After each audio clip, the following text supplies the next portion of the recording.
So rapidly drawing to conclusion here, our first ever journey in France. Today is the last day of the qualifying matches before we settle on the final 5 that will go into finals day tomorrow. Then on the weekend, don't forget, we have a 3-way series, an international series featuring the French team as well as Romania and Hungary. So it's all downhill from here, and get ready because there's a bit of golden ball fever around this place at the moment. I'm Mr. Maximo. This is the European Cricket Series France, and it starts right now.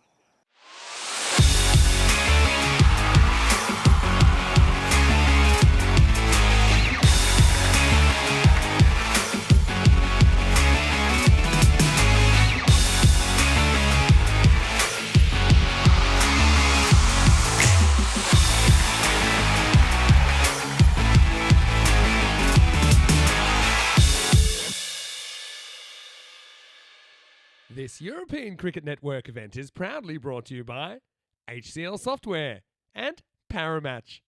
Bonjour, good morning to you wherever you're watching from around the world, and welcome to another huge day in European cricket. It is day number 11 of this European Cricket Series. Today we'll have the final 5 matches in the qualifying phase. Remember, 11 teams started this journey, but only 5 will make it through to finals day tomorrow. So we're starting the day with match number 51. This one will see Royal 94 taking on Paris Zalmi. Now, I do have some toss news a little bit earlier. It was Royal 94 that have decided they will be fielding first. They'll be chasing in this one. Now, they have a 3-3 record with 1 washout. Now, they'll play 3 matches today. They're currently sitting kind of a fair way out of the 5, but they're only 5 points behind, and with up to 12 points on offer for them, this becomes their biggest day of the tournament. Watch out for Uthaya Kumar for them. I think that he's been a pretty reliable player. Also, John Mary Alistine. He is just a really well put together cricketer, just like everything that he does with the bat and the ball, and also in the field, he's a very, very solid contributor.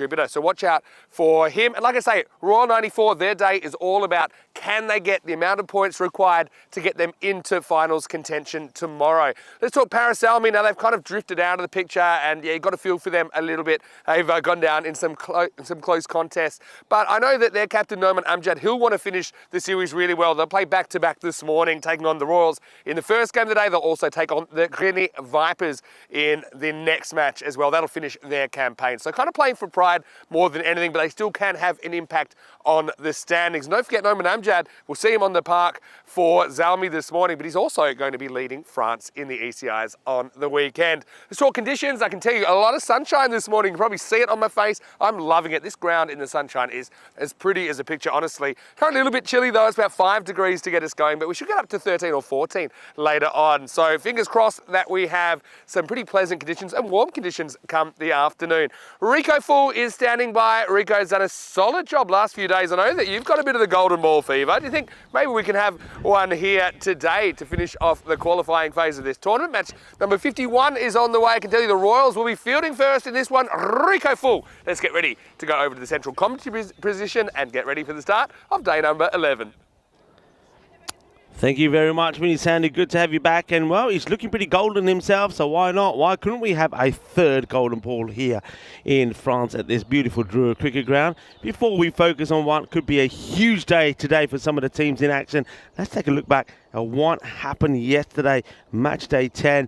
And what a day it was. It started with the Villeneuve Super Kings, the team trying to make their 2nd win in the series, but Sarcelles only just getting there. What a match that was. It went down to the wire. Speaking of golden balls, it almost was one.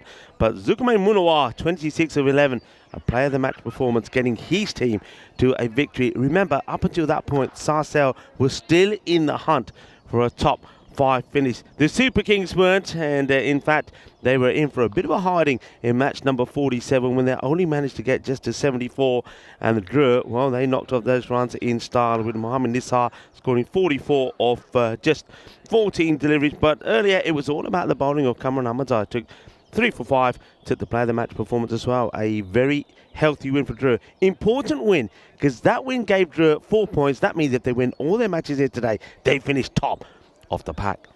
Babylonians were doing battle with Sarcelles. What a match this proved to be. Once again, a classic. Once again, pretty close to that golden ball. Babylonians made a 147. Sarcelles were on course to get there, but in the end, they fall by just 10 runs. It was Barakzai that was in great form, who scored 58 and took 2 for 25 and the player of the match performance in that one. And if you thought that we were almost short of a run chase, we finally got one, didn't we? Babylonians once again scored 147 as they did against Sarsell with Tavalingam 75 for 34. But Mustafa Omar finally found his form, and Mitri finally ended up on the winning side of a run chase. And the key moment there was when Barakzai dropped Abbas Kawa in the last over. Kawa then went on to get them the win, chasing 147, doing it with a ball to go. Last match, we saw President 11, a team that are looking very good at the moment, were led by Dawood Ahmadzai. Jamshad Nasiri scored 55, good innings from him, helping his team to 158. Then Sarsell were just blown away by President 11's bowling. Sajid Stanikzai, the 17-year-old leg spin sensation, taking 4 for 11 and also getting the player of the match. Now, the tables look like this, but I can tell you here that even though we have a top 5 there, top 5 is so important. Anyone of Royal and the Paris Knight Riders, if results go their way, could get themselves into the top 5, and Balbinians could lose that. So Balbinians will be watching with intent how the day goes. So as Vinny said, the Royal 94 side, they need wins to go their way. Parasalmi, they're just looking to finish slightly higher up the table. They cannot go through to tomorrow's finals day. So they're hoping to put a spanner in the works maybe here for Royal 94. Royal 94, they need to win this one, and then the crunch match for me becomes match number 3 in this match day 11, match 53, when Royal take on the Knight Riders. But that only becomes important if Royal 94 can win this one. So a big match for them. They'll be hoping that Ramanan Indran and John Mary Ellerstein are in good form, but always look out for Uthuya Kuma. This guy is a match changer. 65% to 35% for Royal 94. So the win predictor is saying that the sun will shine on them. Speaking of the sun, well, it is beautiful this morning. We're going to get probably the warmest day that we've had in a while. Temperatures will eventually get to around about 14, but feels much nicer while the sun's out. Currently, temperatures just around about that 8 degrees, but it will warm up nicely. It's a shot of the field so far. There's a sweeper out on the offside, and a wide third man back for the start of the first ball. And here we go, start of the action. And it's up in the air. It could be a Royal Duck to start. It will be a Royal Duck to start. What an important day this is. Hugely important for Royal 94, and they get a wicket straight away. The very first ball is a Royal Duck for the start of this day 11. It's just chipped up in the air by Kamal Patel. Patel will go for a golden duck, and we'll see a little bit of royalty first thing this morning. Bonjour, Derek. There's Derek. Goes out to greet Kamal Patel. But you know what they say. If you're not going to make any, get out of the way quickly. So at least Patel does that. Very nice catch there taken first thing in the morning. We always know that first thing in the morning is a bit of dew. This morning there was a little bit of ground frost as well. Not an easy catch, well taken. And Augustin gets a wicket straight away. He's got his tail up here now. What a start this for Royal 94. Probably could be one of the biggest day in their history so far. Trying to make it back here again tomorrow. And Numan Amjad, the captain, not just of Paris Army, but also the captain of the French national team that we'll see in action on Saturday. He comes out, misses the first 2 though. Of course, remember the last time that we saw Paris Army, they did lose to Mitri, and of course we all know that about that match. It's quite sensational.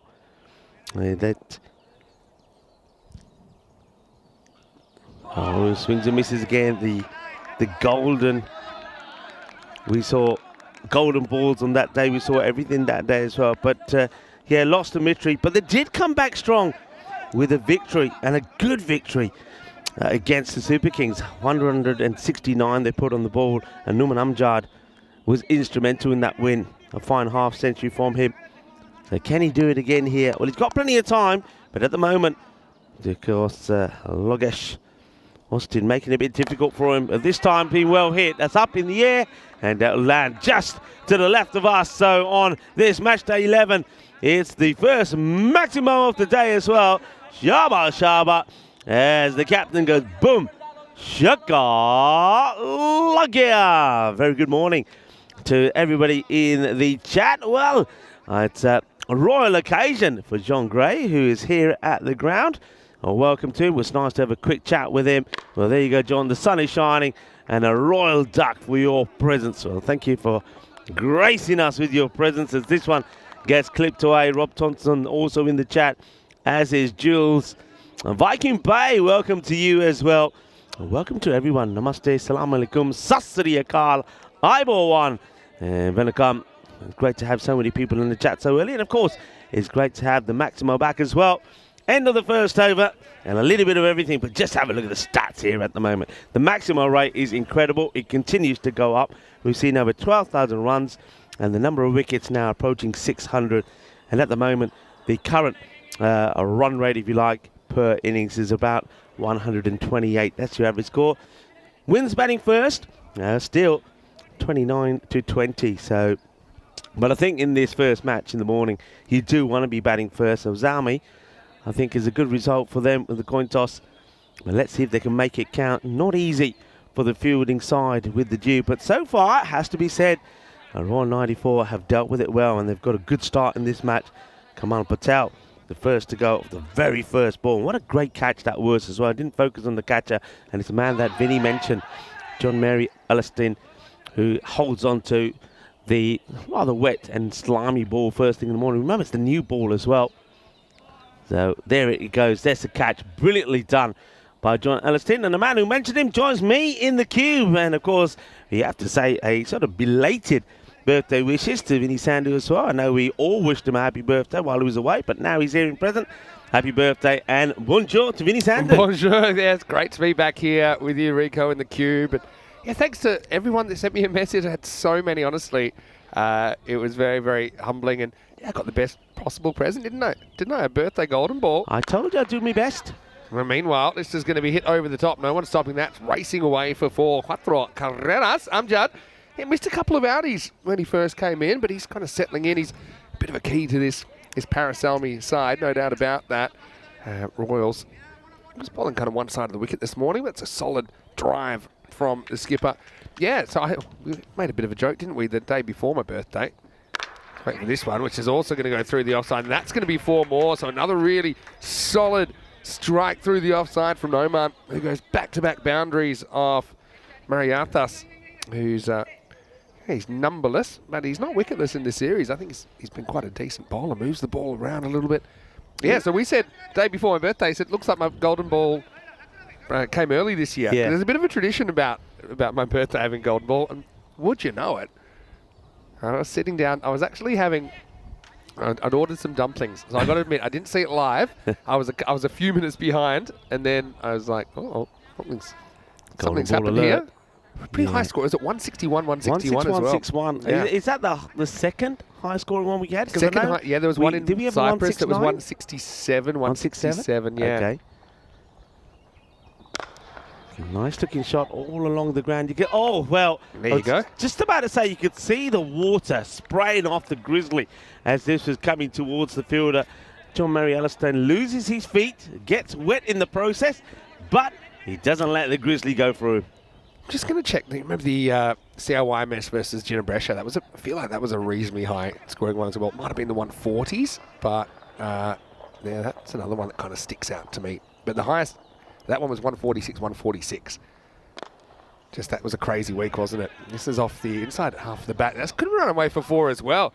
I mean, despite the kind of dew factor at the moment, this outfield's really motoring, isn't it? That's another boundary, 3rd 4 in the over of Mariathas. Yeah, one thing about the outfield here, and of course about the ground, it looks spectacular because the local council are here every other day, giving it a trim and sprucing it up, and it looks absolutely delightful. And you can see there from Safi Faisal, even though he doesn't get a big chunk of this, the ball still races to the ground pretty quickly. So 4 and his first scoring runs.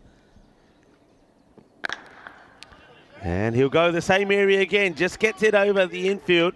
So 4 more. So even though they have lost that wicket early, the response from Zalmi has been good. They've raced along to 28 off the first 2 overs. Yeah, 4 fours in the over there. So into 2, 28 for 1. Yeah, makings of a good partnership. Just blossoming in this second over. Here's the table. So Royals actually have 3 matches today. They're the only team to have 3 matches today. So see, they're 5 points out of the 5. But you know, one of those games is going to have to be against Drua later on. That's going to be a tough one, obviously. The other one there is, look at the Knight Riders. Yeah.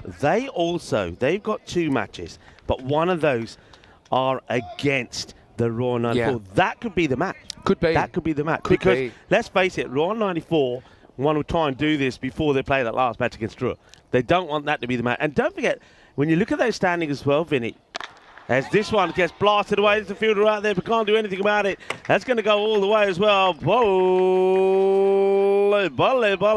Numan Amjad, he has stood firm, and every time he scored runs, the team, Zami, have gone on to do well. Good-looking shot. But, yeah, when we look at those tables, yesterday's win for Drua, picking up 4 points, means that if they win both their matches here today, they will finish above Paris University Club. So they also know that they can't afford to mess up here today. That's right. And so that's a pretty spicy one this time from Augustine. This guy we've seen playing for Alton before in the ECL, the Swiss champions. So, yeah, he's a player I've always got my eye on. Pretty zippy delivery there from Logesh. Yeah, so, yeah, Drua are after that top spot, and that's super important because of the finals format that we're using.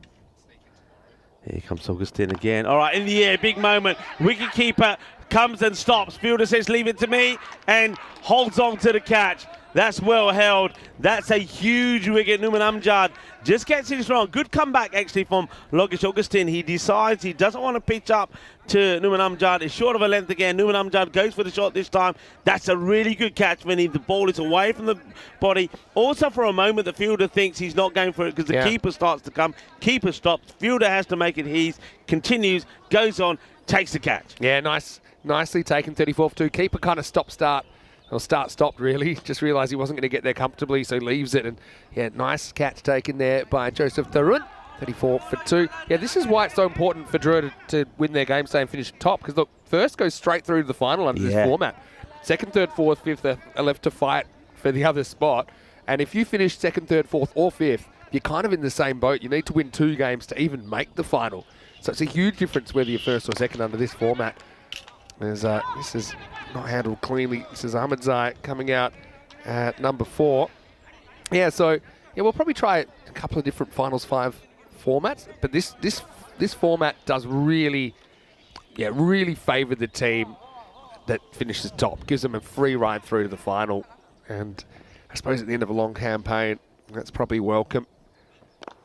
But yeah, I also wanted to say a quick hello to John Gray, who is here. Now, I don't know if we get a camera on him. He's in the tent, kind of just behind the banner there. I think he's lurking at the back of the tent right now. I don't know if the camera will pick him up, but it was nice to have a bit of a chat to John earlier on, wasn't it? It was great. He's made a bit of a journey to be here. 4-hour drive, you know. Picked a great day to come, though. I think he's here today and tomorrow for the end of the series. Augustine, last ball for him. He's been good, but this is a good result for Ahmedzai, who's just going to smack it over cover for 4. So going with the swing of Augustine. Still, he does get those 2 wickets in the power play, Logesh, and at the end of 3, Parasalmi are 38 for 2. A nice shot, hits it on the up. Dawood Ahmedzai, not the Dawood Ahmedzai that leads the President 11, so don't get excited. He hasn't switched allegiances because that is not allowed. But yeah, good looking shot there, 38 for 2. And I think Safi Faisal, for me, is a classy guy. I mean, 2 lots of 10s and the 18 in the middle. He's, I think, him with the ball early and later on he's going to be pretty key. But he's quite a dangerous guy. If he gets going, he's a dangerous left-hander. So let's just see if he can click. If he can click, get some support from some of the other batters, they'll be looking to get to that expected 130. And maybe even could go beyond. All right, they're going to go now here to John Mary Alliston, who's been a bit of a game changer for his side. This one is a little bit of luck. Hay poquito de suerte for Faisal, as this one, not really intended, ends up going for 4 in the vacant fine leg area. Yeah, just can't be good, be lucky, as they say in the classics. Got to lose his shape on this shot. Tries to kind of muscle it away. Safi will take the runs. Yeah, just as far as, so we got kind of the two, I suppose, talking points today. One is can Drew top the table, and then the other is who is going to sneak into the 5. And you mentioned that, yeah, like Royal 94 can potentially get there. The Vipers can't. Knight Riders could potentially get there as well. This one's a tight call, but it's going to be called a wide. But I suppose we haven't really talked about Balbignon. They're in 5th place at the moment. They'll be hoping if the teams below them can kind of take points off each other. At the moment, they are 5 points ahead of Royals, and they are 6 points ahead of the Knight Riders. Shot. That has been creamed. That is clean out of the middle, and that is what Safi Faisal can do. If you bowl badly to him, this gets crunched over that mid-wicket boundary. Top shot from Faisal. Yeah, and this is kind of what he tried to do earlier in the over. Got an inside edge that went away to the boundary. There's nothing edgy about this one. That was a solid strike over mid-wicket for 6. Yeah, you're out of the power play. There is a man who's back there, but that's been hit so well that whether you're on the boundary or not, that's clearing you. So Elliston just needs to go a little bit fuller and maybe just vary that pace a little bit. And he does just that. But this is an outstanding strike. What a beautiful shot this is. Shot of the day so far from Safi Faisal. Elliston does take the pace off, goes full, goes for the pegs. But this time, Safi Faisal holds his shape and plays a beautiful shot straight down the ground. Yeah, I love the way he just kind of paused in mid-stroke, didn't he, there, just to kind of adjust to the lack of pace. And then, yeah, this is what he does well on this shot that he didn't really do first shot of the over that went for 4, is he holds his shape, holds his front shoulder in longer. And this time does the exact opposite. 50's come up as well for Zalmi in his 4th over. Yeah, so yeah, Balbignon, they'll be kind of just hoping that the teams below them fight, take points off each other, and maybe they can hold on to that buffer. But yeah, pretty interesting day. An interesting side, Balbignons. They have played some very exciting cricket. Of course, everybody remembers the run chase that they put together against Drew, as this one has been absolutely mullered. That is big. That's a humongous strike from Faisal. Well, that one, well, I don't know about 6, maybe give it 12 as he's got on the back of his shirt. He's crunched his. That's a monster strike. Yeah, that's 6 on any ground in the world. That was a very, very big hit. Picked it up with the length. And yeah, Alistine, I think he's just can't afford to get too straight to the lefty here, Faisal. All right, now, good luck. If this catch is taken, well, can he get there? No, he can't in the first place. It just keeps on going, going, going. And for one moment, I thought it was going to stay in the field of play, but it just gets over the fielder on the boundary. That over has gone magical.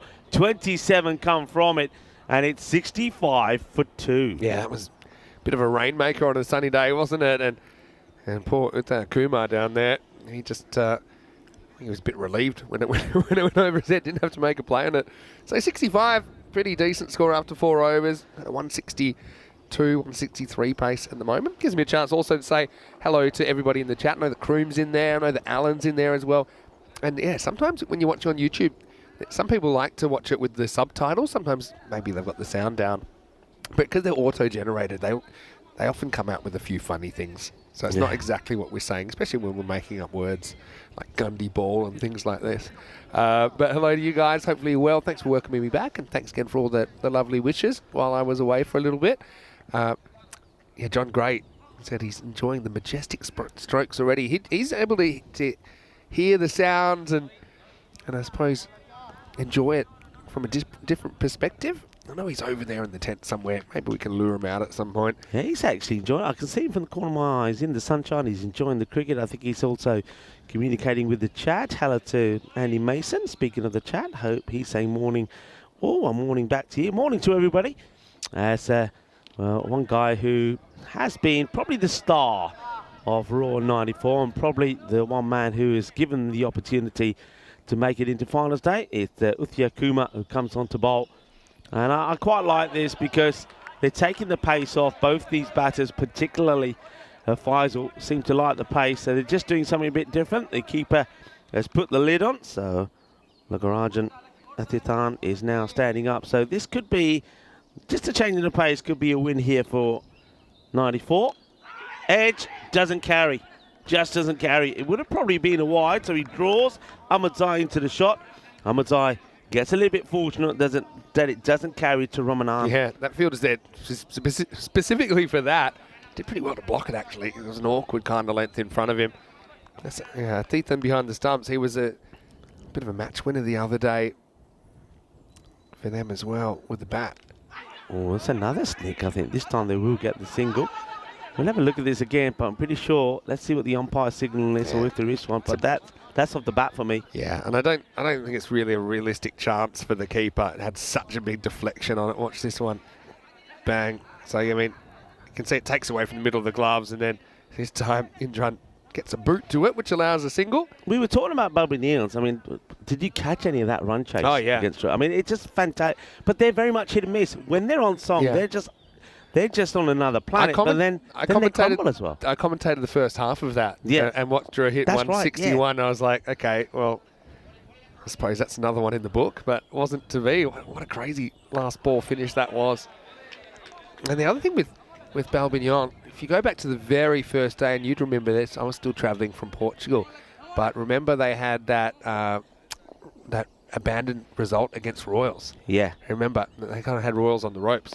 Shot. That one is over us, and it's still going.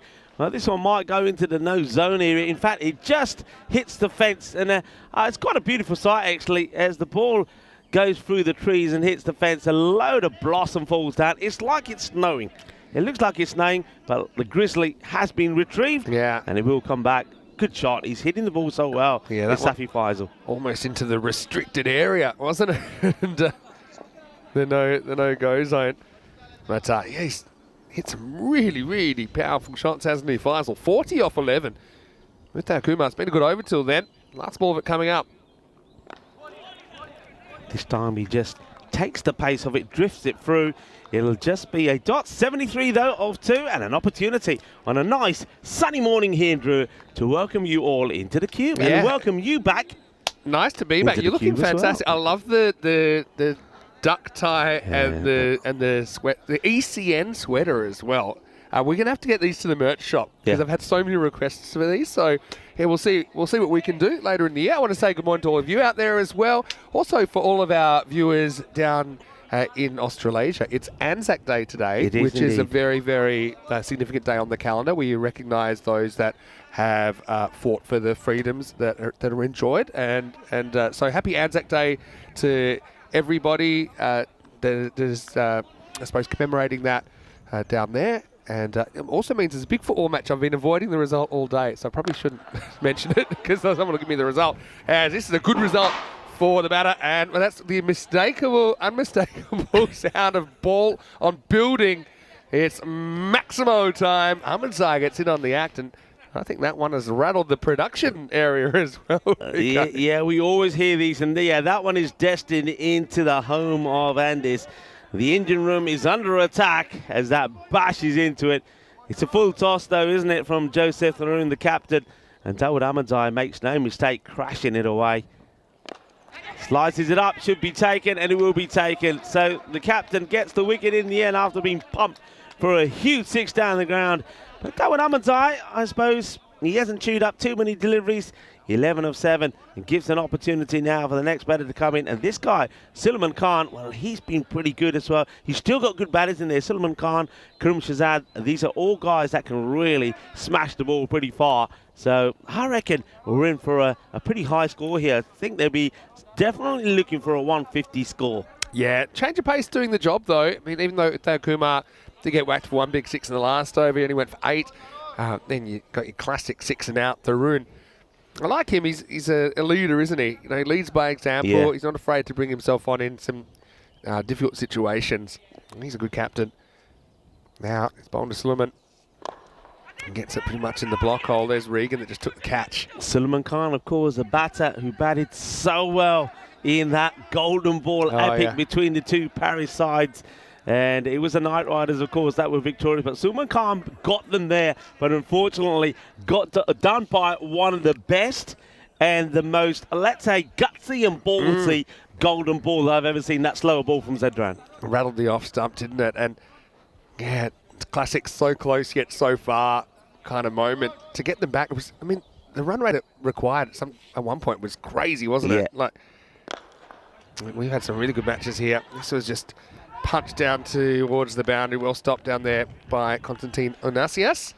But yeah, it's been some really good finishes. And I don't know, I feel like we do a golden ball together. It's been a while, hasn't it?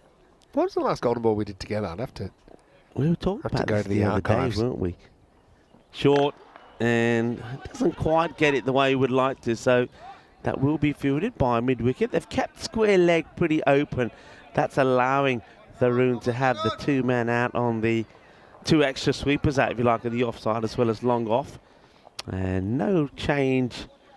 Let's see, well, no real change to the lefties, keeping three on the leg side. And that one will be another way that will clear the mid-wicket. There's going to be 6 more, and Safi is on the hunt for a very good and very well-earned half-century here. Yeah, that one was well struck over the leg side.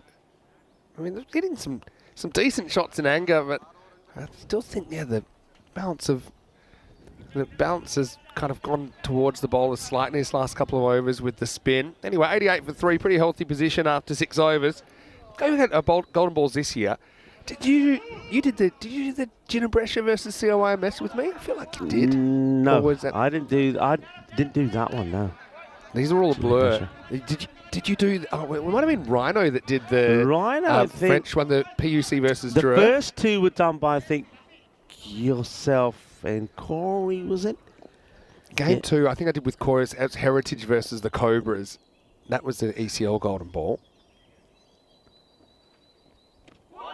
Well bowled, good location there from Mateo Kumar's back for a second over. So then there was the golden ball in the.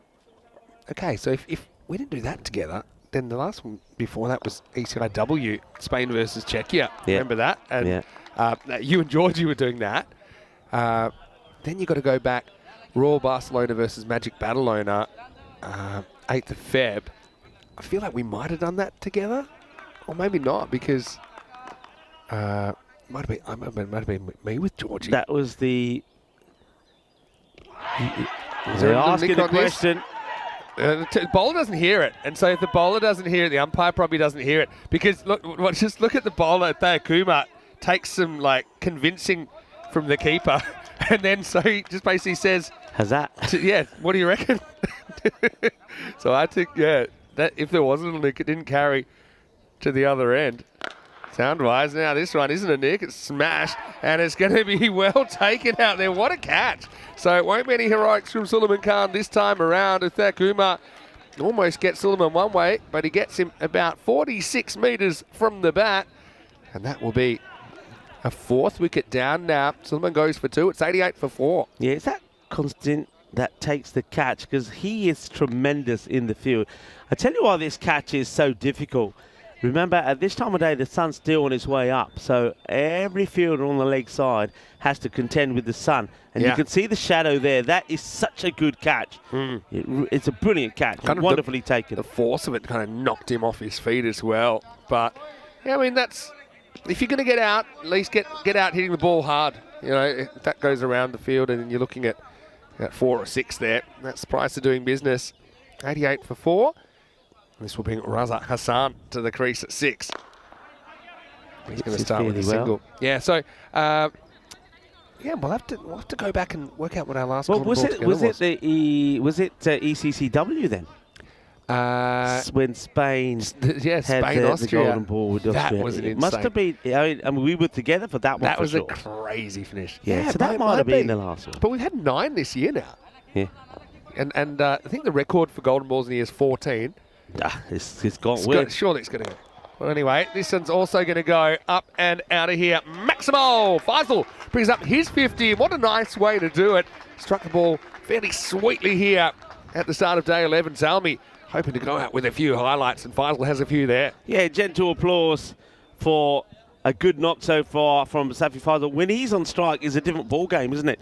He's making it look easy, hitting the ball beautifully, hitting it clean, and hitting it out of the park. But like you said, the spin coming on has changed things. Just getting a couple of boundaries per over, really. That one from Uthiakuma, once again, if it weren't for that boundary, it would have been a sensational over. It still is, only 7 from it. Just take the wicket. These are some of the run rates that we've had. Yeah. And continuing anything from between 125 to 135 per day on average. And they're pretty decent. But what surprised me more than anything else, the maximum rate is incredible. No, it's more than one maximum and over. When you see, I think it's 10.2, Yeah. which is telling you in a 60-ball period, which is a 10-over period, you get 10.2 maximos. These are the leading run scorers, and Hamza Niaz, I mean, what a player. That century from here was something else, wasn't it? And you got Zain Ahmed in there. Not only his batting, but Zain put off some ridiculous catches. Usman Shahida PC rounds out the top 3. Full toss, and it's in the sun, but the fielder has gone clearly over him. So not a good delivery from the captain here, Tharoon. Just puts it up there, and Safi, who has been clubbing everything to the boundary, he's not going to miss out on a gentle full toss. The leading wicket takers, Zahiri, we'll see him playing for Spain this weekend. And so, same with Sanikzai, the young leggy from Presence 11. They lead the wicket takers. He's been exceptional. Iqbal Hussain is in there as well. So you've got 3 of the top 5 wicket takers. You've got Daparan of Balbinion, and you've got William Singh in the top 5 wicket takers as well, as of the end of day number 10. Zahiri, left armour. Sanikzai, wrist spinner. Occupying the top 2 spots, 2 very different bowlers. But Zahiri, don't forget, he took 4 wickets in 2 consecutive matches, back to back, including the hat trick. Yeah. He's a handful. But Stanikzai took 4 wickets yesterday, didn't he? He just bowled so well, such a Stanikzai. So mature for such a young man. It's a delightful shot, and there's no stopping Safi Faisal at the moment. But they've tried a bit of medium pace, they've tried some spin. Whatever comes his way ends up going back over the bowler's head and over the boundary. Faisal is on a heater at the moment. Beautiful shot. 6 more from Emi, and he moves into the 60s now. 65. I tell you what, the way he's hitting it, Vinny, and he could go all the way, and well, he gets a little bit of luck as well, as this one probably should have been taken. It's definitely catchable. Diving forward to try to take the catch, and Uthiakuma, for a change, actually puts one down, and it will go through him for 4 as well. So moves to 69 of 18 deliveries. It's high-ish, but I think it's just dropping with the pace, or lack of pace from Tharoon. So it won't be a no ball, but will be a boundary. So another bit of luck. Now they're hanging full toss. This one's a little bit high. I think that one could be 7-up territory. But Tharoon just cannot find the pitch at the moment. Is this one a bit higher? I felt this one was a bit higher. To me, I think you call those. You know? Yeah, I actually think you call them, because even though it's coming down, I reckon. Yeah. There you go. It was a 7-up. Well watched and picked by you, Vinny. So 7-up. He's on 75. Are we on another century alert here? Remember, we've had 2 batters who have got to 97. And remember, Usman the other day on 97, 3 balls, 3 misses. Yeah. And no missing from Safi Faisal, who now, with that big 6, goes into the 80s, 81 of 20. And remember, just when I started to talk about century, he did offer a chance to Uthiakuma. He got put down. It went for 4. Now he's trying to make the most of it. Are we going to see century number 2 here in France at this beautiful cricket ground in Dreux? And already seen one from Hamza Niaz. And he just keeps on banging them out of the ground. That's another banger. It's 6 more. Bolle, bolle, bolle. Shaba, shaba. Manos arriba, arriba, arriba from the arbitro. It's the end of the over. Safi Faisal, 87 of 21. And look at the score. 131 for 4 with still 12 balls to go. Yeah, it's a fantastic innings from Safi Faisal. And he's got plenty of time as well. Still 12 balls left in this innings. He moves to 87, 131. And yeah, Royals, I mean, they play, their day basically involves them playing first up here against Salmi, then they play the Knight Riders, then they play Dreux. And they need to kind of find 5 points there. I mean, Dreux's going to be tough because Dreux also playing for top spots. So they're not going to go easy at all. Not going to go easy. I tell you what, Balbinians at the moment are saying, go Faisal, go Faisal, because Faisal, at the moment, the way he's going, if you can get back on strike, is the one man that could ensure maybe that Royal, they don't win this match. And if they don't win this match, they've got to win the next two, which includes, as you mentioned, one later on against the likes of Drew. Also, don't forget, it won't be easy for them in the next match they play, because the Knight Riders themselves are hunting for that fifth spot. Exactly. So there's plenty going on. It's a tight wide call. Now the next one is going to be into the gap, and that's going to be 4. So Hassan, not really reading the script here. He had a wild swing at the first one and used up a ball there. So he does get 4 for his team here. But right now, all eyes are on whether Faisal can bring up just the second century of the series. Yeah, what about, that one from Usman Shahid, it was quite, he was smashing it everywhere when of course his team, Paris University Club, ended. All right, that's what he needs to do. Gets the single. All right, back to Century Watch now. But yeah, he was on 97. He was stranded at the other end for 9 balls. A whole over went by. He didn't get on strike. Then, of course, Safi was out there, who in the last over hit the first 2 balls for 6. Yeah. Then he went for another boundary. The catch was dropped by Mohammad Arslan. So Usman Shahid finally gets on strike on 97, and he misses. Swings and misses 3 balls, doesn't get to century. They get stuck on 161, and then, of course, their opponents get to 161. We go to the golden ball. Well, that's 4 more. So now he's into the 90s. Everybody on their feet. They're sensing something special here from Safi Faisal, who, well, he shone as a bowler early on, and then the more we saw of him with the bat, the better and better he got and he looked. And now here he is on the verge of the second century here in France. Well, goes for a big swing here. He does run, though, so he's kind of playing for his team as well as himself. Yeah, I suppose you take a run at the moment, but I would have been tempted maybe just to stay on strike given the situation. So he's 91. There's 2 to come in this 9th over. This is Constantino Narcius bowling what will be his only over of this innings in the 9th. Well, the chase will be on. I think you just settle for the single here. It's well chased by the keeper. And as Athitan also ends up on the deck because it's still a little bit slippery out there. All right, here we go. So he's got a ball in this over. He'll be looking to ping it to the boundary. 1, 4 or 6 are all good results for him here. Doesn't want to use up a ball on a dot, I'm sure. 58 his previous high score against the Knight Riders. He's gone well past that now. Shot. Oh, what a shot.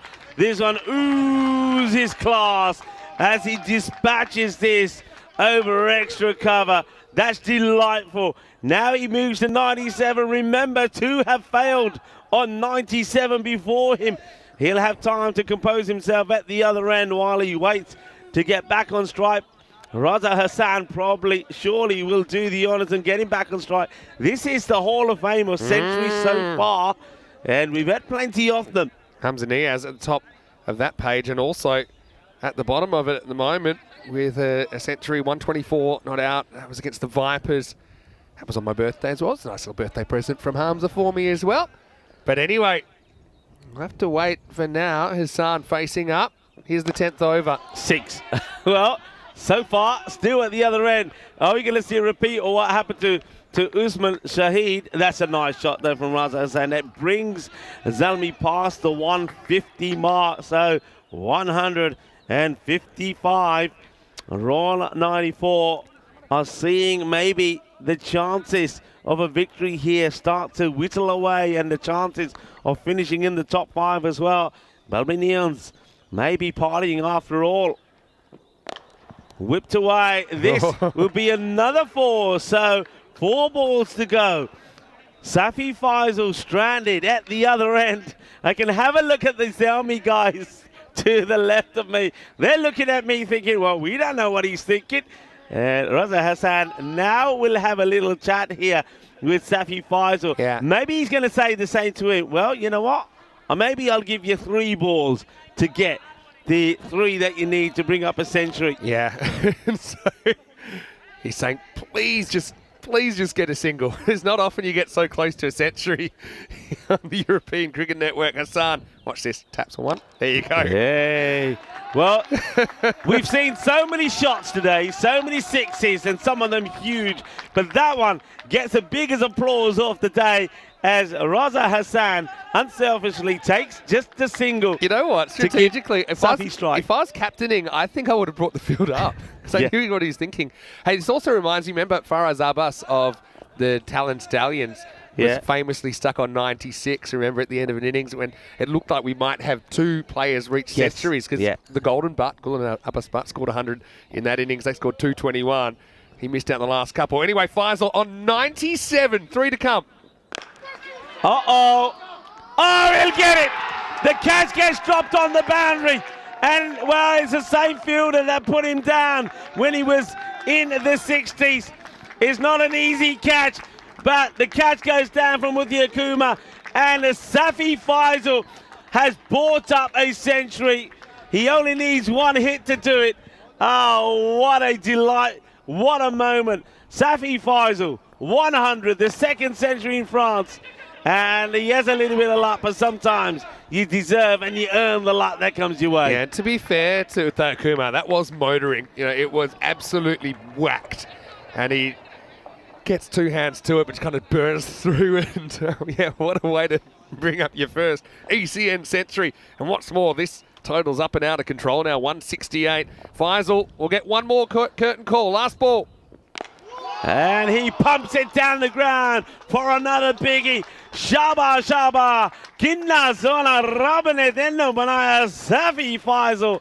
कितनी Soni batting कितना आज सवेरे स्वाद आ गया कि नहीं परोंठे भी खाते होने हैं और नाल भी स्वाद आ गया ये बैटिंग देख के भी स्वाद आ गया. Absolutely brilliant from Safi Faisal. He'll finish on 111 not out.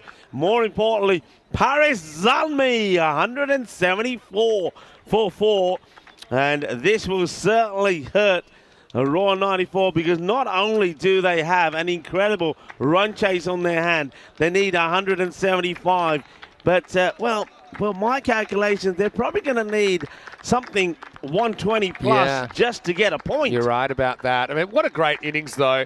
It's the 43rd century of the ECN season, and really crisp striking of the ball. And Paris Salmi, I know they've had a bit of a frustrating campaign. They've been so close yet so far, but that is a moment to savour, a moment to remember. And what's more, this is a monster total on the board, 174 in the first half of match 51. And you're right, Royals, they're battling even just to keep a point. It'll be 120 plus for a point. That, well, who knows? Royals, if they want to play themselves into the 5, they're going to have to do something sensational. A 175 chase, well, that would be sensational, but this hitting was sensational as well. And we did see that early wicket there, Patel going off for a royal dark, and then we saw Amjad after a few nice strikes going for 25. But then it was Faisal's turn to take over. Didn't matter spin, pace, whatever.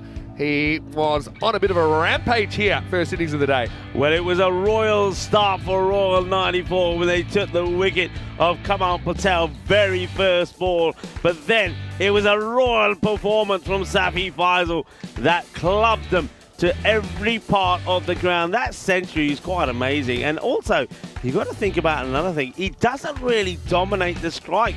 Only faces 27 balls to get to that 111. But it was a different ball. Every time he was on strike, it was a different ball game. That was the first opportunity. That's the first time I mentioned the word century. And the very next ball, maybe he should have been taken there by Muthia Kuma. That was a hard chance, but it would have been an even harder one when he was on 97 and the same fielder puts him down and the ball gets palmed over to the boundary and he brings up his century. But a wonderful knock, a wonderful performance. Don't forget, Numan Amjad gave them a start as well, 25 of 10. But then it was all about one man, and that was Safi Faisal. We've seen him do great things with the ball. Now we've seen him do monstrous things with the bat as he smashes the ball all over the park here at this famous Drua cricket ground. Yeah, and it's right. I can't remember seeing a player face less than half the balls but score a century that bats through. It's a really good observation by you there. So he brings it up in really quick time. 111 off 27 is what he finishes. Had some good support along the way. Amjad 25 off just 11 balls. Raza Hassan towards the end, well, he batted pretty unselfishly as well, didn't he? Because he took a single at a key time. Yeah. That just allowed Fines a bit more of a window of opportunity to bring up the 3 figures. Not a lot of extras there, but really just some solid hitting. Talk about the Maximo rate, the average being 10 essentially, but we had 18 sixes in that 10 overs and 14 off the bat of Faisal. As far as the bowling went, Augustine troubled the batters early with some pace and swing, 2 for 20. His figures, I think Uthar Kumar did pretty well with his off spin, 1 for 15. Tarun though, he ends up going for an unwanted half century, doesn't he, Joseph? Just kind of lost his length a little bit. A few full tosses disappeared, 1 for 51. So, yeah, 175 will be the victory target. But again, 122 it is to keep their point here, Roars. I think that is a must-do. Zalmi certainly making up for a bit of lost time. They've got 174 on the board. We'll be back after a short break. Vinny Sander here, Mr. Maximo, with Rico 4. It's been a centurious start to day 11. We'll be back with more cricket after this break. We'll see you shortly for more European Cricket Series.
This European Cricket Network event is proudly brought to you by HCL Software and Paramatch. Hello and welcome back on a special start to this match day 11. We see another century. Safi Faisal, the second centurion here in France. And what a knock it was. Absolutely pure. He hit the ball beautifully. And just as I suspected, the bonus point equation is in the 120. So they'll need 122 just to get a point here. Rule 94, but of course, it's not a point thereafter. It's all the point thereafter. Paris Zalmi, this is all about playing and showing the world what they are capable of. They didn't quite get the run of wins, and maybe the luck as well. Remember, they were a team that lost a golden ball as well, so maybe they didn't get the luck on the rub of the green when they played some of their matches. So they can't make it through to the top 5. But Rouen 94, before the start of the day, with 3 matches, they could. But it hasn't started well. We're going to have to see an epic effort from them just to get a point. But to get a win, we're going to see something quite spectacular. Gujar, who, as always, opens the bowling, gets given the ball, the new ball for him. Let's see if you get the early breakthrough. So Gujar to start. That one's played out on the other side. It's high, and it will get to the boundary. They've got to believe, and they've got to be brave. We might just check a boundary check here for the umpires. It swings hard at this one. Gets a fair chunk of it. It's up in the air. Let's see where this one drops. So everybody's squinting to even find it. Well, I see it, and I think that'll be 6 runs. Yep, Seis Carreras to start. Says the perfect start. You've got to be brave here to Royal 94. There you go, Manas Ariba from the umpire. And now this one is catching opportunity and gets taken. 6 and out for John Mary Elliston. He had to go for it, didn't he? Had to be brave. A good sharp catch taken. And there you go. That's the beauty of having the third man back. He's back. He's in the catching position. Smothers it and takes the catch. So Gujar gets the breakthrough after being smashed for a 6, his very first ball. John Mary Elliston will go. So Zalmi now well on top. But do remember, they did lose their first wicket for 0 with a royal start to the day, the Royal Duck. But they came back in superb form. Celebrations in Portugal and in Italy today. Freedom Day in Portugal. Enjoy your celebrations. And in Italy, National Liberation Day. We have a look at the centuries one more time. We see it will be updated because not only will we see Hamza Niaz there, we'll see Safi Faisal as well. So 2 centuries here in France. Hamza Niaz, though, after scoring that century, the last 2 knots from him have just been ones. So he's looking later today to get back into the runs. And that's been worked away. A little bit too short, pulled away by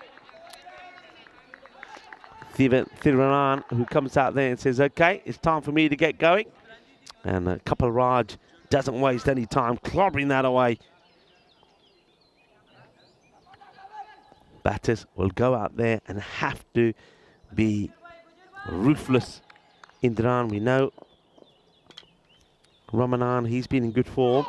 Slower delivery, and that's nicely played. And you're not going to catch these. I mean, the outfield, because of the bit of frost this morning, all the shaded parts of the ground because of the tree cover was still frosty, and because of the temperatures, early morning dew. But most of that is already in the first sort of 45 minutes to an hour of the day already been burnt away. That outfield is like lightning at the moment. So a couple of boundaries to start off with. And then Gujar goes back to the quicker stuff, gets a dot in. 14 for 1 so far. 17's required from here on in. Impossible? No, by no means. We've seen high scores. We've seen high run chases. We saw one yesterday. We saw one the other day. Yesterday, of course, it was the 147. That was chased by Mitri. And when you're hitting the ball like this, you're going to get there. That is a beautiful shot. He gets a swivel on this. That's Kapil Raj. A little bit of the, first thing in the morning. 6 more. And we're going to have a magical start. But once again, though a wicket goes early, it doesn't matter. Batter gets out of the way. Somebody else has to click. If one batter clicks, like we saw Safi Faisal do, this match is very much alive. 20 off the first, 20 for 1. And just a reminder, matches since the golden ball, 5. Yep, they've been coming here quick and fast. And, well, maybe, as Vinny Sanders said earlier, now that he's here, maybe myself and Vinny will have one together. All right, good start as Vinny just joined me back in the cube. Yeah, broke the run of golden ball days at 2. It's great to have back-to-back golden ball days. It looked for a while. I think it was the first match yesterday morning. Looked like it could be back-to-back golden ball matches, right? Yeah, it was very close. And it doesn't look that close in the end. I think it was 9 balls to spare was chased. But yeah, there's been some close contests, and the Royals make a magical start in this chase. Here's Faisal with the ball. And the Centurion, all right, taking him on. That's a good run, actually.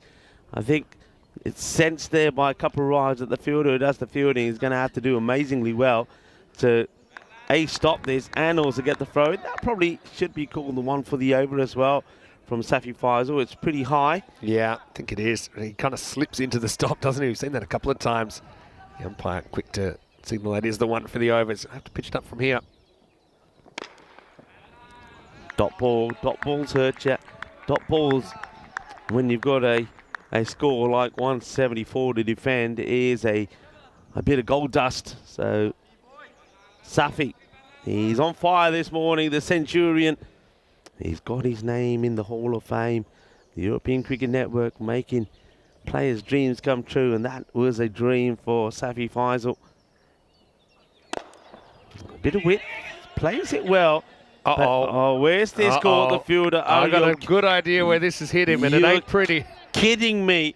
I mean, we've seen plenty of batters, but remember, fielders don't have the luxury of having a box. He is down. He's in agony. That has caught him in the cojones. Well, that's one way to do it. Well, I think it's just the distraction of just stretching things, and look, he's gone. And there ain't no bit of plastic that's protecting the jewels here. I want to know here, what are you expecting to do with this little bit of treatment? Are you expecting to pop them back out the other side? What's the plan here? What's the plan? It's gone. I mean, you can see how quick it's gone. Oh, he's right in there. Look, it's right in there. And right at the... What's that going to do? Is that going to go... That's a nasty one. And it's uncomfortable. I know half the population know it. This is Charles. He's normally administering a concussion test, but I don't know whether Charles is qualified to deal with this. I don't know how personal that the inspection's going to get, but yeah, Magic Mary needs to empty a can of magic spray there. Well, this is where Gujar says, I don't know what do you think Charles could be saying there? I mean, I know we have a concussion test. Is there such a thing as a concussion test? I think Charles has just played the role of counsellor, saying, look, I know this isn't your best moment. Don't worry. We've all been there. Trying to be distracted from the fact that millions of people are watching on TV and you just got one. Now, Charles, of course, is known here in France now as the croissant bandit, the bandito de croissant. Charles, there he is, the croissant bandit. It's not food chat hour, but should we talk about it? He's not allowed anywhere near the kitchen anymore. Let's just put it that way. Word has it last night that Charles opportunistically tried to take 2 croissants that are meant for breakfast. They were just getting them organised. He got a bit hungry late at night, and he got caught red-handed by the hotel staff who said, "Excuse me, sir, they're for breakfast." And then he tried to use what I thought was a pretty solid argument that he will be having breakfast. This is close, but I think it's just missing the leg stump. Yeah, I heard a sound, so I wonder if there's a little bit of bat on it. I don't know, but I think... This actually swings, I think, as well. Yeah, it's missing leg. Yeah, so the hotel staff have said, no, they're for breakfast. You can't have those. He's like, but I'm having breakfast. It's just... You know, the other thing about Charles is Charles does like eggs, doesn't he? Oh, yeah, no wonder he was out there. Well, he's eaten so many hard-boiled eggs, he looks like one now. Anyway. Charles is saying, don't worry. Oh, that's going to be probably... wide signalled, but I'd like to see the height. I actually don't think it's a wide. I don't think it's a wide. I think, if anything, it's got to be a no. About the boundary line is... Yeah, I think you call that a no ball because the pace of it. Actually, I don't. If you look at it from behind the ball, from this angle, I reckon he sneaks this in. I don't think it's a wide. I think it's a no. For me, it's a no. Might have technically been okay on both accounts, but Faisal, he'll get another chance to take a wicket. He won't be too unhappy about it. I mean, this won't be a wicket, or will it? Oh, and Amjad does really well to almost make it into a chance. Bounced off his knee. This could be a genuine 3. They end up turning it down, but I think they run harder. They would have got a rare triple. Well, rare triple yesterday. Well, 3-0. Yesterday we saw 4. In fact, we saw 6 as well. We saw everything happening yesterday, by the way. Well, Amjad, I suppose, it's a great effort. He doesn't get to the catch. He smothers it, but he quite easily could have. I want to know how the stumps went down there. Maybe was that Faisal just waiting to receive the ball that knocked the bails off? Because it's been called a no ball. So he must have knocked the bails off in his action. So this is actually a free hit. Wouldn't have been out anyway. Smart, because this will be a wide, and yeah, often we see batters backing away, don't we, in that situation? But that's the odds. You can't even be bowled. So yeah, we'll get another free hit. He must have just flicked the stumps. It wasn't anything crazy, was it? But yeah, which I mean, for a left armer to do it, it's quite rare because you think of the angle they're running at. So he must have. I reckon he just clipped it with his legs, perhaps. It comes in again. That's still a free hit. Remember. It just gets chipped up in the air. So even though there's a few extras in there, he avoids going to the boundary. And he's got one more to get through here. Maybe the extra ball could prove vital for him. Yeah, Royal 94 looking to get this one to the boundary. They want to be around about the 30-something here. The end of the power play, they've got to be 45 to 50. In the gap, and they'll get that 4. That's a good-looking shot. He's looking pretty good first in this morning, Kapil Raj. Can he be the hero for Royal 94? Could he be the one that gets him an incredible run chase of 175 that keeps him not just in winning this match, but keeps him with a chance to make it into Finals A tomorrow? And the 2 overs, 32 for 1. Yeah, looking at the table, Zalmi, even if they took 8 points out of the games today, you can see that doesn't get them to the 19, which is where 5th place is at the moment. Now Royals have a fight on their hands, even just to take the point here. They would still feel that they've got the batting to do this if they can keep their top order in and keep these heavy scoring overs up. But remember, it's a final 5 system in this ECS, and final day is tomorrow. Yeah, the other thing Royals have to probably be cautious of here, Vinny, is that, so let's say if they took a point here and then they got all the points in the battle against the Knight Riders, net run rate's pretty key, and if they don't get close here, that can really be dented as well. So, you know, the way they finish here is very important. That's going to be a big wide. They're taking it on. In comes a throw, and they'll get there. So you can see that at the moment, Kapil Raj believes that he's the guy that needs to be on strike, and they can do this. Well, at the moment, he's hitting it pretty well, 19 of 7, whereas Ramanan Indran has just got the 4 of the 4 legal deliveries that he's faced. That's going to be another wide. So it is Patel, the man who was out with the Royal Duck, who gets the ball. Up in the air, catching opportunity. Kapil Raj skies it, and it's dropped. It's dropped. Well, we saw a different part of him dropped earlier, and now this time the man who's having no luck with the balls today, good job, puts this one down. Well, he definitely doesn't get his body in the way of it, but yeah, we had a fair piece of that, almost lodged in the fingers. Amjad was kind of lurking around. Maybe he might have reached it, and we had a run-out opportunity because Indran would have been gone at the non-striker's end. Good job. Good job, probably says, Miragat. And down it goes. Nearly takes it anyway. And this one is going to probably be a... He's got it. All right, here we go. This time the fielder looks very casual and makes no mistakes. So the wicket gets taken. Kapil Raj, after getting a little bit of luck, is going to eventually have to depart for 21.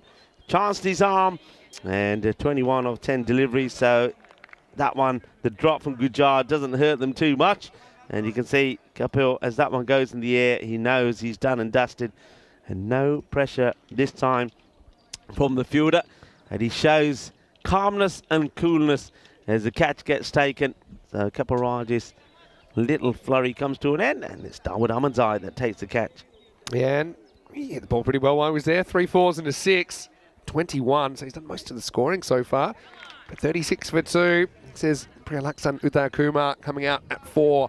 Again, you need to have some pretty substantial partnerships if you're going to chase 175.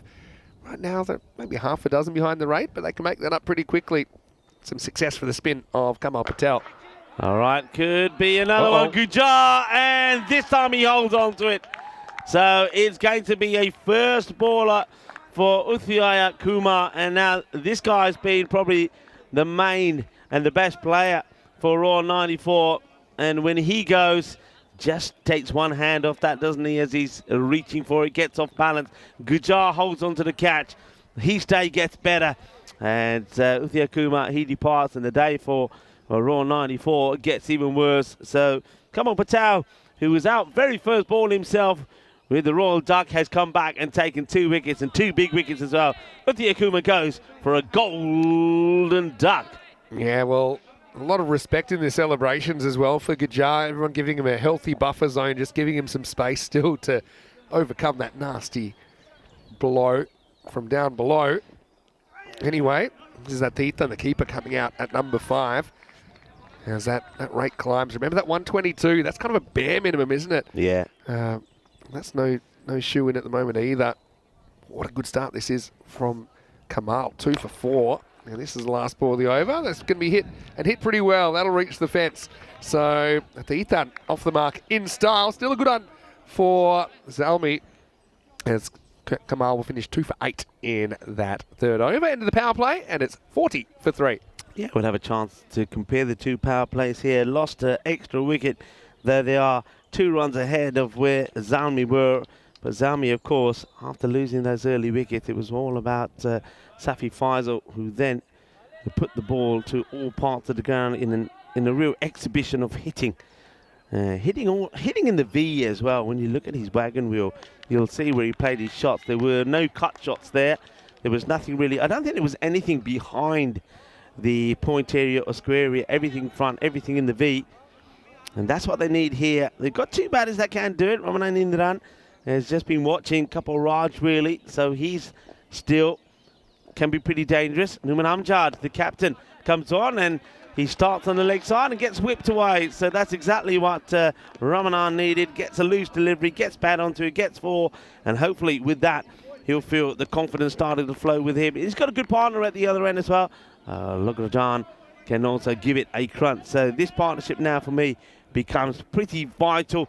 We have a look at some of the other batters to come in, and it's fair to say nobody else really has made any real big contributions. Maybe Konstantin is the only other man that can give it a bit of a crunch. So this partnership for me is pretty crucial. Amjad is a very high quality bowler. We know that as well. Yes is the call. They'll take the single. Just catching up on the chat. Well, Mesnil, man, he actually lives in France, and he is probably going to come visit us tomorrow. Wonderful. But he's got to deal with himself that he's only going to come tomorrow. His deal with himself is if he plants his potatoes today. So everyone's encouraging him to hurry up and plant those potatoes. They're not going to plant themselves. Yeah, I know what he's making a reference to there. I was following that on the chat. Hello to him. Hello to Elsboy as well. Nice to have you all in the chat. And everybody having a good time this morning. And Stephen Kelk is there as well. Hello, Stephen. Hope you're well. And to Nick. Hello, Nick. Amjad in again to a T10. Wild swing as Amjad gets the ball in the right areas. Yeah, Amjad with his bowling, he hasn't, for me, yet been at his best. I think he's always strayed a little bit too much on the leg side, being a little bit short. But once he gets the ball outside the off, he's got genuine pace. And if he starts bowling outside the off in that off-stump corridor, slightly short of a length, he's very difficult to get hold of. Reaches for this, we'll just get a single. 2 batters almost getting into each other's way. And that get him in the helmet. And I thought that hit let's have a look at this, maybe the main camera, but he goes the dive, but I think he dives into trouble. Let's check this out. Bang, he gets caught. It's another very good reason to wear a helmet because, yeah, that just clonks him, and he seems all right. He's probably going to get checked out there. But I remember a good friend of mine was playing for Western Australia, and again, he got his jaw broken by a throw. So there's so many ways that you can get hit by a ball. It's not just receiving the delivery, but also just generally when it's being thrown around in the field. Glad he's all right.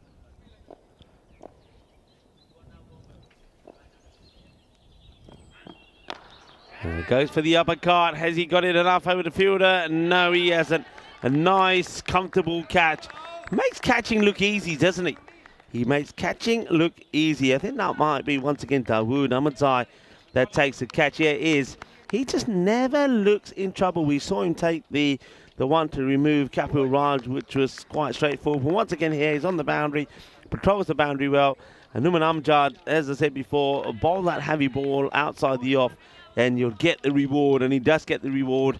Gets the reward of getting the wicket of Indran. So Indran also loses his fight. He goes for 9 with 7 deliveries. Ahmadzai takes the catch again, and the captain, Amjad, with the wicket.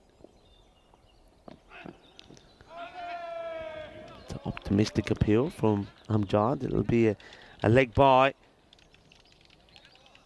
And there's the signal there from the umpire. Looks like that's the end of the over as well. So Royal 94 with the rate for a win. Now you're needing almost 21 and over. They've got to, with 4 wickets gone as well, they've got to start thinking perhaps of the 122. Even that seems a long way away at the moment. Yeah, it does. And even just the kind of stroke plate, trying to kind of go leg side at all costs. It's not easy when you run into good bowlers that can keep it outside the off, kind of bowl away from your strength. So it is Konstantin that I thought would come out next. So I think this is really, if you're going to get something out of the match, these two really, Lagajan and Konstantin have got to be the two guys that have got to do it for you. And we're going to see Kil Hukumaran, who will bowl the next over. He starts with a real loopy delivery, which has gone through the fielder. They'll come back for a couple. So as long as these are not going to the boundary, I think Parazalmi will be more than happy with where they are. I mean, Parazalmi, they're a good team. They've got strong players. We know that. They'll be wondering where it went wrong for them in this series. Have a look at the Vipers. The Vipers, yeah, Greeny Vipers. They too are a team who started so well. Remember, they played the very first match. This has been hit well, and that's what you need now. We might get a little look of John Gray. Yeah, that's John getting up. Yeah, go on, John. Go get it for us, buddy. Well, that's one way to stay warm. That's John Gray there. He's wearing a nice cricket jumper as well. Don't go in there, though, John. Don't go in there. Because we'll see John. There he goes, just in the corner of your screen. They're getting up. Yeah, let's get it. We got a camera on John. There he is. That's John Gray, everybody, in the flesh. Yeah, and well, you can't go in there, John. That's where all the wolves and the bears are. Restricted area. Yeah. Anyway, good to see John out there. Slower delivery now. Running for everything, I suppose. You've got to take everything. Good change up in pace here from Hukmaran. Takes the pace off it. It's very wide of the crease. So I think that the natural angle of that ball is going to take it past the leg stump. Worth a thought, though, but I think the umpire gets it spot on.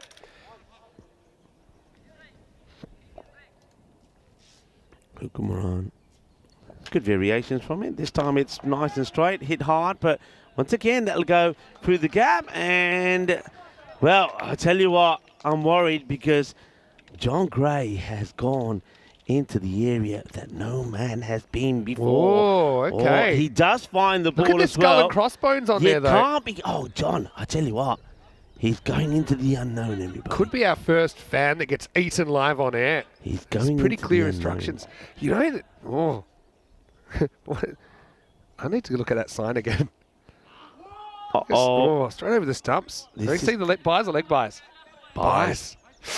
Wicketkeeper just doesn't get a good base here. He doesn't really get that hop across, and as a result of that, that goes past him. So, all right, this over. This is a classic case of he didn't expect that it was going to miss everything. He was unsighted for a little bit there.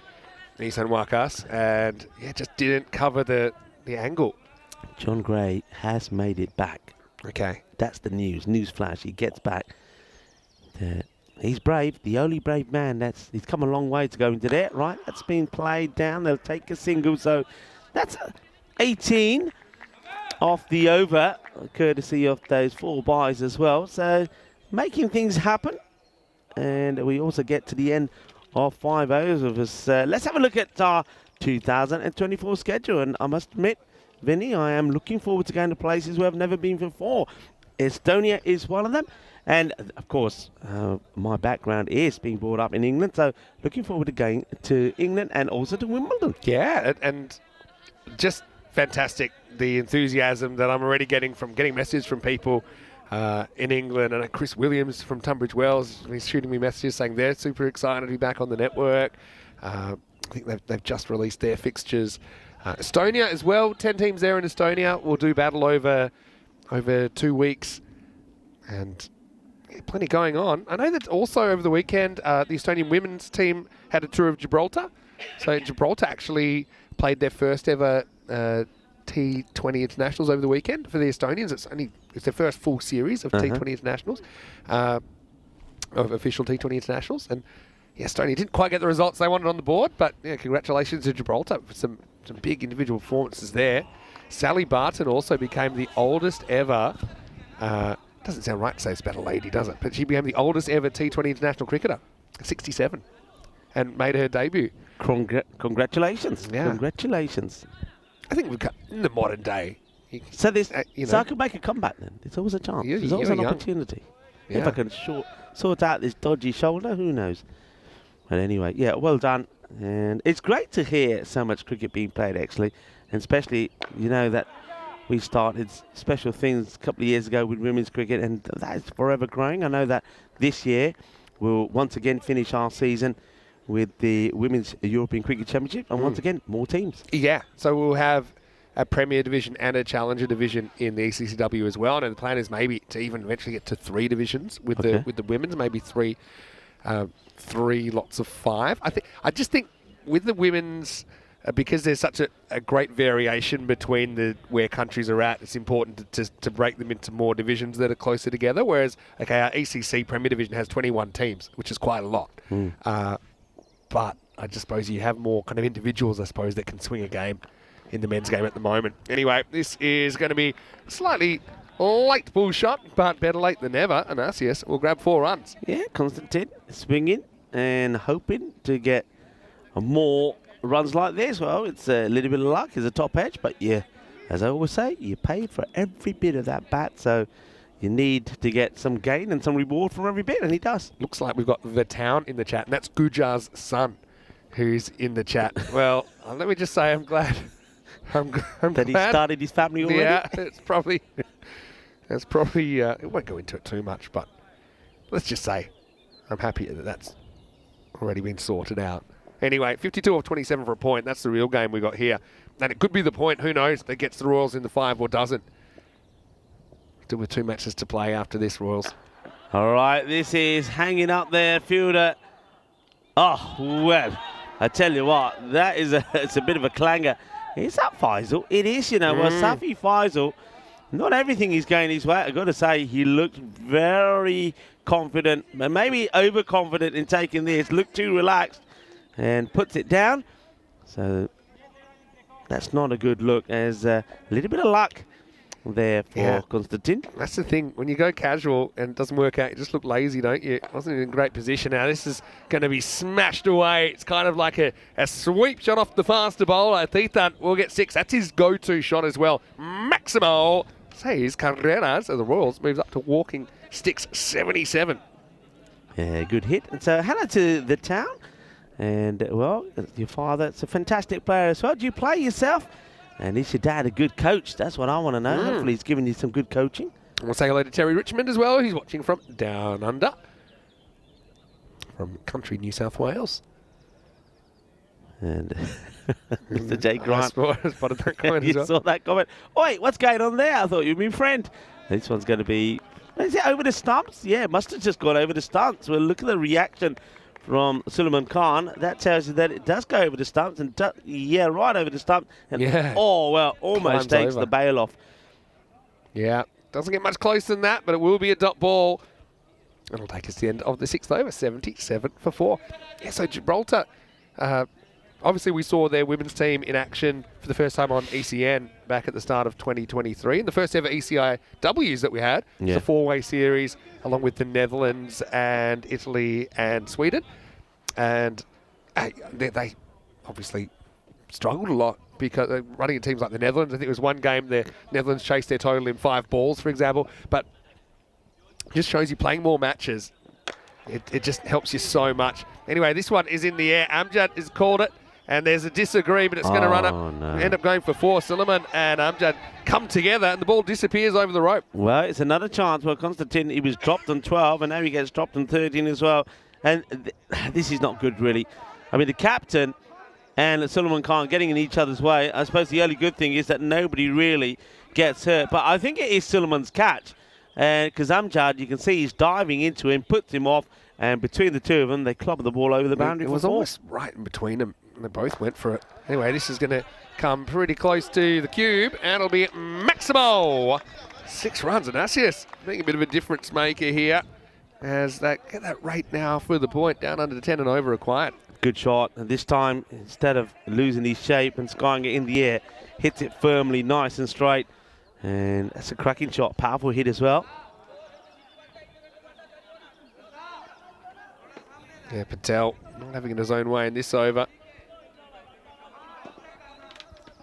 Into the 80s now, 87 for 4. Of course, the win a long way away, but they'll keep trying. But one thing they've got to try and get to is the 122. Get to the 122 and then see if you can get a good win against the Paris Knight Riders, a team who themselves are also trying to get into the top 5. So Valby Neons, they've got to worry about them as well. Right, okay, could this be another one? This time, no. This goes down as well. It's an incredible effort from the fielder. That's Raza Hassan, who's diving full length forward. So Konstantin gets dropped for the 3rd time, this time on 23. Just kind of goes kamikaze style, doesn't he, there? It wasn't a very well planned dive, just kind of hurled himself at the ball and hoped for the best. Gets 2 hands, but bounces out. Swing and a miss this time. By the way, so speaking of teams playing more games and therefore getting better by definition. So Estonia, I think they also had a couple of players missing, but still, they went there. They had it was a 3-match series. This is in the air. There's another chance. Don't think so. It's going, and gone. That's pretty good effort at the catch anyway. But he's out of bounds, and it'll be 6 runs. Well, Safi, how does he catch this and drop the one earlier? Well, you never know. Cricket is a funny game. So 6 runs. Check this out. Yeah, it's a great catch. I mean, he takes it one-handedly in the end. Look at that. One-hand jalebi. But he dropped the 2-handed simple one a lot earlier. So we're in the 90s now. 94 for 4 at the end of 7. Yeah, so coming up in match number 52, the Vipers taking on Paris Zalmi. So both these teams, this will be their last game of this campaign. The Vipers winning the toss and batting first. And Manik Boas had a pretty good series for them. Dulipala Chowdhury as well. I think he's a bit of a key to their lineup as well. And I like the work of Rahim Gul Nasiri as well. But for Zalmi, obviously Safi Faisal scoring a century this morning. And we might have a bit of a treat for you. We might have Corey Ruckers tuning in from the studio for a little bit of that one. That's the word I've got on the street. Give us a little bit of a chance for a coffee and a croissant, potentially. That game starting in around about 35 minutes. You always want to win your final game. If you don't make the finals, it's the next best thing. So that's kind of like their final. Greenie, I think I started touching on this. They did start this tournament off with a 5-over-a-side match, and they got a good win. Somebody like Chowdhury, first time we saw him. Chowdhury would be pretty keen to start well. This is an interesting shot, and he could be a run out, and if it's a direct hit, it would have been gone. Wasn't in the picture. I'm not sure why he leaps across the offside to play this, but plays it straight to the fielder. They run, and it's more luck for the batting side because he weren't in the picture there. And Nasias actually ended up kind of behind the stumps the way he ended up playing that one. 27 off 16 for a point. This game's still alive. For that at least, as this is into the gap, and that's going to be 4. It really is motoring off this outfit. There's John. Is he back in the action again? That's in John's house. John says, my house is under attack. At least this time he doesn't have to go into the house of the Wolves. There he and is. the Bears. That's a good retrieval. Oh, what's he done here? What has he done there? Well, it's too hot to handle. We were talking about potatoes earlier. Well, this is a hot potato for John Gray. And now, well, look, he's fighting all... Oh, no. Rookie errors. He almost... Well, can you imagine if he knocked his coffee over? It would have been all over his notes as well. John Gray. Oh, John. Well, It didn't take too long for him to have his first ECN moment. And he's trying to hide out the back of the tent, I think, after that. He's got the best, one of the best seats in the house, isn't it? I mean, that's the one nice thing about this ground. Okay, now it's worth an appeal, and being given now. I reckon this is a good call. It's a bit of a full toss, it has to be said, from Numan Amjad, but he's trying to work this around the corner. But look, he steps right in front. Yeah, that's going on the hit for me. That's hitting middle and leg, no doubt about it. He goes across the line. It's full, it's straight. It's a full toss, but he plays the wrong shot, and that will be finally a breakthrough as Hukarajan will get our LBW plumb in front. Yeah, hit him in line. It wasn't missing, was it? Still got the impact hit, probably middle and off impact. It's full. Well, it's not going over. It's not going under. It is going to whack into the stump. So nice little cameo there from T10 with 27 off 15. This will bring Regan to the crease. But remember, that point could be crucial. Yeah. If they want to keep their finals hopes alive. 23 required off 14 for that. New batter comes to the crease. Yeah, Jürgen Regan hasn't really done too much with the bat. And this time he'll start with 4 runs as he manages to get it over the infield. A couple of bounces, gets to the rope. All very important runs there. I mean, this is what's important. You're not going to win, get a point. See if you can get a thumping victory, perhaps, over the Knight Riders, who, though, themselves are still in the hunt for that 5th spot. And then you're looking to just try and get another point in a tough contest against Druitt. And then net run rate comes pretty key as well. And one thing that they're doing here, as long as they keep doing this, as long as the margin of defeat isn't so big, the net run rate, they protect that slightly as well. So there's plenty to play for. But at the moment, it's the Belby Neons that will be the happier side because they are still in the spot that 2 teams coming here today are trying to get to. And both capable of doing it. But Belby Neons, they're there at the moment and sitting pretty comfortable right now, watching how this result is fathoming them out. It's either ahead of that blue line, which is the rate they need to stay above to at least take a point out of this game. But, yeah. You feel it's really a long way back if they don't get a point out of this. Anyway, here's Bati Saqib for over number 9. And he could get a wicket straight away. Should be a very simple catch from the keeper. It is a simple catch. So, well, Konstantin probably gives his wicket away at the worst possible moment here because now that means you're going to get 2 new batters out there. He finally goes, remember, after being dropped on 12 by Safi, 13 by, well, take your pick. Was it Suleiman Khan or was it Numan Amjad? Then 23 also by Raza, which was a more difficult chance. He finally departs. So Royal now 6 down, 107. They've still got a fair bit to do to get that point. And they're now into territory where batters are coming in that haven't really performed as Sub Askar comes out in the number 8 position. And, well, he cloths this to the fielder who gets a hand on it. They'll take the single. Got to go for every run here now. Every one is so important. I reckon this might have hit him on the helmet. Just made that sound. Look, bang. Just kind of grabs a bit of the grill. More of a glancing blow, that one. So we've got a bit of a point thriller. This won't be a golden ball chance, but 15 off 10. Remembering that Royals are 5 points away from the 5 at the moment. That'll do nicely. Swing hard and hope for the best. Well, they say fortune favours the brave. You've got to be brave.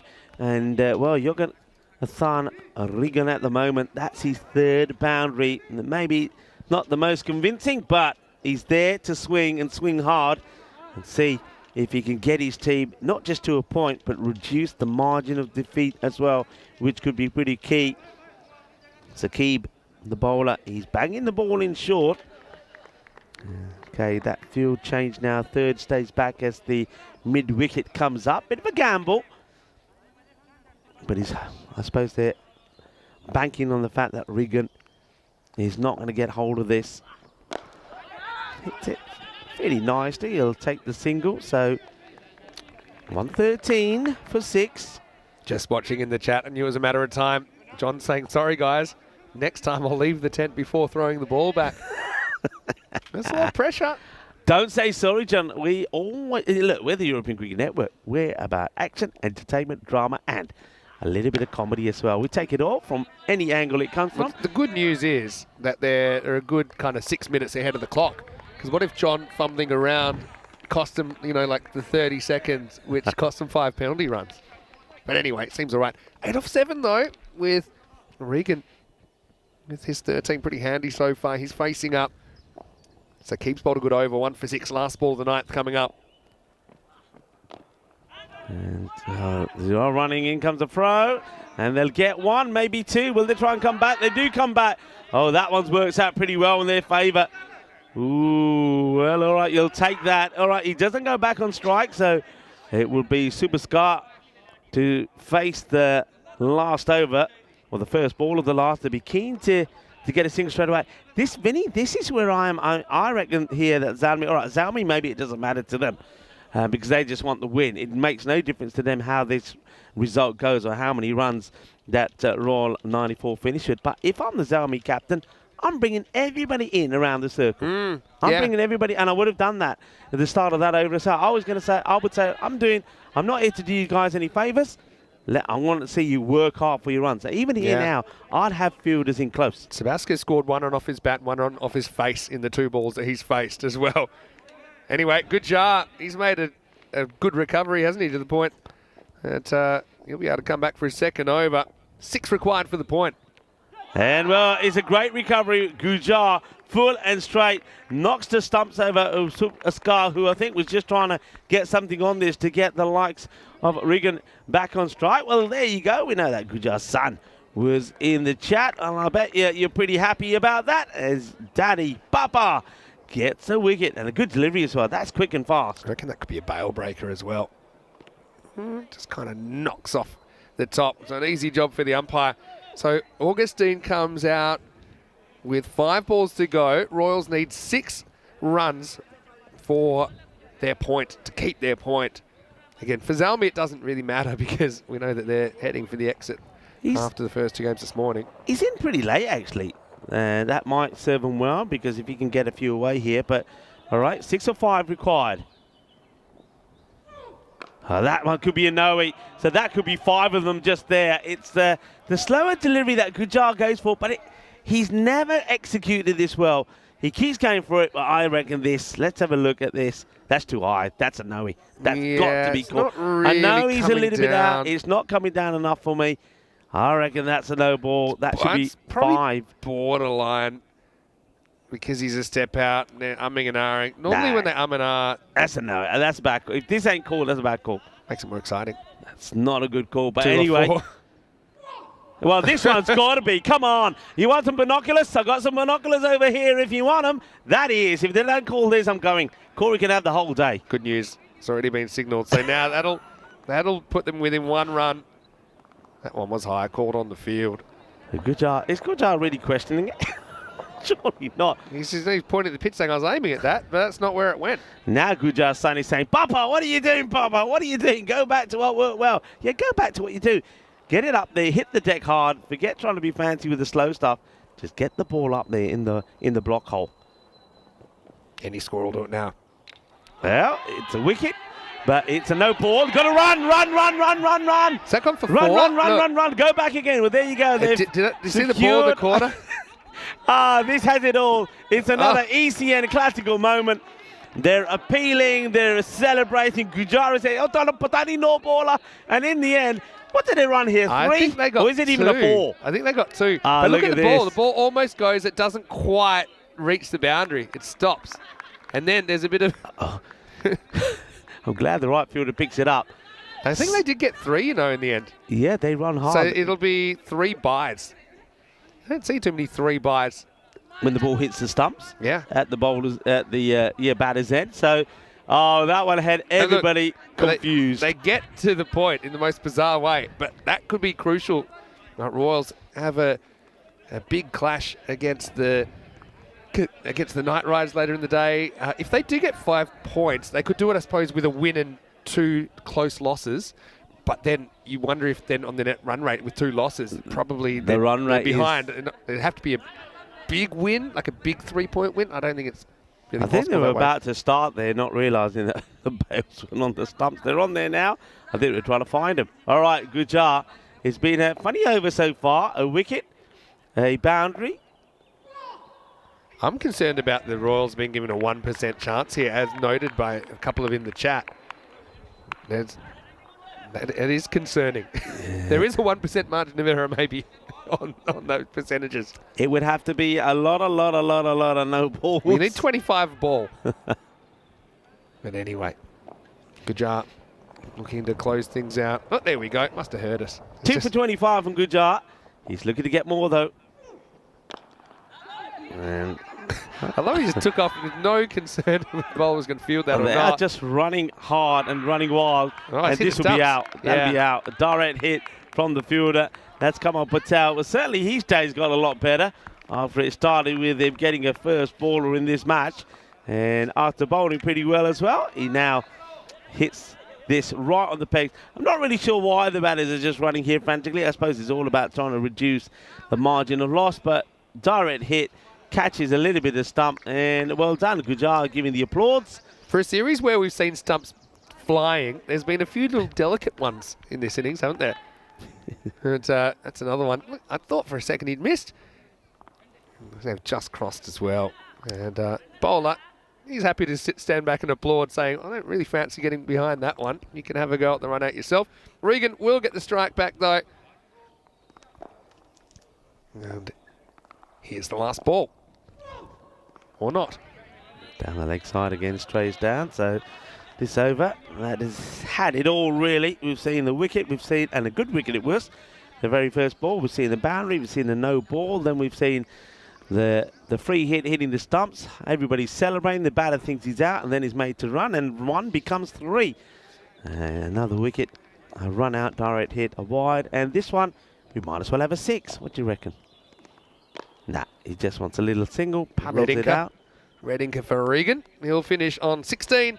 Kajar with a pretty good second over. I know he lost the handle on 1 or 2, but 2 for 27, not the worst figures after his first one. Went for 20, and the final score here is Parasalmi 174, the Royals 127.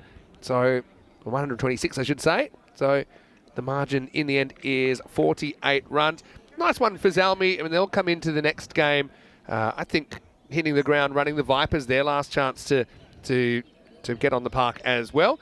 Corey Ruckers, we're doing a bit of a cameo at the start of that to give us a little bit of a breather, and that game will be starting in 24 minutes. 2 teams, I'm sure, wanting to go out on a high, Rico. Yeah, absolutely. I think Grinny Vipers, they'll be wanting to start the way they finished, the way they started. They started with a win in a 5-over tussle with the Super Kings, 99-76. So they'll be hoping that they can finish it high. And somebody who started well, Chowdhury, will be looking to be in the runs as well. Look out for Nisari with the ball. But Hamidullah Dulatsai is somebody who hasn't had too many opportunities. Let's see if they change the batting order slightly, because I think Devane, they have opted for him batting a fair bit at the top of the order opening, but he's just not, I don't think, an opening bat for me. That was a nice catch taken there at third. That's why you have your third back. And Gujarat certainly started pretty well. But then after taking a wicket, he would go magical. Then he took one in the cojones and they were trying to pop him out. There we go. Thank you very much. I'm up and about. I'm all good. And thing is, though, he wasn't really all good, as the Quasor Bandit just checked that he was okay. Gave him a, I don't know, you don't call it a concussion test when it's down in that area. And you can see he hadn't quite recovered because he was still having ball trouble as that one was put down. And this one was not going to be put down because one man who wasn't having any issues catching the ball was Dawood Ahmadzai. He was in good form. And Gujar, though, would once again get his composure back as things return back to where they should be. And he took a very good catch. This one could have been out. Diving to stay alive And then there was a lot of luck also for Konstantin, who came out, and it was dropped several occasions before his luck would run out as well.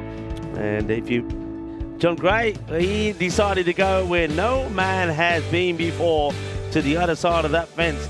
Don't go in there, don't go in there. The Wolves or the Bears could come out and get you at any time. But he ignored the danger signs, and all for getting the Grizzly. That one was a drop and a half from Safi Faisal. And then you saw Suleiman and Numan Amjad getting in each other's way as well, where the luck for Constant continued. That was LBW. And no doubt really about it. Tries to work the straight ball away on the leg side, misses it, and gets caught in front. Knew better. Regan came out and played some nice shots, but he would go. What a good delivery that was from Gujar to get some scar. But then we had it all in this last one. We had the no ball, we had the running frenzy, and the direct hit there as well from Kamal Patel.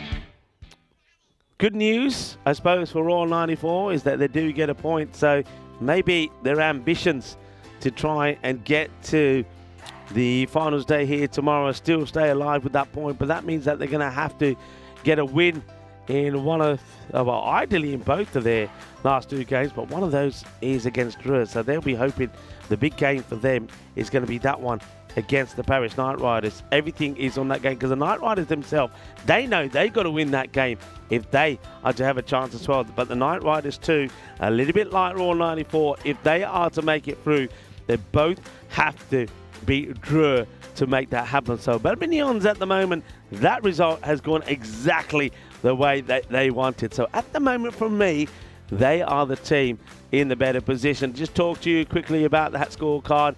21 from Kapil Raj. While he was out there, he looked pretty dangerous. Then he went with Yakuma, who normally has done so much for his side. He goes pretty early as well. And that meant that Logajan had to put a good partnership in there with Konstantin, and they did. That partnership was enough to, I think, ensure that they did get the point. And Jürgen Regan there towards the end, that 16 from him was pretty key. With the ball, plenty of bowlers used, 7 in total. 2 wickets eventually for Afzal Gujar, also 2 for Kamal Patel, 2 for 25. He got that run out there as well. And we saw 2 wickets from the captain, Numan Amjad. So good win for Paris Zalmi. They are in action again in the next match, coming up in just under 20 minutes time as the Greeny Vipers return to take on Paris Zalmi. Join me later on in that match. Myself and Vinny Sandhu will probably be coming in for the second innings, but in the time being, I think you're going to hear a little bit from Corey Rockets as well, so it'll be nice to hear from Corey. I hope Corey's well, and I'm sure that all of you in the chat will wish Corey well and probably have plenty of questions for him as well. So we're going to take a short break here now. Corey Ruckers will return to talk you through the start of the next match.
This European Cricket Network event is proudly brought to you by HCL Software and Paramatch.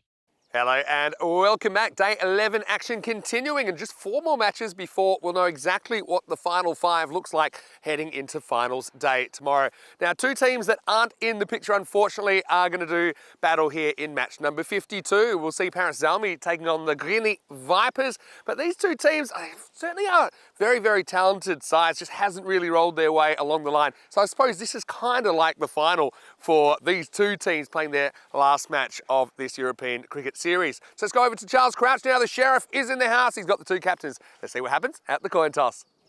Okay. Paris Zalmi to call. Yep. Dales is to call. And it's ahead.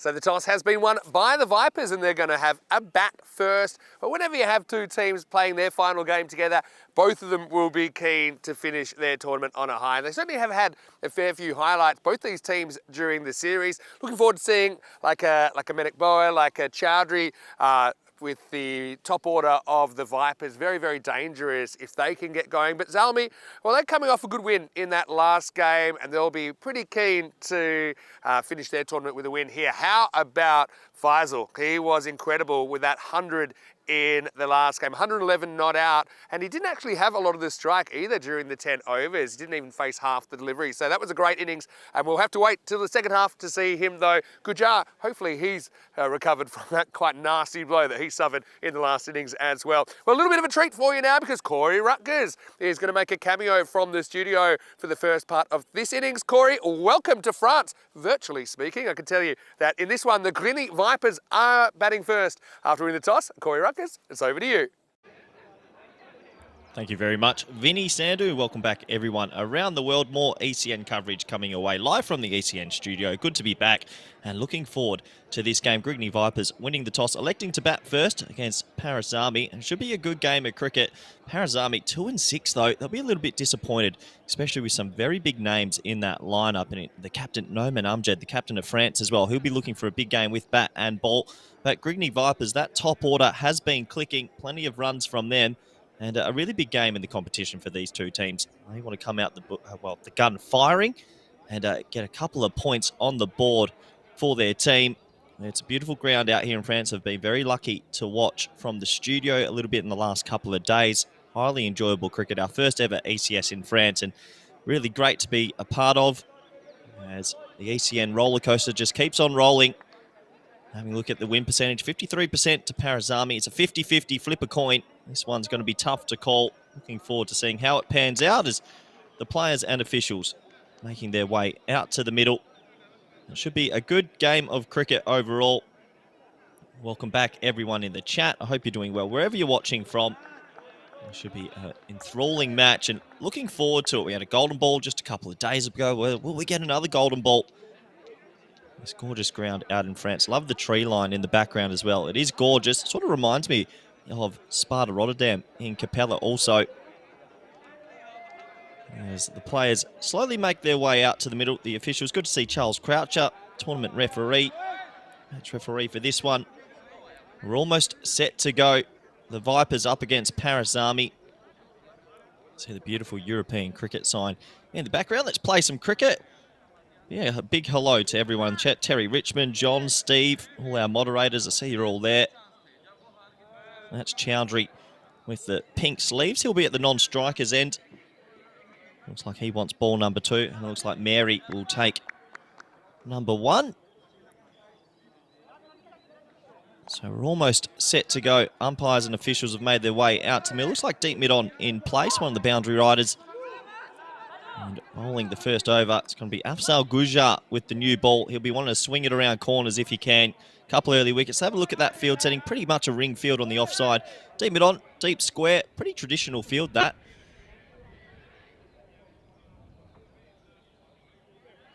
So we're almost set to go. A couple of people saying bonjour, Corey. Je m'appelle Corey. I do know a little bit of French. I should say French, not France. Been a while.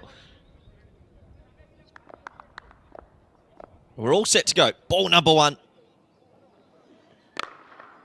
Short, a little bit wide. Nice looking stroke straight to cover. That'll just be a dot ball to start. The batting has been pretty incredible in France so far. Been impressed with the power hitting. I think the national team is definitely coming along as well in French cricket. So plenty going on. But a nice start from Goujar, just keeping it short, wide, outside off. There's a ring field on the offside and dot ball to start. Oh, that's a lovely cricket stroke. The old slog sweep. Steve Waugh, eat your heart out. It goes past the toy car. Well, have a look at this. Thankfully, that didn't hit the Lamborghini out there. What a shot for 6. And boy, you get it all on the ECN universe. 6 runs and vroom, vroom, almost takes out the young man there. Thankfully, it didn't. And Mary, he starts his account well. Again, short, pulled away. A little bit of a toe ender this time, but it's probably going to trickle away, and it will trickle away for 4. So 6 and a 4. Give me some more. And this is a dream start already for the Vipers. I just touched on that the batting has been pretty impressive out here in France, and I think it's a country that's definitely growing with their national program as well.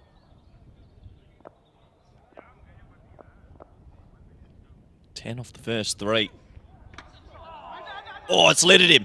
Well, it's all happening already. That's rocked his grill, and they'll get through for a leg bye. This game has got everything going on in the first 4. Leg bye signalled, and they'll have to do a little bit of a concussion check. Hopefully he's okay. So 6 off the second ball, 4 off the third ball, and then the fourth ball just catching the grill there, but seems like he's okay to continue, which is good.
Hello and welcome back, folks. Well, we just got a little issue there with Corey. He was getting a little bit excited, and we seem to have just lost Corey from HQ for a while, so I'll step in for a moment there. And just as we saw the first wicket go down, it was hit pretty well, wasn't it, by Samuel Ameri?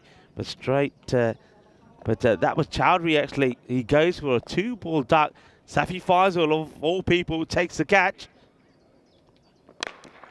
And now, Safi coming on to bowl. Chases on the rebound. Can they get there? Yeah, he can. Well, he's a new man, isn't he? Goujar, he's like a spring chicken as he chases that one across. So, nicely done. 11 coming off that first over. So chases it hard. There's the Centurion of the earlier match. This time Zalmi in the field first. And that one is, well, does this catch a bit of the pad on the way through? It does, so that's going to be 4 leg byes. So,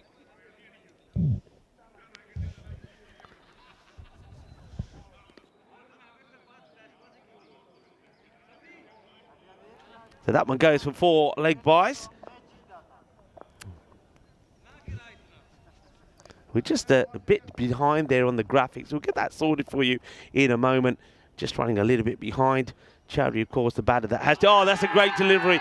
Now, they're asking a question here. If it's not bat, then if it's pad, then how's this not LBW? If it's bat, then surely it's caught. Let's have a look at this again. It's a really good, sharp delivery. It comes back in. Now, if that's not hit bat, then that's LB for me. And if it's hit bat, it's caught behind. So I can't believe either way how the batter survived here. I think this is probably as plumb as you get. And if it has hit the bat, he's caught. So, oh, well, he gets a big life here, the batter. Now, this one gets dug up. And Samiula, I reckon, is pretty fortunate at the moment to still be there. And the man who's not fortunate, we'll get that updated in a moment for you. Apologies, people. Everything's happening here at the moment. We've lost Corey. We've lost the graphics. And fortunately, you haven't lost me quite yet. And you still got your picture, but I can give you an update.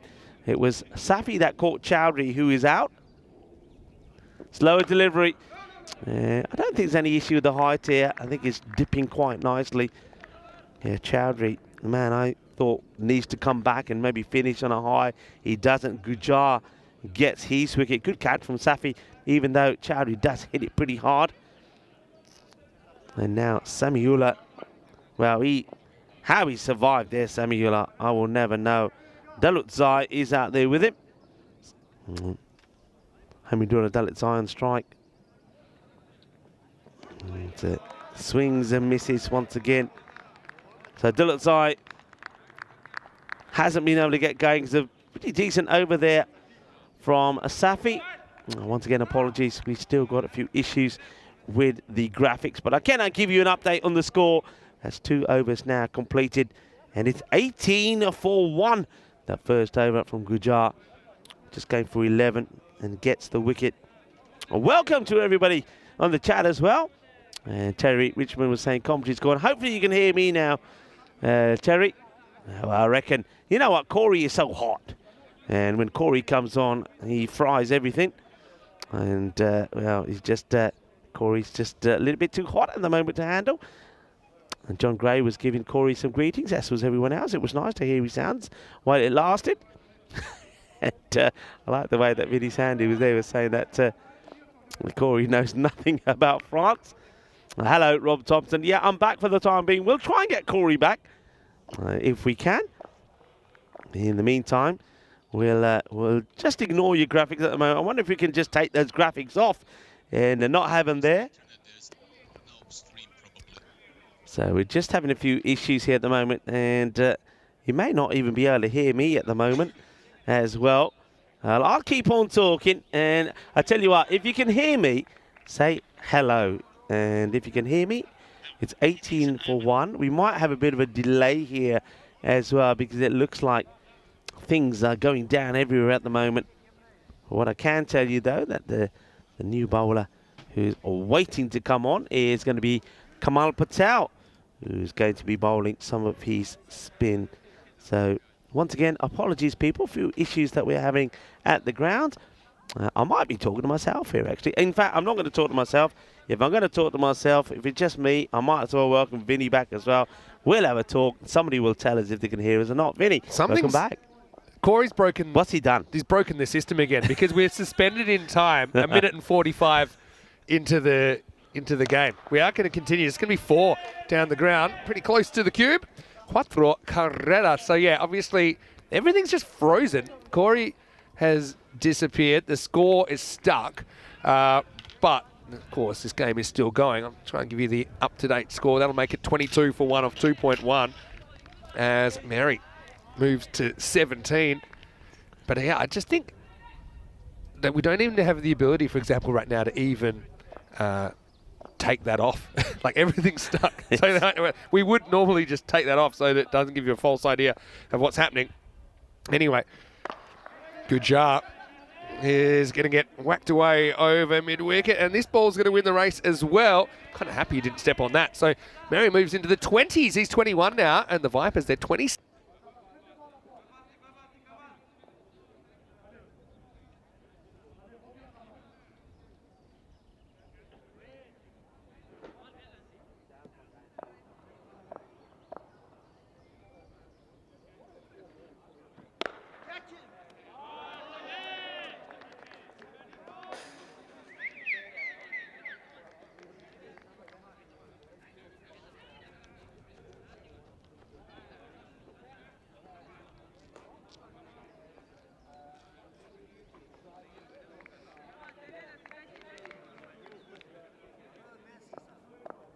I mean, as soon as you introduce Corey, we know this pretty well. As soon as you introduce him, he's like a virus. Things just stop working. He fries everybody. That's cool. He fries everybody. Well, yeah, it was nice to hear him briefly.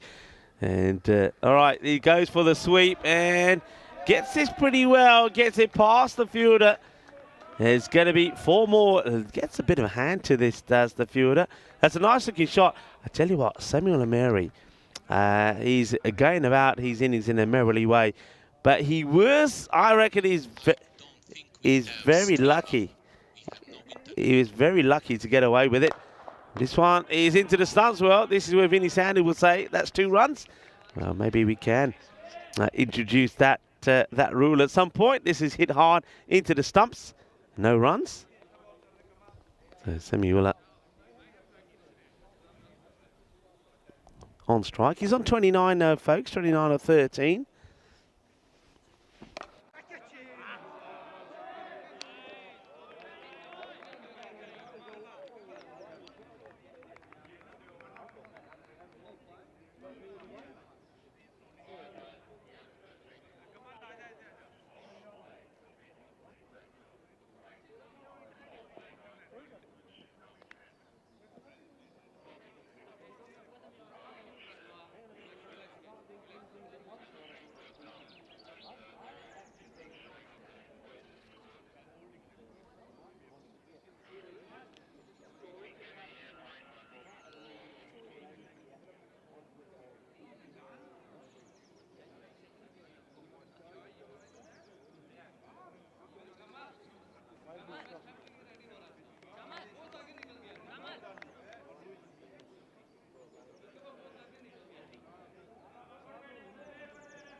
Okay, no, wait, he's out here,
Hello, welcome back. Good news. We've plugged everything back in that needs to be plugged, and it's 38 for 1 after 3 players going out there. Again, apologies for that small interruption. I suppose we are kind of quite rural here. First time broadcasting from the Druitt Cricket Grounds. I know we had a few issues on the opening morning.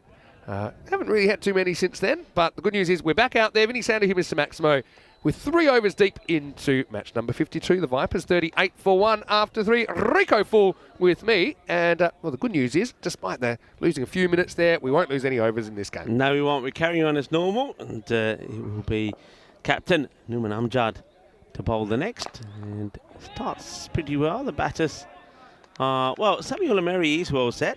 He's going well on 33. He did survive a huge LBW call earlier. But yeah, that one, yeah. hard to find out how it's not out. I suppose the umpire must have felt it was missing the stumps. I want to know, how can Corey from HQ still mess things up over here? Yeah, I know. Well, to be fair, I did have that LBW missing leg. Smashing into middle. And you're right about if he did hit it, he hits it onto his foot and gets caught anyway. Exactly, yeah. So either way, for me, he had to be gone. But anyway, he's there. The cricket trying gods, to make the most of it. The cricket gods work in mysterious ways.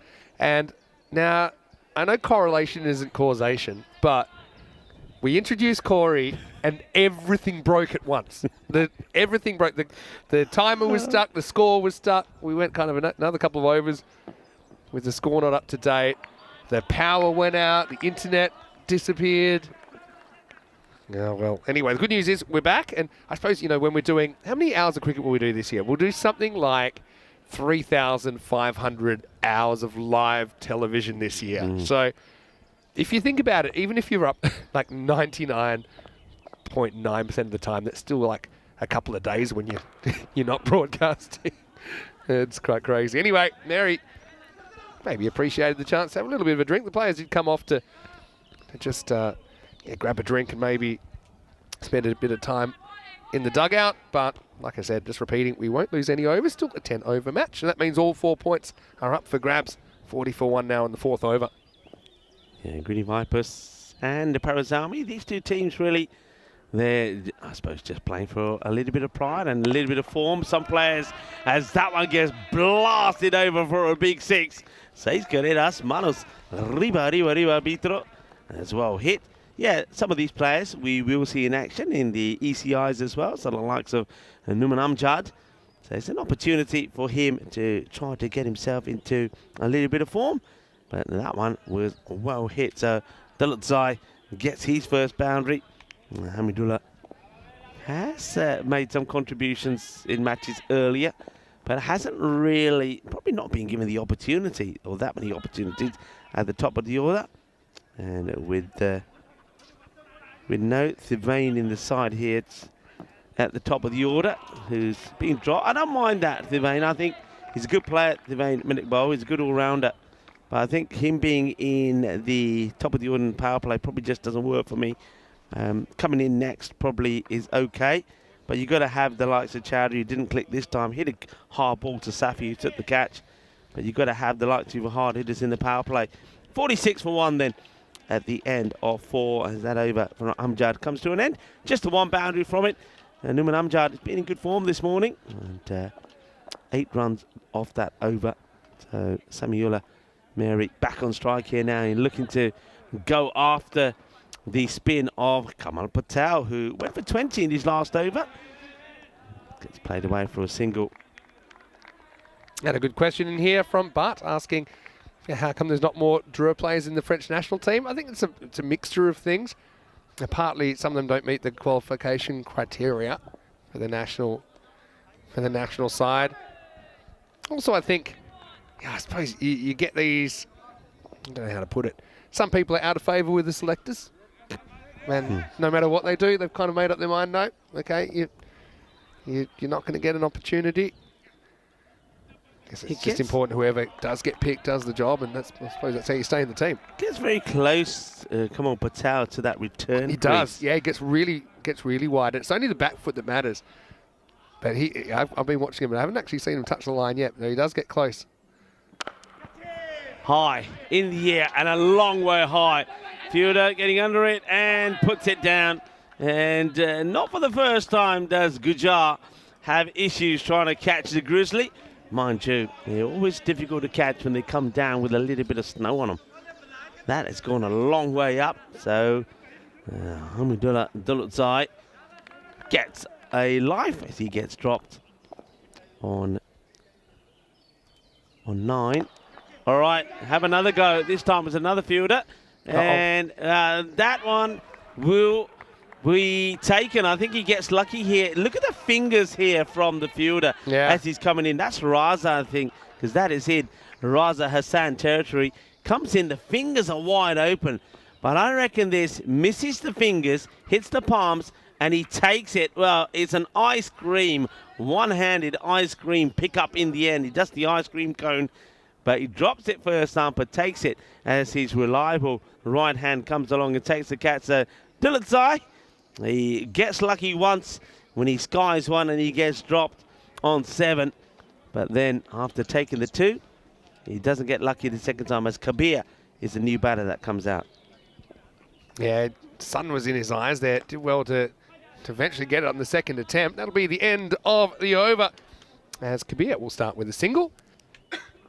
And at the end of 5, it's 50 for 2. Vinny Sandu here, Mr. Maximo. Rico Full with me. We heard very briefly from Corey. Yeah. Maybe just the cricket got so exciting in those first 4 balls and knocked everything out. But the beauty of ECN, we'll just keep on plugging forward. And yeah, with the sun out, hopefully we don't have any more interruptions, because we don't often have games shortened for technical issues. That happened once at the start of this series. But there's a lot of great cricket to come today. But then don't forget, we go into the finals tomorrow for this ECS. And then we've got the internationals on the weekend, 9 matches. Yeah, it's a very exciting time. Exciting day today as well, because we don't know as yet which team will definitely finish top. Yeah. I mean, Paris University Club are there at the moment, but Dreux, if they win both their matches, will pip them. So Dreux could be the team that book their place in the final tomorrow. And also, we haven't really confirmed just yet which team will finish 5th, because Balminians are there at the moment, but it could be just short-lived, as this one is going to go all the way. Volley, as Ahmad Kabir smashes one over the boundary. Kabir is a big hitter. He really is. He's the sort of guy, if he faces, let's say he faces 10 balls, he's going to score a lot of runs. So Kabir wants to stick around there and see if he can get a nice little partnership going here with Semiula, who's pretty well set himself on 35. All right, now Kabir launches one up in the air. Where's this going to go? He goes all the way, in fact. That's quite an incredible hit, Kabir. I mean, he doesn't get this clean at all. But even though he slices it up in the air, he gets enough of it to get it over the field. So 2 big sixes here for Kabir. Can he keep going? Can he keep hitting these sixes? Can he get them to a big score? Yeah, and that's a handy blow at this stage. Kind of a middle kind of a run rate at the moment. Around, well, it's 11.6, so maybe kind of a point under what average is here. Suleiman gets this one to whistle straight over the off stump. Kabir looking for that leg side again. Well, after 2 boundaries, 2 big sixes, gets a dot ball in here. Yeah, I know a lot of people discussing the French selection, but in the end, we're not selectors. So you'd have to ask the selectors and say, look, this is a team we've picked, and that's what we're going with. I know. The way I see it, Vinny, I was talking a little bit about this to Iftika, who was with me yesterday, as another one gets crunched over. So 6 more. Well, Safi Faisal is out there. We saw him take a one-handed, great one-handed catch last time, but problem is, every time he's getting to them, the ball has already cleared the rope by a big margin. Yeah, speaking to Iftika yesterday, who of course is a bit of the local expert here, I just think it's a good move from the French selectors, and I'll tell you why. after this delivery. It's down the leg side as the Gundy ball, and that gets worked away. So Kabir has quickly raced on to 23 or just 6 deliveries. You got the ECC coming up, right? I reckon the selectors have probably got a good idea of who their key 14 players are, the core 14 players. And I think this is an opportunity against the likes of Hungary and Romania, who are gonna see some good talent on show, for them to just try out some other players and say, you know what, give them a go, give them a trial. And if they had a few question marks about 1 or 2 players that are in their frame at the moment for the ECC, somebody else comes along and hits good form, they might make some changes. So, yeah, you got to try other players, and this gives them an opportunity to do so. Kabir bashing another big 6, and, well, he's on a heater. He's on song. That over from Suleiman Khan goes magical, goes for 28, and just like that, the Greeny Vipers are 78 for 2. Yeah, it's kind of an even contest so far. This is a good partnership after they lost to Lupala Chowdhury without scoring. They lost Dolatzai for 9. But Mary did most of the early scoring, but Kabir, he's come in and played a good hand so far, 29 off 7. Yeah, he's done well, and this is what I've sort of been saying about the Greeny Vipers in the last few times I've seen them. They've got big hitters. Change it up. Get those hitters up to the top of the order. Chowdhury doesn't work.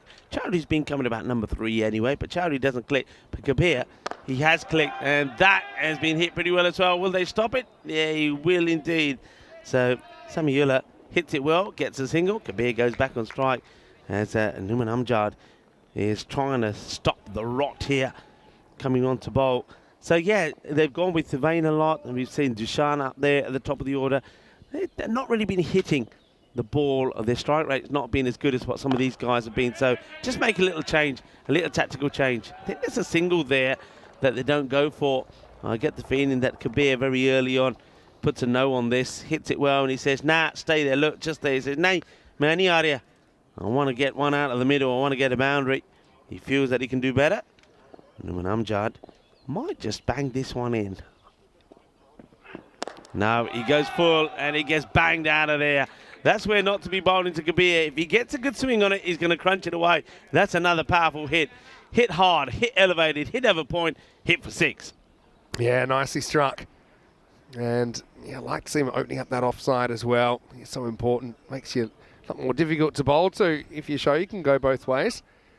Just looking at the ECI, speaking of that national side, a couple of inclusions, late inclusions for France.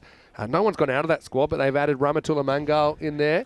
He's a regular as well, and not sure why he wasn't originally in the squad. Yeah, I was surprised, actually. Rahul is already in there, Rahul Mangal. There, yeah. And William Rukwad, who we haven't seen before. He's not part of this ECS either. He'll be having a crack. Speaking of a crack, it's a crack at the bat there from Kabir. And that one has gone a little bit off the beaten track. It's Maximo into the trees. What a sizzler.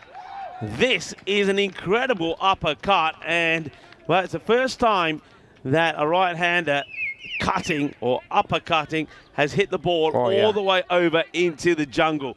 That is a huge strike. That was pure, wasn't it? What a sweet sound of the bat that was. That echoed beautifully around this ground. 41 off 10. We'll get a fair bit of this as well. This time we'll just take the single, and it'll probably say to Samiullah, there you go, you can have one. 50-50 on the win predictor at the moment. Yeah, I love it. Good 50-50 contest. This is basically the final for both of these two teams. Like Amjad, who's bowling at the moment, imagine he'll be captaining the side come the weekend. Let's see if he can finish with a wicket. 22 have come off his spell so far. Samiullah gets one that will go down the leg side. I think Numan Amjad probably wondering if this one goes over the stumps or not. He's just asking the question, the umpire, but let's see. Yeah, I think that is a wide. It's down the leg side. I don't think it's going over leg stick. There's been an issue for Numan. He's much better when he sticks to outside the off. Samiullah misses out on that one, but he's going to be swinging. He's going to go after this. Better. Yeah, that's the areas I think that Numan Amjad has to be. Keep it to a single. It's going to be, keep an eye on it. Yeah, well backed up. That one hits the edge of the pitch. gets away from the bowler, but not from the backer upper. It will be the end of the over. And, well, pretty soon it'll be time to be back in Italia, and Vinny Sandu will be tucking into the carbonaras. Yeah, I will be. Thanks for reminding me. But, yeah, 15 teams. So we know in the north of Italy there's a lot of cricket, there's a lot of teams. Looking at, we've got basically the A to F group, and there's an F to V group. So we start with Albano all the way to Fresh Tropical in Group A, and then Friends 11, who are new. I know that I think they're led by Jaipal Singh from Kings 11. So Kings 11's now transitioned into I think a number of sides, and then the second group will have, because they've got the J's in there, it's got Jandrabresha and Jinnabresha. They're fierce rivals. Anyway, this is the fierce strike. Ravi. He's going to pick that up beautifully on the half volley. Well, that's how you do it. Never mind how many coats he's wearing. But Maximal 6 as Mary actually gets overtaken by Kabir. Now he gets the lead back. Yeah, it's a nice looking shot. And Ravi Panchal, Ravi has learned his lesson. We don't try and go for these catches. And Ravi Panchal actually does pretty well there. He just puts his apple to a side while he says, right, I'll put this apple away. I've got to deal with the grizzly. I'll go back to my munching in a moment. This one, yeah, I think it's a good call from the umpire. I think that one, umpire's call deciding it's probably just missing all of that line. That's Safi Faisal.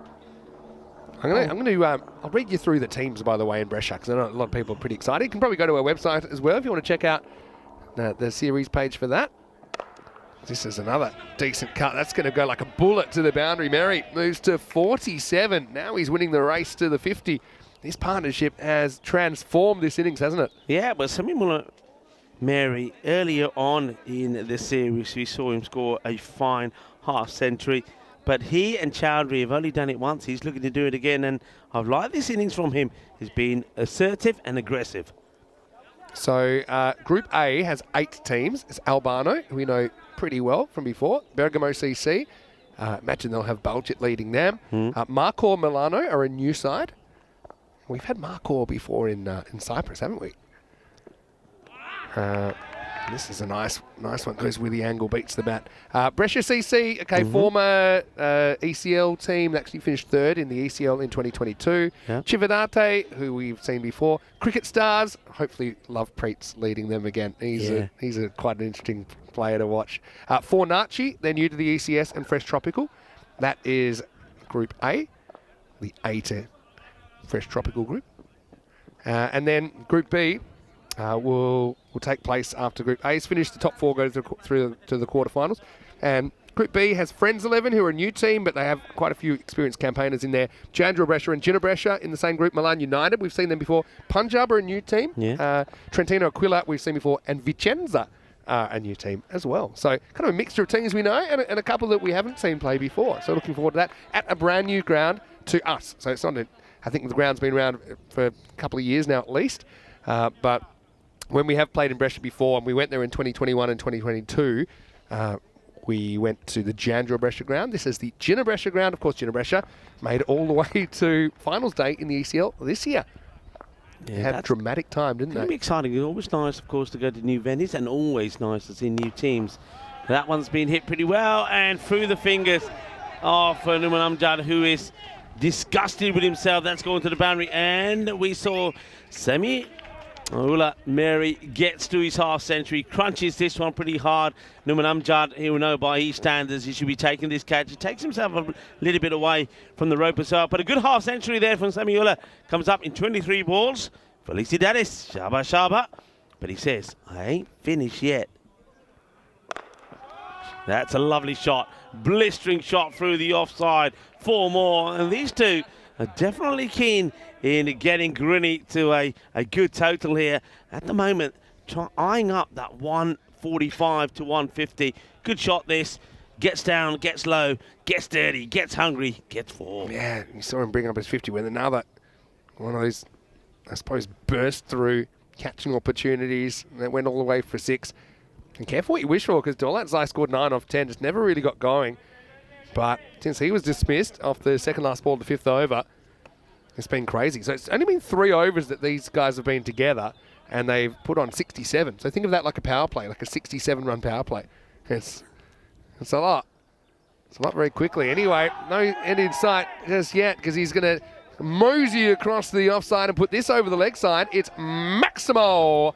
The carnage continues as the Vipers finish the over with a 6. It's 122 for 2 after 8. Yeah, it's quite a good shot, isn't it? Because after playing a dashing shot through the offside, this time he goes deep back in his crease and he manufactures this shot. It's almost like a paddle scoop which goes over that vacant square leg boundary. So 6 more and 122 for 2. Still got 12 balls to go in the inning. So Greeny Vipers, well, it's something I've been calling for a while, to have a slight change in the batting lineup, and it's working for them. Big man Kabir just stands and waits as Gujar is going to come back into the attack. Gujar bowled a very good first over, picked up a wicket, only concedes 11. I'm quite surprised they haven't brought him back earlier. Yeah, but they do bring him back now in the 9th. They need a turning point here, don't they? As Gujar steams in. Oh, the non-striker drops his bat. The striker doesn't use his bat. That's got to be a bit of a distraction. Yeah, he's been disappointed, Kabir, that he's missed this because it's in an area where he's been smashing it. Well, maybe he does get slightly distracted. I mean, I suppose you shouldn't be looking at the non-striker, but if you're batting, you're looking at the bowler and the ball. But maybe in your peripheral vision, that'd put a few people off. Kabir 42 off 12. He's motoring at the moment. Now he's going to have to go. There's a clever change of pace there, I think, from Gujar. And he gets done. Nice sportsmanship as well by Kabir, who plays a really good impact innings there of 42. But he won't be able to bring up the milestone. He'll depart. And that partnership does come to an end. It's 120 for 3. The explosion of the stumps. This time it's the leg stick that gets uprooted clean out of the ground. Well, he hits the stump side. And yeah, look, nice moment there, Kabir. He knows he's been bowled out. Plays all the way around this, actually. He'll be disappointed that he's missed those two, because the one before he definitely should have got a hold on. This one as well, you see from the impact on the stumps, he's on the leg stick, just trying to hit it too hard, but it's a good knock. A quick fire 40. He's got his team to a good score. And 100. I've seen the scores just changed there. It was 122 a moment ago, so I think maybe the last shot was given as a 6 and been changed to 4. I thought it was 6. I thought it sailed over the leg side boundary. That's a surprise for me. I thought it was clearly a 6. Yeah, me too. All right, well, this one won't be a 6. It'll be just the captain, Deva, taking a single and handing the strike back to Samiula. Yeah, it's all happening in this innings. All right, so Samiula. Now, you don't want to be bowling to the leg side to Samiula. So whereas Kabir missed out on a couple on the leg stick and then had his leg stick uprooted, Samiula has played well on the leg side. But he gets one out on the off, and they will take the single. So he has faith in Amir Dillingham Deve, the captain.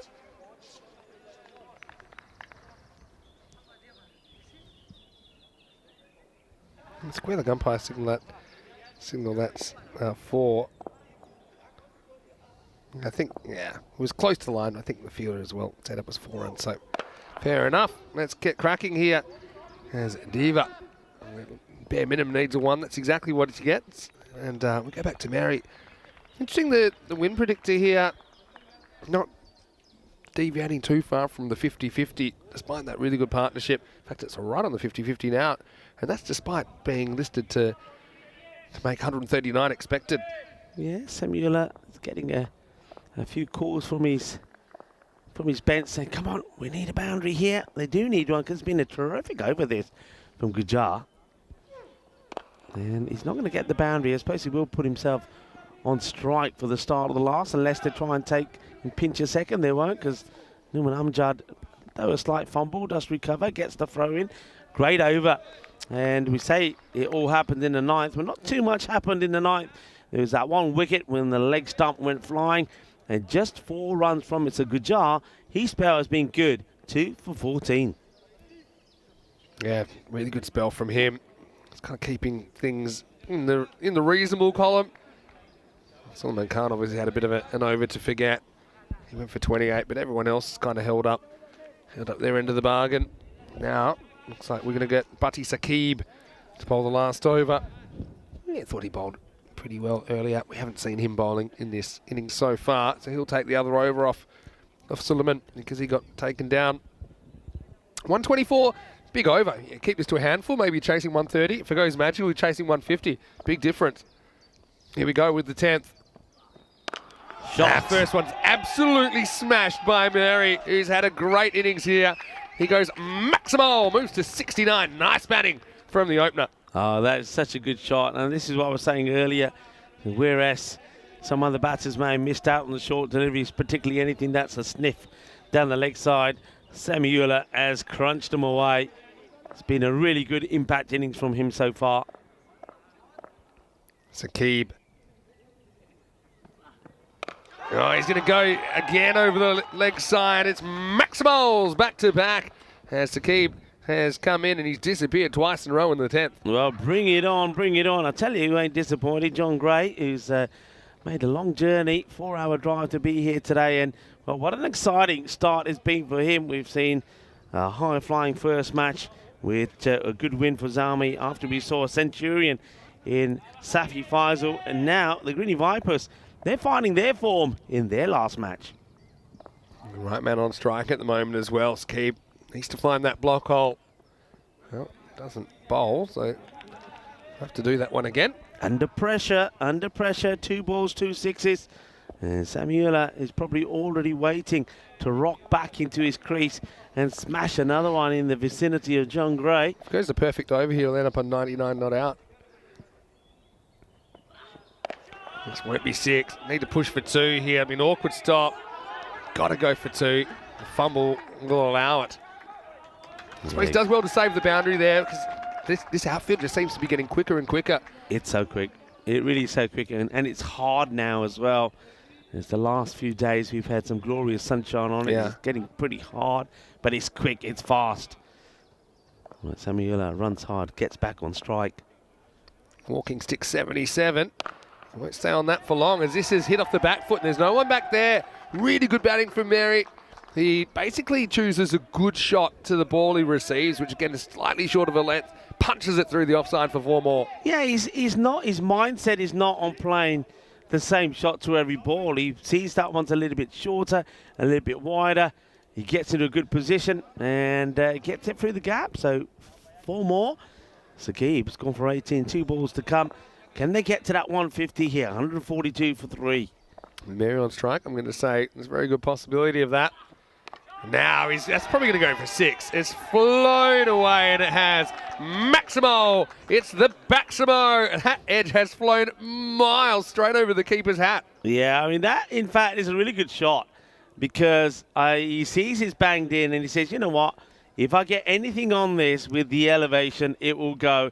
And it goes. By George, it goes. It goes all the way. 6 more. So a ball to go. 148. The Greeny Vipers are looking to put a 150 score on the board. And you know what? I reckon whatever, this is going to be a really good contest. We've seen Parazalmi with the bat this morning score 174. We've seen them on a number of occasions get to these sort of scores. Could we have another high-scoring classic? 5th ball's effectively gone for 52 now for Zalmi. As this is the last ball. Might as well keep running. A slight fumble again. They're going to go.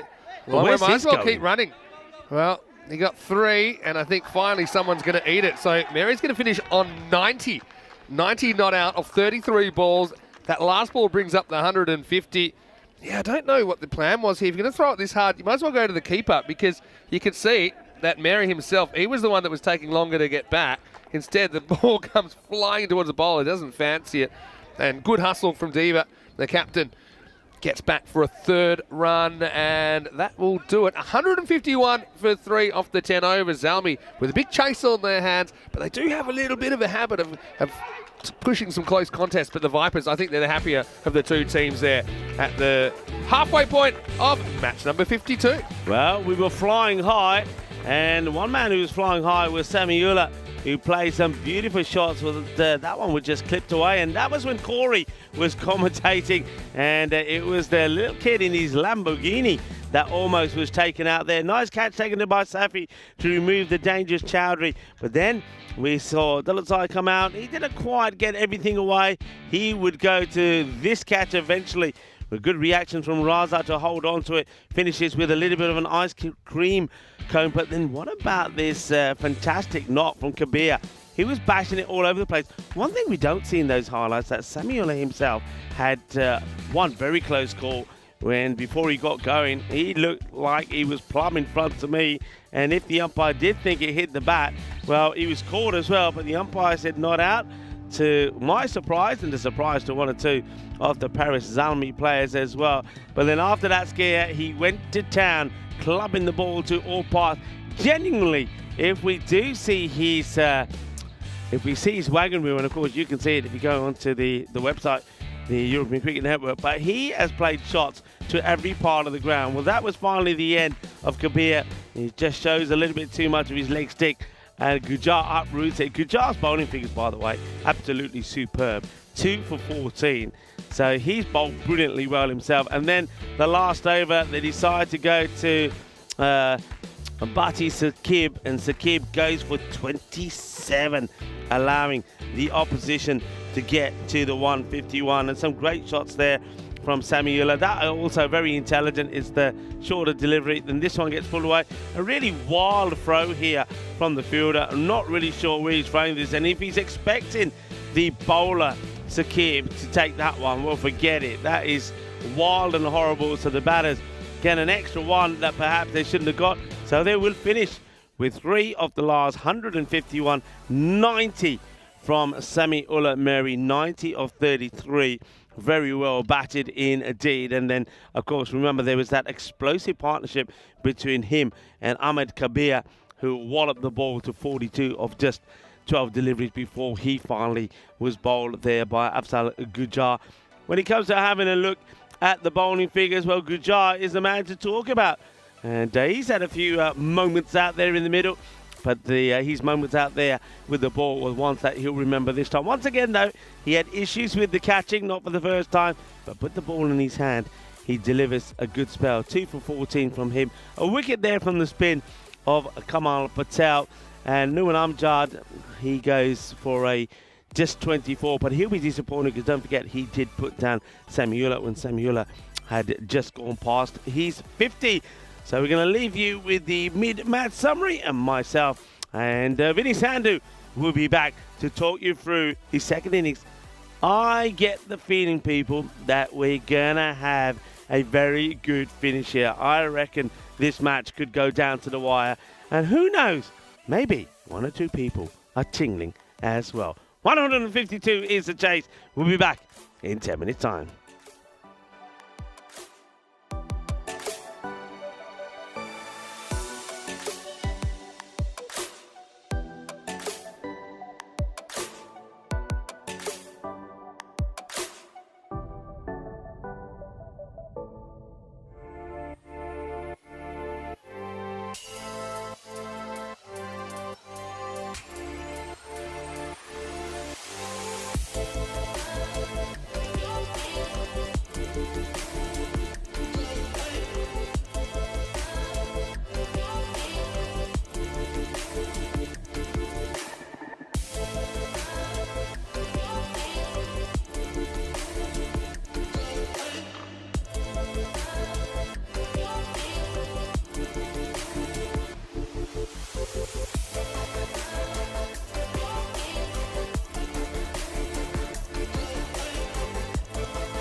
This European Cricket Network event is proudly brought to you by HCL Software and Paramatch. Welcome back, cricket lovers, as we return to this beautiful cricket ground in Dreux, which is an hour west from the capital, Paris. Of course, a lot of big things will be happening here in France this year, and you can see the build-up to the Olympics, of course, and, well, France will be the place to be, and we're happy to be here at the moment, of course. And when you look at our schedule for the year, we'll be coming back here for the Medina Cup as well, T20 internationals, while the Marseille International ground in Malta gets a bit of a revamp. We will go to Malta later on in the year, so I'll be looking forward to seeing all the work that's been done there. So plenty of cricket. And I tell you what, having seen this venue, I get the feeling that we'll be coming here many more times to, play cricket, because it's a beautiful ground. Having a look at the field at the start of this one. Remember, a good knock from a couple of batters, particularly that partnership between Samuel Ameri and Kabir. Kabir finished on 42 of 13, but Samuel Ameri not out 90 of 33. What a great knock. Hit the ball to all parts of the ground, which means that Paris Almi need 152. Can they do it? Yeah. Could they do it? Possibly. Are we going to have a thriller? Yep. Here we go. And we'll start with a wide. Now, this one might have just popped up and caught the keeper on the side of the face, you know. Just have a look at this. This is Ahmed Kabir. It doesn't come up, and it goes, right onto the side of the cheekbone. It's a big, strong unit, and he needs to be. He doesn't even flinch, though. I don't know if we got time to show you when he throws the ball to the fielder. It gets it completely wrong. Back to the action. It could be another wide. Yeah, it will be. First time I think I'm seeing the bowler. This is Sandeep Singh. Haven't seen too much of Singh. He's not made the best of starts there, a couple of wides, but I suppose he's trying to keep that ball outside the off peg here to Kamal Patel, who hasn't scored yet in the day, but he will now on. That's a sharp bit of fielding from the fielder. That Grizzly almost tries to catch him as well, but nicely done. Nice looking shot. Gets the wrist involved and deals with it pretty well. It releases the ball as he goes backwards out of play. So no issues. Nicely dealt with actually by that fielder out there. That was quite a sharp bit of action.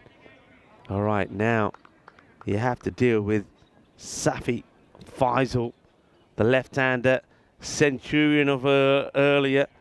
Smashed the ball beautifully, did the left-hander.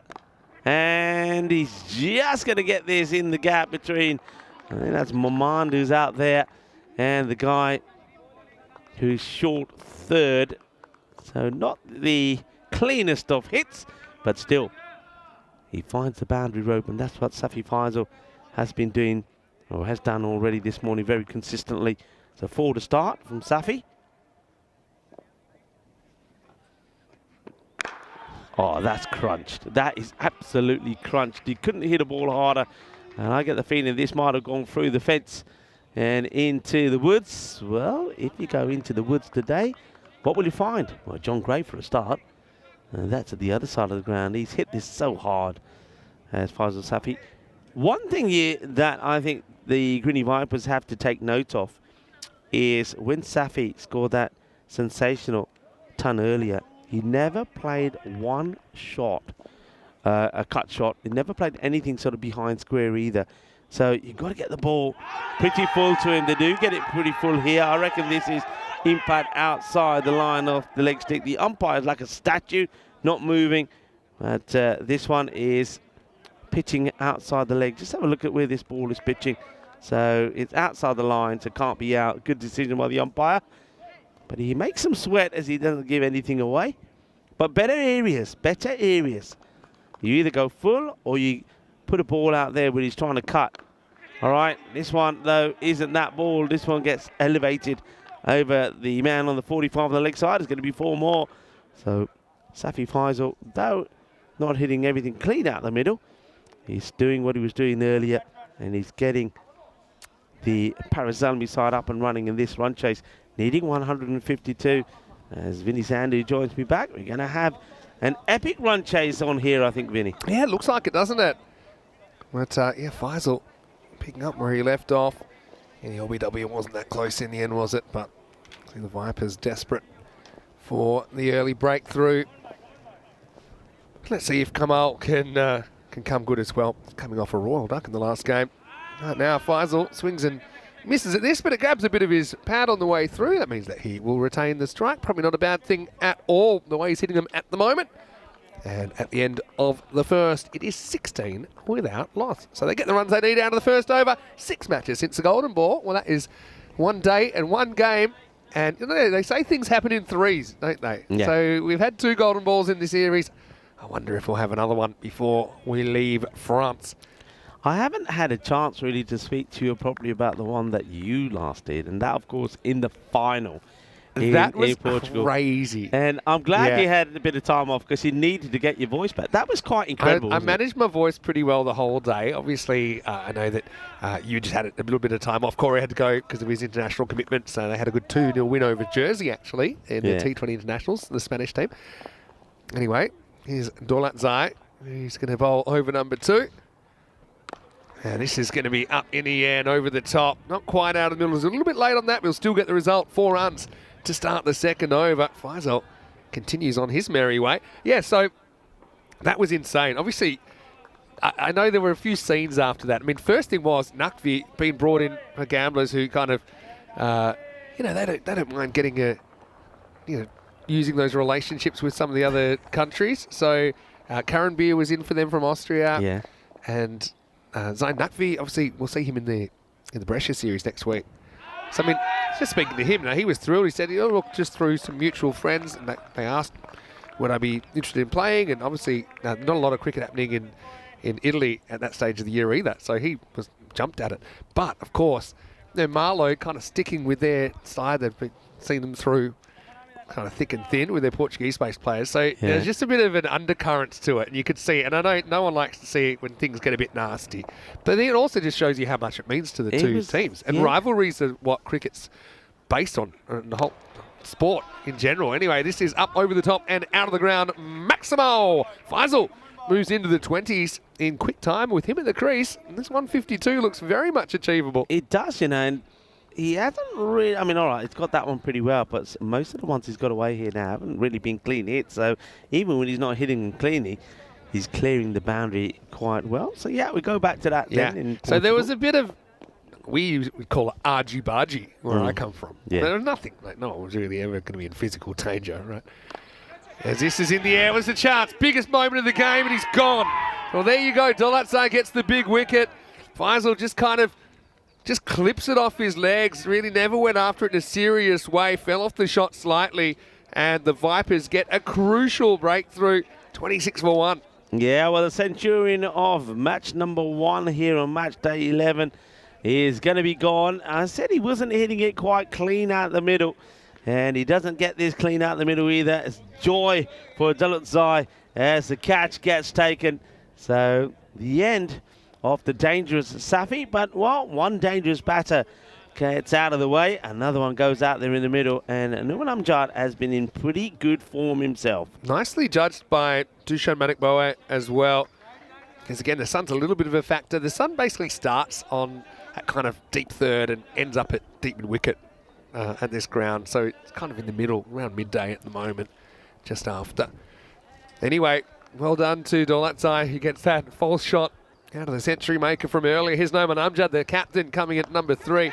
And, was this a catch? I mean, I thought maybe it might have been squeezed into the ground. I thought it looked like it was a bump to me. I thought he's hit this into the ground, but we'll soon see. Yeah, I reckon that's a bump. Yeah. I don't think it was actually a catch. Yeah, into the ground. It flew like it was a catch, though, didn't it? So I suppose he does well to at least stop the boundary. Yeah, but going back to the Portugal thing, yeah, so as it was, I mean, Nakvi, he was great as well. He made a whole bunch of runs, but he's bowling that last over. And Amir Zaib came out and just obliterated in the last couple of overs. Needed it, but he missed a couple as well. It wasn't a bad over by Nakvi at all. Just some really good hitting by the man they call the Rock. Yeah. And it reminded me, going back when he made a very good half century for Portugal in the first ever ECC. And then, needed a 6 to tie it, and it was huge. It was, but the other thing is we had a technical delay that we started the game 15 minutes late, and then we had a run-out review that was actually one of the most complicated ones ever, and Tyrone was determined to get it right. Even then, moving to see it on a bigger screen on the TV, All right, because there was a lot going on about when the bails were dislodged, the bat bounce, was it in, was it out when it bounced, and there's a lot happening. 28 for 1 here after 2 overs. So that probably took 5 or 6 minutes as well. And then with some of the feeling getting into the game, there were some delays where people had to be told to settle down. So the golden ball took place at 8:12, which was the exact moment of sunset, but it was dark. So when that last ball disappeared out of the ground of regulation, as we look at these two teams, unfortunately, they are out of the mix as far as the playoffs go. But one will finish above the other, whoever wins this game. So, yeah, much rather have a 4-6 record than a 3-7. It just feels a lot better. Anyway, start of a new over. This is knocked down, but slightly mishandled in the infield. That'll allow an easy single. That's the captain, Amir Diva. Yes, and then, obviously, first ever golden ball in a final. So, Yeah. it's one of those things that's, tick it off the bucket list. But maybe, I suppose, the next frontier, like an ECC or an ECL final, Wow. to be determined by golden ball, either in the group stage or obviously the main thing. Hits this onto his foot, kind of loops up over the bowler for a single. Like the start here, though, from Momand. He's getting that ball pretty full. You see that there? It's almost Yorker length. So his plan is to get it full and straight. The other thing is, with that Portugal final, it was a bit of a hectic day. As this is up in the air, it's a straight pull, and that's going to carry. That went a long way off the stick of Amjad, who he's got genuine power, doesn't he? As well as a pretty decent technique. It was like a flat bat smack, maximal 6 runs. Yeah, a little bit shorter this time from Momand, which allows Norman Amjad just to stand and deliver. Hits that pretty well. So it was pretty dark then. Is what you're trying to say. I think when I went and watched it back, when that last ball went for 6, and I said, and we're going to have a golden ball in the dark. Because it didn't bother Zaib. This is whacked back into the stumps. It was an interesting one the other day where we saw it would have been a run out, except the bowler had the ball in one hand, the stump in the other. You might have seen it on social media. I saw that. And then kind of looked at them both going, oh. And everyone was like, I don't think that's out. Of course, you need to remove the stump with... If you are going to pull the stump out, then the ball needs to be in the hand or hands that you use to pull the stump out. So the other thing was, gamblers, they've got like a decent entourage that have been there enjoying the cricket on the deck in the afternoon. This is belted back straight down the ground. Amjad's looking in a mood here, isn't he? It's his last chance to have a bit of a tune-up before those ECIs on the weekend. This was a blast into the sight screen for 4. It's a delightful shot. What I like when I'm watching Nouman Amjad, when he's hitting these balls and when he's in good form, there's very little movement from him. He's staying nice and straight, and he just gets into a good position. He just leans forward and, plays that beautifully. Immaculate shot. Momand just, you can see what he's trying to do. He's trying to get the Yorker length in, but the last 2 times he's just been a little bit too short, and he's offering the half volley to Nouman Amjad, who's putting them away. Anyway, final point on the Portugal final situation in a minute. It's pretty short. It's going to be over the head for a wide, but message sent by Momand.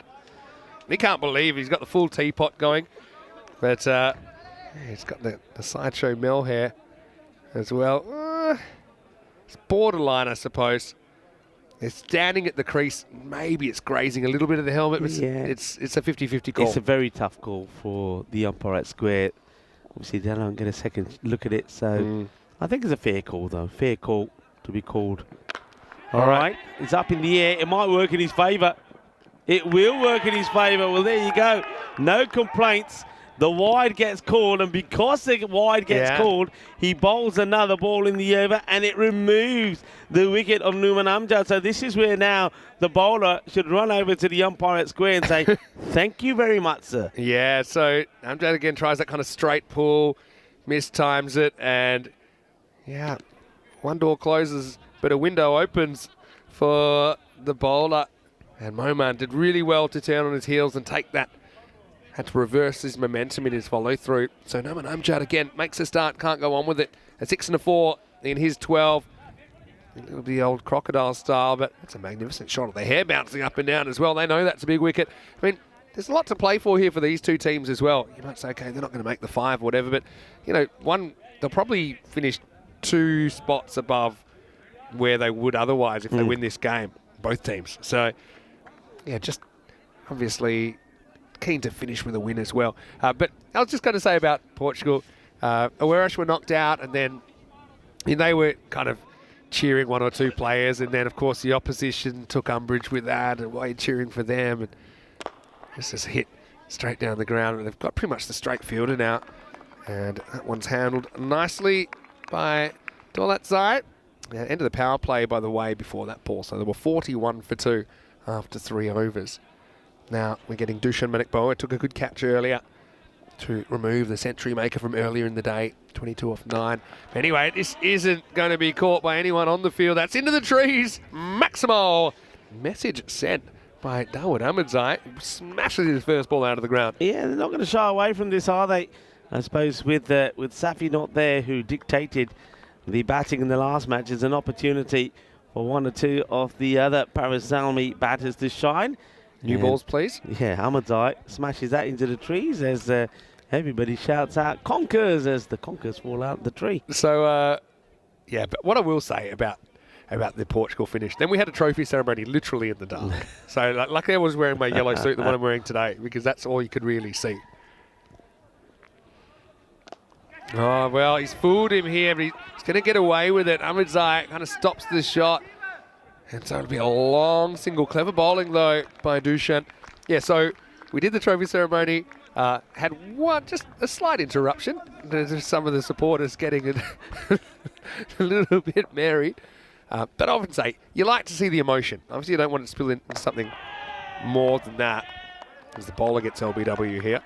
But I often say, it's an emotional game. And so you'd rather see people caring more than less. Yeah. You know, obviously sportsmanship's very important. It's part of the fabric of our game. Well, he's got both feet here. He's got right shoe, left shoe. And a little bit like the old square dancing tactics from Manik Boat, but he does well to keep that to a single. He does. It's to the right, and then to the left, Well, if Corey had his rule that said when you field with your feet, you lose a shoe, he'd be shoeless. He's got no shoes on that. He's down to 0 shoes bowling in his socks. Last ball of the over in the air. Ahmedzai's got no patience. He could be gone here, and he is gone. So Manik Boa claps off a good over. The move to spin pays dividends. The 50 comes up for Parasalmi, but they've lost a third wicket now. It's 50 for 3 after 4. And that one was well taken by Samuel Ameri down the ground. It's a very good catch from Samuel. It gets a long way up, but with no wind to have to contend with, really. He gets himself in a good position. Nice, good, solid base. And he takes the catch. So the 50 is up, but another wicket will go. That's the end of the over. So the end of the over proving fruitful again. Hey, I've got to ask you, have we heard back from Corey? Yeah. So I said, Corey, okay? So it wasn't related. The technical issues were not related to Corey, I'm told. So I said, well, Corey, you know, because the plan is that we'll be doing a little bit from the studio next week. So we're just kind of just making sure it's all up and running with Corey. Then Corey said, no, I'm good, thanks. 4 balls. Put the cue in the rack. He set the record for the shortest commentated game ever. He said, no, I'm good, thanks. A check, please. Yeah, exactly. Check, please. That on the bill. Thank you very much. Well done. Oh, dear, Corey, you got to love him. Yeah. Very. Yeah, he's like an impact commentator. There's a bit of impact in those 4 balls. I bet he's probably doing it in his pyjamas from his bed as well, probably. Something like that, anyway. Quite likely. Maman comes back after taking the important wicket. And off the last ball off his first. That's been well struck. That's going to be 4 runs. Yeah, Kamal needs to get moving, doesn't he? And he does here. That's a really nice shot. You can see why they like him at the top of the order. Just a nice, easy swing of the bat, like a square drive. Makes the most of a little bit of width, as it is Moman coming back to bowl his second over. Had a question from Barry Barbarian in the chat a little while ago, who are some of our favourite players from the ECS in France. It's pretty tough to pick favourites. I mean, obviously, we know the Truro and the PUC guys pretty well from the ECL, but I've enjoyed seeing a few new faces as well. As this is up in the air, and that's going to be out of the ground. Maximo! Right on cue. Kamal, he's lost 3 partners along the way, but now it's his time to shine. He puts that one up and over the rope on the leg side. Yeah, it took a while to get going. Well, he's got Gujar Absal that's come out with him, and Gujar has probably got a reinforced box, I'm sure, because he's having a few issues with his crown jewels. He's saying, I'm not taking any more. Yeah, that was a nasty one earlier. Hit straight, but they've kind of tightened that area of the field now with the, pretty much not really the full southern cross, but the long on has pretty much decided to go straight down the ground now. They've got the long off, so kind of encouraging, leaving a gap almost at a regular long on, where if the batter wants to hit slightly across it, it is a slightly more risky shot. Moman's bowled with a lot of fire here. He goes the bouncer again. I think that one's going to be okay. It's good delivery. It's a good delivery. It's the first one to a new batter. And this is where Moman just wants to let the batter know what he's capable of. Yeah. Gujar will be happy that was above the important bits. But, yeah, favourite players. I mean, obviously Hamza Niaz, that century he scored was pretty amazing. And he's one we always love to see. I've really enjoyed seeing some new players. So, for Sajjad Stanikzai. It's a second. But, yeah, Sajjad Stanikzai is a guy who I think being in a team with Dawud Ahmedzai for President's 11 has been really good for him as well. As we welcome you into the commentary box, when he's down to him, Mr. Maximo. End of 5 overs here. It's 61 for 3 after 5. But just to see that kind of mentoring going on as well with Dawud in that side. Obviously, you've got Dawud Ahmedzai here for Parasalmi as well. No relation, but yeah, so great to discover more of the domestic players as well as look at some of the French national team that we know pretty well. Oh, that's a missed stumping. And this is a good example, Rico. This is one where he doesn't have to rush, so he's already going to take the bails. But if he takes this, it's going to be stumped by a long way. See, so he's basically spending it before he's gotten it. There's two types of stumping: the type you need to rush and the type you don't. And recognizing the difference is a really important skill. And so if I was keeping there, kind of internal clock would be saying, I'm going to get a bit of a hop there, just a single. Would be saying, right, just catch it. Just catch this ball. Yeah. If you catch this ball, you're getting the stumping. You don't have to worry about being really quick with your hands and whipping the bails off, because then you compromise on technique, and you can see that he basically snatched at that one. All right, this is hit high. Now, this is a chance for the straight fielder, is it? It is. That's a great bit of fielding. And then has to trip the light. Fantastic. It's Dolatzai down the ground. And I had a fielder specifically for that straight shot, and he stays the right side of the border. Patel, a few shots in anger, but he has to go for 15. Well taken down the ground. Score 63 for 4. very good catch this. I like his awareness as well, because once he's taken the catch, he's keeping an eye on the rope. He's prepared and ready to offload the ball if he needs to Samuela. He doesn't need to, holds on to it. And just there, you see, just as a little check, and Samuela saying, I'm here if you need me. I'm here if you need me. And Dolatzai says, nah, I'll deal with it myself. So gets a life, does Patel, with that stumping opportunity, but not able to make the most of it. So good catch, well held. It's another good batter. Sulaiman Khan comes out. He'll be keen to fire. They can't hit this one first up. I know they've been slowly loosening up the wide calls. That one, that's probably, that's one that's hard to tell, does it get a bit of line or not. So I think benefit of the doubt still goes to the batters on those. Anyway, this is in the air. This really should be out. It's another backtrack. No, it falls in the middle of the Bermuda Triangle. Wow, that was Moman, who was backing back. We saw him reversing and taking a catch off his own bowling, but this one just kept travelling over him, didn't it? Yeah, well, if it landed on top of his head, it would have bounced off cushionally, like jumping on a mattress. That's one that if he actually turns around and runs forwards, that's a more difficult catch, but at least he would have reached it, I think. Anyway, the next one is drilled along the ground in a similar area. And just quietly, that required rate's crept out past 20 now. So, pretty much got to go for broke here, don't you? Point doesn't help you that much. That could help, because that's up and away from the fielder. It's Maximo. 6 runs as Sulaiman Khan gets his first. And that'll take us to the end of the 6th over. It's 72 now for 4. Yeah, Sulaiman Khan gives himself a lot of room as he jumps outside the off stump, and the bowler doesn't give him what he wants. Sulaiman wants it at the stumps. He follows him, but it's a good adjustment, quick adjustment by Sulaiman Khan. Hits his first boundary. So they are still behind. They need to go at 20s here. So these two really got to get going. And, of course, Afzal Gujar has only just got out there. But Sulaiman shows his intent. I'm quite surprised that Krum Shahzad is pretty low down. I certainly would have gone with Shahzad before maybe even the likes of Gujar. Yeah, still batting to come. 80 off 4. So you need a magical finish here. As Tivane, Manik Moa, he's going to bowl. Over number 7, a wild swipe first up. The bowler had to be convinced here. Yeah. There's been a couple of these today where there's been a big peel from behind the wicket. But look at the bowler. He doesn't see it. He's just turning around, and then he's saying, hey, What do you think? He's like, well, I know you don't think it's out, so why do you think I'm going to think it's out? It's been pretty much of a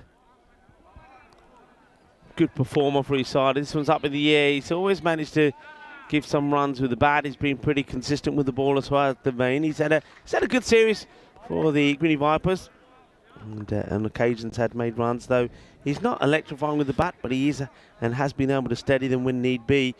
And now with the ball, this one, it's not quite where the batter wanted, but he does get a boundary. Yeah, they've brought it back from just above the 20 and over.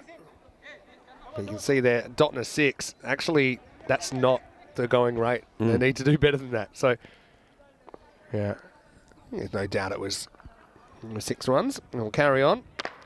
Now, this one is a bit of a miss hit off the end of the bat, and that's going to go down to Dole outside for just a single. Yeah, so yeah, as far as like favourite players, I mean, there's plenty of players I'm looking forward to seeing play for France on the weekend as well. So I think it's great to see Sajid Stanikzar getting given a go for the first time. He's not the only one.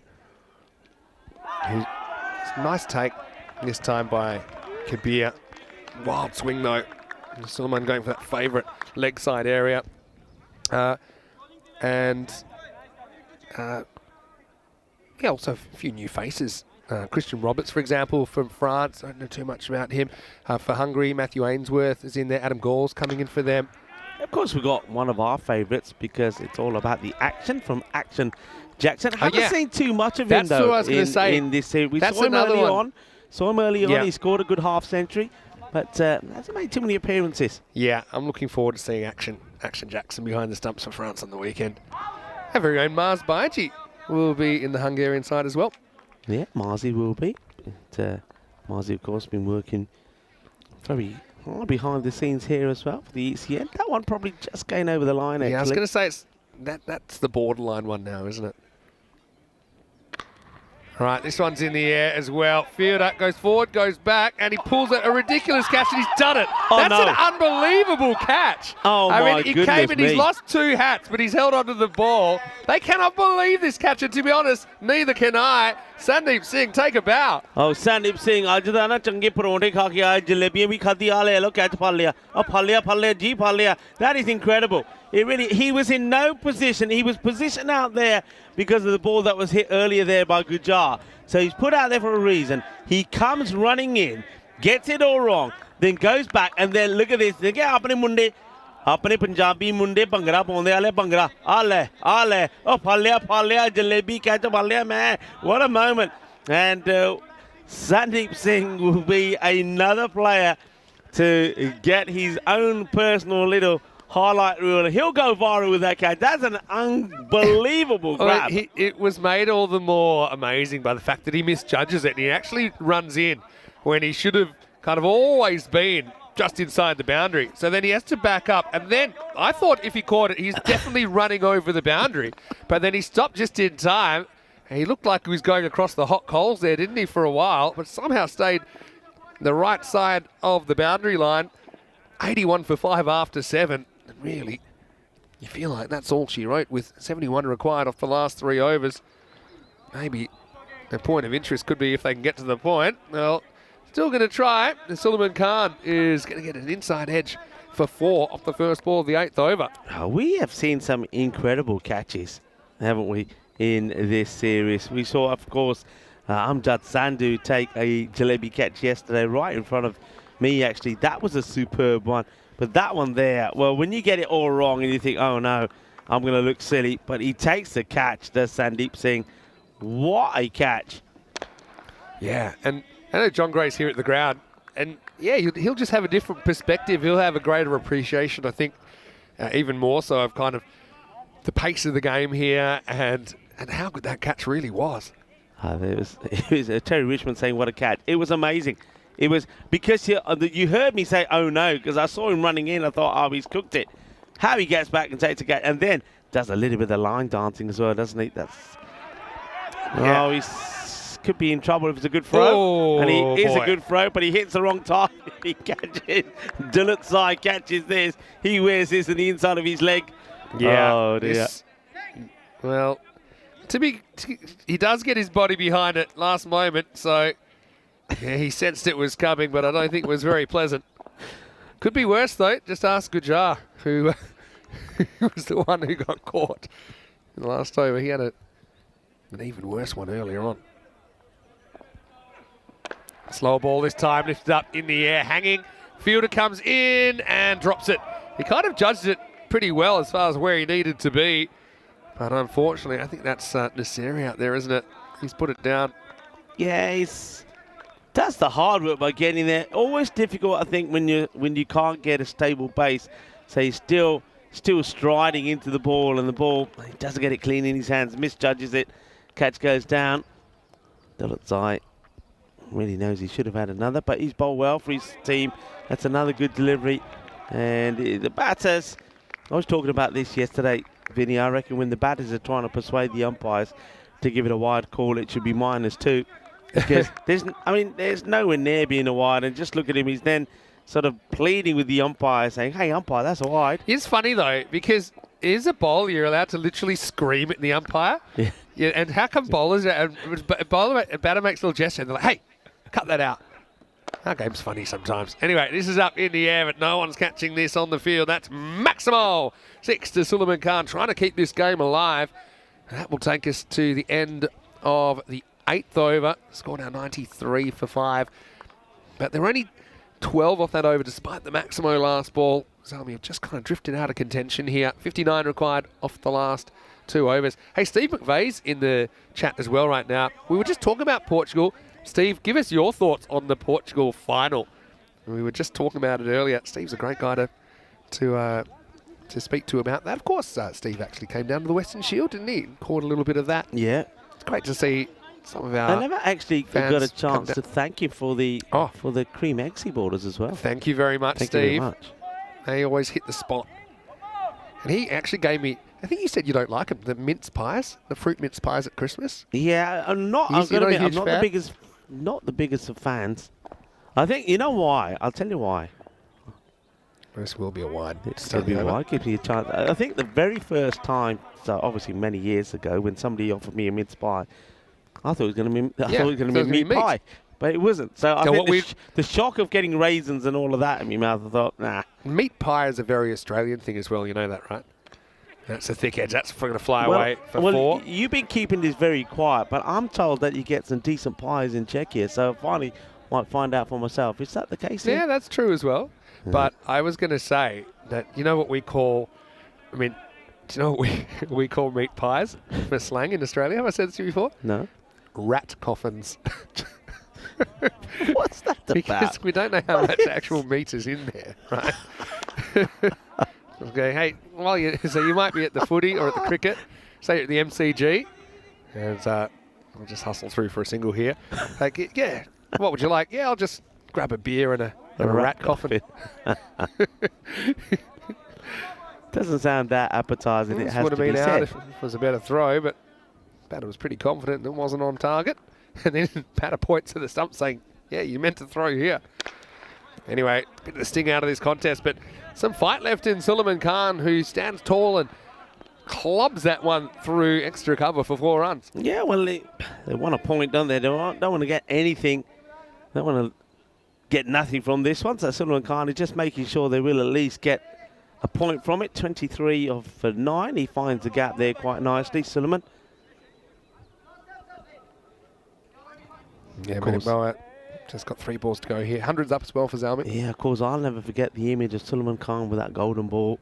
Yeah. When he gets done by that incredibly talented yet gutsy slower ball from Zadran. And he just plays him and he just stood there, couldn't believe it. It's an incredible game, that's the thing. Yeah. And you take yourself all the way to the kind of the final hurdle but stumble. Yeah. As this is in the air, that's going to be out of the ground. Maximo!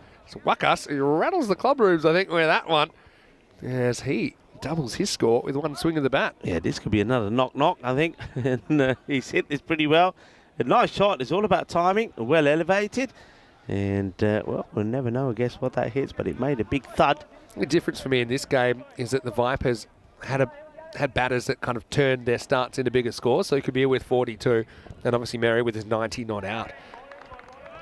as this will be the end of the over. 110 for 5. Yeah, top score in this innings is now Sulaiman Khan with 24 off 10. And again, he's kind of now facing a pretty much an impossible situation. So 110 for 5 after 9. Hey, the other thing is, you know that we're now up to 59 golden balls. You know what that means, right? The next one? It means we'll have a whole innings full of golden balls.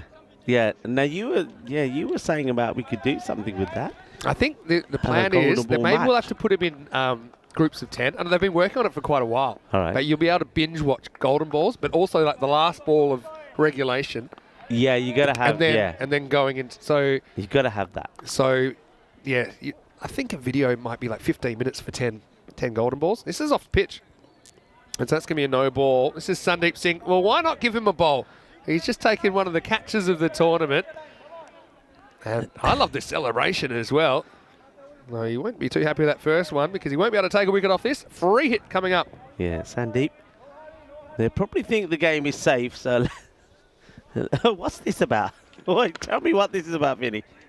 What's this? Look at the screen. Yeah, well, let's not mention. I for some reason I had 122 in my mind, but that was last game. So I thought, why don't we put that up? So yeah, well, I mean, look, you could go negative if they lose a wicket and we have. I thought we introduced some new sort of regulations here. Don't worry, where the minus comes into play. Someone dropped the ball on that, and it may have been me. In my mind, I thought they needed 120s, but yeah, they've made the point. So now. The old negative run rate required. Although, I'm trying to remember who it was. It might have been... that should be gone. Well, there we go. We'll hurry up and get there in 60 seconds. Sandeep takes this one a lot easier. I think he was a bit worried this was going to blow his face off, but it was a bit of a miss hit into the end, and he takes it easy as you like. Well, nice moment there. Another nice moment there for Sandeep Singh. Sandeep Singh Swere. He's taken a wonderful catch in the boundary, and we'll definitely see it in the highlights. And maybe Andis might be able to put it up for us before then as well. So this is first the caught and bowled. It comes high off the top of the bat, and the crocodile style this time. A big smile. He was worried Singh. If this was off the middle of the bat, it's coming back a lot quicker. So that's why he's a mixture of relief and joy there. Now we're back to. But to be honest, this equation is not much better because they need 52 and over. 35 off 4. Sulaiman's had a good series though. I hope he has a good summer. And that's the thing about ECN memories. They're, you never know when they're going to strike. So, you know, golden ball, for example. And that very likely he'll probably never face the golden ball again. So it's one of those things. It's just a moment in time. What was your thought? Because obviously we weren't together for it. This one's been hit pretty well, but it could be another wicket. It will be another wicket. Could have had a couple of minus fives with the wickets in the last over. Sandeep's just cleaning up here, by the way.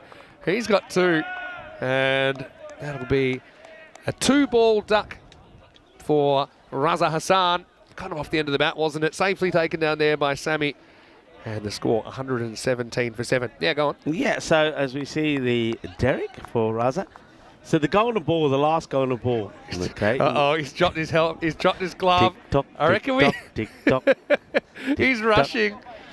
He wasn't expecting to have to bat here, Butty Sakib, but they've lost 2 quick wickets. So he's a rabble. I reckon we got a 5er coming up. This is the worst feeling. Oh, no. And he's still, this 5. Yeah. I'm telling you now. I love they just focusing on the umpire straight away, going, he's not making it, is he? And now he's going to have to put the gloves on. यार अपने कपड़े पा क्या करो तैयारी हो कि करो पंज हो जाने पंजा लग जाना He's definitely getting pinged. I mean, to be honest, it's the end of the series anyway, so you probably have a laugh about this. But the thing is though, forget they could appeal, he could be out because 60 seconds you got to be ready to face He's really making putting the gloves on look very complicated. It's probably the easiest bit of equipment there, which says the 5 runs. So I must have known something with the negative run rate required. He's still not ready, you know. Well, remember 60 and it's 5. If he gets to 90 seconds, the appeal is gone. All right, he's ready. I won't name him and shame him, but it was...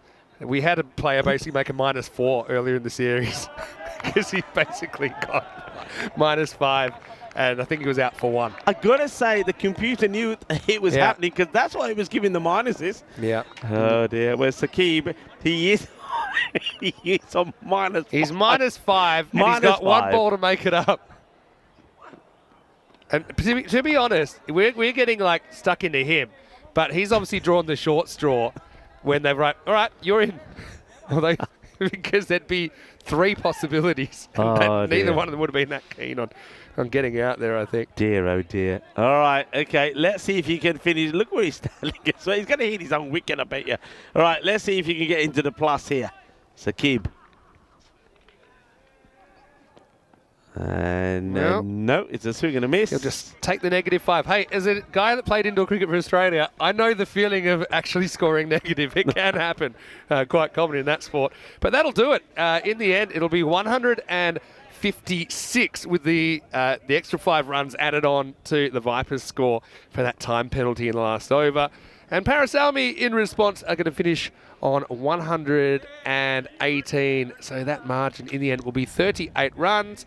Wishing those 2 teams all the best. They've got a big summer of cricket ahead, and I'm sure they'll have plenty of cricket to keep them occupied here in France. That's the end of their ECS journey. I'm just going to say that. Can you imagine if you get that 5 and then it changes, obviously, the bonus point equation, and you think you got? That's what I was going to say. You get a point. You get exactly. nothing. The bonus point would go up by about 3 points. Anyway, Royals versus Knight Riders. This becomes a huge game, Rico. They both have 3 wins. They're neck and neck with points, and really, I think whoever doesn't win that game, their finals dreams are over. So that's coming up in around about 15 minutes' time.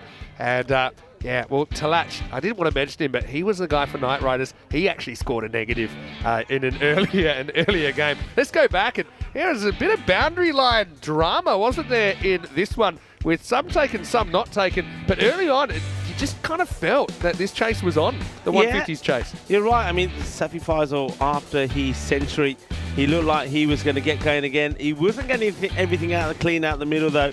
And after getting a little bit lucky with 1 or 2, he finds the safe hands of Dushan, who, well, had a good game. He was gone for 22. Come on, Patel. Well, he played some nice shots. It took a while before he got going. But before he got going, he saw the wicket of Numan Amjad. What a good catch.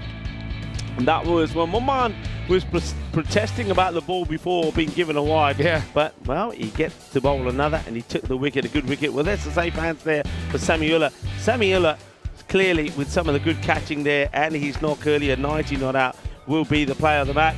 This one, great catch from Dulutzai, but the catching got better. As you said, Vinny, there was a bit of a rope walking or tightrope walking. There was. It wouldn't get any better than what we saw from Sandeep Singh. We'll wait for that one. There's this one. This could be it here. What a catch. Look at this, everybody. No way. I thought no way he's going to catch this, and, well, he does. I love the celebration. And, loses 2 hats in the process, loses the ball, punching the air. That's what it's about as well. It's highlights. That was a bit of a low light, though, from Dulatzai. He'll have a bruise tomorrow morning after that one copped him on the back of the leg. And this one was slightly misjudged coming in, though. Did well to get there. But, look, really highly entertaining game. Sunday would end up coming back towards the end to bowl the last over. And he'd have another one, this time a little bit easier. The Suleiman, you got to say, he's done some mercurial things for his side in the series. Hassan came out, made a 2-ball duck, and then it was not just facing the bowler, but facing the clock. You pick this one miles away. He dropped the gloves about 3 times on the way out. He got a feel for Saqib. In the end, he ends up with a big fat 0 next to his name. But it's the Vipers that will finish with the win in the pocket, and they'll finish their series with a 38-run victory there. Zalmi, though, I mean, they did pick up a win in that last game. Obviously wishing them the best as well. I won't see Noman Amjad leading the French side on the weekend, but here we go with the scorecard. In the end, I think one of the biggest differences for me that they couldn't get a batter to make a start, go on with it. I think Faisal was a big wicket coming off his ton. Even the top 3 making double figures, but the top score ends up being that 30 from Suleiman Khan. Yeah, and also you got to say, come on, Patel, he did eventually get a couple of boundaries here, 1, 6 and a 4, but chewed up 12 deliveries early on as well, and it probably goes back to what some other teams have been guilty of as well. Power play, you got to have your power hitters in the power play. Sandeep Singh, well, what a day he's had. He's had a day to remember. I think he's played his first match maybe on the European Cricket Network, because I don't remember his name from the earlier matches. He takes a jalebi catch and also takes 2 wickets for 23. So well done to him. Also, good bowling there from Dushan. I think Dushan's spin certainly was very instrumental. He didn't allow the big hitters to get hold of him, and he picks up 2 as well. So a good finish for the Grinny Vipers. So the Vipers, remember, they started this European Cricket Series with a win, and they finish it with a win as well. Well done to them. But they will finish just outside that 5th spot. Yeah, and Sundeep, we've seen it a little bit, but I think that by far was his best game, and he finishes the series in style. So, big game coming up. We've got the Royals and the Knight Riders going head-to-head. One of those teams will stay in the finals race after that one. A slight bit of housekeeping because of that delay. We've got a 5-minute delay to the next game. So we'll be back in around about 15 minutes, take you into match 53. Vinny Sandu here, Mr. Maximo, with Rico Fulm. Sun's out in the French countryside. Back for more cricket shortly on ECN. You're watching the European Cricket Series.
This European Cricket Network event is proudly brought to you by HCL Software and Paramatch.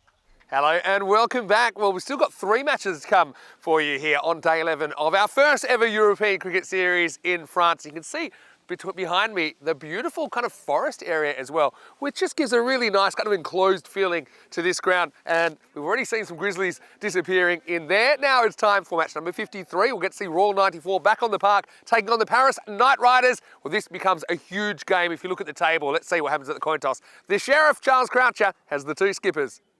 Paris Knight Riders to call. Head. Heads is the call. And it's a head. And we will bet first. So it is PKR, the Paris Knight Riders, that have won the toss, and they've elected to have a hit. Look, it's a big game for both these teams because there's not room for both of them in the 5. Maybe there's room for neither of them, but you just feel that this result has a big bearing on which team still has that dream alive, I suppose. Now, both these teams have a game to go after this as well, but that is against Dreux, and they're actually hunting the top of the table. So I think this is their best chance to pick up a win today, and perhaps, they can spring an upset later on. So look, with it all to play for, let's go over to Rico Full in the commentary box as we get ready for the first ball of match number 53. It's do or die, I think, for these 2 teams and their finals chances. I can tell you that it is the Knight Riders batting first after winning the toss. Rico, it's over to you. Thank you very much to Vinny Sandu, and of course that's the woodland that Vinny is talking about, and yeah, a lot of Grizzlies have ended up in there, and well, we stay out of there because we've been warned. There's things lurking in there you do not want to mess with. Match 53, Royal 94 and Paris Knight Riders. Well, one of these 2 teams could make it into finals day tomorrow. Balbinians at the moment are holding that 5th spot. But Royal 94 didn't go their way earlier today, did it? They needed a win against Paris Army, but Paris Army battered them out of the game. But what they were able to do, chasing 175, was at least get a point from it. And they'll be looking for a big win here. Both of these 2 teams, if they are to get through to finals day tomorrow, well, they're going to have to beat Dreux. They both will play Dreux. And if they can get a win here and then also get a win against Dreux, then they're guaranteed. If they don't beat Dreux, you've got to be looking to get, say, 4 points here and at least get something out of the match against Dreux. So Balbinians at the moment will be pretty confident that, especially the way that things this morning went with Zalmi beating the Royal 94 side, they'll still be feeling that they really are hopefully going to maintain that spot. Let's take a little look back at the last time we saw the Paris Knight Riders. Remember, they were blown away by the Villeneuve Super Kings. It was the only win that the Super Kings had, 154 the Kings made, and Paris Knight Riders were 93 for 8. Nothing happened, nothing worth talking about with their batting. And then, from nowhere, the Paris Knight Riders scored 144. Wahid Ahmadzai scored 70 of 26. We'll see him out there. He's the non-striker. Irfan Talat scored 49 of 27. He's going to face the first ball. And Paris Army got to 144. We had the golden ball, and it was the Paris Knight Riders that won, with Imran Zadran bowling the perfect ball to get out of Suleiman Khan. So that's the last time we saw them. Is that going to give them the confidence to get 2 wins here today and see them again in final state? Let's wait and see. Here's the first ball, and it's going to be bowled by Logesh Augustin. He's still going to miss from the batter, who doesn't really hold his shape very well there, Irfan Talat. Warm welcome to everybody around the globe that's tuning in. Lovely to have you with us on this match day 11. Hello to Dave. Dave, a few people were worried about you, Dave. Hope you're okay. A little bit late coming in. And Dave's just tucked into his first egg in the hole as well. All right, up in the air. And this one is just going to go, go, go. And it will go for a Baximo. 6 to start off with. And Terry Richmond, hello to you as well, sir. Plenty of people in the chat. Namaste, salam alaikum, sasrikal, Aibawan, Vanakkam, to everybody tuning in via Fancave. And, well, this is it. Comes down to, if you want to keep your intentions alive for coming back here tomorrow, you've got to win this match. Who will win? Parish Knight Riders or Raw 94. Raw 94, I suppose they've had the advantage of having a knock earlier, though it didn't go to plan. And this one plays into the deck, no run. It's well picked up by the keeper behind the stumps, Logajan. Knight Riders looking to see if they can get that. Another famous victory here. And that's hit well, and that will go all the way. Bolle, bolle, bolle, Ginnasona. Shaka Lagia Infantalach. This time he stands much still. He doesn't move around too much. And well, both batters inspecting the bat after that hit. But nice and clean. Holds his shape well. Gets it away cleanly. So interesting over so far. .6. And there's the dot again. So what are the chances of the last ball going to the boundary for 6 runs? Plenty of important days today. Anzac Day, of course, a big one. We've already talked about Freedom Day in Portugal and Liberation Day in Italy. World Penguin Day as well aims to raise awareness about these flightless birds. And one fact is, of the 18 known living species, 10 have been listed in as endangered, so we can all do our bit to help. And of course, we need to preserve these beautiful animals and preserve these species so that our future generations could get to see these elegant and remarkable creatures. Well, that will be the end of the over. As we don't get that another boundary. And have a look at some of the places that we will be travelling to. And Italy is only around the corner after a weekend of international action. We've talked a little bit about the new venue that we'll be going to there: Estonia, England, Cyprus, Czechia, Romania, Hungary, Bulgaria. And looking forward to going to Bulgaria in the sunshine this time. We've normally hit Bulgaria at the wrong time of year. I reckon it'll be nice and hot there. We will also go to Italy in Rome, Austria, Croatia. That leads us nicely up to the European Cricket Championship. We'll take a look at that a bit later on as well throughout the day. A different format there for that. Malta. I'm looking forward to seeing Malta with that revamped Marsa International ground. I'm sure it'll be looking splendid. Spain, we'll have the Spain Encore. Of course, we always see incredible high-scoring cricket in Spain. And then also we'll have the Women's European Cricket Championship as well. So plenty of good action coming up.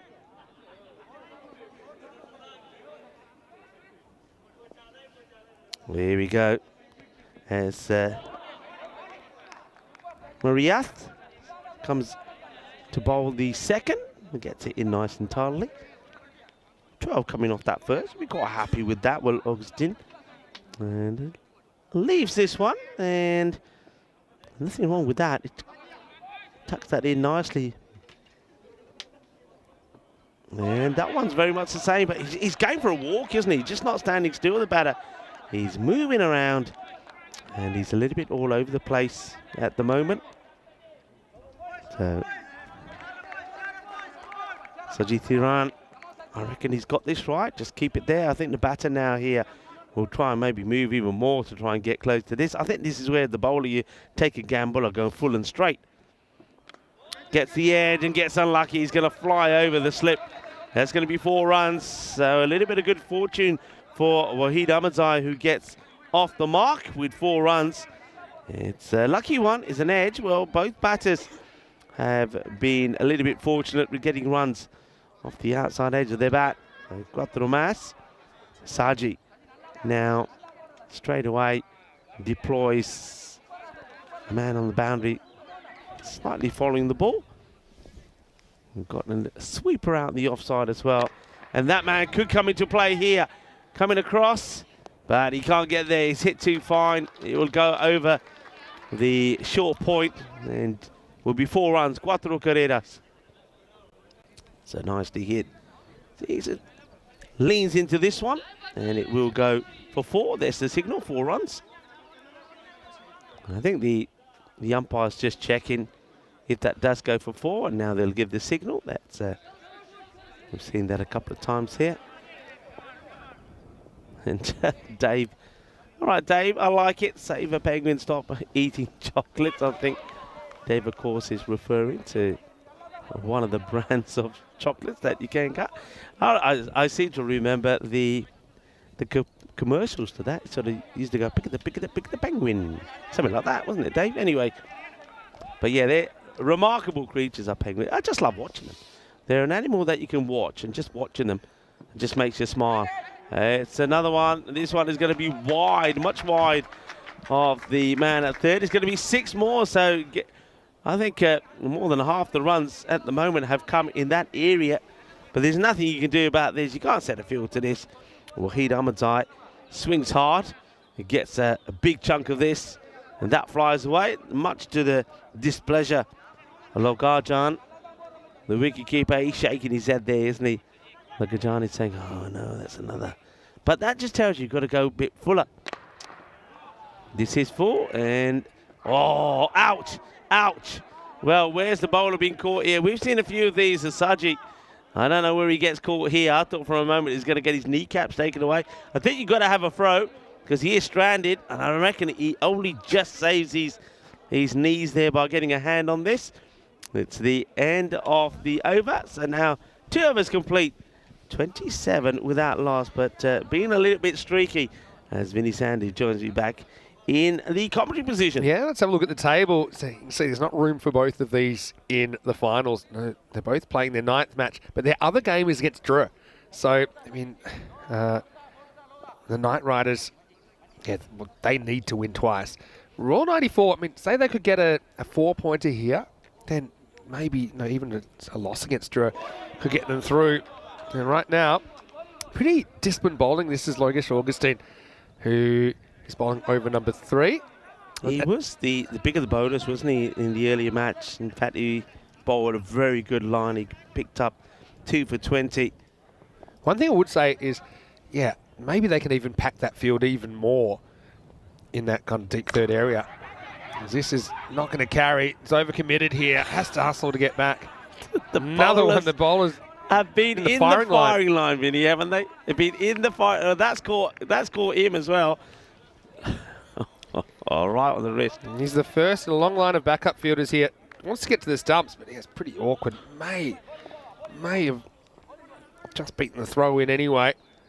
Yeah, but Royal 94, I mean, if they could hold it, say, I mean, even like 80 or 90 chasing 7 overs, that's what they'll be hoping to do. Knight Riders will obviously be wanting to pull a big win out themselves. I've got to say thanks to everyone on the ground. I know it's about time you had your lunch, by the way. So hopefully you got a few meatballs, like a meatball curry and some potatoes and some vegetables and some rice. Thanks to everyone for looking after us here at the Drew Cricket Club. Sounds good. Sounds good. Bit of chili sauce in yours? Yeah, there's a bit of spice in the vegetables. Yeah. I enjoyed it. Good.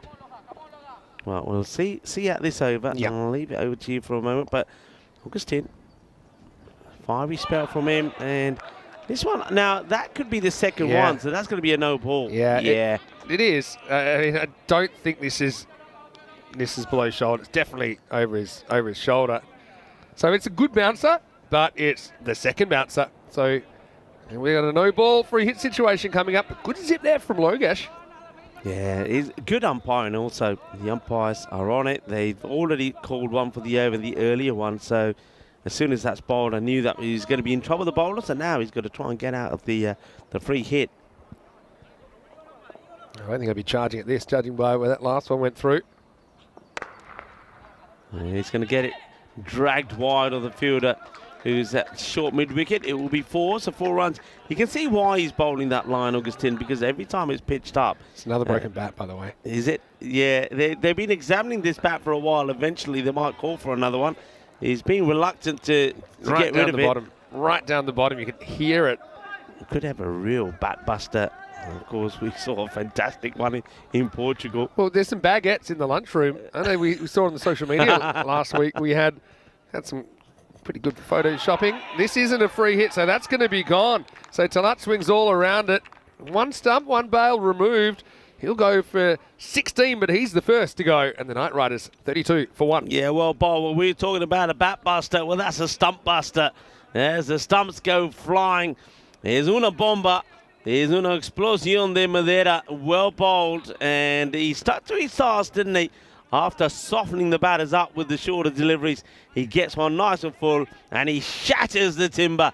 As the new batter makes his way out, and it's going to be, well, our friend, Faheen Parchakan. Parchakan.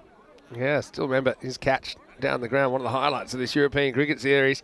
But they're stepping away. No real concern for where the ball was aimed. I suppose that's his job. He's sent to the top to pick up some quick runs. Does hit 2 6s and a 4. In fact, all of his runs coming in boundaries.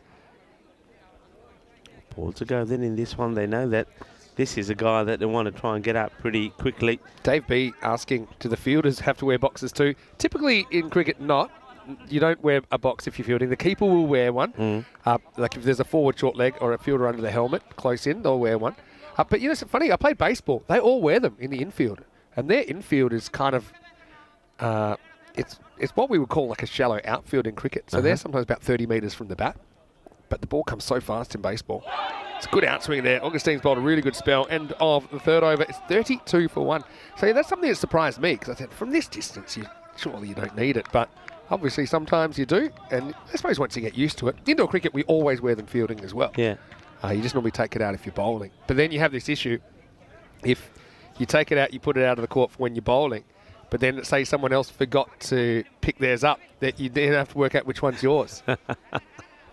So anyway. You do see it, I suppose, when you see the sort of the all-day game, or I remember many a time seeing test matches where you did see the fielder silly point, for example, would, helmet and put the guard in. But yeah, it's a surprising one really, but because you could be fielding close and the ball's coming at you at a speed. Yeah. We've seen it today already. Yeah, we saw that today. And then also we used to have a bit of fun putting the freeze spray on somebody's box if they were bowling when we at the just to remove any sense of feeling. Anyway, here's Onasius, who's going to bowl over number 4. Field goes back now. Just bowled the 1 over before. This time potentially could get the 2. First one played pretty watchfully by Wahid Ahmedzai for a single. Dave asking, how could I look so warm in the intro this morning when it was so close to 0 degrees? I didn't think it was that cold. I think it was about 4 degrees when we got to the ground this morning. It did say it got down to 1 overnight. Well, that's pretty close to knocking out the pegs of Parchakan, but he'll survive. And Asius just angling the ball in slightly. Yeah, Dave, nice to see you. Hopefully you're well. Bet you're excited for the finals and obviously for the internationals on the weekend as well, with 9 matches coming your way. Plays this pretty carefully as well. So Onasius has been pretty accurate. Different sort of bowler to the openers, who mostly were swinging the ball away from the right-hander. I've got to say, we've been pretty well supplied by ECN as well, all the Blue Crew, with some really nice warm jackets. I know that they have been probably the most popular item of clothing we've ever got. You saw Rico's jumper as well. I think this is just a little bit of a note about not putting saliva on the ball. I think it's a habit. Still, some of the bowlers are in the habit of licking their fingers, for example. That's a no-no in the modern time.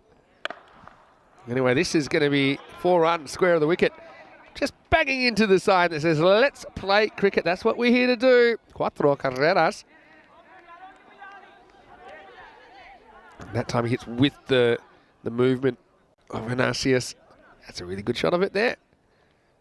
Umpire steps aside. Umpire's been great, actually. We've had a fairly large contingent of officials during this series.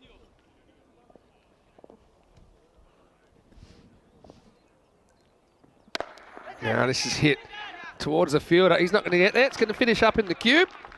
And eventually work out where that's gone. That one's joined me. That's 4 carreras. That one might have just... Oh, there we go. That one's caught me, LBW. But yeah, that one ended up in here. It was Maximo time as Alistin couldn't make it around to his right. So Knight Riders fighting back here. Ahmedzai 25 off 9 now. They can't catch up with this one. Called a wide though. You can see, I like the way that everyone's hustling to get through the Rovers here. Steps away. You can see that one misses line completely. Remember the slight difference in the interpretation now. The line being given back to the bowler, but in exchange that line will not move on the offside. Steps and hits this inside out. Alistin goes back, makes a great effort on that, but is going to beat him across the line. Maximo! You can't fault the effort. Alistin falls heavily, putting everything on the line there, but 6 more brings up the 50 for the Paris Knight Riders now. And that's also the end of the 4th over. 51 for 1. And Alistin, great effort from the outfielder. I couldn't quite pull it back into play. Yeah, Dave saying when he did spend a couple of days here at Drurt, it was so cold he almost couldn't hold his coffee. Yeah. The thing is, I've come to appreciate, I think I'll call around this time of the year. Last year, it was probably the end of April, so we're probably getting to that now. We were in Milan. So we'll be in Brescia, which is only about an hour away from Milan anyway.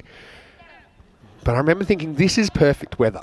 It was about 24 sunny, blue skies, and I said, Vinny, appreciate this because it goes from very, very cold to very, very hot pretty quickly.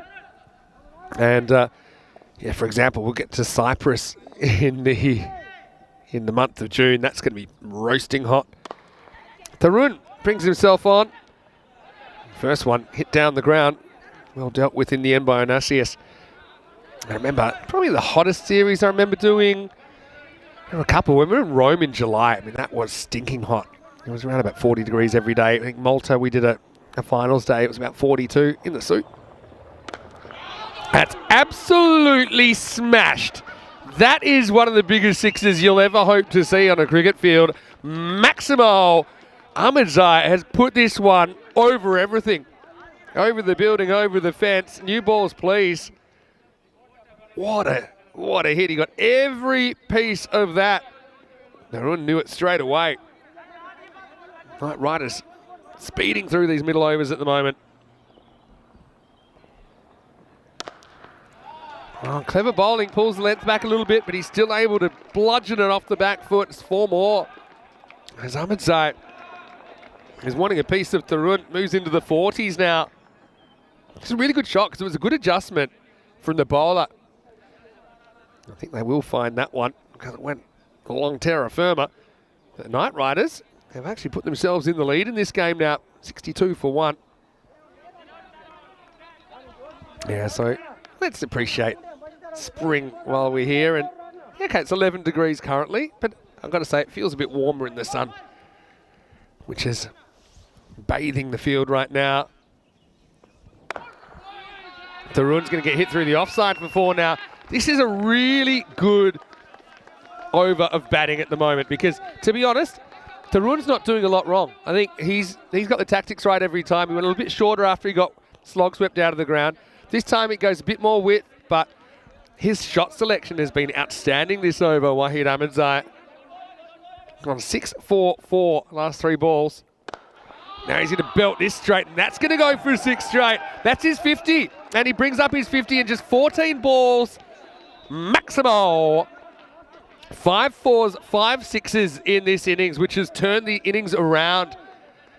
We already saw 100 today, didn't we? I don't want to jinx Ahmedzai too early.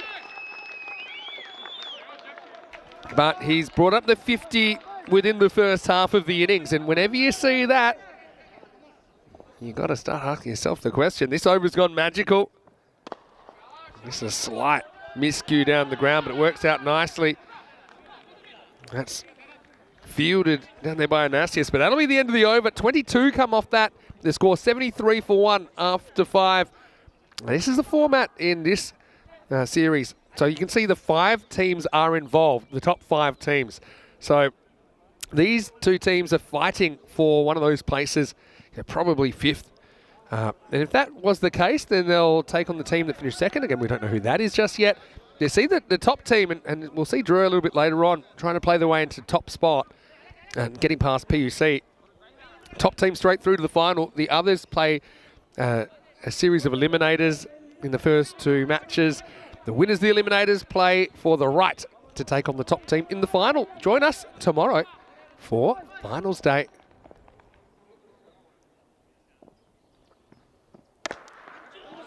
As we get ready for a new over, Alistine comes on to try and stop the bleeding. Parchakant hasn't had to do too much so far.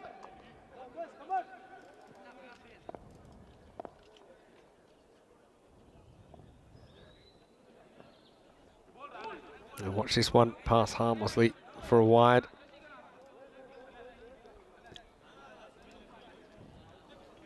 You can see now that the batters, they can kind of stand wherever they want and still retain that line there. So yes, you might say, well, why doesn't everyone just start batting out there? This will be called as well. That was closer.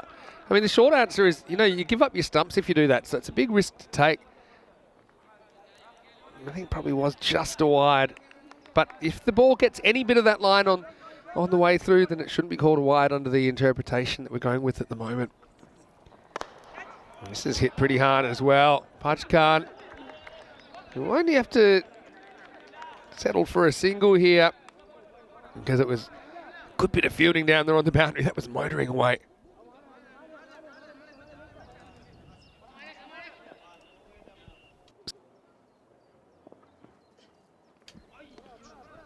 Down the leg side. This will be called a wide. Slow ball attempted there from Alistine. I think he's been a standout player in the series for Royals. If he has a big game here, maybe they can do what they need to stay in the mix. Remember, both these teams will play Drew later on in the day. Oh, miscommunication here. But in the end, they do communicate well enough for Ahmadzai to get back safely to his end.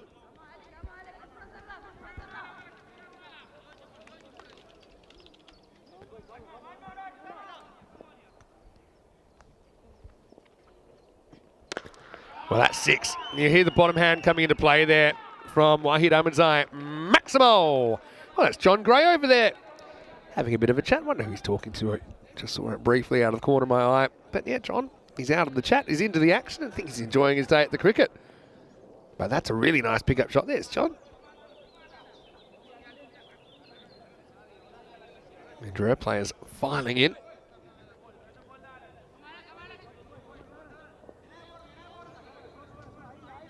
We took a photo with John this morning. You can see he's already passed that on. This is going to be a wide again, attempting a slow ball. Let's try and judge this one. Yeah, you can see it's just outside the line, so not getting anything of that line. If you do get a bit of paint, you should be getting the call if you're the bowler. Time he goes straight. That's a brilliant shot. Straight as you like. Straight over the middle stump at the other end. Ahmadzai into the 60s. There's a very correct swing of the bat about this. Very straight bat. Nothing sloggy about this. Had to play it straight because it was straight. Middle stump to middle stump. Umpires have had to be on their toes in this series, haven't they?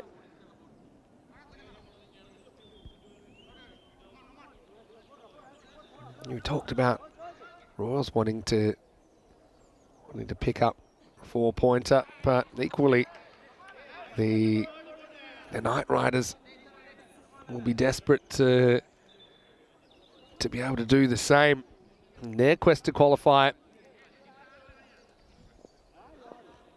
Westin's gone for 17 now. This is in the air. That's going to carry as well. Maximo! 69 for Ahmadzai as we finish this 6th over. And the Knight Riders up and away. They're 96 for 1 after 6. Again, nice easy swing of the bat. This time kind of goes a little bit inside out again. Knight Riders enjoying the show at the moment. Why wouldn't they? Yeah, so Knight Riders at the moment, they're 10th out of 11, but they are only, I'll say only, they're 6 points off fifth spot. So if they could pick up a win here and then a win against Dreux, they'd probably get through. They'll be tied with Balbignon. They've got a bit of net run rate to make up, but they could potentially do that with a couple of good wins. But if they could, Knight Riders' point of view, if they could pick up 4 points here, so say they make 150 odd and then maybe restrict Royals to 100 or less, well, then, any sort of win against Dreux will put them through. That'd be 7 points in the day. So there's a lot still to be done. And Dreux will be desperate to pick up the 6 points they need to top the table. I think their run rate looking very healthy at the moment. Yeah, that one's going to be hit to the gap as well. And that's gone for 6 as well. Maximo, it's Fahim's turn this time. Just leans back. I really like some of the offside hitting today. It's been a feature. Strikes that very nicely. Raining 6s at the moment at the Dreux Cricket Ground. Oh, he likes it, but looks like that foot was down. Quick work from the keeper. That's a T10. Pretty close to breaking the plane of the stumps there. Something to watch. Sometimes just a friendly word's all you need with the keeper. Just watch those hands. You need to stay completely behind the line of the stumps until the ball passes the stumps or the ball's hit or hits the batter.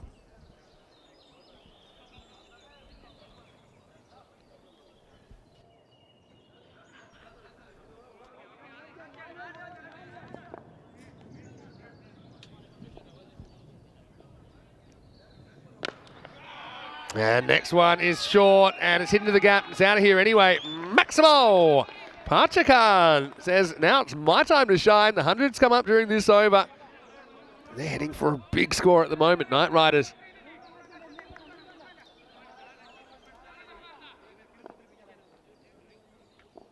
Kind of average power play.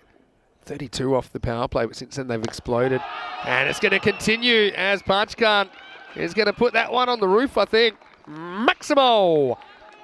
Yeah, get a load of this. The first 3 overs went for 32, but the next 3 overs went for 64. So they literally doubled their rate of scoring. Now this 7th over has gone 6.66.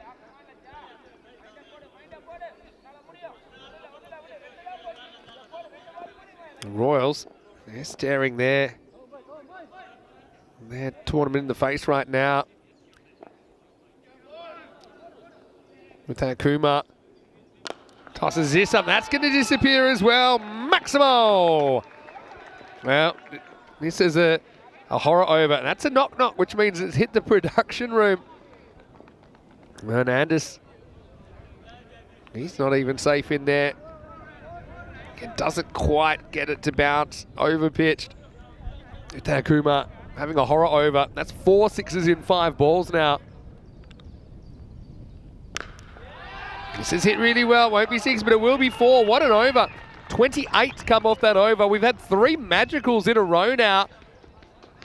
And the score at the end of 7 is 124 for 1. So those last 3 overs, 22, 23, 28.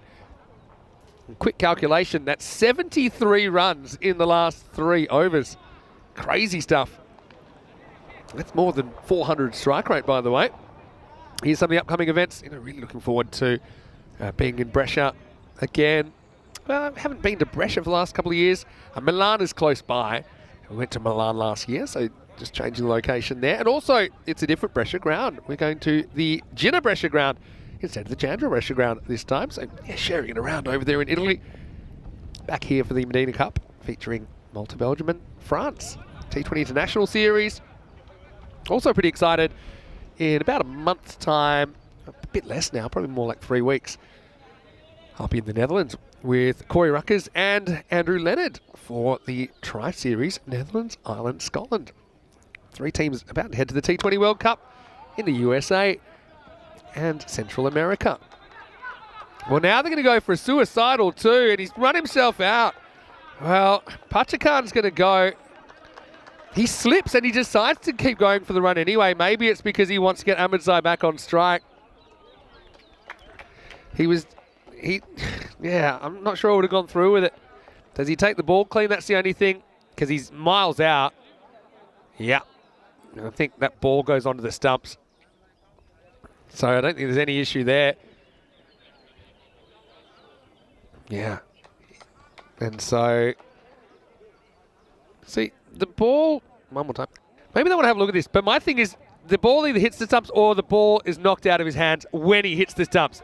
And he hits the stumps with the ball in his hand. That's why it knocks out. So, yeah, maybe that's just really unselfish from Pachakan, because it was kind of semi-suicidal in the end. Ahmedzai will get the one run.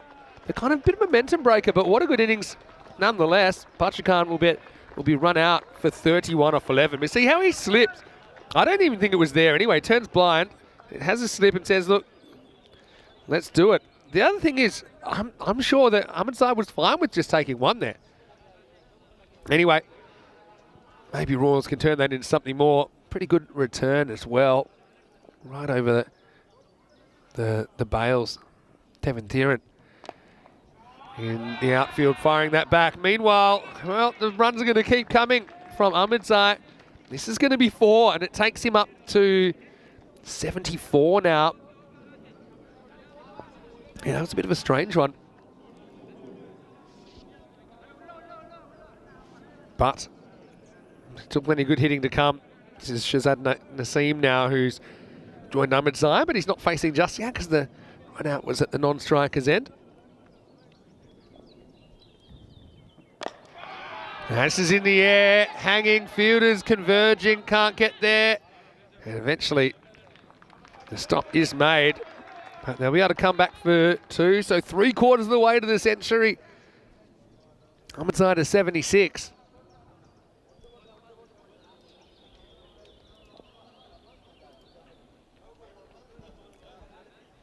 Anasius bowling out, bowls wide.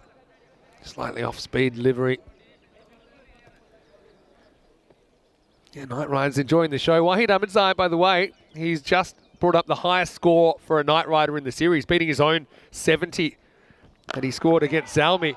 And he's going to be caught sensationally out there. Has T10. Well, he ran out one of the batters, and now he's caught Ahmedzai for 76. But that's a fantastic bit of outfielding. This has robbed him of 6. He was definitely going. It was absolutely motoring, but I had to get both feet off the ground there. Fantastic bit of work by the outfielder, Kapilraj T10. But, hey, take your hat off to Waheed Ahmedzai. What a knock. 76 off 25 balls in the end. Great bit of fielding, but been a great knock nonetheless. That was such a difficult catch. I bet John's got an appreciation for that. But, yeah, gets a good ovation, doesn't he? Waheed, as he walks back 76 off 25, better than 3 at ball pace. Anasius gets the breakthrough. So double strike in this over. Can that turn the tide? This one hits straight at the fielder. And they won't get a run. It's Wally Khan coming out at number 5. That'll be the end of 8. And the score is 133 for 3. Yeah, so suddenly you're staring at, we were staring down probably 160s, 170s chase, the way that those two were going. But now you just might feel with 2 new batters at the crease that you might be able to keep it down, maybe in the 140s even.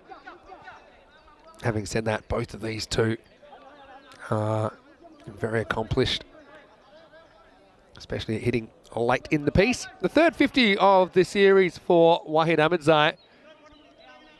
Scored 56 against Balbiniol and scored 70 against Parasalmi.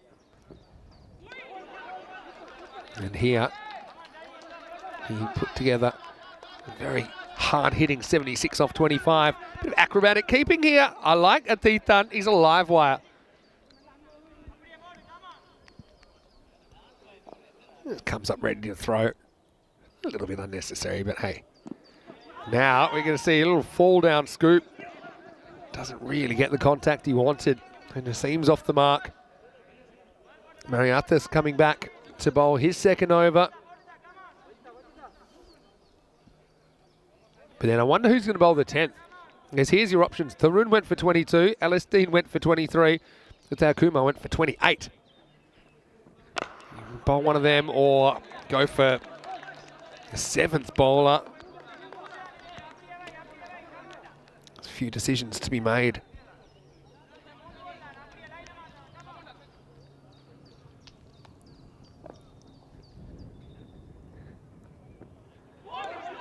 Now that to me straight over the line.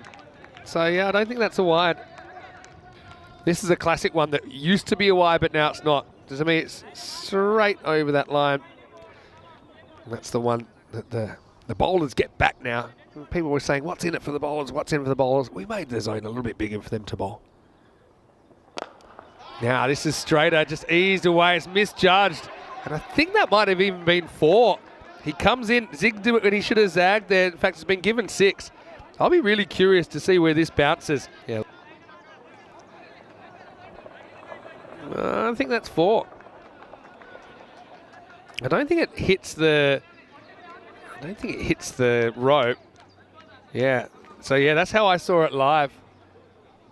So yeah, wait and see what the umpire decides here. But yeah, it's been given 4 runs. I mean, it shows you how much he misjudged it. Nero Narcius. So be thankful for small mercies. That was a bit of a circuit breaker. Now the next one is carved way behind point, and that's going to be 4 as well. Back-to-back boundaries to finish that over. A missed opportunity off the 5th ball. Ended up being a boundary. This one, no field had any chance. At the end of 9, the Knight Riders 141 for 3. Still a decent over there. Went dot, leg by dot, 4-4. So all things considered, just 9 off that over, but 8 of them coming on the last 2 balls of it.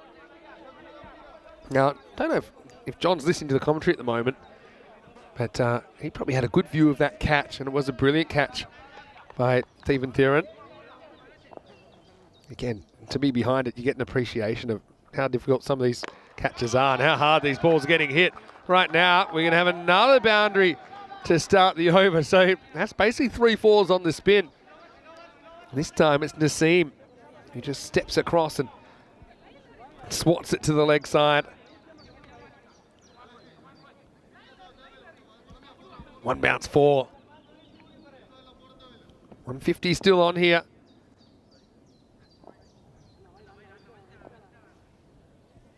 Naseem continues the good work from Wali Khan. This is well located. Alistine is the guy who they've decided to give the last over to. Not wanting to go back to the spin of Tarun or Utau Kumar. I suppose it's a little bit easier now that you're bowling to guys that haven't been in for too long. This one was on the tram line, long chase. That'll probably run away for 4 as well, and it does. 4 carreras más. And Rico wandering back from lunch. You better watch out because there's been 4s hit all around the ground. This one, he kind of clears the front leg, gets kind of fairly front on, but still it's good enough to catch up with that one, hit it through the offside. Now this is in the air, and great catch. It looks good to me. He's just saying, look, you better tell me. But to me, it looks like I never saw the rope move. I was too busy watching the hands. And the feed will tell the story. Does he touch the rope or not? So far, so good. Oh, I think he might have just touched the rope. Yeah, I think that's pretty clear. So yeah, you probably had a suspicion that he did. Tarun, does the right thing, says, look, let's check it out. Geez, it was a great attempt. But anyway, there's the 150 up. There's still 2 to come. Maximo, next one, a little bit of bowler's revenge, hits Naseem on the body. Maybe the back arm there, actually. Jeez. There's been a bit of action here, though, hasn't there? 156 on the board now. Last ball to come, and Wali Khan, the last 2 balls he faced for 4 in the 9th. 156 plus this. Slow ball. Clever bowling. Hits him on the pad. He's going to manage 1 run here. So 157 for 3 off the 10 overs.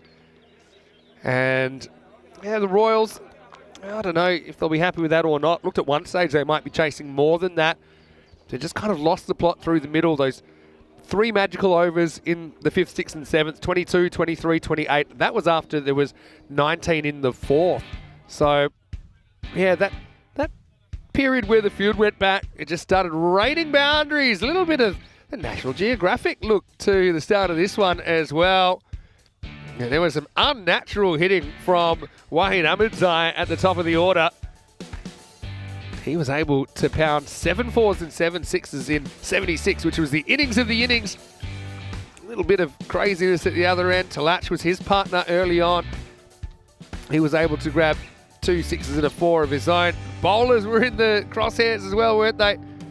But really, at the end of the power play, 32 for 1. It was kind of a power play you'd say was probably won by the fielding team. Talach, he would go just towards the end of the 3rd over, but that would bring together Wahid Ahmadzai and Fahim Parchakan, and their partnership would be pretty crucial in building this total. They ended up putting on 93 runs, and they would do that in just 27 balls. So that's really good going. Just was able to reel off strings of boundaries, wasn't he? We saw Tarun go for 4 boundaries in a row. We saw Kumar actually go for 5 boundaries out of 6 in the over. And yeah, they're the overs where things just went a little bit loco. They went from 32 off 3. Next minute, they were 124 off 7.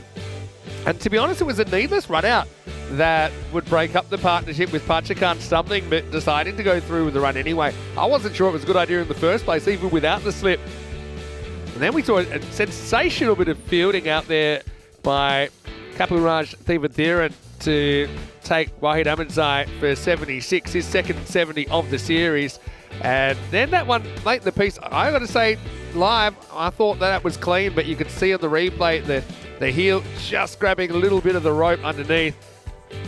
And handy runs late in the piece. They get 16 in total off that last over, but it could have been a different story.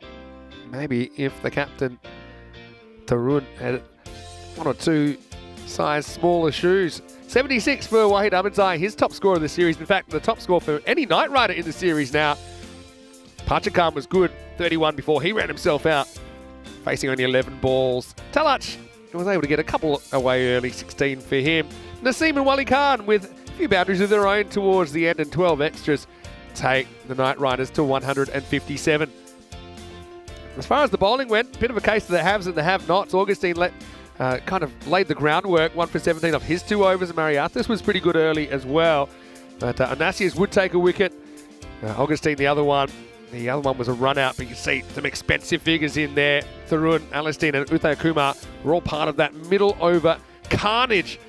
And in the end, 157. It's a large mountain to climb, but it's a must-win game for these 2 teams. You know that Royals will be giving it everything they've got when we return. 158, the victory target here. Vinny Sandhu, Mr. Maximo, Rico Fool joining me back in France when we come back to you with more just after this short break. You're watching ECN, and this is the European Cricket Series.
This European Cricket Network event is proudly brought to you by HCL Software and Paramatch.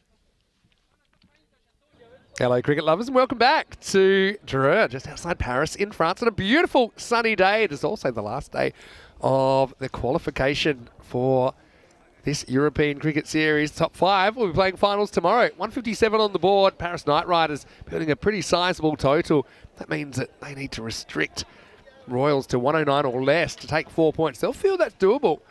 And obviously it adds another dimension. Having said that, Royals, if they get off to a good start, potentially they could chase down this total of 158. Pretty action-packed first half. Joining me back in the commentary box is Rico Full. Rico, hopefully had a great lunch, but yeah, we were treated to a feast of big hitting in particular from Wahid Ahmedzai. Well, I must admit, while I was tucking into my meatballs, I could see different balls, the grizzly balls flying all over the place. Yeah, very good knock once again there from Wahid Ahmedzai.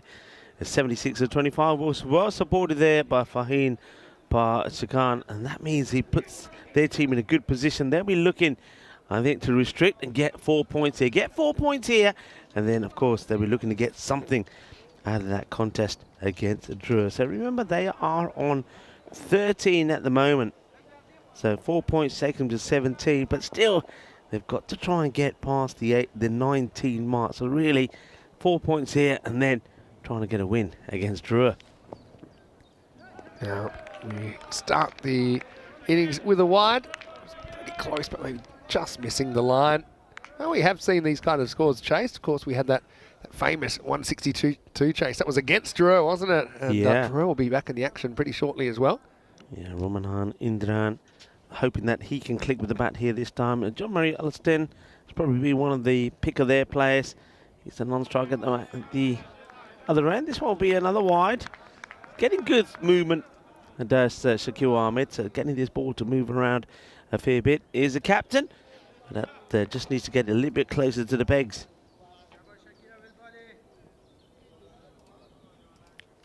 Let's have a look at this field at the moment. So got a good tight ring on the offside. Long off his back. And third is back. So nobody out on that part of the boundary. That'll be one bounce for. And they're leaping the leg side open as well. Mind you, the line that Shakil is bowling, you don't really expect any hits to be going there. That's well played. Now, you can see a few finger points at the captain and saying, why don't you have one up there? Well, he can only have 2 men out now. They're making a change here now. Let's see. Well, third has come inside, so 2 men have been dropped back onto the offside boundary. Extra cover and long off back. And then he bowls it where he doesn't want to. A little bit too short. Just strays down the leg side. And Indran, he gets the swivel on this pretty well. And he plays this away for 4. Yeah, good start's pretty important, isn't it? Having said that, we saw kind of a mediocre start from the Knight Riders. They were just 31. In fact, I think it was about the time that you went to go get your lunch. This went absolutely crazy with, I think it was 70, like a 70-plus run 3-over period. This is lofted up, and the fielder has been put there for that particular reason. Holds on to the catch. That's a very disappointing wicket, isn't it? Because Ramanan Indran, the field gets changed after he hits his first boundary. And then, well, after hitting 2 balls for 4, he puts it straight into the hands of the man that gets put out there. So, disappointment for him, and disappointment for Royal 94, who lose one of their key batters. Pretty soft dismissal, really, as Indran will depart. And Uthia Kumar will be hoping to do better than he did with the ball. He was one of the bowlers that you mentioned, Vinny, who he went for 28 in the 7th over. And you're right, those 3 overs between Tharun Elliston and Uthia Kumar went for 73. And that's when the game really got away from them. Down the ground, and that's a good hit. Nice, clean. That's going to be 6 runs. Good, solid strike. It's a good start from Uthia Kumar. Now, this guy, if he clicks, can make the difference. Yeah, well fielded off the field. My Ravi just has a bit of a 6th sense of where the ball's going today.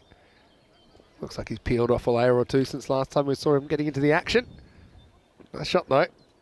That one's going to be perfect, I think, as well. Bit of laid out swing, just catches the line, which is fine. But yeah, look, that 3-over period of 73, you're right. But on the back of a 19-run fourth over as well. So as soon as the power play was over, Yeah. it was a crazy period. It's at 92 in 4 overs. Shaquille would love to sneak this one in as well. And he tries, and he will. So he'll go with 16 off the first. Well, that's exactly what Royal need to stay at. They stay at 16s, they'll get the victory. 16 for 1. 1 wicket to go. Once again, it's Ramanan Indran, who's not able to make any impact here today at all. Royal 94, they need a win here to keep their hopes alive. I'm going to do something, ready? Go on. We have 59 golden balls to choose from. I'm going to do a random number generator, and I'm going to pick a golden ball out, and I'll see if I can tell you a backstory. All right. Okay? Having not planned that, I now have to type in random number generator, but that's fine. So between 1 and 59, and it says, let's talk about golden ball 56. Well, that's pretty recent, right? I think 56 is the one in Portugal. It has to. Well, we've had 2 here. How funny that that's literally the only one we've talked about today. Okay. Up in the air, it's just going to get over the infielder, but the sweeper that's been put out there, no change in the field. Sorry, it's the one before, yeah, isn't it? sorry, 57 was Portugal. Yeah, so 56 was Gina Brescia versus CIYMS, and that was a golden ball to survive in the tournament. Yeah. Remember, we had Shouldergate, Yes. which cost them a run, and again, I think that's still before the courts, because this one is going to be a swing and a miss. That's probably the one for the over. Yeah, but yeah, late mail on the scoring of runs law said that probably should have been a run credited that wasn't. No one, including me, to be fair, you can't really get on the officials, that when dead ball was called, they had crossed. So I think they handled it all right on the field. Anyway, this one is gone. Maximo for Takuma, who's trying to keep his team in this contest. If you lose this game, I think you can kiss the finals goodbye. So it's an imposing chase. Yeah, anyway, so what a finish that was. And let's not forget Gina Brescia, who we will see in Group B of the ECS. So we'll see them probably not in week 1, but it'll be week 2. Remember how many close games they had? Yeah. 3 or 4 or 5, all going down the last ball. Win some, lose some. But then their last game wasn't particularly close. Rare fumble by Pachakan allows a single. Their last game they got blown away by Old Victorians. I think 209 they conceded. That won't be the one they want to remember. Look at this. Oh, he had the foot in, luckily. I was scared that he'd... I always think it's a funny way to try and avoid the ball just by jumping in the air, as if you're suddenly invisible. Okay, now that one was recent, so I'm gonna do it again. Yeah, keep Right? it again. Let's see what it tells you. Yes. Okay. They need to try and get some boundaries here. Golden Yes, ball 15. Now we're talking. All right, now we're going back. Golden ball 15. You'll love this one. Which one is It's it? not the one I thought, but it's the one before. Gone. Oh, look at that. That is some explosive action. And that is the joy of a fast bowler. Couple whacks them into the stumps, and the stumps go flying here. Watch them fly. This is a Boogie Grizzly 5-ball. The off stump has taken off. Oh, a great bit of action. I love it. Off it goes. Yeah. And that is your lot as John Murray Elliston. He also has to depart. So both the openers back in the shed. You beauty. He goes for 1 off 3. It's got lured into playing across the line there, didn't he? And his off stump gets absolutely cartwheeled. So Royals, 2 points up on the Knight Riders. But if the Knight Riders could win here, let's say it's a 3 points to 1, then they'll actually be tied on 16, right? Yeah. And what that means is that both of these teams will get a crack at Drew, right? So actually there's a world where, they could both beat Drew, and then we've got like a 3-way tie on 19. And Balbignon will be kind of under attack there as well. But, I mean, Drew, they've won the toss. They're going to bat. Nabi, I'm going to take him to Vegas with me because he just never loses a toss. They'll bat again. They'll be keen to put on a big... a big target right now. It's Athea Kumar who's making the club rooms a target. Maximo to start the third over. Yeah, somebody's got to get on a heater here, haven't they? I mean, all right, other wickets have fallen. John Murray Elliston gets stumped by absolute buttes. But somebody's got to get going. Don't forget Kapil Raj. Now, this guy can be pretty electrifying as well. These two click, they get in. Sure, that one's actually knocked the fence down. Is he going to go into the restricted zone? He is. Well, we'll keep an eye on that for you. First, this isn't going too far. Can we go back to Charles? What's the sheriff doing? I mean, the sheriff, he basically thinks he owns the place. That's why he's the sheriff. And he's gone deep into the jungle. And the sheriff is going to where no man Just should think wander. about all these little scratchy branches on that beautiful bald egg-like head as well. There, he's gone. We lost him. All right. And now there are always signs saying beware of wild animals and stuff. Isn't that what those signs are saying? There's a lot of danger signs saying stay out of this area. There's another wild animal that's in the jungle now. You know, you tend to think of referees being kind of stuffy and, you know, my idea of what a referee is, I suppose it's a bit of a stereotype. He's a pretty cool dude, though, the sheriff, isn't he? Sheriff, he's just gone for a little stroll. I mean, I feel like, I don't want to use terms like last known footage of, but, you know, he's gone in. I think he's still in there. Anyway, I was going to tell you about Golden Ball. It was Golden Ball 15. Now, this was in Czechia, and it was the 4th of May 2021, and it was United versus the Prague Spartans Vanguards. Now, I do remember this one pretty well. United were batting, got hit to long off. They got run out going for the second. Okay, so we've seen that a few times on Golden Balls. But what's interesting about that is what it set up the next time around, right? That was 4th of May, 2021. I also remember it was freezing, that series. The tents were getting blown around and all sorts of stuff. Now, that leads me into Golden Ball 16, which was a week later. United again versus Prague CC Rooks. And you know what that one was? Go on. United had thought about it and said, okay, what's our plan if we hit another Golden Ball? We need to find a way to try and get the second run rather than just kind of go suicidal. So that was the one where it got played to point. The keeper came in, they ran one, the keeper knocked the stumps off, started celebrating. Meanwhile, as this should be out, and it will be out, so it's Athea Kumar who's going to go, was able to land a couple of blows in anger. But right now, I think the Night Riders, they're fancying the potential 4-pointer here. Need to restrict to 109 or less to do that. Royals just kind of faltering in this chase as Athea Kumar walks back for 20. It's 32 for 3. Yeah, gets stunned by the slower ball, doesn't he? The pace right off that one from Shakil Ahmed. Good bowling, and Shakil, he's not allowing the batters to get that straight driving as well, so he gets the false shot in, and wicket nicely taken. Another one bites the dust, and now really, with those three back in the shed, all eyes have got to be on Kapil Raj here. All eyes are on Charles Croucher. He has returned from the jungle, so he's okay. With or Didn't without have to the use ball, his though. emergency beacon or anything.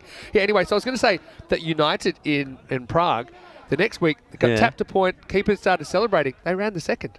He held his crease. It was Amit Pangarkar, held his crease. I think it was Shaim Joshi was the batter, the big unit, came out as a specialist Golden Ball hitter, tapped it to point, and they ran one.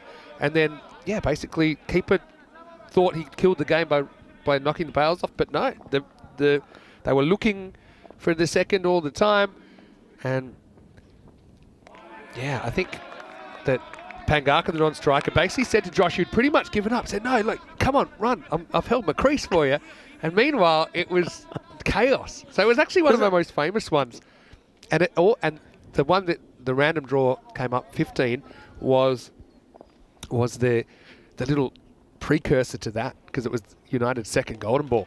And guess what? Danny Hutchek was with me. He's a bit of a Golden Ball magnet as well, because we would actually have another Golden Ball featuring United. So they've actually played 3 Golden Balls now. They had one in July 2023 against Brno. United featured all 3? Yeah. Okay. In fact, I think they've had every single Golden Ball in the Czech Republic. Anyway, this is going to get away from the fielder, and it's going to skate off for 4. So Steven Tyrant and a T10, I think these two, in a way, kind of their last great hopes of putting together a partnership that might be able to see them to the target and keep their series alive. Yeah, a couple, Raj. She's never gone on to put a big score on the board. He's always got into the teens, into the 20s. This is when they need him to really perform. And he's out there with Rajan. Maybe the two of these can get something going. It's a good delivery. Nice and full from couple whack. So we've had 3 golden balls in Czechia in ECS cricket, and United have been in all 3. All 3. And what's the ratio there? Well, they lost the first one, which is one, and then they won the second one on the sneak, and and then they lost to Brno last year. And oh yeah, listen to that. Okay, it leaves me. Hits me outside the line here. Umpire having a very good look, very good look. Then eventually gets the world's slowest and most subtle head shake, but I think it's the right decision. Look at the impact here. I thought that maybe the non-striker is the one that the striker here silences the appeal. Look, just right at the moment, he gets right behind him and goes, boo. Yeah. It was a very subtle not out. Okay, then I feel like I have to talk about Golden Ball 48, which was the Brno versus United Golden Ball last year. All right. And you're going to be in Prague this time. You'll love it, by the way. Smashed, but fielder there and dropped. He kind of jumped when he didn't have to. And so T10 will survive. We'll just get the 1 for that. But yeah, this was definitely an opportunity. I'm not sure why he's jumping here, actually. I think because he's jumping, he takes his eye off the ball momentarily, he puts it down. So Kapil Raj gets a light there on 5. He does survive with T10.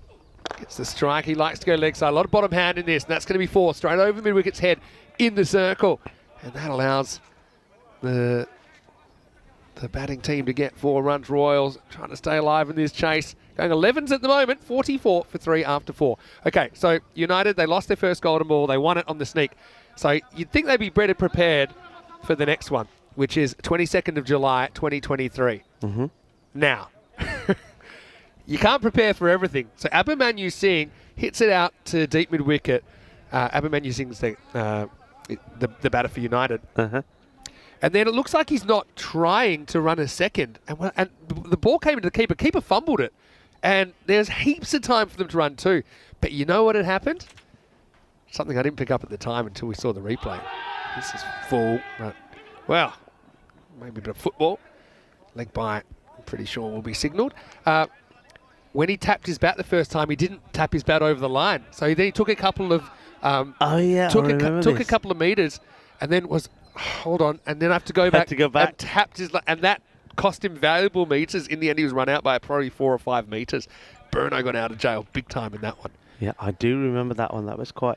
Which was the one? There's one that comes to mind. I think once again it was an earlier one, where after this delivery, it's down the leg side, so it won't be out. It's not out the line of the stumps, but take the leg by. But it was where I think it was it the wicket keeper.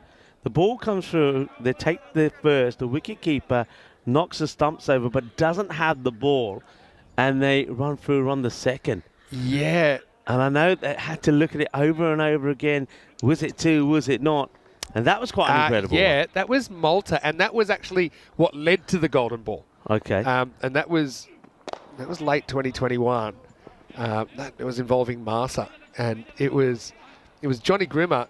It was 1 to tie.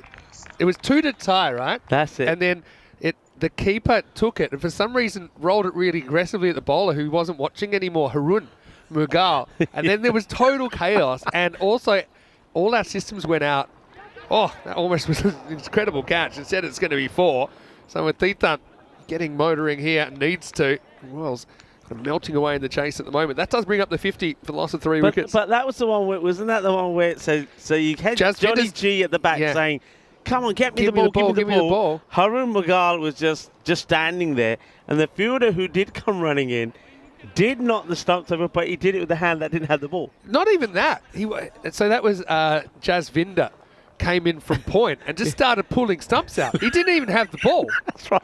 Like Johnny grabbed the ball. That's right, yeah. Remember? This was the last ball of regulation, so it led to a golden ball that Master would win anyway. Yeah. But yeah, Johnny got the ball about halfway down the pitch, went to go pull the stumps out, and there are pretty much none left. Yeah, there's because no stumps. Jasminder's he's run in for no reason. I don't know whether he thought he'd pull the stump out and give it to John. That was a bizarre finish. Well, the historical Golden Ball games, a lot of fun. Anyway, right now, let's take you to the end of the 5th over. It's 52 for 3 after 5. This is the ECC, which has 2 divisions now. In the Challenger Division, and 2 teams from the Challenger Division will compete in the final, which will be on the 2nd of October. Also, both finalists will be promoted to the Premier Division in 2025. It means the Premier Division teams have to be on their toes, because one team, I know confirmed, one team will be demoted to the Challenger Division in 2025. Group winners of the Premier Division will join England 11 in the 5-team finals week. Championship week actually starts on Tuesday this time. It goes Tuesday to Saturday. And Challenger Division, 2 teams from each of Group 1 and Group 2 will play in their playoffs. 3 days of cricket. Anyway, this is a hook shot that's going to fly, and I think it'll go all the way. It does.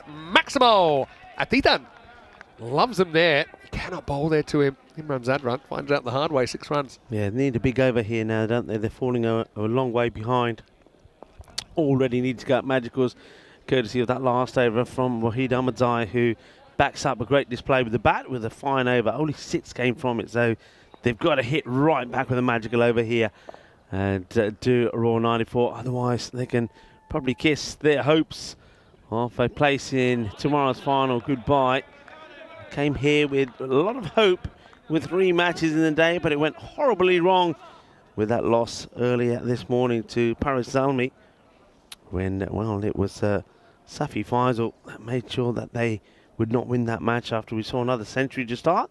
This one's a slow delivery tried here by Zadran, and that's a one. Now we're talking, of course, Golden Ball talk. This guy bowls the superb Golden Ball to get a win for his side, and that was in that, the Paris Derby Golden Ball against Paris Zalmi. But what about, we started talking about this in the last match. What about the last one? This one, it's an opportunity, but he can't get there. He ends up yorking himself. And I like the fact that he does go for the catch here a couple of whack. He's a good catcher, but I reckon he just needed to launch into this. He doesn't get low enough. He needs to take a few steps, diving forward and try and take it off the ground, running at it, where you're just going to run past it, and that's exactly what he does in the end. Yeah, I mean, he does kind of york himself, doesn't get it himself off his feet, kind of lurches forward. Yeah, so the last Golden Ball, of course, here was a 161 to 161. Yeah. Now, all right, we'll have to just pause here because this one should be taken, and it will be. So it's going to be another wicket, and Logajan will go after a little flurry. He gets to 19, but like batters before him, and that's probably been the issue for Royal today, batters get going, and then they give their wicket away at an important point. So Zadran, these little variations, they pay dividend again.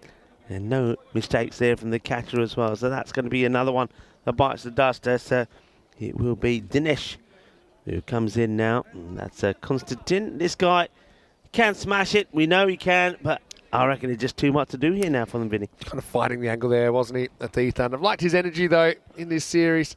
We'll see Royals again, regardless, against Drew. I mean, even with a loss here, if they could get their point, and they could beat Drew. They beat him well.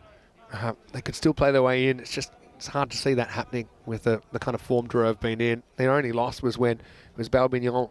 They chased that 162 down off the very last ball. Apart from that, they've looked pretty dominant. A lot of 4-pointers along the way. Hello to Duncan as well. He's popped in. Hello to Mesnil Man. He might be joining us tomorrow. Mesnil Man, tell us what part of France you're from. You'll have to refresh my memory. We know what kind of journey you're in for. As this one will be called a wide. Yeah, another big wide. So, yeah, the last Golden Ball. Yeah. So, Husnain, after he was on about like 8 off 6 deliveries. He was batting at the time with the explosives Abbas Kawa, who yesterday showed his power with getting his team a good win. But Kawa gets run out when it was Husnain who refuses to move out of the crease. He should have sacrificed his wicket. He didn't. Yeah. So Kawa goes, who was smashing it. Husnain then somehow finds a bit of form in the last over. So though he did swing and miss at a few, he smashes 2 big 6, including a 6 of the last ball, to get his team to the scores tied to Golden Balls. This is another one similar to the one that couple of whacks should have dealt with. It gets past the field. It's a 4 more, so Konstantin gets his first boundary. But then when it came to the golden ball, they didn't use him as a striker. They were a complete new batter, which I thought was a bold move. And we've seen it done at times. Yeah, we've seen it done at times, especially if the batters at the crease have been struggling last over. So let's give someone else a go. So he smashes 2 big sixes to get them to the golden ball, and then they say, all right, Husnain, we're not going to use you. We're going to go with Mohamed Arslan, who said, a good batter himself, plays the cut shot, hits it well. Catch gets dropped up point, but point recovers, gets the throw in. It was a good recovery, wasn't it? Yeah. And experienced keeper there on hand to do the rest. As we get to the end of 6, the Royals are 71 for 4. So now I think we're heading for kind of a battle for the point, I think. That's a fun game. Okay, let's do one more. Ready? One more golden ball. Go on. 39. So this is kind of mid-range. Okay. Yeah, this is a good one. You were there, I'm pretty sure. 13th of February 2023. I think I was already off at the ECIWs, the first time we did ECIWs. And it was one of 5 golden balls in Malta to start the year in 2023. And we thought we were on for like a huge amount. In the end, how many were there in the year? There were only 13 in the year, in the end. So we had a bit of a 300-plus run without a golden ball. But this one, 39, was Masita Warriors versus Southern Crusaders. And I remember this one really well. Do you remember? I'll drop a name at you. Oh, I think this is probably thrown over the line. Pachakan can't believe it. Let's have a look at it on the replay.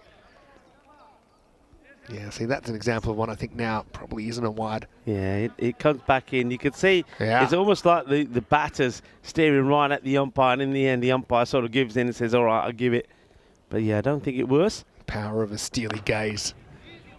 But anyway, the name I'm going to mention is Ishantha Karyawasam from Southern Crusaders. Now, what happened on this one, like I said, I saw it on TV, but it was a skied ball out to deep mid-wicket, and if he catches it, they win. But guess what? He dropped it, and they got back for 2. Yeah. And anyway, there was actually 2 of the golden balls in Malta were just like that. There were opportunities to take the catch. Catch was dropped. Batters come back. Might have been Fazil Rahman, the other one that might have spilt it. You're right. Yeah, it was. So, interesting. But yeah, Malta, that point was the golden ball magnet, wasn't it? Plenty happening there. Yeah. Well, I might have just turned 43, but it looks like I'm not losing my memory just yet. A few things still in there. And Arceus going to miss out on this one. Umpire will keep his arms behind his back this time. And Mesnul Man was just saying it's just outside Cayenne. Am I saying that right? It's about 2 hours drive to get there, but well worth it. He's going to be joining us for finals day. And John is already here. He'll be here tomorrow. So hopefully the weather cooperates as well. Yeah, we hope so. It's finals day. If it's anything like today, we'd be more than happy. Just swinging and missing here at the moment. This run chase hasn't really got started, has it? I mean, they were sort of like for like after the first 3, 32 and 32, because as you mentioned, the Knight Riders themselves didn't get off to an explosive start, but there was those 3 overs where they went big, and that's what's missing here at the moment from Royal. There's effort, they're swinging, but there's no contact, and this over really does hurt them. There's only 7 that has come off it, just the 1 boundary. So Royal 94, they are way behind now. That rate required now goes past that 26 mark per over. I think it's just about trying to get the point. Even that is looking pretty shaky at the moment. Coming up, Drew, back on the park, match 54. Ahmed Nabi wins the toss again, and no surprises that he wants to bat. He wants to bat with Hamza Niaz first up. Knight Riders, with a win there, could play their way into the 5. And what's your thanks? If you finish 5th, let's say, you'll actually run into either Drew or probably Drew if you've beaten them, because then Drew will probably finish 2nd. But yeah, some of the Drew guys warming up. Cameron Ahmedzai, number 10, he'll be featuring in the French national team on the weekend as well. Yeah, he's found some good form actually. The last few times that he's bowled, he really has bowled explosively. He's He's the sort of bowler, I always say, he sort of hustles in, doesn't he? He hasn't got that, he doesn't got a big, smooth approach to the crease. He sort of bustles in from going from left to right, and then it's all upper body and he gets a good heavy ball in. It's another attempted boundary shot. Doesn't get the timing on it. Good arm, good throw from Imran Zadran. I'll just keep it to a single. So it's all or nothing now here for all 94. If it's me, I would have said a couple of overs ago, you throw your bat at everything, because I don't think a point does them here. Point gives them nothing here. They've got to get the win. Because the other thing is, even if they pick up a point, I mean, what does a point do for them? Takes them to 16. Then if they do beat Drew, they get to the same number of points of Balbinians, but their net run rate just takes a hammering. It'll be a wind down leg side. Just, you know, how we said we had started with 5 golden balls in 2023, and we were only, how many for the year? They're only 13. But you know what the biggest drought was in the second half of the year? We didn't have one for 369 matches. So we didn't have one from Italy, Austria in Rome in the ECS. As that's a hook shot. That looks like it may go the distance. Fielder goes right back. Oh, it does really well. I'm pretty sure he stays inside the field. Now he might create a run out of nowhere, and I think he's going to be gone. Brilliant. This is just brilliant. I mean, they will watch the save here. I reckon he does amazingly well. This is Wally Khan. Let's keep it on those feet. That's fine. I think he makes the save. Yeah, and the ball's gone by then. Yeah, he makes the save, and then look, he charges at the Grizzly, and he gets the throw in. Perfect throw. Oh, that is sensational. Is that the best run out that we've ever seen on the European Cricket Network? It's got to be right up there.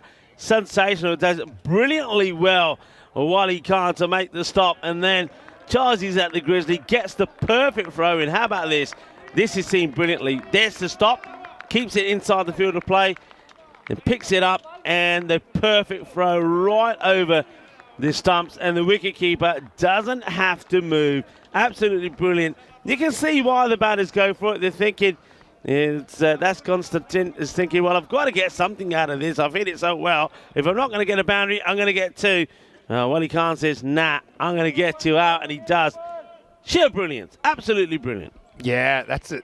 That's a sensational bit of work. Imagine that was a golden ball. What a way to keep the game alive twice. Saves the boundary, then saves the second run. Just struggling to get going here. Samaska's the new batter. He misses out on this one. Yeah, so we had back-to-back streaks of 300 plus without a golden ball last year, before and after the September golden ball. So we had 300. Here's our runs without a golden ball. Yeah. So from like May, we had 127 before we had one, then 286, then 334 and 369. So we had these, they were like hen's teeth towards the end. But it finished that we were wondering, will we get a golden ball before the end of the year? Will we? And finally, on the last day of the season, second last day of the season, Spain versus Austria in the ECCW, we had that crazy finish. Yeah. Probably the most tense last over I think we've ever had. And that's saying something. But I think because you had, it's Samaya Bashrat, who probably had bowled a handful of overs in her life. Yeah. And she's basically tasked with trying to save the game for Spain. We had Austria not really attempting the winning run in regulation as well. But just looking at, I picked out 39. A quick look at 38 and 40 were both really good as well. As we get to the end of 8, still 28 required for the point. PKR looking good for the 4-pointer here. 82 for 5 after 8. So 38, I remember it was this crazy game, 7th of Feb. It was Gozo CC versus the Masita Warriors. So Masita Warriors had back-to-back golden balls in 6 days. Yeah. But that's the game. There's the footage of it. The 2.5-minute highlights just went on social media, and it was chaos. And everyone was like, is this the highlights of the whole season? And no, we said, this is one game, right? And it ended up with a team getting bowled out, which has had a couple of times, and Seben Joseph, number 11, he had to just face the golden ball, and he got LBW. I have to pull those highlights up. Was that we're talking about, is that the one where the the Golden Ball victors didn't even have a full squad out. No, so that was 40. That's what I was going to say. That was the other side of Alright, 39. I remember was that the was game that we called the Magnificent Seven, Yeah. where they needed 6 off 12, right? And Marsa had trying a couple of new players and really hadn't had a look at them. So he said, look, 6 off 12, go on, finish it off for us. And we had a maiden. We had 6 swings and misses in a row. And then it ended up being a golden ball. And because there was an emergency at the hospital, this is Marta Day, they're all hospital workers, right? Slow ball, well executed by Parchakan.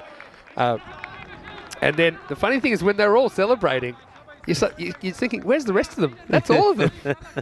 So that was quite an incredible finish. The game that we call the Magnificent Seven. The golden ball didn't escape the circle. By the way, I can't remember really any other occasions we've only had 7 on the field. Just to look how frustrated the non-striker is getting here. Watch this. There's another swing and a miss. Just watch. He's getting so frustrated. When you're hitting it, Can't get on strike, can he? he's like, that's why I'm not batting in the top 6. Give me a break here. Can't get on strike. Meanwhile, time to run. 7. This will be a wide, but it will change the strike. So it'll be 2 wides, in fact. Yeah, so do you know what? You haven't called a game with 7 fielders. There's no infielders. There's the bowler and the keeper, and then there were 5 outfielders. Yeah, exactly. So literally it looked like a practice game, you know, like just had a batter and a bowler and a keeper go out there. And on the cameras, there's no one else. It was bizarre. He really wants to strike back here, but now he might run himself out. I reckon that's out, you know. He's gone. Oh, a couple of rides. And now he's thinking to himself, why didn't I just run? At least I would have got to the safe end where he wanted to be. Look, he starts to run and thinks, nah, I'll never make it. Then he forgets that he can be run out the other end. I don't even know if that throw was intended to go to the bowler's end, but he's well short. And so, frustration for T10. Having said that, I mean, he wasn't able to do a lot better with 10 off 12 for him. Just the 1 boundary. So, the Royals in a right royal mess they've made for themselves here. They're going to walk away empty-handed, I think, from this game. And Parchakan, he was quick to kind of improvise and flick that onto the stumps, creates the run out, and so it'll be 86 for 6 with the ball to go in the 9th. Yeah, real disappointment with this, isn't it, for Royal Nightfall? I think disappointing that, you know, they just haven't been able to perform at the best. If they tried hard and played well and it didn't happen today, they would have accepted it. They would have thought, fair enough. But if anything, unlike some of the other teams today, Paris Army, for example, they've shown us what they are capable of. We've seen that from the Guinea Vipers as well. But Royal 94, they've done the complete opposite. They've actually played worse than we've seen them in some of the earlier matches. So they're going to be bitterly disappointed here. And especially because it doesn't look like they're going to even pick up a point. And that means they can kiss their hopes goodbye, but it means that the likes of the Paris Knight Riders keep their slender hopes alive of making it through to finals day tomorrow. Sebastian absolutely laces that one. Eventually got off the mark. But, 22 off 5. Regan's going to have to do something pretty special here to try and save this point. A bit of chat about the ECS England as well. Duncan might be able to come down for a look. Probably just missing the leg stump. It's pretty close though, pretty full. Traps him on the crease, they'll only get a single. Yeah, I like that from the umpire. It just gives a little signal to this to say, nah, going down the leg.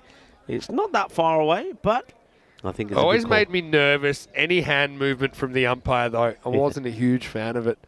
Just stick to shaking the head and give the explanation later. Especially if they start pointing down the leg side. Oh. Talk me through this one. Well, if he fielded, he probably had another run opportunity. This is where the ball gets past the batter, and he's thinking, please don't go. He's thinking, it might be hitting the stumps, but then he realises he has to actually touch it. Yeah.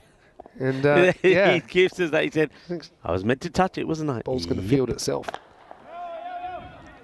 The Royals, though, it kind of sums up their tournament, though. I think they've had some good bursts. They've obviously won a few games along the way. We had that rain-affected game on opening day against Balbion. It kind of got them out of jail a little bit, although we never know how that game would have played out. They took 2 points away from that, but just not quite cracking the best 5 teams in the tournament. That's why they'll finish with 3 wins. Unless they beat Dreux. That'll be a good way to go out with a bang. That would be a very good highlight, though. The only thing that will achieve is some joy for the Paris University Club. That will mean that they finish top of the stack. So it could happen. It could be an upset, but it won't be. It's going to be a very disappointing end in this match for Royal 94. Remember, we will see them one more time when they take on Dreux in the final match of the group stages, match number 55. But that one really sort of seals their fate. They will get nothing, but I tell you what it does do. It keeps the hopes of the Knight Riders high. When the Knight Riders were the victorious in the Golden Ball when we saw them in match number 39, it was a 144 to 144 victory for them. Scores tied. They got the win, and they've continued in winning ways, and by that, it means that they still have got hopes to try to make it into tomorrow's finals day. Belgians, though, at the moment will be happy that one team, and that is Royal 94, they have slipped up. So Belgians at the moment still sitting in that 5th spot. This is what's coming up next. Taking on the Paris Knight Riders. You know what? Niaz is in great form, but I'm setting my watch because 3:30 is Nabi time. He's due a big innings, isn't he? I mean, he's been signs of it. And that's coming up in around about 20 minutes' time. But this chase never really got going, did it? I mean, they had a promising opening over that went for 16. But then 2 overs of 8 in the power play, 32. And I suppose more importantly, they lost a wicket each of the first 3 overs, just set them back. And you saw Ellis did. His stumps went flying. They got lost. Charles, we were worried he was going to get lost in the forbidden zone. But don't try that at home, kids. When he did return, unfortunately, didn't get too much better for the Royals. They end up going down by 65 runs. Yeah, it never happened. Disappointment all round, really. And even the batters, the likes of Couple Raj and also Uthia Kuma. Uthia Kuma gets to 20 before he goes. But clever bowling also, I have to say, from Shakil. That was one that didn't quite go to plan as Imran Zadran, the golden ball hero of the other day, dives into that one and he drops the catch. But this one was one that got hammered away. That was when I'm thinking, oh, maybe Uthia Kuma is going to turn on the style. This one ends up yorking the fielder, but he, like so many batters before him, plays the false shot and doesn't get any luck as the fielder comes across to take the catch. And, well, Kalawak, he had a good time out there. Well, that's another fielder that saw the ball get past him. That was Mohammed Javid, but it didn't matter. It was done and dusted. So Royal 94, they will finish in this match on a low. Remember, they got one more match. They could finish on a high. But one thing they cannot do now with getting nothing from this game, unless they cause what would be one of the biggest upsets ever, and that's to win and beat Dreux and get all the points of them. Their hopes really seem to be lying in tatters as was this innings. And that was another not a good decision made there by Couple Raj, who was getting very frustrated trying to get on strike. He gets himself run out. But Paris Knight Riders, I have to say, they came out here and they knew what they had to do at the interval. They were asking about the bonus point equation. They knew what they had to restrict a Royal 94 to, and they did exactly that. As we have a look at that scorecard, and disappointing really with Yakuma, the top scorer with 20. There was 19 there for Lohajan as well, but they never got going, and 92 is what they finish on. So it is the Paris Knight Riders that will add 4 points to their 13. So they now move to 17, and remember, they also have one match in hand, and that is against Dreux, and that's happening next. So let's see how they fare. It will be the Knight Riders taking on Dreux. The Knight Riders needing to take the points away. If they can't do that, they could book their place in the final tomorrow. The bowling fingers there, Shakil Ahmed, the captain, 2 for 23, and 2 lots of 1 for 19s there for Kapawak and Imran Zadran. And the economy there for Fahim Parchakan is quite incredible. Just no wickets, but only 11 of his 2 overs, and only the 4 of that over from Gul Mohammed Saleh. So well done to the Knight Riders. Well, their dream of making it back here tomorrow continues, whereas Royal 94's has almost sort of fizzled out. Next match then coming up in just under 20 minutes time. I'll be here, Vinny will be here, and I'm pretty sure you'll be here as well, because is going to be the might of Dreux that are going to be on show again. Dreux on their home ground, and of course they are having a bat first, so it looks like they will once again be trying to get to that big score. Remember, they have scored 200 in this series. They almost got to it again the other day when they got to 194. Will they go big in this one again? Only one way to find out. Join us back when we return in just under 20 minutes time. Hasta pronto.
This European Cricket Network event is proudly brought to you by HCL Software and Paramatch.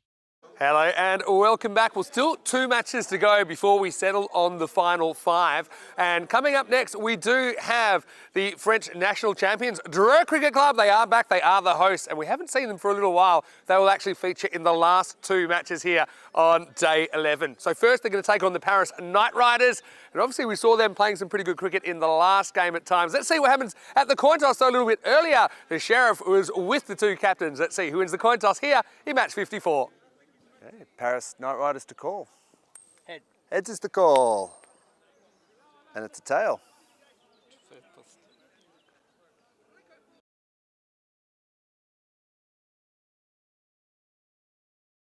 The strip at Las Vegas because he never loses tosses. He's won it again, and no surprises, Drew. They want to bat first. How about Hamza Niaz, though? The first ever ECS French century. Of course, we saw another one scored this morning, but he's always a threat at the top of the order. And you can set your watch to the fact that Drew, they will open up with Hamza Niaz and Ahmed Nabi. Those two just have that position locked down, but watch out for Nisar at 3. Now, Dreux, they have 6 points to make up on PUC, and they'll be desperate to get 2 wins here. That should be enough to take them to the top of the ladder and straight into the final. Now, whoever finishes second, they've got a harder path. They actually have to win 2 games against good opposition just to make the final in the first place. So it's all to play for here. Knight Riders, well, let's see if they can push Dreux. It won't be easy. Dreux winning the toss and batting first, so time to batten down the hatches. Rico Full, it's over to you. Thank you very much to Mr. Maximo Vinny Sandu. As you see a nice view, a bird's-eye view of this superb ground nestled away in the countryside here in Dreux. Big match here. Dreux have 2 matches here today.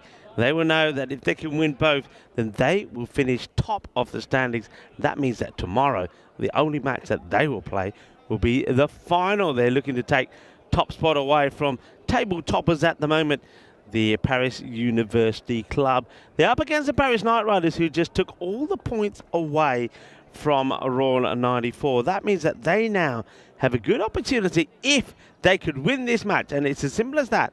If Paris Knight Riders win this match, they will replace Balbians in 5th spot and be the club that comes back here tomorrow. If not, then Balbians are looking to hold on to that spot. But it's still got to see how the last match of the day goes, because Royal 94, if they could beat Dreux in their last match, then maybe they could still make it through. But then a net run rate comes into play as well, and with that defeat in that last match to the Paris Knight Riders, it doesn't look like really it's going to be possible for them. So perhaps it's between the Knight Riders and Balbians. We saw that Dreux are going to have bat first. I'd be very surprised if those two at the top, Ahmed Nabi, the captain, and Hamza Niaz, are not going to be the men that are going to go out there and open up. And of course, if any of them fail, the likes of Mohamed Nisar or Mohamed Rafa are all in great form. And then you still have the talents of Cameron Ahmedzai and Abdurrahman Ahmedzai as well. Watch out for Abdurrahman Ahmedzai. He's a guy that really has impressed me, particularly with the ball. Dreux are big favourites here, 92% to 8%. So let's see how this goes. Let's see how they fare here. The umpires have made their way out into the middle. It will be umpire Ashok and umpire Vignesh that will be taking us through this match. Shasha is the 3rd umpire, and of course, the tournament referee is Charles Croucher. Beautiful weather at the moment here. The sun is shining, and though there is a little bit of a breeze around, I don't think that's going to be causing any problems for these players. The pitch is looking fantastic as well.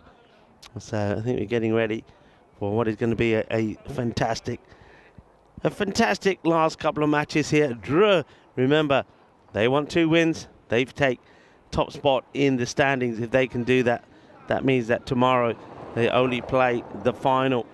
And Paris Knight Riders, they want to win themselves. If they're going to win here, well, first of all, they will do a huge favour to the Paris University Club, because Paris University Club then will be guaranteed top spot, and it will be they that have the much easier route to getting their hands onto that magnificent trophy. So plenty to play for here.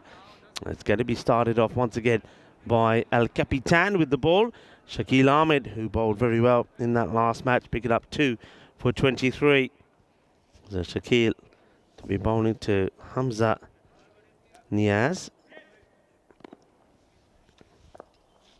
And noticing a change here, actually. I'm not going to say anything until I'm sure, because a few times I've been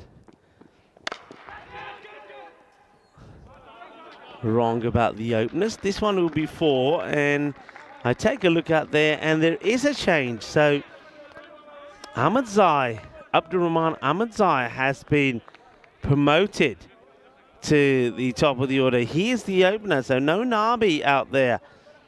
And, that is a surprise. So they've opted to have Ahmadzai. Okay, up in the air now. Is just out of reach for the fielder. It's one of those teasers. Now, Hamza Niaz has been out in this kind of area before. Remember, after scoring the century, the first player ever to do so here in France on a European Cricket Network Series 124, he then, since then, before today, made 2 singles and got out. So he'll be happy that he's got a boundary to his name, and Naides hand over to the left-handed Abdurrahman Ahmadzai, who whips this away nicely. That will be fielded on the boundary. Good work there done. Not allowing that one to get through. So yeah, I'm very surprised to see this change.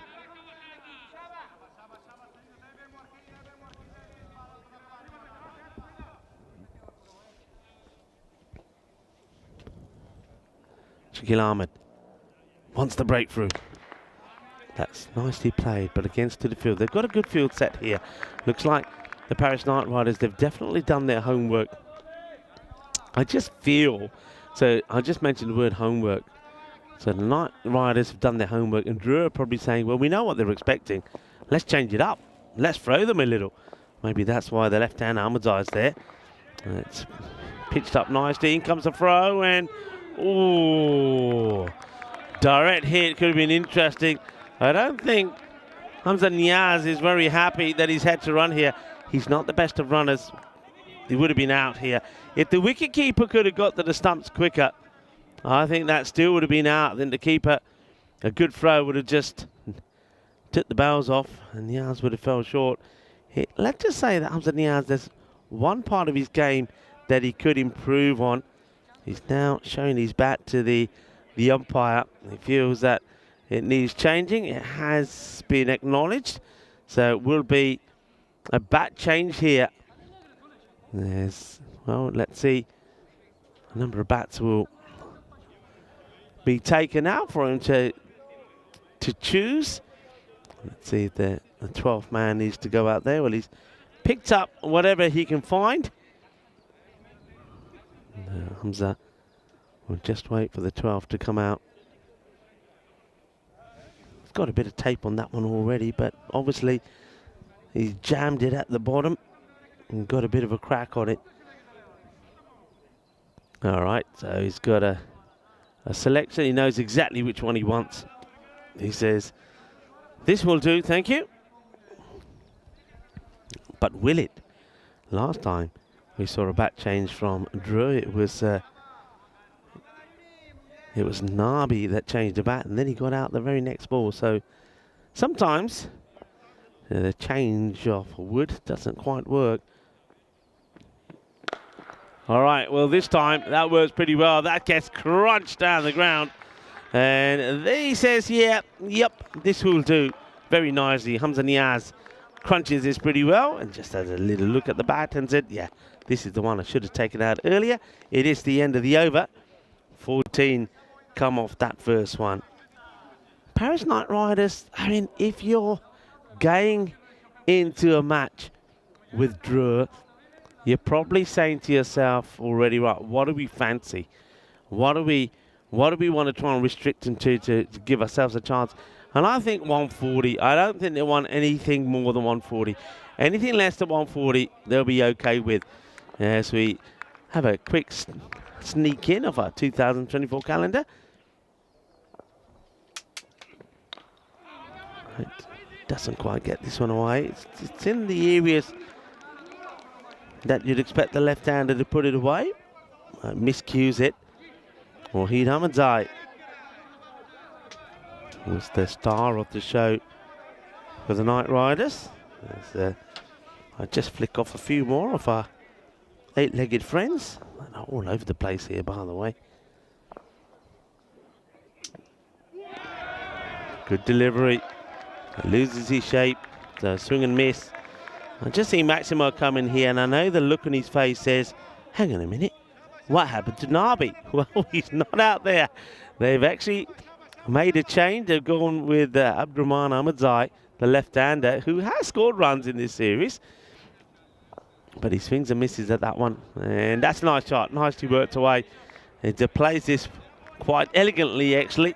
Steps inside and whips it away. So a nice-looking shot. We'll see it again here. Just not good ears from the bowler, and this time gets his body out of the way, gets a nice bit of bat onto it. Wahid Ahmadzai just losing his shape as a gush of breeze comes gushing in, and well, the breeze might come this way, but the Grizzlies gone big. That's gone a long, long way, and that's the Sheriff who goes after that one. The full toss, not a good delivery. And Ahmadzai whacks it away. And after missing out on the first two, he's not missing out on the next two. 4 and a 6 from him. Yeah, just the cold wind just picked up from nowhere. That's the been one good advantage of this ground. As Ahmadzai to Ahmadzai battle continues, and it could be and should be. Oh, well, how about this? Oh, well, he's made to look silly on the ground. I love it. Well, that's just Azad Naseem. He's saying, where did he go? Kidhar gayi bolda, aari gum gayi. You know why he's disappeared? Because Ghulam Mohammed Saleh has come across and he's grasped this out of the hands of Naseem. Well, he says, now you see it, Naseem. Now you don't. Oh, I love it. I love it. Great catch there from Saleh. I have to say, though, if he puts that down, they would not be happy. Because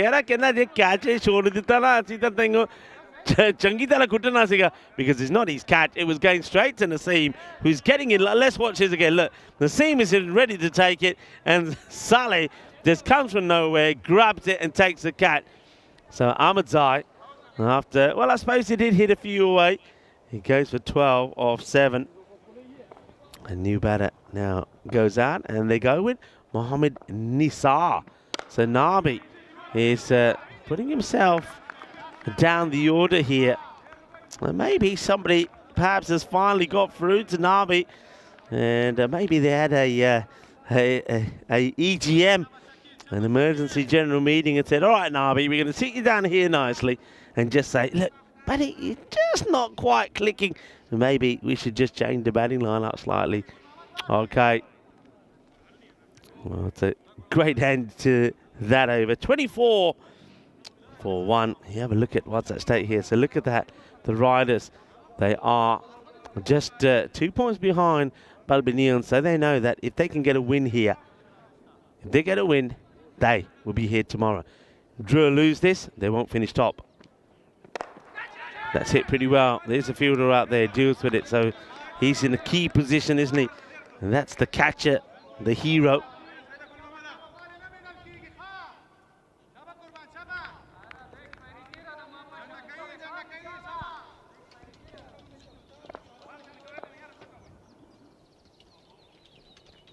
They made a change. They don't go back to the same field set they had before. That's, well, ooh, almost gets a nick on this. So they make the change they've made. So they keep the sweeper out, but the third back on the boundary comes in, and they go with long off back. So Shaquille doesn't want to protect the boundary behind the batter. So no fine leg, no third. He's expecting the batters to try and go straight, and that's why. But this one is going to be in the gap. It's a good-looking shot. And Nisar yesterday was in fine form. When other batters had the opportunity, and didn't take it. It was Mohamed Nisar. Scored 44 of 14 to get Drua the first win, an easy win against the Super Kings. In that, the only one game that they played yesterday. Hamza Niaz, of course, scored the century in the start of the day in day 9. Goes in the same areas, and this is even bigger and even better. 6 more back-to-back in that area. Nisar goes 4 and 6. And Shakil Ahmed, the captain, has got to find a different line here. He's giving the likes of Nisar just a little bit too much room. In the second batch with when it was Nisar and Niaz who didn't click, it was Mohamed Rafa. I like to call him a little firecracker because he really is a great player when he gets an opportunity. 68 of 23. Big. Well, he changes his line slightly, and this one gets smashed out of here as well. That's John Gray there. He's in under that Ville de Dreux marquee. And what a great day John has had. It's been a high-scoring one, hasn't it? So far, teams batting first today have scored 174, 151, 157, and the teams batting first have won all matches. And you'll see that batting first seems to be the way to go. Now this one straight down the ground, that will be 6 more. So Shakil Ahmed has been taken to the cleaners in this till his last over. That one will go for 23, and Dreux are 47 for 1 at the end of the power play. So you've got 2 batters that you'd often see out there together, and they are making the difference. The gamble of going with the left-hand Ahmedzai doesn't really pay off, but it doesn't hurt them. He does reward them with 12 runs.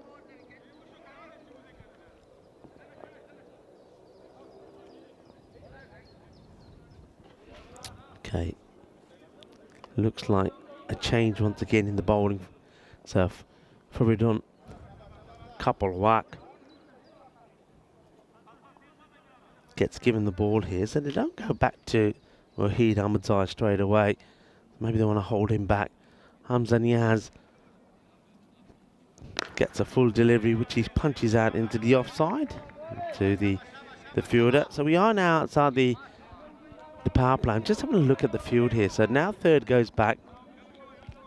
No change in the offside other than that. And 2 more deployed on the leg side. So square leg, sort of between square leg and mid wicket, and long on back on the leg side. And that will be a wide. Rocks across to try and play that little scoop anyway, does Nisar. That's that field now. I'm just wondering here with Nisar, bearing in mind where he's gone, which areas he's gone with the boundary last over, whether you'd be tempted just to push 3 in that offside area around about that extra cover. It's a really good shot, beautifully done. He looked to do it, the ball before, just jumps across. He's seen the ball so well, timing the ball so well, and he makes this look easy, doesn't he? Look, but it's all about, look at the upper body there. So though the feet move, though he does go across, the upper body and the head particularly stays nice and straight, goes down on one knee, and he just helps that along. And as a bowler, if I'm Kapilwak, I'm thinking, all right, if that's what you're looking to do, there's only one answer, and that is to go full. You could vary the pace a little bit, so there's a miscue, but you got to go full, so he can't play that shot. And, well, he doesn't go full, but he goes in a better area. In comes a throw. And Niaz does make the... Yeah, maybe we can watch this one again. So he tries to do the same again. And once again, other than going full, he just goes slightly wider outside the off, so he can't complete the shot. But yeah, I'll be tempted. I know I've talked about this a lot. I know Vinny and I normally have a lot of these talks about when we talk about batters that move around a lot. Just bowl it full and straight. Get the Yorker in. That's hit firmly, but good pick up. And it won't be a run this time. So Kapilwak avoids going to the boundary. Last couple of deliveries. So just that 1-6 off the over. 50 on the board already though for Dreux. This time he does go full. And it's missed by Hamza.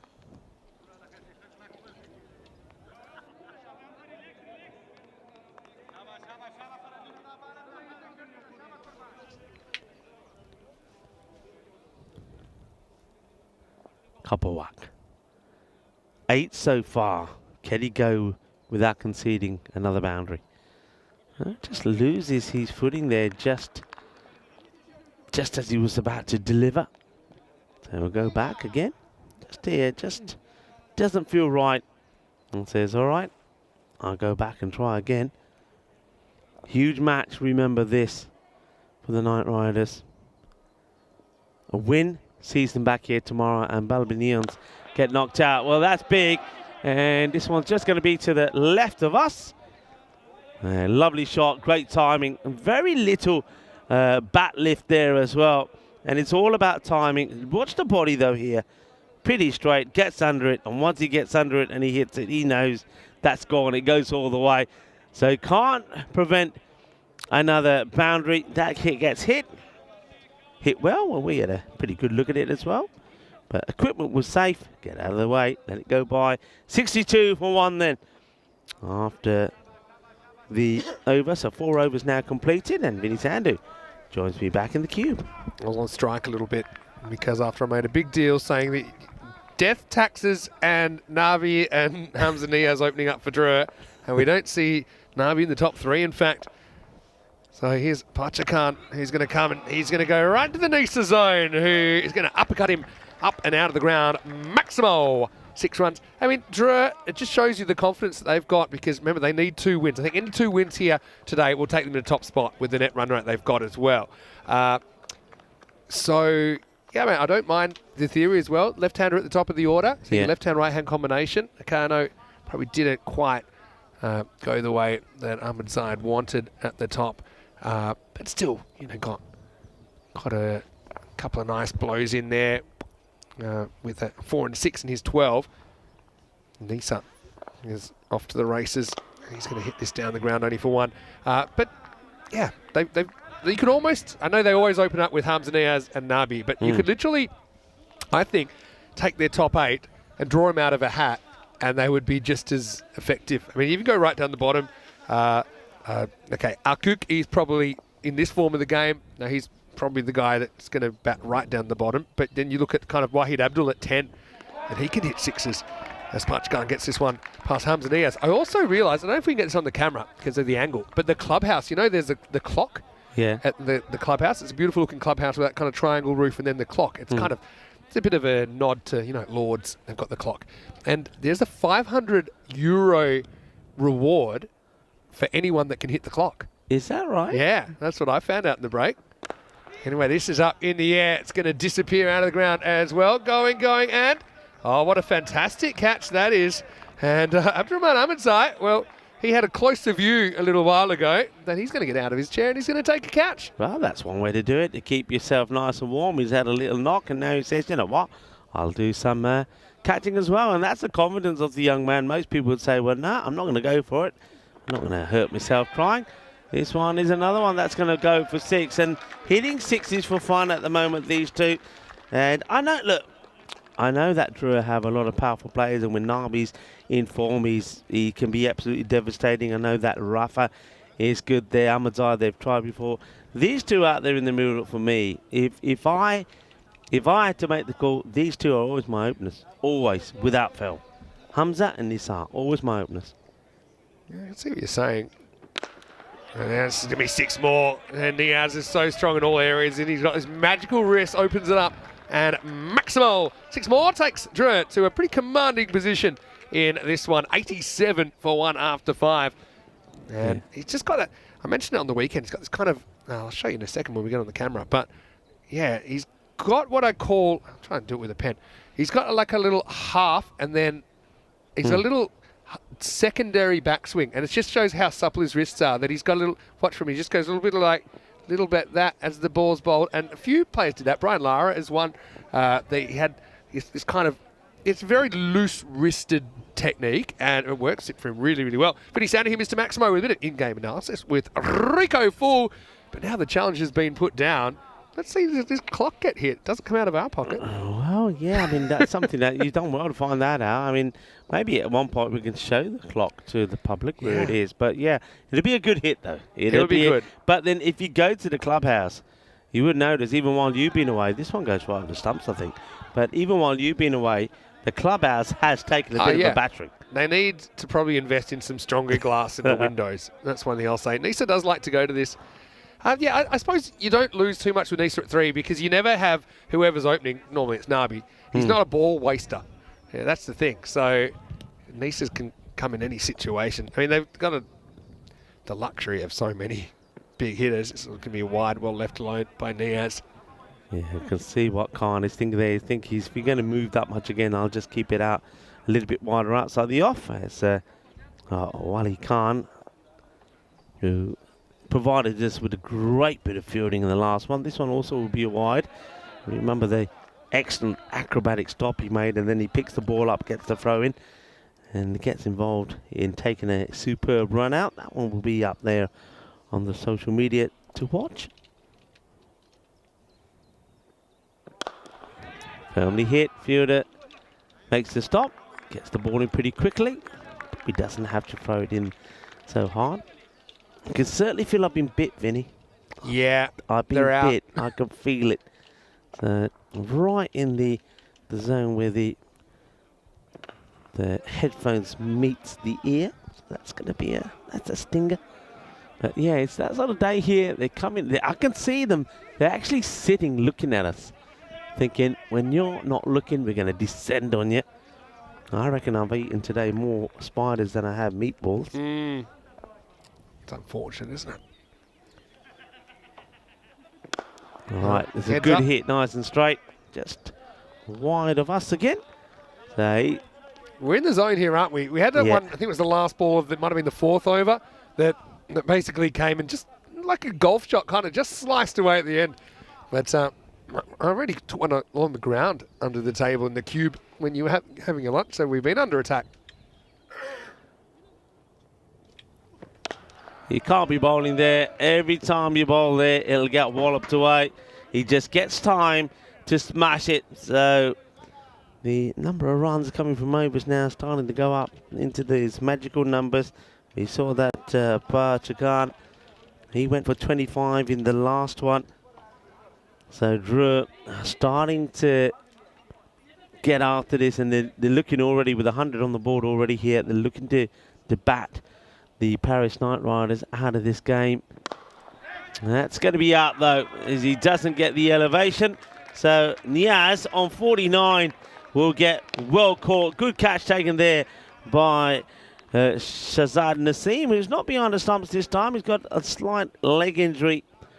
So there's a different keeper behind the stumps as Irfan Talach, but he doesn't let his team down as he's out there in the field. So just when I was saying that Drew was starting to get the acceleration in, they lose a wicket, and that's an opportunity for the Knight Rider just to come together momentarily and say, hey, come on guys, let's stay in this, because all right, yeah, they're flying at the moment, take a couple of wickets and we can soon make the change. So the new batter is going out there. It's going to be Mohammed Rafa. Geez, he batted well the other day as well. Didn't he? He's another guy, such a free-flowing batter, and it's always a good time to get Niaz if you're in the opposition. He goes for 49, so just misses out on another milestone, but he's had plenty of them in the series. 102 for 2. That partnership ended up being worth 78 runs off just 25 balls. Right, well, he can't take the wicket at the end of that over. 102 for 2. There's 24 balls to go. And how many more can Drew muscle from those 24 deliveries? A swing and a miss. First up of the start of this over from Nisar. And it's Imran Zadran who gets the ball. And I like Imran Zadran. He's got those variations. We know all about his slower ball now because it got them the victory in the golden ball against Zalmi. Okay. Oh, he's a bit unlucky. It is that slower delivery, but maybe it just goes a little bit too wide. Nisar gets a good piece of this. He gets it in between the point and third. So that's going to be 4 runs. Just holds up, doesn't it, for Nisar, who's been able to make the adjustment and get that one away. Maybe Nabi, all I'm thinking is, he should get a hit later on. Either that or just kind of wants to have an extra day before the final. Potentially just the final tomorrow. Maybe if they win. As this is another little slice over again. It's like kind of nice, easy kind of 5-iron down the fairway, isn't it, from Nisar? And he is just a 360 threat, isn't he? Such a talented individual. 6 more. Yeah, and the thing about Nisar is, obviously we're admiring his batting here, but he's such a gun fielder in the field as well. He patrols the boundary, and I haven't seen him put one down yet. Shot, rocks back, and uppercuts this for a big 6. What a lovely shot that is. And Nisar, well, he gets to his half century, 53. The 50 comes up in just 16 balls. What a great shot that is to bring it up as well. Just watch this. Rocks back, gets under it, clobbers it for 6. Thank you very much. We'll raise your bat in the air. That is 50 to Nisar. I was just thinking, Nisar's got to be up there for most 50s without a ton. Because he's got 13 50s, make that 14 50s on the network, and he's never made a century. His top score is 81 in the ECL against Empire CC of Finland. So yeah, I think there might be someone that's done 14 without a 100. Remember, Conrad Greenshields, I think, held that record for a little bit. He finally broke through with the 100 in Portugal. Yeah. The big one as well, right? Yeah, 148. Did he end up 140? 148, the 5th highest score of all time.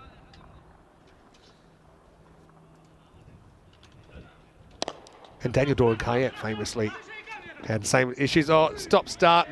I'll get it in the end, but Rafa almost gets run out here, gets sent back. Yeah, I wonder why does he send him back here? That's a very, is it because it's well, you would have thought you would want the single because you'd want to get there, but I don't know what happens there. I think it's end of the over, so he's saying, strategically we're better off leaving Nisar on strike. But Nisar's like, no, it's fine, just run. Yeah. So takes us to the end of the over and the score. 120 for 2 after 7. And look, I've got a bit of news for the French team, by the way. They're going to be captained in definitely the ECN stuff this year by Usman Khan. So starting on the weekend.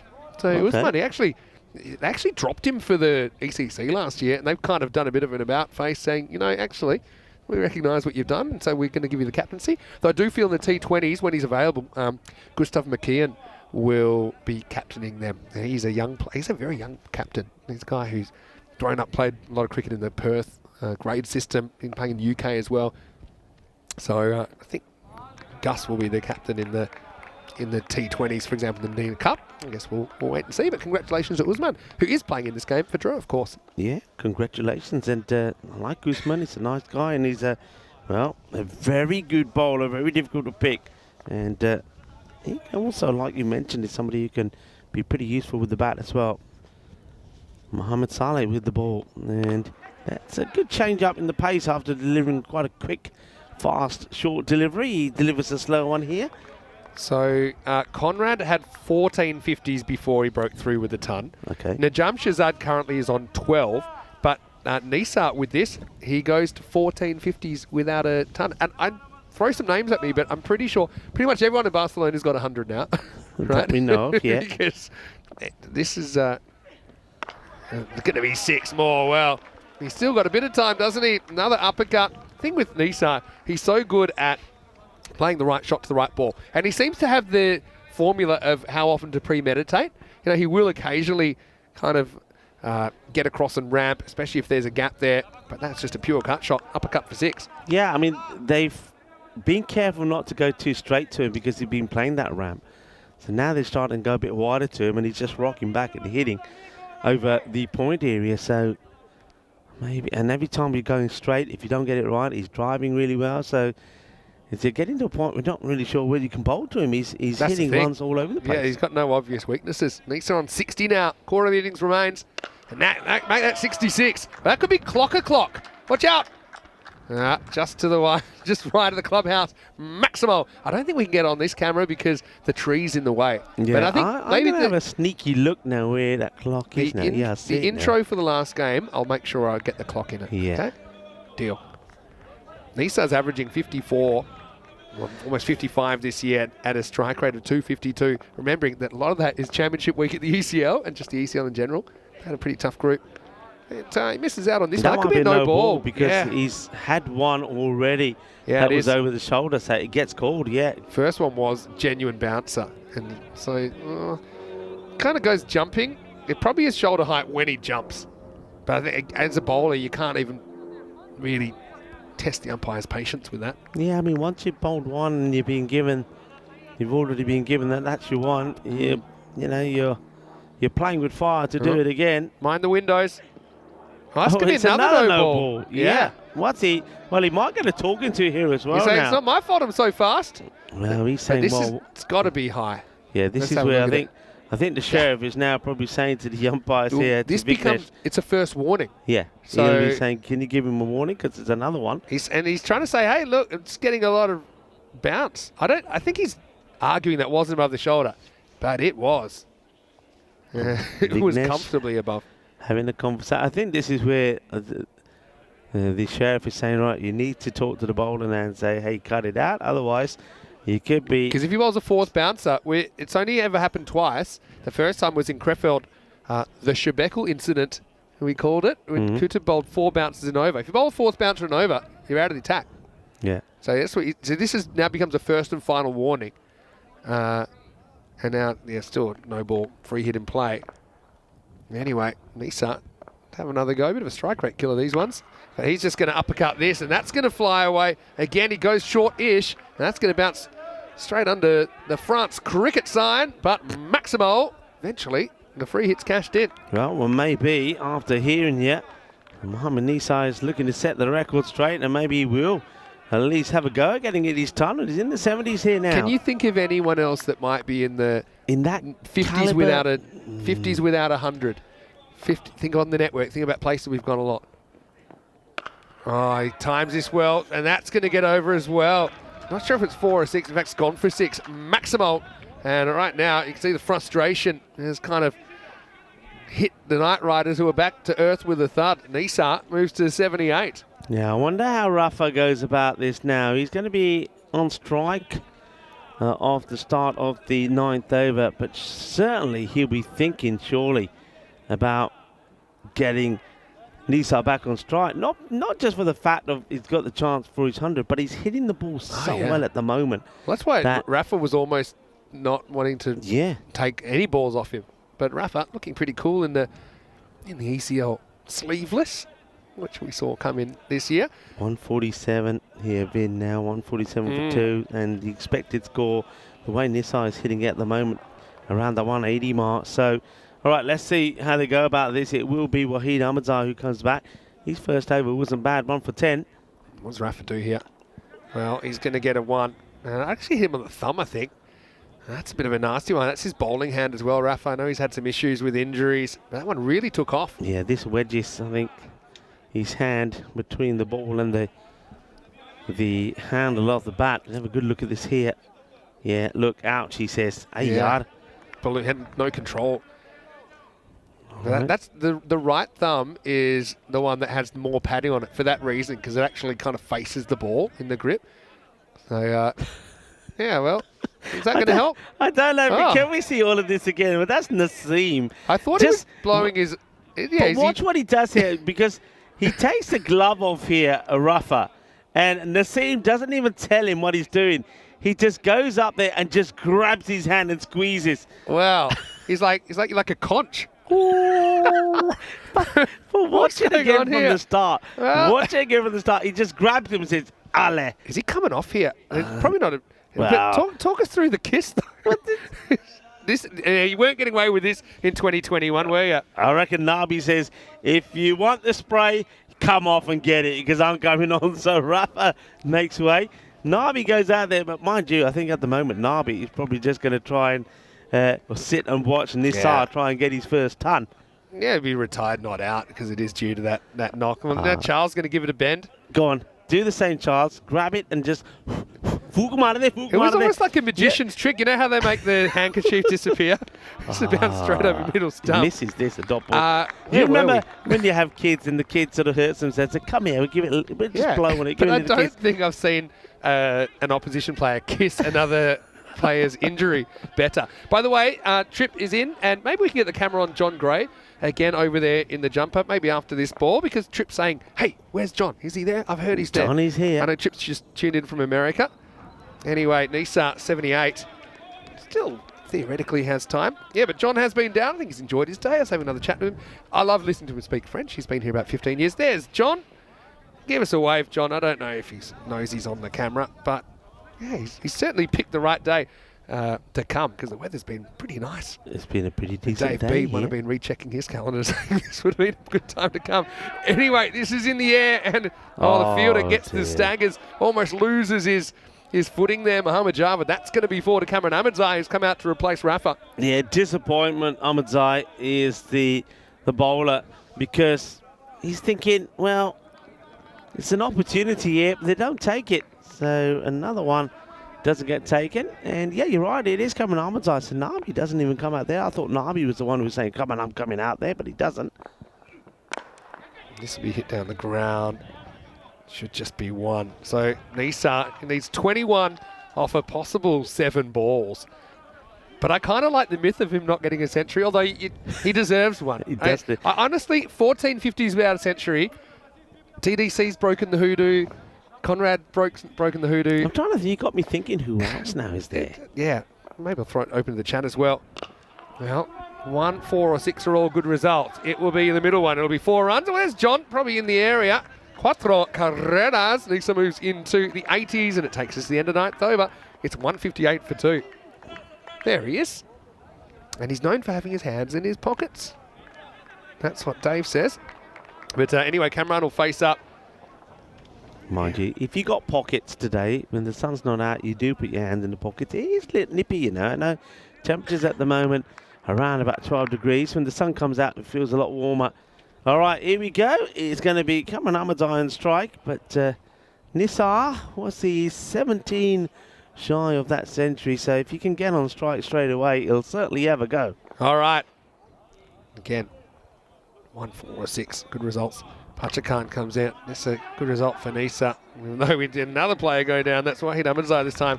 So, all right, ball's in your court, Nisa. He's 83 off 26. There's 5 balls left.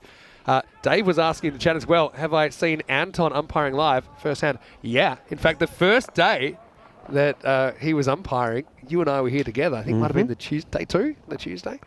All right, Nisa, blast that. It's going to be 4. Well, he's 87.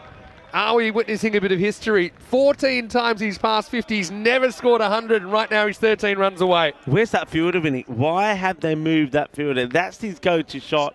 They moved that fielder. Where is he? I reckon this is an error in the field, because you always have to have somebody there after him.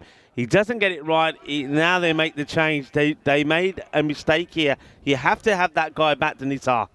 Yeah, to try and force him into maybe a more risky shot, like hitting across the line. 87. All the Australians will be up on one leg. Superstitious. Oh, he doesn't stay on 87 for long. Look at the footwork here. How he gets back and across. And Nisa now, that puts him into the 90s for the first time on ECN. Could this be a moment of magic in his career? There's something like 12 50s in his last 17 knocks as well. It's quite crazy. If ever a player deserves it, it's him. He's been outstanding every time we've seen him bat, and a lot of times he's thrilled us. Never got a century. We've seen one today already from Safi Faisal right at the start of the day. We saw 90 from Samuel Ameri. All right, he's got 3 balls to get the 7 he needs. And that will be 6, and that's a huge, monster. Vinny. That is a monster. That's going to be into the forbidden area. That's 99 now for Nisa. But we've seen this before, haven't we? We've seen guys get so close. But the thing is here, even a single's fine now. He's 99 off 29. This was right out of the screws. Look at that shape. Oh, that is a monster strike. A biz away, super 6. I might have reverse jinxed him by saying that he scored 14 50s without a century. Here he is on 99. Oh, and he's going to do it with a little paddle around the corner. Mohamed Nisa take a bow. His first ever ECN century. He does it in his 47th match. He's been the most consistent player on the network in season 2024. And finally, he's brought up the 3 figures. Oh, well, he's got, quite rightly, numero uno on his back because he is the numero uno at the moment. And he deserves that, and he gets it. And what a way to do it. His trademark shot when he steps across the stumps and flicks it away. Well batted, what a moment. Felicidades. He ain't done yet, though. Yeah, time for a curtain call. This one will be just wide of the mark. Here's the thing, though. He's like the most sane of the Dreux batters, but he's still insane. He didn't need to try such a risky shot. He's on 99. Imagine he just gets his poles castled. He could just push a one anywhere. But, I mean, that just tells you all you need to know about this side. All right, last ball, take 2. Oh, he's going to do it with 6 more. He's been so good on the cut.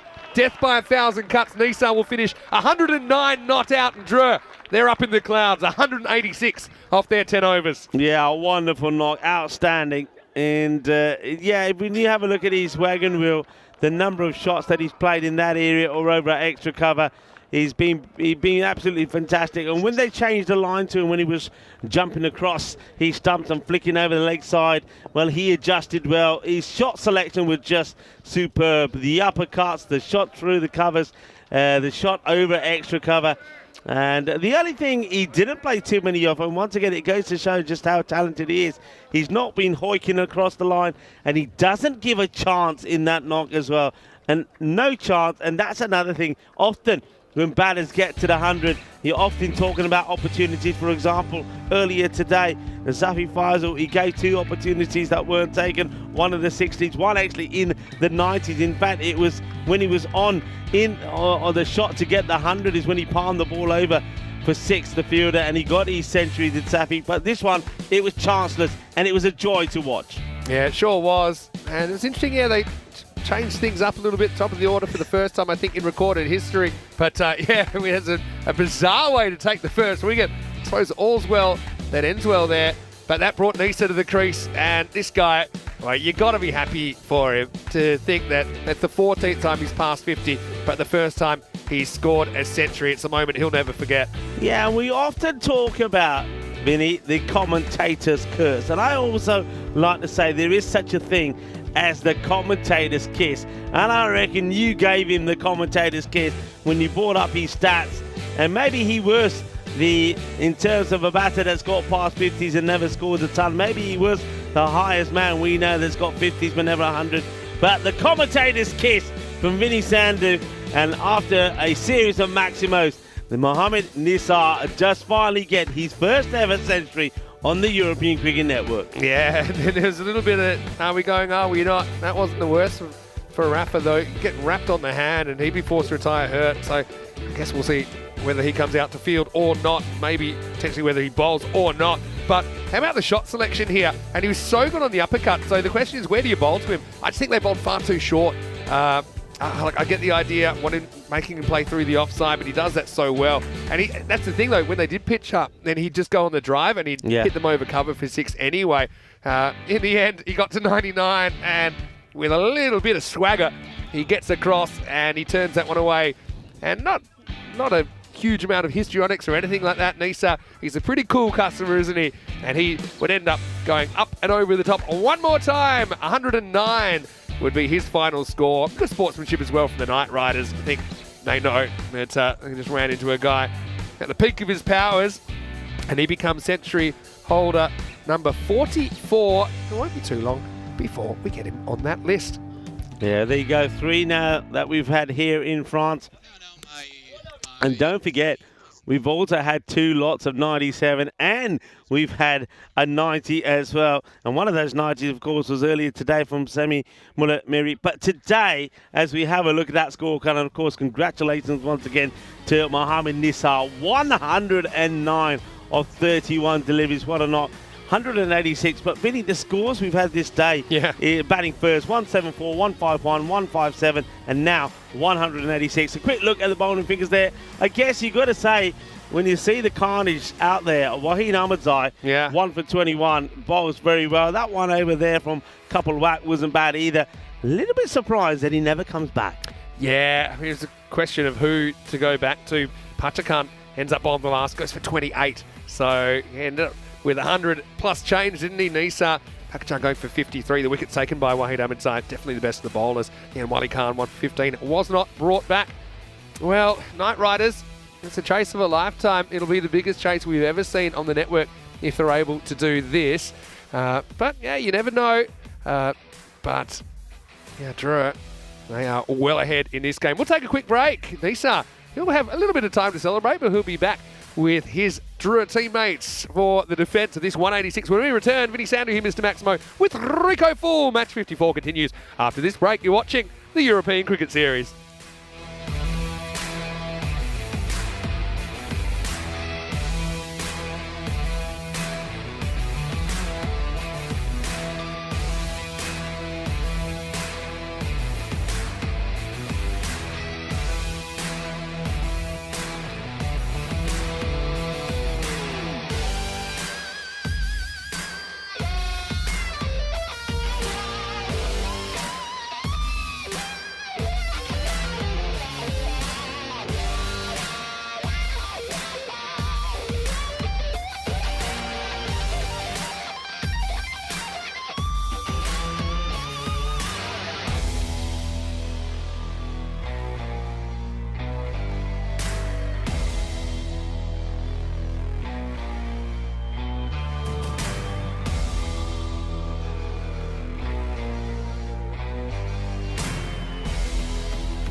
This European Cricket Network event is proudly brought to you by HCL Software and Paramatch.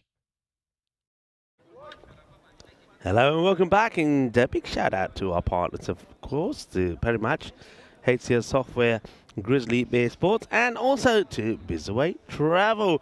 Bonus point equation 130, though.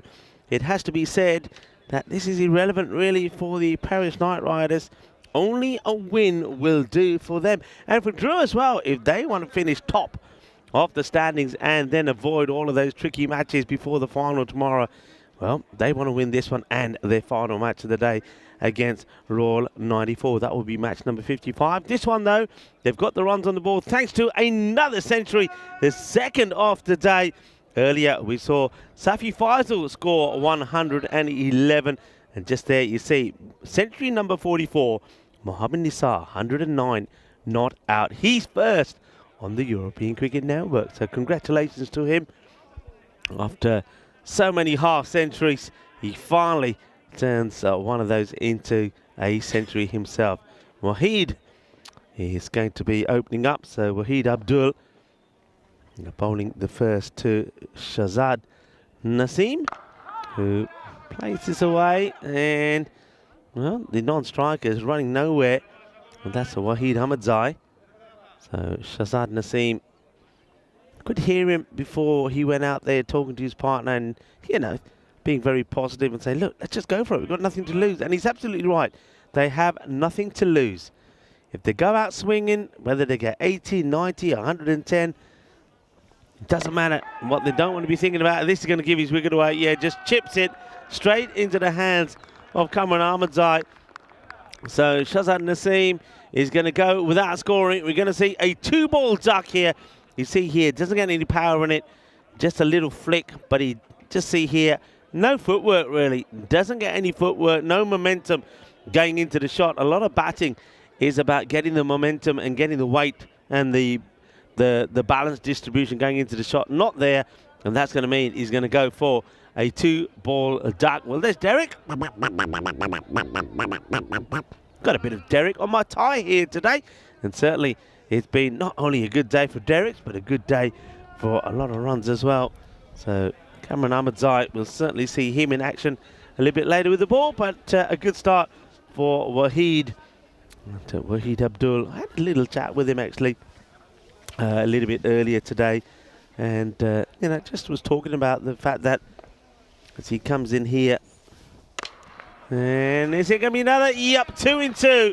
So Wahid Abdul is now on a hat-trick, as we will now see this is going to be a first baller, as Irfan Talach, who's the normal opener, does very much the same thing as what Naseem did. So 2 in 2 for Wahid Abdul. Well, we've seen a century in this match from Mohammad Nisar. Are we going to see a hat-trick as well? Well, there's Derek. Well, a lot of, like I said, ducks on me tie, and now those ducks are all over the place here. Yeah, I was talking to him and saying, you know, sometimes he's looked a bit rigid, and he said, as we already know, I've touched on it a few times, a new venture that he and Amar, there's Amar there, Amar Zahir, have opened up a restaurant in town, Cheesy Us. He's been working very hard, so it's understandable, and of course I know all about that, trying to run a business and playing cricket, but here he is. Well, the hard work could be paying off here. Will he get a hat-trick? Well bowled, and it gets dug out. They'll take a single. It's a good delivery. It's on the stumps, but the batter managed to drop a bat onto it. That's Par Chakun. So, yeah, Abdul is a lovely guy as well, and you know, I wish him well. I know that I've been to establishment, and of course I found it by chance, but now I know all the ECN crew are going there. I think Vinny Sandhu may have also went there before he left for his break. I'm sure we'll visit there once again. Cheesy Us, fantastic place, fantastic food, fantastic company as well. This is just a genuine, not even playing a shot at this, is Wahid Ahmadzai, as Vinny Sandhu does join us back. Yeah, kind of backed away with no real plan. He is getting the ball to bend. That's why you see the kind of tentativeness of a couple of those shots that end up being catches. But it's because he's moving the ball. He's moving the ball sideways, and pretty tough to deal with early in your innings. 2 for 1 off this over. Last ball of it coming up. And again, he backs away. He'll get bat on it, but no run. So perfect start. This could be a huge win if it keeps up like this. It's 1 for 2 after 1. Yeah, and already, you know, with that score, they're right up there in the close to the 190s, 186. They needed to be going at 18s. They don't. That first over only goes just for 1. So from here on in, they need to go over 20. And the Paris Knight Riders, we know that they've done some memorable things in this series so far, but I can't see them doing this, you know. I just cannot. And especially when you look at the bowling attack that Drew have. And this young man, Abdurrahman Ahmadzai, got an opportunity to open up with the bat earlier, got 12. And didn't really disappoint as he hit a few boundaries away. Now we see him in sort of his main discipline as a bowler. And he's exciting to watch as he comes to bowl his first ball. Opens the batting, opens the bowling in this game. Abdurrahman Ahmadzai. Hey, 8 matches since the golden ball. I'm going to generate another one, a number, and let's reflect just quickly. Okay. I'm in the mood. Golden ball 52, so that's pretty recent. That's very recent. That is Royal, yeah. That's earlier this year, 8th of February. And it was Royal Barcelona versus Magic Badalona. I remember this one pretty well. And fun fact, it might be 3 years to the day, is it? It were almost. It was 10th of Feb 2021 was my first golden ball I commentated live. But this is the 8th of February 2024. Murad Ali bowls to Ranjod of Magic Barcelona. By the way, Murad, I believe he's been picked in the Spanish team for the ECIs. Coming up, Italy and Spain will be playing in Brescia in the ECIs, both men's and women's. So it'll be a best-of-5 series. Yeah, so Murad Ranjod got them so close. To a bit like the Suleiman Khan situation, got them so close with some good batting late in the game, and then just missed the one that counted. It clocked into his pad, and I think they got one leg by. They couldn't manage a second. What was the crazy? You're mentioning Barcelona, and as we're on it, I'll touch on it. So staying with Barcelona. I know. Can I read your mind? Late 2021, when you're there with Tim, and they held their crease and snuck the tying run off the last ball. Yeah. And then they basically tried to do it again on the golden ball, but they didn't get away with it. Yeah. Is that the one you were thinking? Not the one I'm thinking of. Okay. I mean, now you brought that to mind. That was an absolute classic, as we see what would have to be described as a rare boundary. Well, you know, the very first one. That's Nisar that misfields, but he's allowed to because he's probably a bit fatigued from the 109 not out. Yeah. This is one he normally would field, though. Wasn't there one in Barcelona where it was either the golden ball or it was either took us to the golden ball? Yeah. Where the batter tried to do a scoop or something and got bowled. Yeah, that's the one I was just talking about, 2021. That was Men in Blue. It was the money man, Abhishek Borika, that was bowling. Correct, that's the one. And that was the man, 10th of February 2021. Golden ball 11. And it was against Gracia. Went. If he hits it, they win the game. If not, they lose the game. As simple as that. Pretty good for the 4 points here at the moment. This is in the air. This is going to carry, and Usman Khan will take the catch. So Pacha Khan is going to have to go for single figures. Ahmadzai turning the screws. And Usman Khan has been announced as the French skipper for this weekend. So that's a nice moment for him. Also a nice moment here on the field as he will pouch that one. Third wicket falls. It's 6 for 3 after 2 overs. And we'll have a quick look at the table. And what we can tell you, basically any 2 wins from Drew, they're going to be good enough because they're 6 points behind. And look at how big their net run rate is. Interesting fun fact as well. Only 3 teams out of the 11 are actually in the black with a net run rate. So it just shows you how dominant those teams have been. So even kind of Mithri and just a little bit negative. But yeah, that's quite an unusual one. So what that's telling you is that the big teams have been winning by a lot. Okay, and probably put the 3 big fish, if you like, in PUC, Dre and the President's 11. Anyway, Wahid comes back, and he's going to get whacked through the offside. Ahmadzai, he's able to get off the mark this time. Pretty nice shot. Again, he likes to give himself room. That's a bit risky with the ball moving away from you, but that one he was able to catch up with and put it through the offside for 4. Yeah, well, whatever highlights they can get here, I think already you can feel and sense that they're pretty flat. It would have been when they came off the field with knowing they had a huge run chase. 10 for 3. So, a few people asking, when are we going to see the shoe phone from Wahid Abdul? Don't know if we'll see it today. One beats him for bounce. Maybe if he took the hat trick. He got pretty close to taking a hat trick. But that reminds me, and Dave actually talked about, will we see them doing a shoey? You know what a shoey is? Is it started in Formula 1? Yeah. You drink out of the shoe. Yeah. I think I might have done one out. In Portugal, I donated one of my shoes last year. It's just come back to me. It's the only one I've ever done. Hopefully the only one I ever do. Because I think it's a bit gross. Throw comes whistling in. I won't get a run here. But you're right. I did go to the store with Wahid and Amar, the keeper. So bowler and keeper at the moment. They run that shop together. Yeah. Cheesy Us. Yep. And you know what I did while I was there? I took a photo of us on our... I'll show you my photo. What, with both of you on your shoe off. A shoe off each. This was in normal clothes. This is going to come towards us. Protect the equipment. Jump. That was the time that the equipment was protecting us, because that was only going to go one way. It was going to break our shins. I was down there. I think it It came hit up some one of of the the cables. cable tie. That was racing along. Watch this. Comes in quickly, Dush. but hit some of the cables. I Yep. went. Yep. You were jumping. I Yeah. was down there trying to stop it. I timed my jump perfectly, but never actually made it. Anyway, yeah, let's see this photo I'm then. going to see if... Oh, actually, on your birthday, he did take his shoe off. He was celebrating a win. So yeah, that's a nice shot. That's us on our shoe phones. But do you know who I sent it to? Who? Chris Williams of Tunbridge Wells. I said greetings from Paris. And Chris, he said that he's actually going to be taking part in the ECS in England. Of course, Tunbridge Wells are playing. That's where the whole shoe phone thing started. That's a nice little clip away from Wahid Ahmedzai. It's been in good form today. So Abdul won't be able to get that third wicket in the end. Hold the line.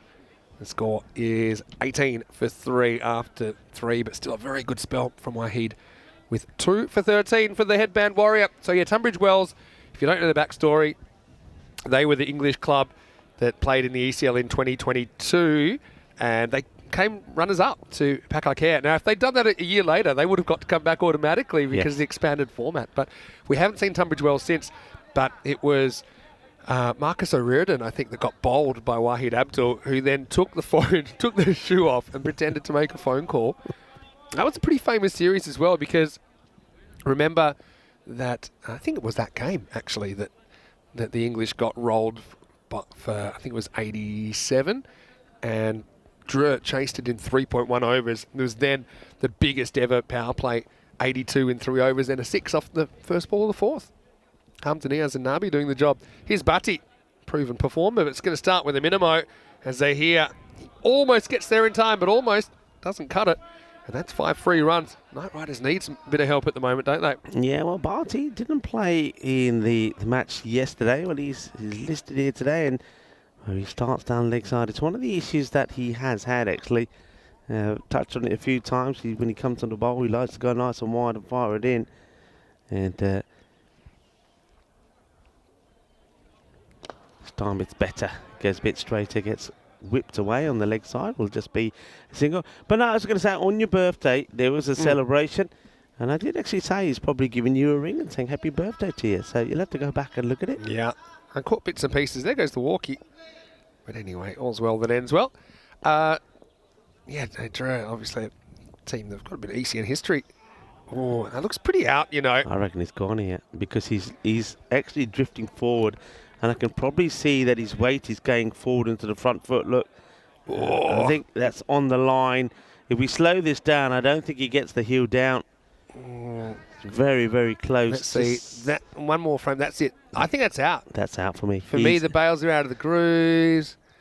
Yeah, for me, I think it's pretty clear that there's nothing grounded. So he likes it. It's a close call. Will they say that's conclusive enough? For me, I think the bails are off there. I think he's pushed the stump and it means the bails are out of the grooves.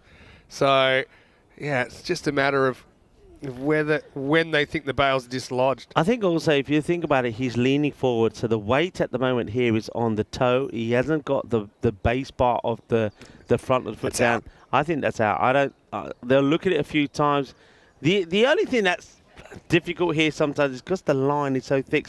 But the line is the line. The line belongs to the fielding side. I think he's got to go. Yeah, there's a very quick bit of work from Zahir. Sometimes, as a keeper, you've got a better view, even of the umpire there, because you know the moment you hit the stumps. I suppose this is one thing that I would actually like to see maybe just tweaked. Like, I would like to see as soon as you touch the stumps, as long as it does end up knocking the bail off, that's the moment we consider the wicket broken. Because then you've got those situations that, you know, it's very kind of fuzzy when the bails are removed. I think as soon as, like if we play with no bails, when the ball hits the stumps, that's the moment it hits the stumps. I think it would just be a lot easier for the third umpire. But I think they get that right, and Bhatti breaks through for his first wicket.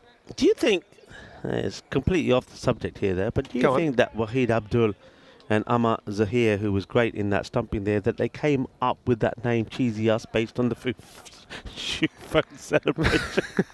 Cheesy shoes. I would like to see, like, in the shop, you know, you have like a payphone. I would love to see a shoe phone in the shop. Well, one thing I said to, because I've been there a couple of times now actually, but one thing I said to them both, I said, you know what's missing? I said, see this wall over here? You got to have a framed photo of when you won the ECL back in 23, and I think they both are going to work on that. And then next time we're here, maybe you can come along and maybe put a little signature on it or something, because that's got to be something that they've got to be very memorable for them. This one is a nice looking shot that will go all the way for 6 runs. Just gets the timing right on this quite nicely. So Tapish Bhatti not having it all his own way. He does pick up a wicket, but the next one gets hit nicely here by Mohammad Javid for 6. Yeah, it's a solid shot from Javid. Just carries the line. Maximal 6 runs.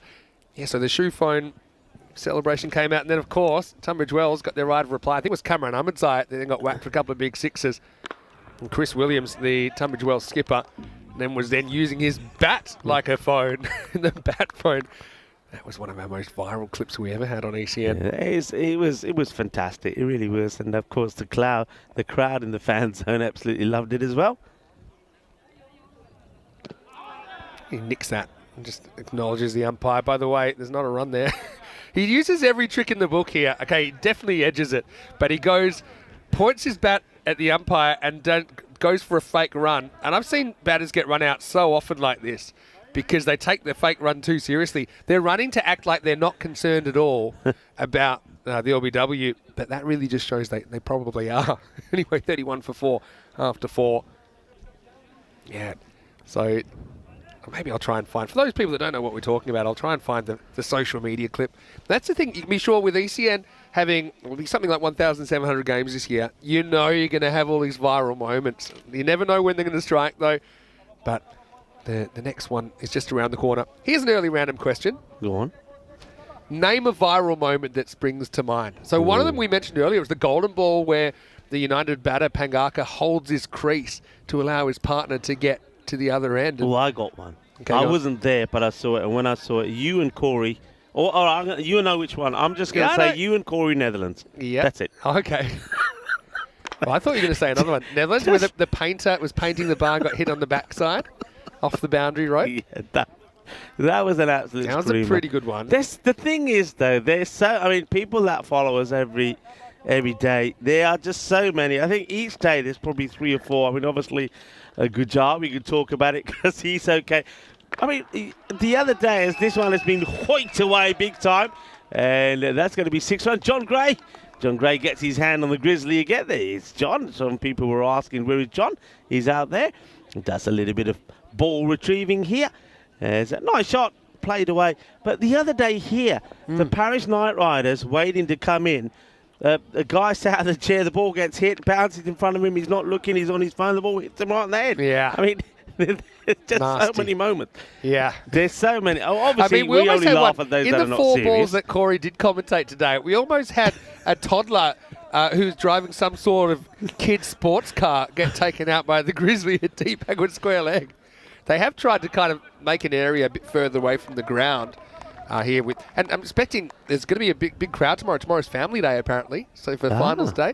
So yeah, just think it's important if there's a lot of youngsters running around that they're out of harm's way. Yeah, it's always probably just somebody on that side of the field who just shouts out, watch out or something when the ball comes through. And Usman, the guy who will be, well, you've informed us, he will be captaining the national side over the weekend for the ECIs. And I'm pretty sure that he's going to cause a few issues with his slower balls. Oh, Kroom's got a good one here, Kevin, in UK. It's the famous Asian Latina versus Royal Roma finish. It's the hope that kills you. So Asian Latina were basically down to 1%, and they batted their way all the way back to need 1 to tie, 2 to win last ball. The batter misses. The keeper throws it to the bowler, who fumbles it, bounces off the inside of his leg and onto middle stump. Yep. He's bowled him. So Usman Khan is going to dish out that slower ball. Javed just kind of misjudges it in the end. So another good over for Drew. Culminates in a wicket. And at the 5 over mark, it's 38 for 5. Yeah, we see that again. That's the slower delivery, just totally outfoxes Javed. Javed looking to go for the unlucky 13. We see that again, and we welcome you. That's a bail break. That one more time. I know we're going to come to We it in a have second. seen a But look at this. Bang. I saw 3 bits of wood when there were 2. Yeah, that's a broken bail. Wait, Yeah, you can see the umpire running off and say, new bails, please. Let's welcome you into the box then, Vinny Sandu, Mr. Maximo, with Rico Full. That's our challenge. Name an iconic ECN viral moment, because there are so many. We're not just about creating viral moments, but I suppose when you have such a big quantity of cricket, then you're going to get them. And you'll see stuff here that you just won't see anywhere else in the world. Yeah, myself and Charlie, of course, in Bulgaria, the classic bit of fielding on the boundary. Oh, yeah. And you know, you mentioned me and Corey and laughing. I thought you were going to go for that. Lucky I've got the para match in the way, but in Portugal, when Mohamed Shaikat just took a minute of airtime of cackling when he tried to kind of straddle the ball that ended up hitting him in an uncomfortable area. Gajah had similar issues this morning. There's just so many. I mean, that's the thing. I mean, everybody loves watching us for the cricket. There's a lot of great cricket. I mean, look at today, for example. I mean, if you think about just the cricket, right? Look at today. 2 centuries. Then we saw 90 as well. Some great bowling performance. Some excellent catching.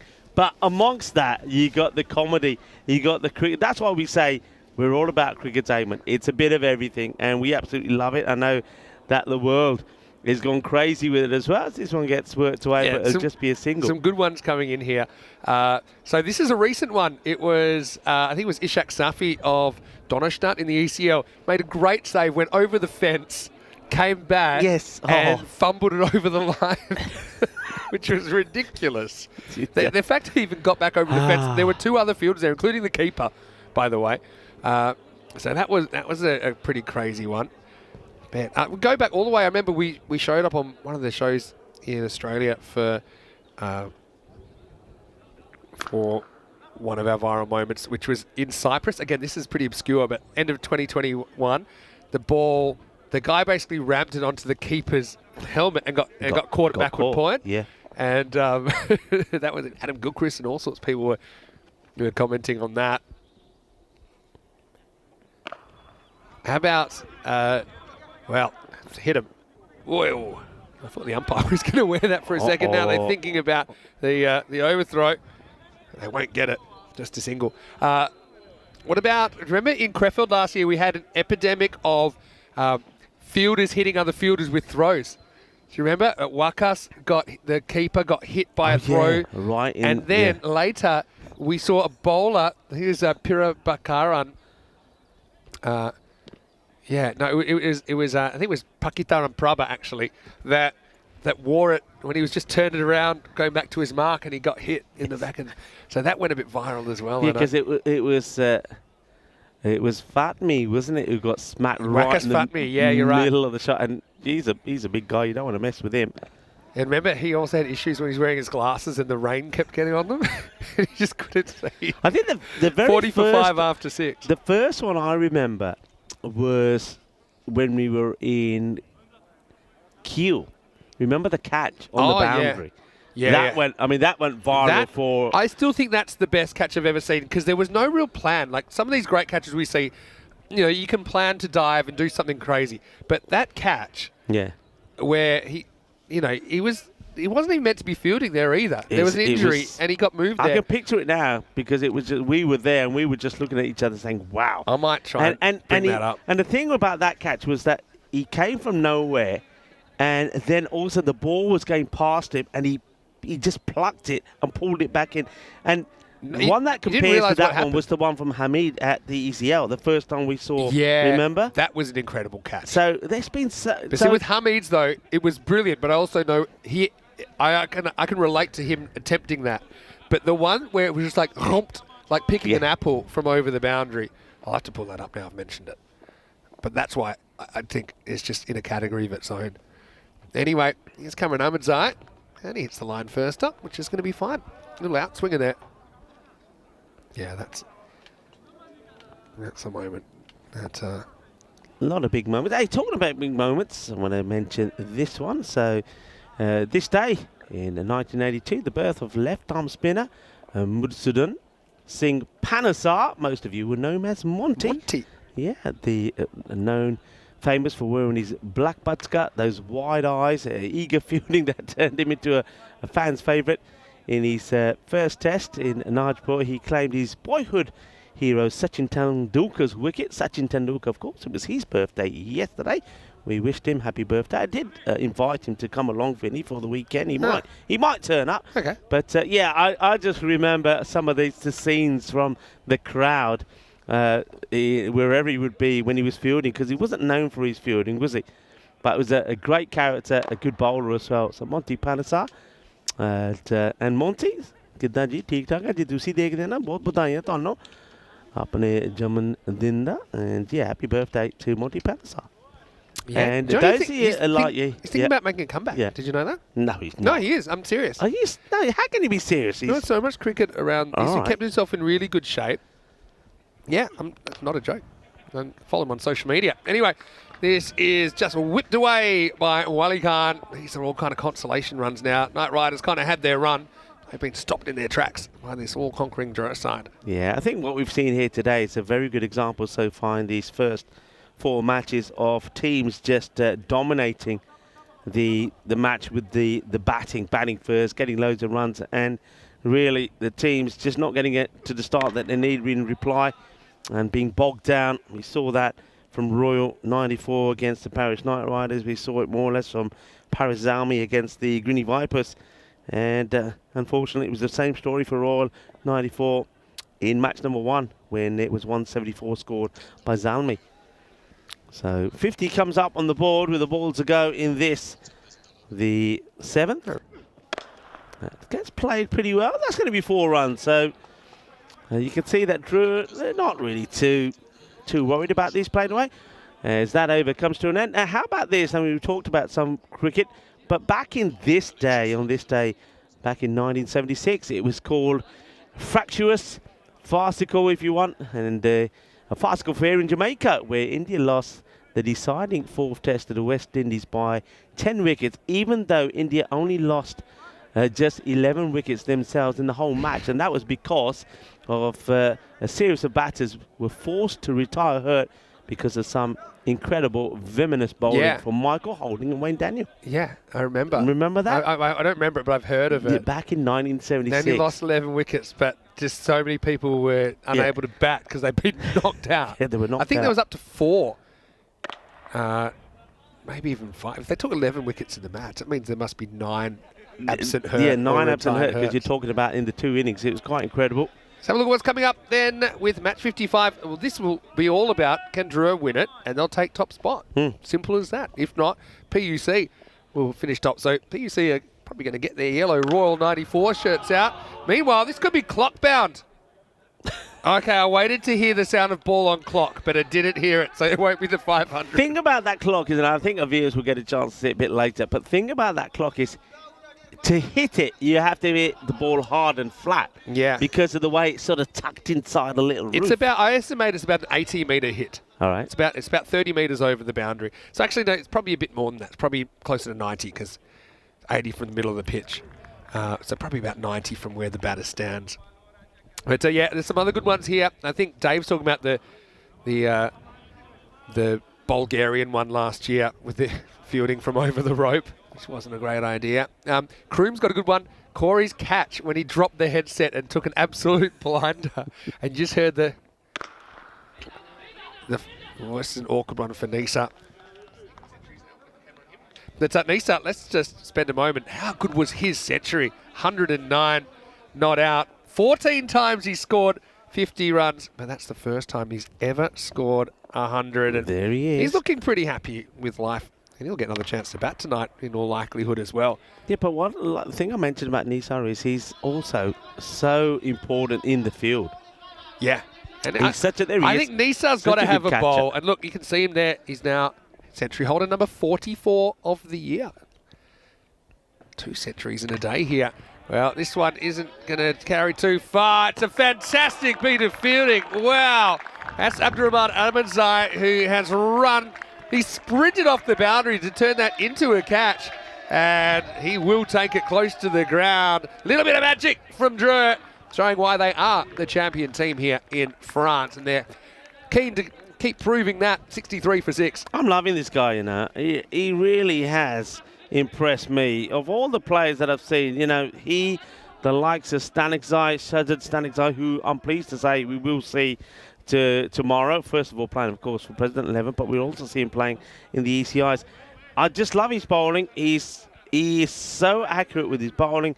He can also do a little bit with the bat as well. But in the field, he's a gun. They missed him in the ECL. You know, they really did miss him in the ECL. He was brilliant for them when they won it. Yeah. And just in fact, he's a left armour. You know, he's a triple threat.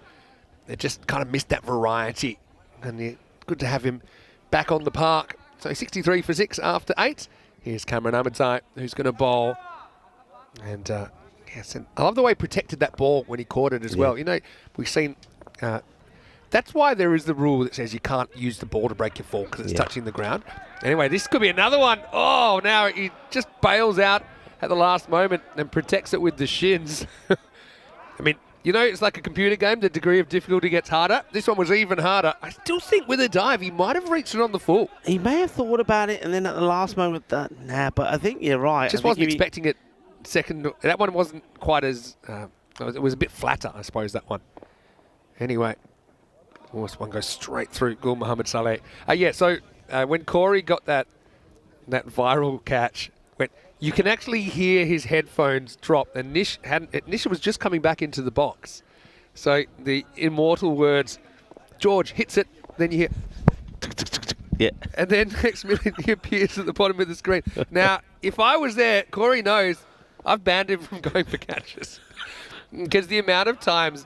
And we've got quite a lot of expensive equipment around that he will forget that he's plugged into a whole bunch of things and almost take me and the table and thousands of euros worth of equipment with it. Everything goes, yeah. So that's a good one. Yeah, name your viral moments. Oh, there's a few good ones we've mentioned already. It can be... Oh, I've got the best one. My favourite. Ouch. That's ball on body. Yeah, it's a ouch there, so... Yeah, I wonder if we're thinking the same again. This is the best clip because no one really got hurt. Do you know what I'm thinking? All right. You're not thinking the same? We're not thinking the same. I'm thinking. I'm just going to say 1.5 words. Come on. Johnny G. Yep, that's all. That's all. Just leave it. No, that's. Johnny G in Malta. You know what? This might be a wide. It's certainly one for the over. All I would say is that we know Johnny G very well, and Johnny normally watches a lot. So hello, Johnny. And Johnny, of course, has done some amazing things at the moment, hasn't he? He played a lot of cricket. He played the over 60 World Cup and got the fielder of the tournament. Yeah. So, and I know Johnny won't mind us talking about this, but yeah, when Johnny got hit, he got hit in the head and he tried to run off. Rather than just kind of going down. Said he didn't want to make a fuss. That's a nice little leg glance. Saleh just throws his wrists at the ball there and he'll get 4.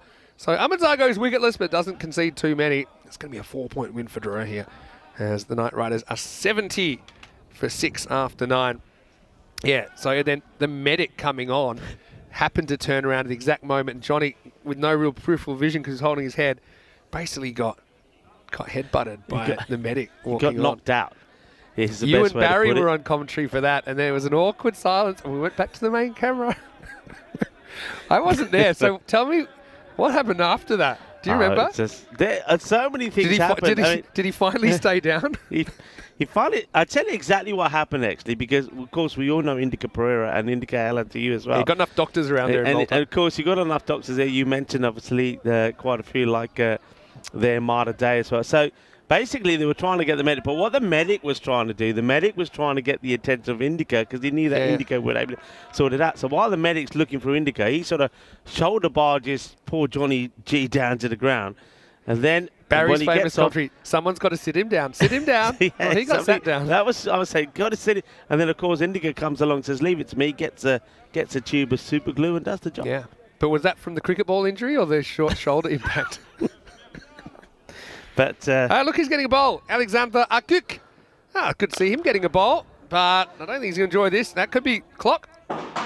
Oh, that is the big knock. Oh, that's a big knock. And is that you? But we're like you. We can't see where this is going once it's into the trees. But you just felt that was going to make some kind of an impact, and it sure did. That clobbered something. That might have just Can missed. we do replays with sound, Anders? Tell me if... No, he said we can't. Go back and look at that again. Oh, it could be gone. He dropped him. Oh, Zahir. He got surprised by how slow it came. And really, Akuk should have had a wicket there. Yeah, this is, I think, because he's thinking this is going down the leg side, but the batter gets something on it, glove on it, almost takes what would have been well, that's a surprise. He wasn't expecting that to come back to him. So Akuk, I like the fact that he's been given the opportunity here. Gets another dot ball in. But it's the first time he's ever bowled on the network. I don't remember him bowling before. He's like a specialist fielder. So he has taken some great catches. I remember he took an awesome run out back in 2019 when he was only a 20-year-old. He played in the first ever ECL. Remember Drew played the first ever ECN match? It was them against VOC Rotterdam in the opener. He tries the slower ball. But the good news is he'll get another delivery for that. This could have been run out. This is kind of winding down now. But yeah, he has a higher score of 7 not out. Yeah. And he's never bowled until now. And really should have had a wicket there. Yeah, he should have had a wicket. It's going to be a no ball, so free hit. But it's his 23rd match. And here's the thing, and I did feel for him in the 2023 ECL. He was 12th man every single game. Anyway, right now, this is going to get launched, free hit, cashed in. And yeah, that one's gone over the crowd, which I suppose is a good thing. Yeah, but this is why I'm kind of for being able to use substitute fielders if they're listed, even if it's not an injury. For me, because I think it could improve the standard of fielding. And in Europe, you've got fielding is the thing that you can teach most easily to someone as well. And he is an absolute gun fielder. He's incredible. But the other thing about it, you just mentioned you felt for him not getting an opportunity, whatever. But his mindset is just he's there for the team. Yeah. And when he's on the field of play, it's just amazing to watch. He's a fantastic fielder. And with the ball to go, the one I was thinking of, that catch by Daniel Weston. Oh yeah, that's a brilliant one. We talked about some crowd catching. I mean. But that catch from Danny Weston, still for me, is the best one that we've ever seen. Yeah. And he says he had an instinct it was coming, he said. Yeah, but Alexander he's a great team man, like you said. And yeah, he's an ECL winner. Anyway, well, could this be his first wicket? Oh, it's going to be a tough one. Abdul goes back and he drops it as well. Well, I tell you what, Alexander Akuk better be getting free meals at Cheesy Us. For the rest of... the ball's still going, by the way. The rest of the year, because he's had Amar drop a catch off him. He's had Waheed drop a catch off him. So, unfortunately, for Akuk, he won't be able to get his wicket that he That's desperately a great shout wanted. from you, by the way. It's a great shout. And what are they checking here now? They're checking something. It might be, is it the second bouncer? One that's too high? I don't know. Let it go. Harkook is saying it was there, and now he's saying he should have caught that. Well, Harkook, yeah, you're right. Don't worry, son. You got a year's free food from Cheesy Us. And I reckon he should have taken Waheed Abdul's shoe off and used it against him there to say, Idra, mera catch chhod ditta, dono ne mera catch chhod ditta. But anyway, it's a comfortable victory for Drew. They'll win by 99 runs. This is what's coming up, match number 55, and we're making a start in about 25 minutes. And the Royals, they won the toss, elected to bat first in that one. So Drew will have to do it on the chase, and if they chase successfully, they will finish top of the table. Otherwise, PUC will go straight through to the final. Stay tuned for that one. Last chance to have a look at the Royals, who just kind of dropped out of contention. But I know that their captain he'll be pretty keen to put a big score on the board. And I like the way that Thrun has led the Royals. But coming back to the job at hand here, it was a pretty rough start. And it didn't get too much better for the Knight Riders, attempting to chase down that big 180 score. They lost early wickets and never really were in the hunt, even for the point.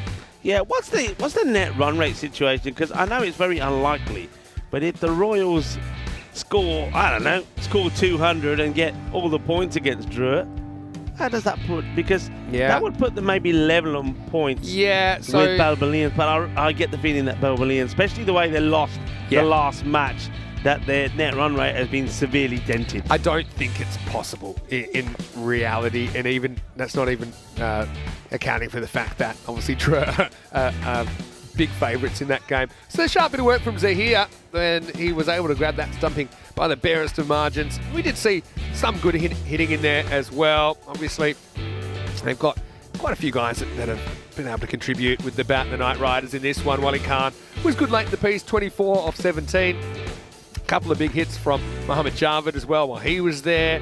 So they do hit 5 sixes in the end. Javed Zadran towards the end was caught really well by Abdurrahman Ahmadzai, but not before he'd scored 17 runs of his own. They kind of threw the ball around a bit. Just with Nabi, he has been feeling a little bit ill. That's why we didn't see him with the bat. He said, depending on how he feels later on, he may bat, may not, but he's just had a little bit of a stomach illness, so he's still out there, he's still available, but I think it's likely we might see another Nabi-less innings, only batting if absolutely necessary. Big margin in that one. Count them up. Drew, they end up winning by 99 runs. I think they won a game by 100 earlier in the week. So they did indeed. They've been dominant, and as you see the scorecard, no one really able to fire for a significant amount of time for the Paris Knight Riders. Yeah, so with that win, Drew now go above President 11 into second spot. And they also have 29 points, but of course their net run rate is fantastic.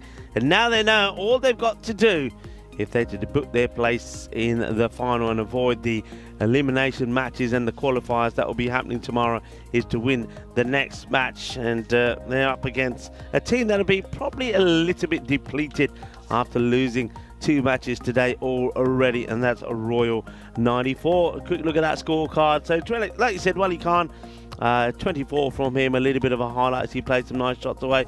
But once again, Usman Khan has been very good with his variations. 2 for 16, 2 for 13 also from Wahid Abdul, who was on a hat-trick himself at one point. Then you got to spare a thought for Alexander Harkuk, who could have had 2 wickets. We made 12th man for every match in the 2023 one. And then, should have had 2 wickets, but unfortunately he finishes number 17. Good to see him getting a bowl, though.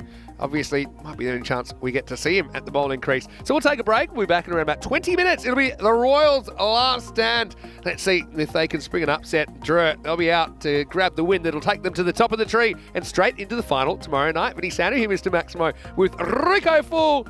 Well, think up some random questions. We'll be back with 20 minutes with match number 55, the last match of the group stage here in the European Cricket Series, France.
This European Cricket Network event is proudly brought to you by HCL Software and Paramatch.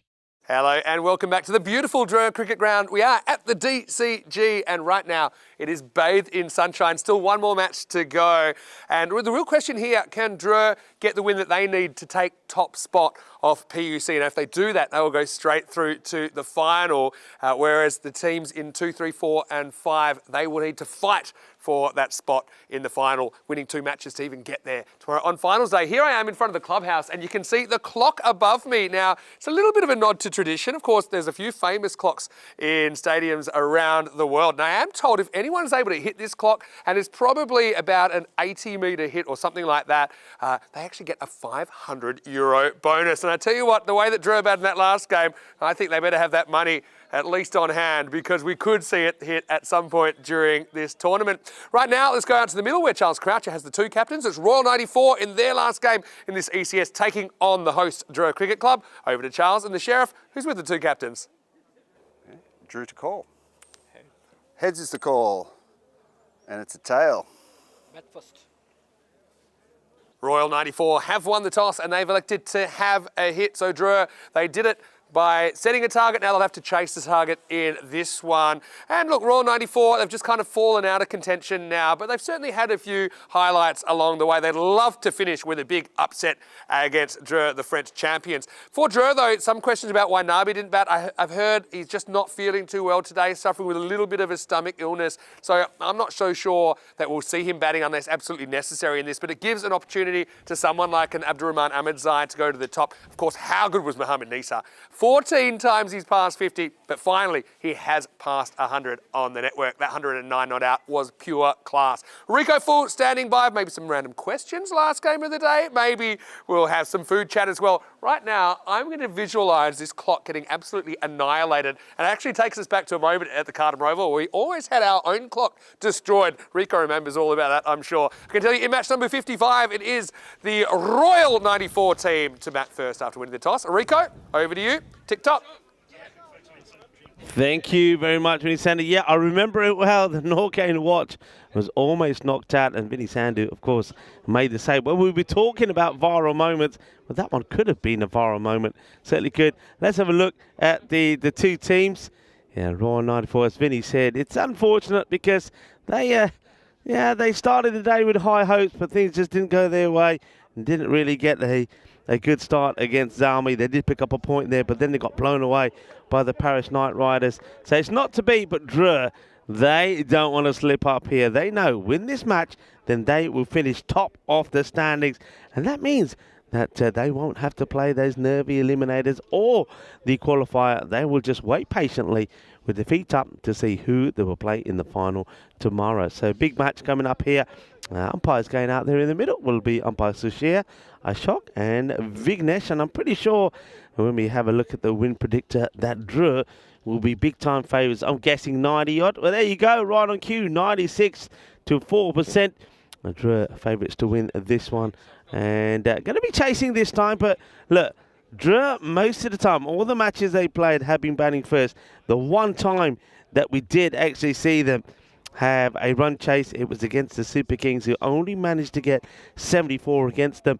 And Drew knocked those off with just 24 balls needed, so winning by 36. And that was how they started their campaign to finish top of the standings. I know that Paris University Club, their boys will be watching, and they're hoping that Royal 94 can do something special here and restrict Drew getting the win. Seems pretty unlikely, but we do know stranger things can happen. Wahid Abdul will no doubt be opening the bowling again. And, Abdul bowled very well in the last match. Nice to see him actually getting his rhythm back with the ball. Kept it nice and tight, took 2 for 13. And Usman Khan, who was in good form again as well. So there's Abdul ready to go. Well, Vinny Sandu was wondering if we're going to see any shoe phone celebrations from him, from the man from Cheesy Ass. Well, we'll have to wait and see. I did say cheesy ass, not cheesy socks, everybody. Come on now, come on now. All right, it's a Baximo, but the fielder could be taking the catch here and will take the catch. Hamza Niaz is not going to put this down. And Wahid Abdal, he takes the wicket. It's a royal duck for the batter. And, well, Wahid, I don't know what is going on here. I think he goes to do a celebration. Maybe he goes to do a forward roll and gets it completely wrong.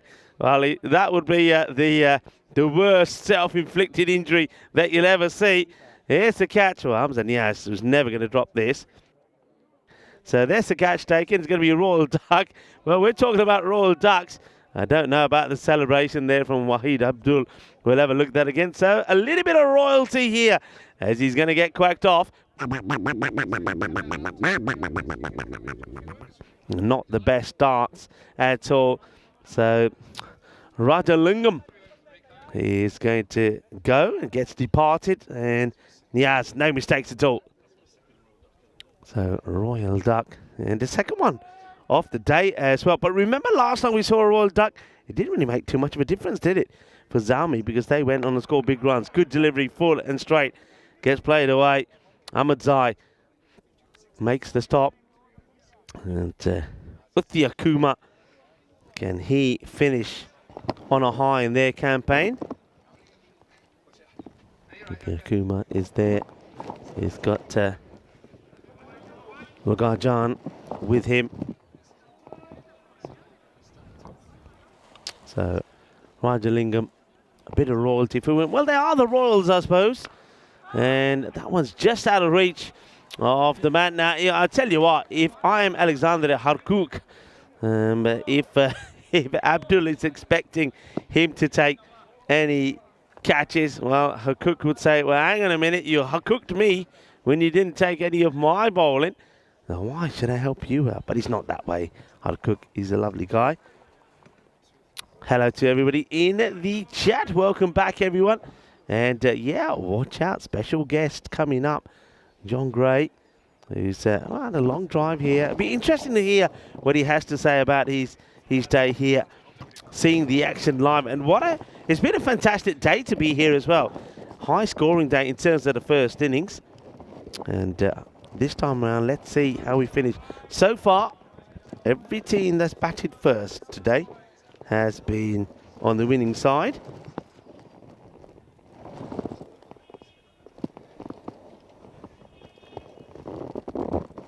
And this one is going to be a play and a miss.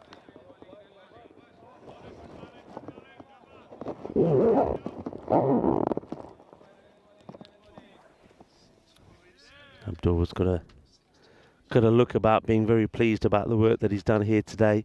He seems to, like I said, he seemed to have had a few issues the first few times we saw him, but he seems to have got his lines sorted out. But this one might just take a little bit off the thigh pad. And these days, the thigh pads are pretty well reinforced. Gets past Zahir, and that's going to be 4 leg buys. That'll do quite nicely. You've got to try and, the thing here for me is they've got to try and make Drew work for the win here. If they're to get that win, Royal 94, they've just got to be saying to themselves, look, we know that we're the big-time underdogs. Of course, that win predictor showed that 96 to 4%. But, you know, sometimes it's good to be the underdogs. Maybe we can make a difference here. And intent from Uthia Kuma.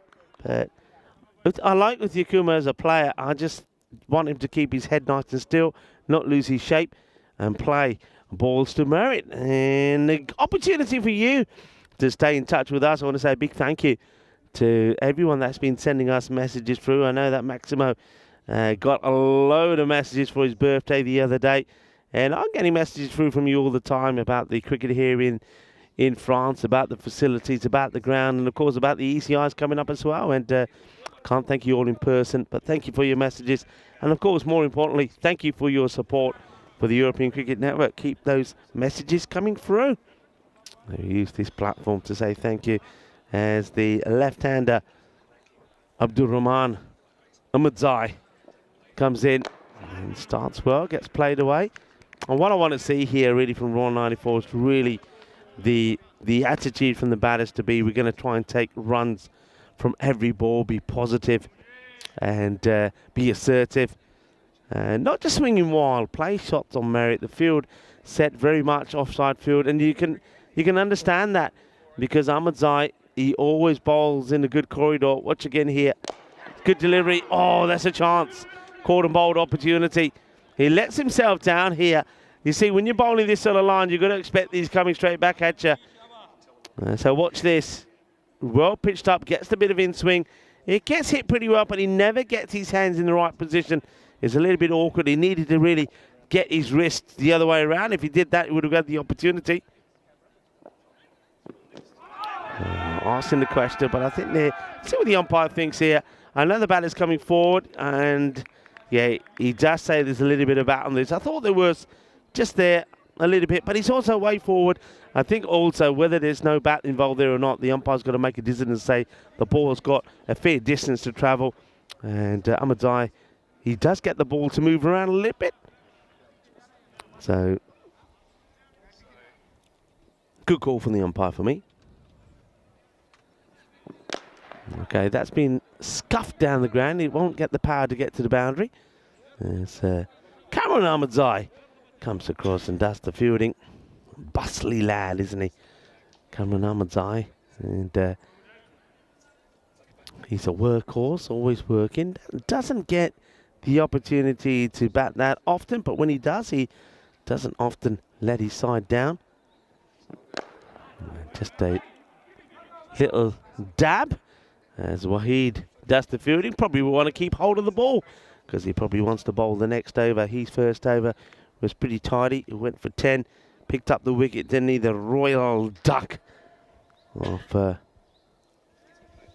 the opener, Rajalingam.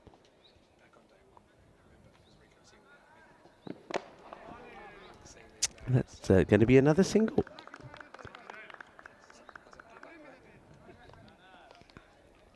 Abdul now will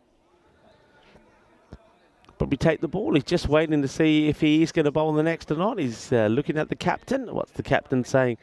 No, the captain saying, no, I don't think Waheed Abdul is a little too impressed. He's doing the double teapot. He said, I'm not coming back. Why am I not coming back? A quick chance to have a look at the state of play. It's all eyes on the top here. Drew. They are behind Paris University Club. But a win here puts them on 32 points, or possibly 33, depending how they win. And that will mean that they will prepare just to play one match tomorrow, the final. And they'll be looking to get their hands on more silverware, playing here on their home ground as well. Cameron Ahmadzai comes in. You can see what I mean about Cameron Ahmadzai. You know, I say he's a bustly little bowler. You know, he sort of sways side to side and he delivers a good, heavy ball. Very much sort of opens up and it's all the upper body and shoulders. Yeah, good carry through again. So plays and misses a few times. There we go. That's a good example of how the regs have changed here now on the wides this time round. That the whole ball has to get past that line. If any part of the ball touches the line, not a wide anymore. As Vinny Sandy joins me back. Good to be back. Commentary box. Well, he gets this pretty well. This will go all the way. I think it does. I think it just dies here. I think it catches none of the rope. Just drops before. So that's going to be cuatro carreras. We see a good look at this here. Well done to Spring Media. And yeah, you can see just a couple of centimeters. Great work from Andis. Well done to him. And also to Arthurs and Martins, our crew here. The batter wants a new bat. He said, it didn't go for 6 umps. I need a new one. It didn't go for 6. He said, this is my 4 wood. I need the 6 wood. And, let's see if he gets a 6 wood. Well, he's going to have it. I've been impressed with the amount of bat choices that batters have had. We're seeing it's almost like a bat buffet going on here. Tell you what, at the end of these 2 weeks, so they might not have a lot of good ones left. These Grizzly balls have left their mark. Well, he knows exactly which one he wants as Uthia Kumar. But there's certainly been a lot of bat breaks here, you're right. I mean, it sort of reminds me of probably the second or third time we went to Barcelona? Bats were breaking all over the place. Another place we had the same issue is when we went to Bologna for the very first time. Shuffles across and then shuffles away, takes himself away from. I think the right move was initially go across and then wait for it, but then he goes back on himself, misses out on it, takes himself away from the ball. It's cooled down a little bit now, hasn't it? But still quite a pleasant day for cricket. I know you've had a bit of sunshine this week. I think this is the consistently nicest day I've been here at least. Of course it is, because you go away when the rain starts. That's the thing. I reckon you've got a built-in weather system which warns you when the rain is coming, because you're never here, you're never anywhere. You're in Portugal as well. Yeah, how do you do it? I was staying dry in the studio. I think I did 40 overs out of the 200 I was meant to do that weekend. Easy for you. You're in your hotel room as well that weekend before you pipe up. Well, it's probably just drifting down leg side. The batter's come across. Oh, now we're going to have to look at this because I don't think the umpire's in the best of positions to see it. Stump's shattered. Corner of my eye. I reckon that's out. Okay. Does he get a foot down? There's no bat slide. Here we go. He's looking a long time. Or maybe did slide the bat just at last moment. I think he only just drops it into there. There he you go. was, That's he a was shot. confident. There we go. Yeah. Good thing what he does look at the ball. He's not just aimlessly. I wasn't sure that actually got the ground. I thought it was more of a waft. Anyway, into the power play, 22 for 1. Vinny Sandu here. Mr. Maximo taking you through game 5. Now, Rico, you put in a good effort, but I'm going to pull out a guest commentator that's wandered over.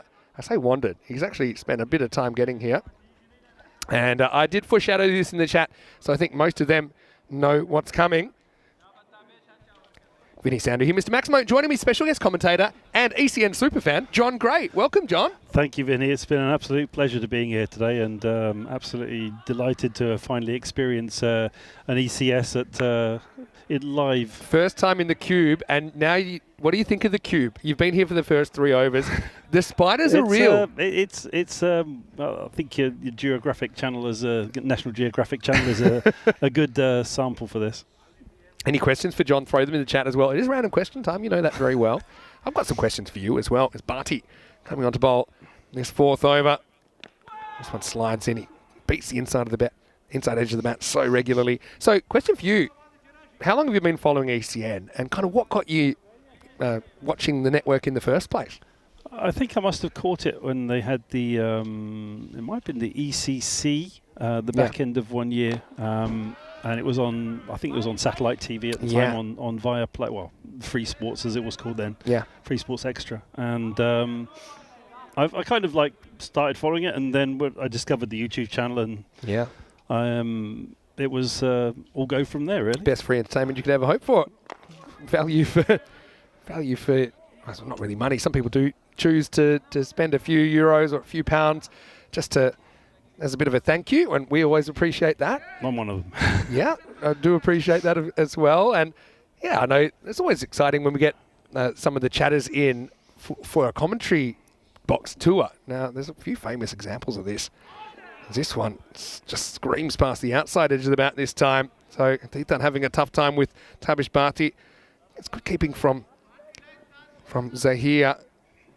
But that foot stays planted. He's got lightning reactions of the previous game where he got a stumping, which was just like the bails would come off before anything could happen. Good use of the technology as well. It's something that we've improved along the way. This could take as well, but I think this is going to be a wide because it misses the leg stump. So yeah, this is one area that I think Zahir can work on a bit, but he does well that time just to anticipate the ball going the other side of the batter. And Tabish also gets through his overs really quick, so I'll probably wait for this ball and then we can have a bit more of a chat. John Gray is here with me, so if you have any questions, you don't have to ask him in the chat. You can get a response from the man himself as we get to the end of the over. Good one by Bharti, only concedes 3. It's 25 for 1 after 4. But yeah, but a lot of people kind of discover us that way. And you've been watching them a couple of years, I suppose. Well, yeah, it's kind of getting towards my 2nd year now, at the end of my 2nd year. And I haven't really looked back since. It's just been part of my life now. Kind of always there. That's what I find with ECN being on so much, and there's really no comparison for live sport as far as what the quantity we're doing. So this year we've got a 49-week season, and typically we're on for 60 hours a week. Yeah. So it's pretty crazy. I get online as soon as I can, and within my work commitments as a teacher. So thankfully it's the school holidays at the moment, so I've been able to come down here and watch it live. Yeah, well, it's great. You picked a good day. I told you, weather-wise, it has been pretty good.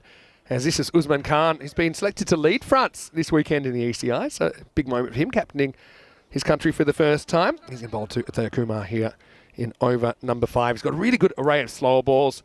Usman, first one.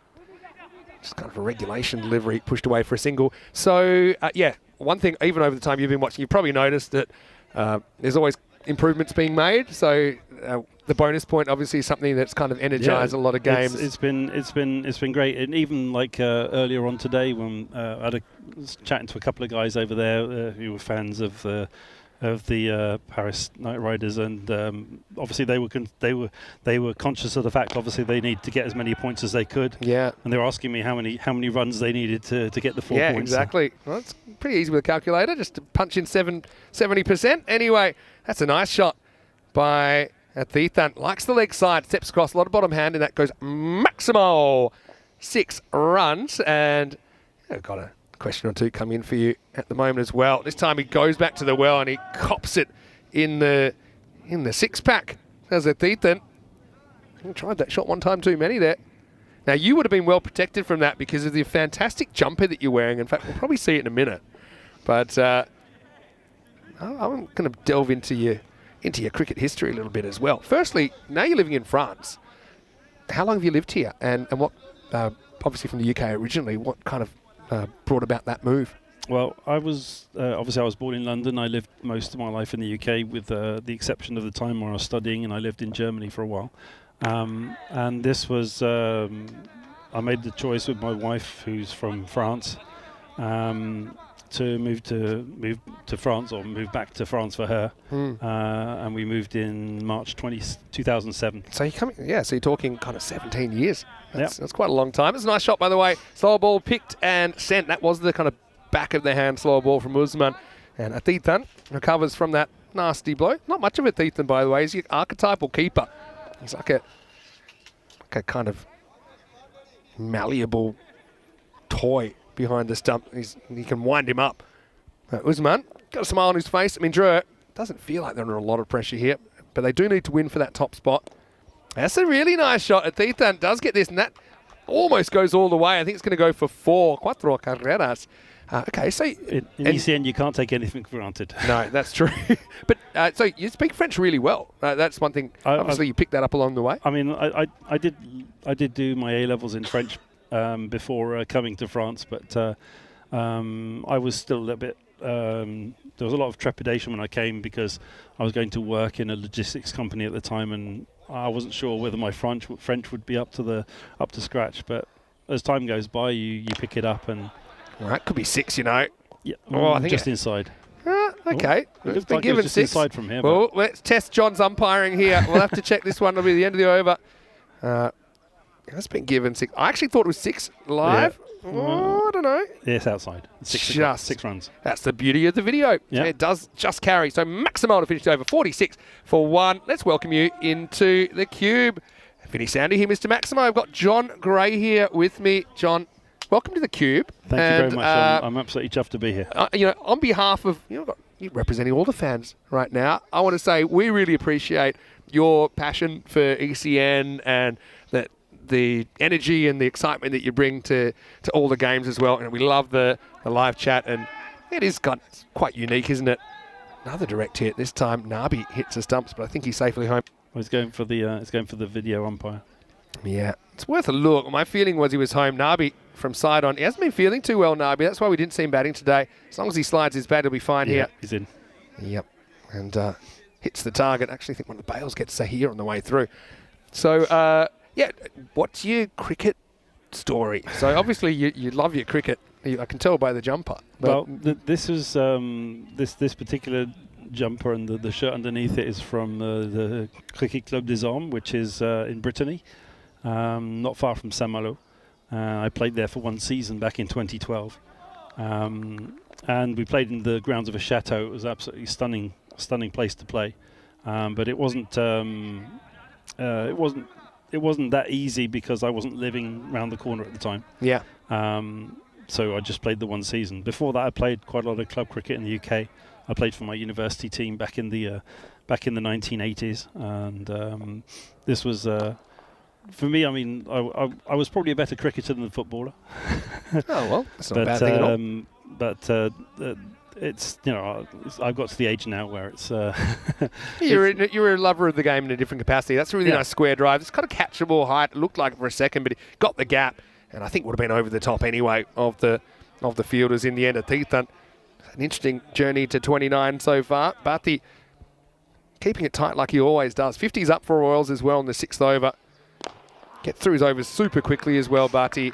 And so you feel that the innings melting away before your very eyes. He's a guy who we've seen do it at the ECL against some really good batting lineups as well, but he very rarely gets taken down.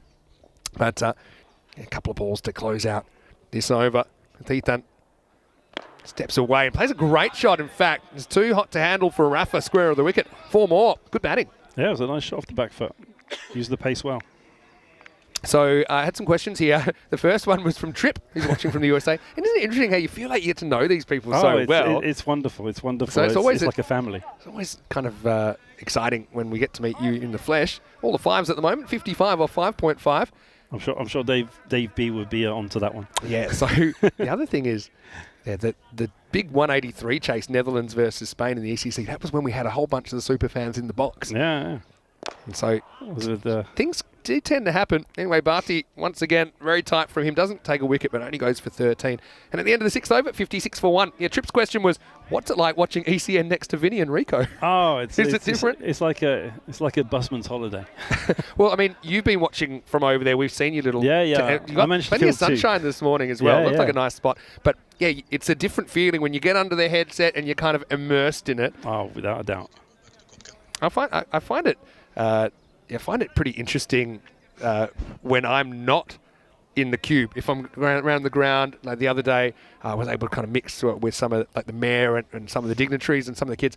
But yeah, it's not quite the same experience when you watch it live than actually when you watch TV. Watching from side on, you finally get the impression of the speed that the ball's moving at. Yeah. Because on the screen, you often don't get that because either the ball's gone too fast for the camera or because as you said when we were chatting earlier, the speed of the ball is kind of understated on camera. Because you're watching front on, you pretty much lose. I estimate about 20 to 25% of the speed. So if you went out there and grabbed a bat, it's a lot quicker than it looks on TV. And some of these guys are very, very skillful. This is Abdurrahman Ahmedzai bowling it. Really good cutter. He bowls, just kind of pulls his fingers down the left-hand side of the ball. Just have a look how he bowls that. See, and that's why it's a little bit of right to left. Takes it past the stumps. Well handled by Zahir, even though he ends up with it between his legs. He had another question here. I think it's about your jumper that you're wearing from Steve McVeigh. You mentioned it already. This will just be a single. They won't throw. Go right up to the camera and let's give a good look at the badge. So what does that say there? It's Cricket Club des Hommes. Cricket Club des Hommes, and that's the kind club of you played for in 2012. You said. It's a bit like a kind of a centre parks, but in the grounds of a chateau, and they've got like tree houses and stuff like that. And the tree houses was where Eva Longoria and Tony Parker had their honeymoon night. Well, that's a little bit of showbiz, and there's a little bit of lights, camera action about this shot from T10, who kind of uses the angle of Ahmedzai to his advantage. The key with this, he doesn't try to hit it hard. He just lets the ball hit the bat. That's the key with that shot. Here, Corey, talk about that all the time. Any more questions for John? We've got him for a couple more overs. I think he's been taking notes from Nisa with that kind of shot. We were talking, I don't know if you were in the chat earlier, but we were talking for some reason, viral moments that pop into your head. And I don't give yourself, let's chop over the top. It's going to go for 4. That's quite a remarkable shot from T10. He hits it so hard into the pitch, and his next bounce is about 40 metres away. He'll get 4 runs. But the outfield is so fast here. It's it's gotten a lot quicker. Nicely cut. And since the rain's kind of stayed away, you can see it's lightning fast. Yeah, do you have any viral moments that pop into your head? We were discussing them in the last game. There's been a number of kind of viral moments, even this week, where the guy went to pick the ball up and ended up shoveling it over the line kind of thing. Oh, how about this for a moment? Because this is a old-fashioned draw shot, or it's the nutmeg, they call it these days. It's an inside edge through the legs. I don't think this is deliberate, but it is effective. T10 has moved to 47. Playing a good knock here, but look, straight through the legs. That used to be a real shot, believe it or not. In the late 1800s, they call it the draw shot. But it's been overtaken by the leg glance, which is a bit easier to execute. It's kind of like a variation on the French cut. Hey, this is what's coming up tomorrow. We can't fill the names yet because we're still yet to settle on the 5. But if Dro win this, they'll go straight through to the final. And you can see it's a bit of a cat fight for the other spot. If you finish 2nd, 3rd, 4th or 5th, you have to win your eliminator, then you'll play the other winner of the winner of the other eliminator in the qualifier just to make the final. So you can see it's like a 2-game head start that you get by finishing top. And Drew are in a good position to do it at the moment. Join us for finals day tomorrow, same time, 7:30 a.m. GMT, which is 9:30 in Central Europe, and 1 p.m. in India. And Rafa, who took a nasty blow on the finger earlier, he's going to bowl over number 6. And he's going to start by cartwheeling the leg stump. And what a ball for Rafa to start. That's probably about the furthest I've seen a stump fly. Rafa's quick. Here's the thing about Rafa. He seems to have problems with injuries, but I mean, I've actually kept to Rafa. He's one of the few bowlers in Europe I have. I played with him in a tournament last year. He's fast. And I actually said this about him at the ECL as well, but he's had problems with tennis elbow. Yeah. And he's had a few other injuries. Well, he had the problem with the webbing at the ECL. Yeah. Very good knowledge as well. You're right. He did his webbing at the ECL, but this is spicy delivery. But he's also got a very well-disguised slower ball that people don't pick. And we haven't seen the best of him. I honestly think he's one of the best bowlers in Europe going around if he's fit. Yeah. But that's been the problem. He's such a young guy as well. Obviously, he struck a good 50 the other day as well. But yeah, that's a pretty good way to rock out your first ball of the afternoon. We didn't see him bowling in that last game. T10, who's the non-strikers, and he's 47. He's gone past his previous high score of 27. And that was earlier in the series against Paris Salmi. And a decent strike rate too. Yeah, he's been striking at about 180 in the series. Rafa to Kapil Raj Steven Theron. And there's that slower ball. And this is the one that people find really hard to pick because the arm speed is still there. I think he holds it in his hand, like more in the palm of his hand. Yeah, and rolled his hand over it. Yeah, it's like almost like a back spinner. It's not a back of the hand slow ball, but you can see that makes him really tough because he's actually pretty quick to start with. They do get a bye there. So T10, let's see how he handles it. They put the fine leg back for him now, so they're trying to guard against that ramp. Let's see how he deals with Mohammad Rafa. Gets a spicy bouncer. Going to be called a wide, I think, for over the head. But he's only a little guy. Yeah, he's not the tallest batsman at the other end, so. And it did go quite high. He made an attempt at it anyway. There's quite a bounce on that. There's a bit of bounce in this pitch. I've got some good. We've got Birdie tuning in from Hornchurch as well right now. And this is hit. Nice shot. Hard and out of here. That was a slightly slower one. T10 moves to his first ever ECN 50. Nice moment for him. Maximo to bring it up. Royals fighting their way through this first innings. So Birdie has said, "Hi John, random question. As you've lived in France for a while, what is your go-to red wine?" Good question. I don't drink wine. I was going to say, are you a wine drinker or not? No, I don't drink wine. I might drink the odd beer from time to time, but again, it's just because I'm driving every day, because I teach, I can't afford to not have my car. So I don't drink wine. I drink the odd beer just on the off chance, but on the odd occasion. Other than that, in Brittany we have cider. Yeah, of course, that's pretty popular as well. So he goes to his 50 with a 6, and then the next one gets hit for 4. The message arrives with the cavalry, and that is his 50. So he says, okay, thanks, I'll acknowledge it now. That's a really good shot, using the pace well. Now, Rafa sprays one down the leg side. So I guess that answers the question. What else have we got? We got, to be honest, I have trouble following what wine's what, but everyone I've had so far has been really good here. In France. My rule of thumb, which is kind of my wife's, it's not like an old wives' style. It's from my wife. If I have to go buy a bottle of wine in the supermarket, as long as it says mise en bouteille à la propriété, it's usually a good quality. Yeah, well, like I said, I've been lucky. I mean, they've been very good so far. I've got a challenge for you in a second as well. Okay, probably one or two more questions before we get there. And now, big swing and a miss takes us to the end of the 8th over. The score is 84 for 2. And, got John Gray in here. So Dave's recommending the Somme Champagne. And anyway, this is the viral moment from that we called before, which I said I think is the most ridiculous catch I've ever seen. Dave can roll through that one again. Probably got it on the replay anyway. But this is why the fact that he catches it just without breaking stride. Have you ever seen this one? No, This is what I think is the most ridiculous catch we've ever had. And he's doing a little foot tap thing here, but just have a look at he takes it from beyond the boundary, and then look at this. number 9 just goes, yonk, thank you. Very, very nonchalant catch. And he wasn't even meant to be fielding there. There was an injury, and he went from kind of backward point to all the way to long on. So that was one of the viral moments we were talking about earlier.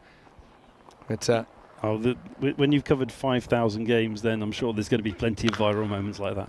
Well, this is going to be cracked through the offside. That's going to be for T10. Moves into the 60s. I actually like the longer he's batted here. He's really grown into this innings. He's using a few more options as well. That was a cracking shot. He's certainly handled the pace pretty well. Dave B saying, apparently didn't get over to the cube. Well, I think you must have come early in the tournament, Dave. Sometimes they loosen the restrictions a little bit towards the end. But anyway, okay, here's my challenge for you then, because you speak French very well. And I would like to work towards maybe doing a few balls of French commentary. Okay, we'll work up to it. He's Cameron Ahmadzai with a comeback ball. Oh, and he catches up with this, and that's going to be out. Well, that would have been a big wide. You got to feel for a T10 there. I mean, if he misses it, he's fine. It'll be a wide, and he'll get another delivery. But so here, he decides to catch this one. And so Ahmadzai will have the last laugh. He's kind of hung himself up there. And he knew straight away that was the end of the road. Good innings, though, 62 for a T10. Plucky innings from the keeper bat, and it's 88 for 3. So he's given them at least something to hang on to. A fighting chance. I suppose the thing is, Drew, they know they've got the whole 10 overs to get this as well. So this is the kind of total. If they're on for what, 107, it says at the moment. That's another improvement. But that's also the danger of having a score which is just over 100. Yeah, you feel like you've got to go for it. You know, we don't have to go that much, but then again, Drew never changes. They always revert. They're one team that, they've got their reputation for a reason. Another wide down leg side. So I want to ask you about your teaching. So tell us about the kind of teaching you do. Well, I teach sixth form, so that's kind of 15 to 18-year-olds. English. I also taught German in the past. Right. So you're a bit of a polyglot. Well, yeah, I speak, relatively fluently 6. Is that right? I can add 6? a bit of Dutch to that, yeah. All right. Now I feel like we need to do the 6-ball challenge. So English, French, German. What else? Dutch, Spanish, Italian, Swedish, and Dutch. And have you made a conscious effort to learn these languages? And how long would you spend on a language before you'd say you're proficient at it? The one that I kind of learnt the quickest was Italian, but that was because I already had Spanish in the bank, if you like. There. But I had back in those days I was working in the UK, and I had a client in Milan, and every day of the week I spoke to them in Italian. So after 6 months I was over in Milan doing a meeting in Italian. I've been learning Spanish, and probably more seriously for the last 6 months. I'm really enjoying it. I did do a little bit of French at school. Well, that's the old full down hook shot in the air. Our cook will hunt it, and now he's going to have a ping at the at the stumps. They'll get 1. Okay, so you've mentioned 7 languages there. I was just going to say, okay, let's give you a break. Let's go just, let's say 3 balls in French. Okay. I'm gonna leave it to you. And right now I can tell you that there's 1 ball to go. This might have actually clonked him on the head, and that's why they're doing a concussion check right now. Okay, so say that again. So English, French, German, Spanish, Italian, Swedish, Dutch. So that's 7. And then I could translate Danish and Norwegian into English. Is that right? And have you always been interested in languages? Is that? I kind of got canalized. Let's get the French word now. I got kind of channeled into languages by my teachers that I had when I was at secondary school, when I was at sixth form, and so I did my A-levels in German, French, and Spanish. I did Swedish when I was at university. I did an evening class in Dutch when I was at university. Wow.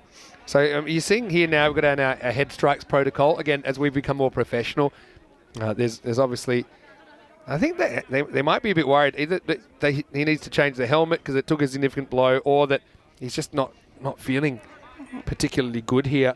Well, he's just taking on some fluids. He's passed the test. Hopefully Charles didn't sneak the answers in. Anyway, ball to go. So yeah, Let's have a look at this again. I thought it was actually off the glove straight away, but actually straight off the helmet. We've also made helmet wearing compulsory for all batters at all times. Yeah, well, which that's a good reason why. You would have seen it in the ECL. I mean, there were a lot of head strikes, weren't there? And you might say, well, why are there so many? It's because I think you're playing to attack here in all situations. Well, so in the longer form of the game, you're probably weaving out the way of a few of these, if you can. Anyway, Ahmadzai will end up with 1 for 11 in his 2 overs. End of 9. And let's try and do 3 balls here. John Gray, and I got to say, désolé, je ne parle pas français, but I know you can. So yeah, take us through those figures and take us into the 10th over. Donc on a Ahmadzai qui termine avec un wicket pour 11 points. Et on va débuter la dernière. Et c'est Hamza Niaz qui va prendre le ballon prendre la balle pour la dernière over.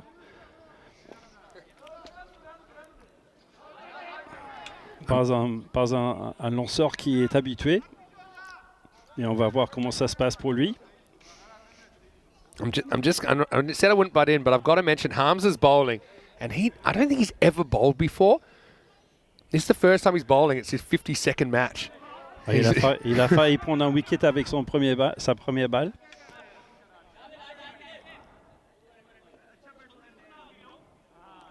Donc un bye pour Paris 94. Là, c'est élevé. Est-ce que Nabi va arriver? Et il le prend avant la limite. Et donc Hamza qui prend un wicket avec son 2e balle. I got to come in here because how about the combination of Hamza Niaz and Ahmed Nabi combining? Normally it's with the bat, but Nabi, and he just played a little bit on Niaz's nerves there, thinking he was going to run over the line. It's almost as if he was literally running towards the line just to say, well, okay, well, I might just run over the line just for fun. So Niaz has his first ECN wicket, and this is his 52nd match. So look at Nabi. He's saying, whoa, whoa, whoa. And you don't want to slip at that point. But, yeah, cheeky as you like. Heureusement qu'il n'y avait pas de pluie, sinon il aurait glissé. It's not the worst.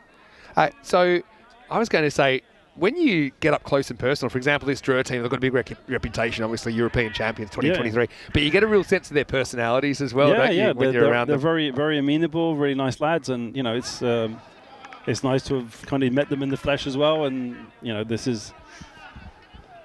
it's been very well received here as well today by the locals, and you know it's been a wonderful day. Yeah, well, you're back tomorrow for finals as well. Yeah, well, that's. And if Drua, assuming they can chase this, what looks like to be, maybe something high 90s, then they will go straight through to the final. Now Nabi is not feeling particularly well today. Looked pretty good going back with it, taking that catch over his shoulder. Yeah. But yeah, he just had something that disagreed with him. Did not come from Cheesy Us, which is Amar and Wade's restaurant. Nabi's going to he's going to finish with a run out. Straight run out, yeah. Yeah, so he gets a catch and a run out in the over, and they're going to finish at 94 for 5. So 2 assists. He's hit the stump several times, hasn't he? Nabi loves it. He's kind of having a day off from batting. But I wonder if he's tempted to go out there and launch a few big bombs. I think captaining the side, he's also pretty determined to make sure everyone gets a decent hit out before what you assume will be an automatic qualification for the final, unless it goes wrong. You never know. 94 for 5.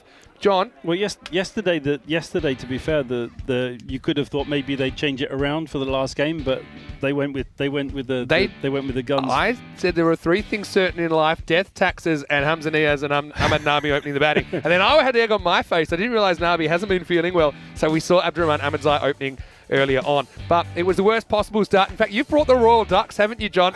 With Rajalingam going off the very first ball of the innings. Then Uthaya Kumar was left to pick up the pieces. At T10, though, this is a big moment for him because he scores his first ECN 50. It was a great knocker. Some of the shots were kind of reminiscent of the Nisa using the bounce of the ball and the pace of it to get it away to the boundary.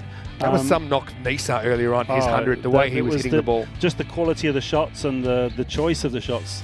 There was nothing slogging about it. It was pure crafted shots all around the ground. Yeah, T10 had his moments. He got hit in the midriff there, but I liked it that he then kind of started taking the pace kind of head on as well. You know, hitting some genuine cut shots. I think he played Usman Khan pretty well, a guy that don't often get away. That's his go-to. But he also showed he had a bit more range as he climbed into his innings. And really, he scored 62 out of the 94 runs. At the other end, we saw the leg stump go for a ride. Uthaya Kumar got cleaned up by Rafa's first ball. But I think that he strikes 3 Maximos and 9 fours in his innings. And like I say, it's a high proportion of the runs, isn't it? Pretty much 2/3 of the runs were off his bat. So without him, I think Royals might have been held to a comical score. It's a bit of a weird way he got out as well. Just kind of got tangled up in the ball. It was heading miles down the leg side. Then we saw the old standing 8 count for T10 from Charles Croucher. He just explained that he got hit in the helmet. And I think that he was all right to continue. But then we saw him go, Hamza Niaz with his first ECN wicket, even though Nabi got pretty close to going across the border. One thing about Drua, they love playing together. That's, I think, one of the keys to their success as well. They've got a real harmony in their team. They're all very talented cricketers. And in the end, Royals, it's their last hit out. So, hopefully they can have a highlight or two in the second innings. But this double digits is looking pretty thin on the ground against the French champions. 94 for 5 in the 10 overs. 62 for T10 dominates that scorecard. Uthaya Kumar was there for a while. Couldn't really strike the way he wanted. And then 14 extras, including 7 leg byes. And they weren't all off the leg, I'll tell you that much. 94 for 5. As far as the bowling went, well, they threw the ball around 7 bowlers, including Hamza Niaz, who might, if he's smart, he shouldn't bowl again. He's got 1 for 1 off 1 over.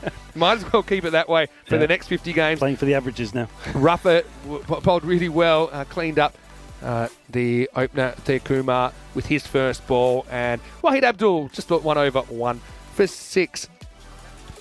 Well, I just want to say big thank you once again to you, John, for being here. Thank you for inviting me. It's been an absolute pleasure and a privilege. Yeah, and look, it's finals day tomorrow, so I know you'll be around. And I'll be here tomorrow. Thanks to John, but thanks to all the viewers out there for making ECN so special. We'll take a break. Rico Full will be back with me to take the day home on the other side of this break. And I tell you what, I might want to order an early dinner because the way that Drew are going, they'll want to knock this over pretty quickly. This could be over quickly if Drew get their batting boots on. But, as we've seen in the past with ECS, ECN, any kind of score can be defended, and and because Drew are kind of like an all attacking side. They're an all renegade team, aren't they? If you get the odd wicket down quickly, things can change. But when you've got the likes of Nisar, who today came in early on and just sprayed shots around, naturally, there was nothing fluky about the shots. It was all calculated and really a great technician. I think they're out to send a message here, Drew. But Royals, you never know if they can pick up a few wickets. Maybe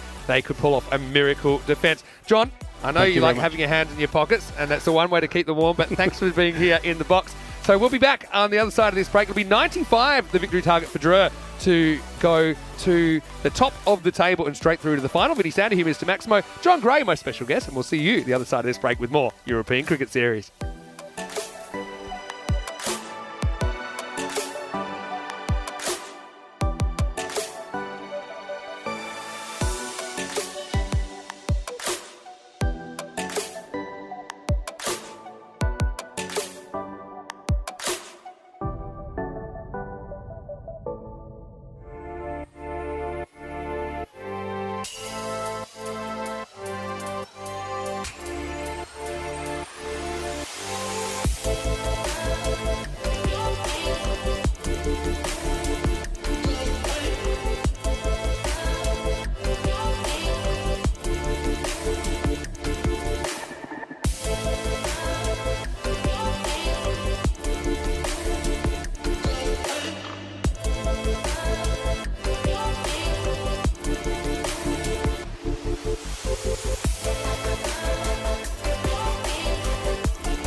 This European Cricket Network event is proudly brought to you by HCL Software and Paramatch. Hello and welcome back. This is the last innings of day 11. It's the last match before we hit the finals tomorrow on Finals Friday. We're watching Royal 94 defending 94. As I suppose it's a pretty fitting score for them to end on in the end. So that means that Dro, they could take all the points and going to go clear at the top of the ladder if they could do this in 7 overs. I think if they do it at all with the net run rate, they will still be top of the table just by that net run rate, tied on 31 points with PUC. Vinny Sander, who missed Maximo. Big thanks to John Gray again, who stepped into the box in the first half of this game. Joining me right now is Rico Full, and looks like Usman Khan has gone out to bat this time with Hamza Niaz. By the way, Hamza picked up his first wicket ever in, I think it's his 52nd or 53rd match, caught by Nabi. So they do still have some sort of partnership here. Yeah, I was going to say the two of them combining pretty well. Yeah, it was great to have John in the box. Lovely, fluent French commentary as well here in France. So that was I great. couldn't believe he can speak 7 languages.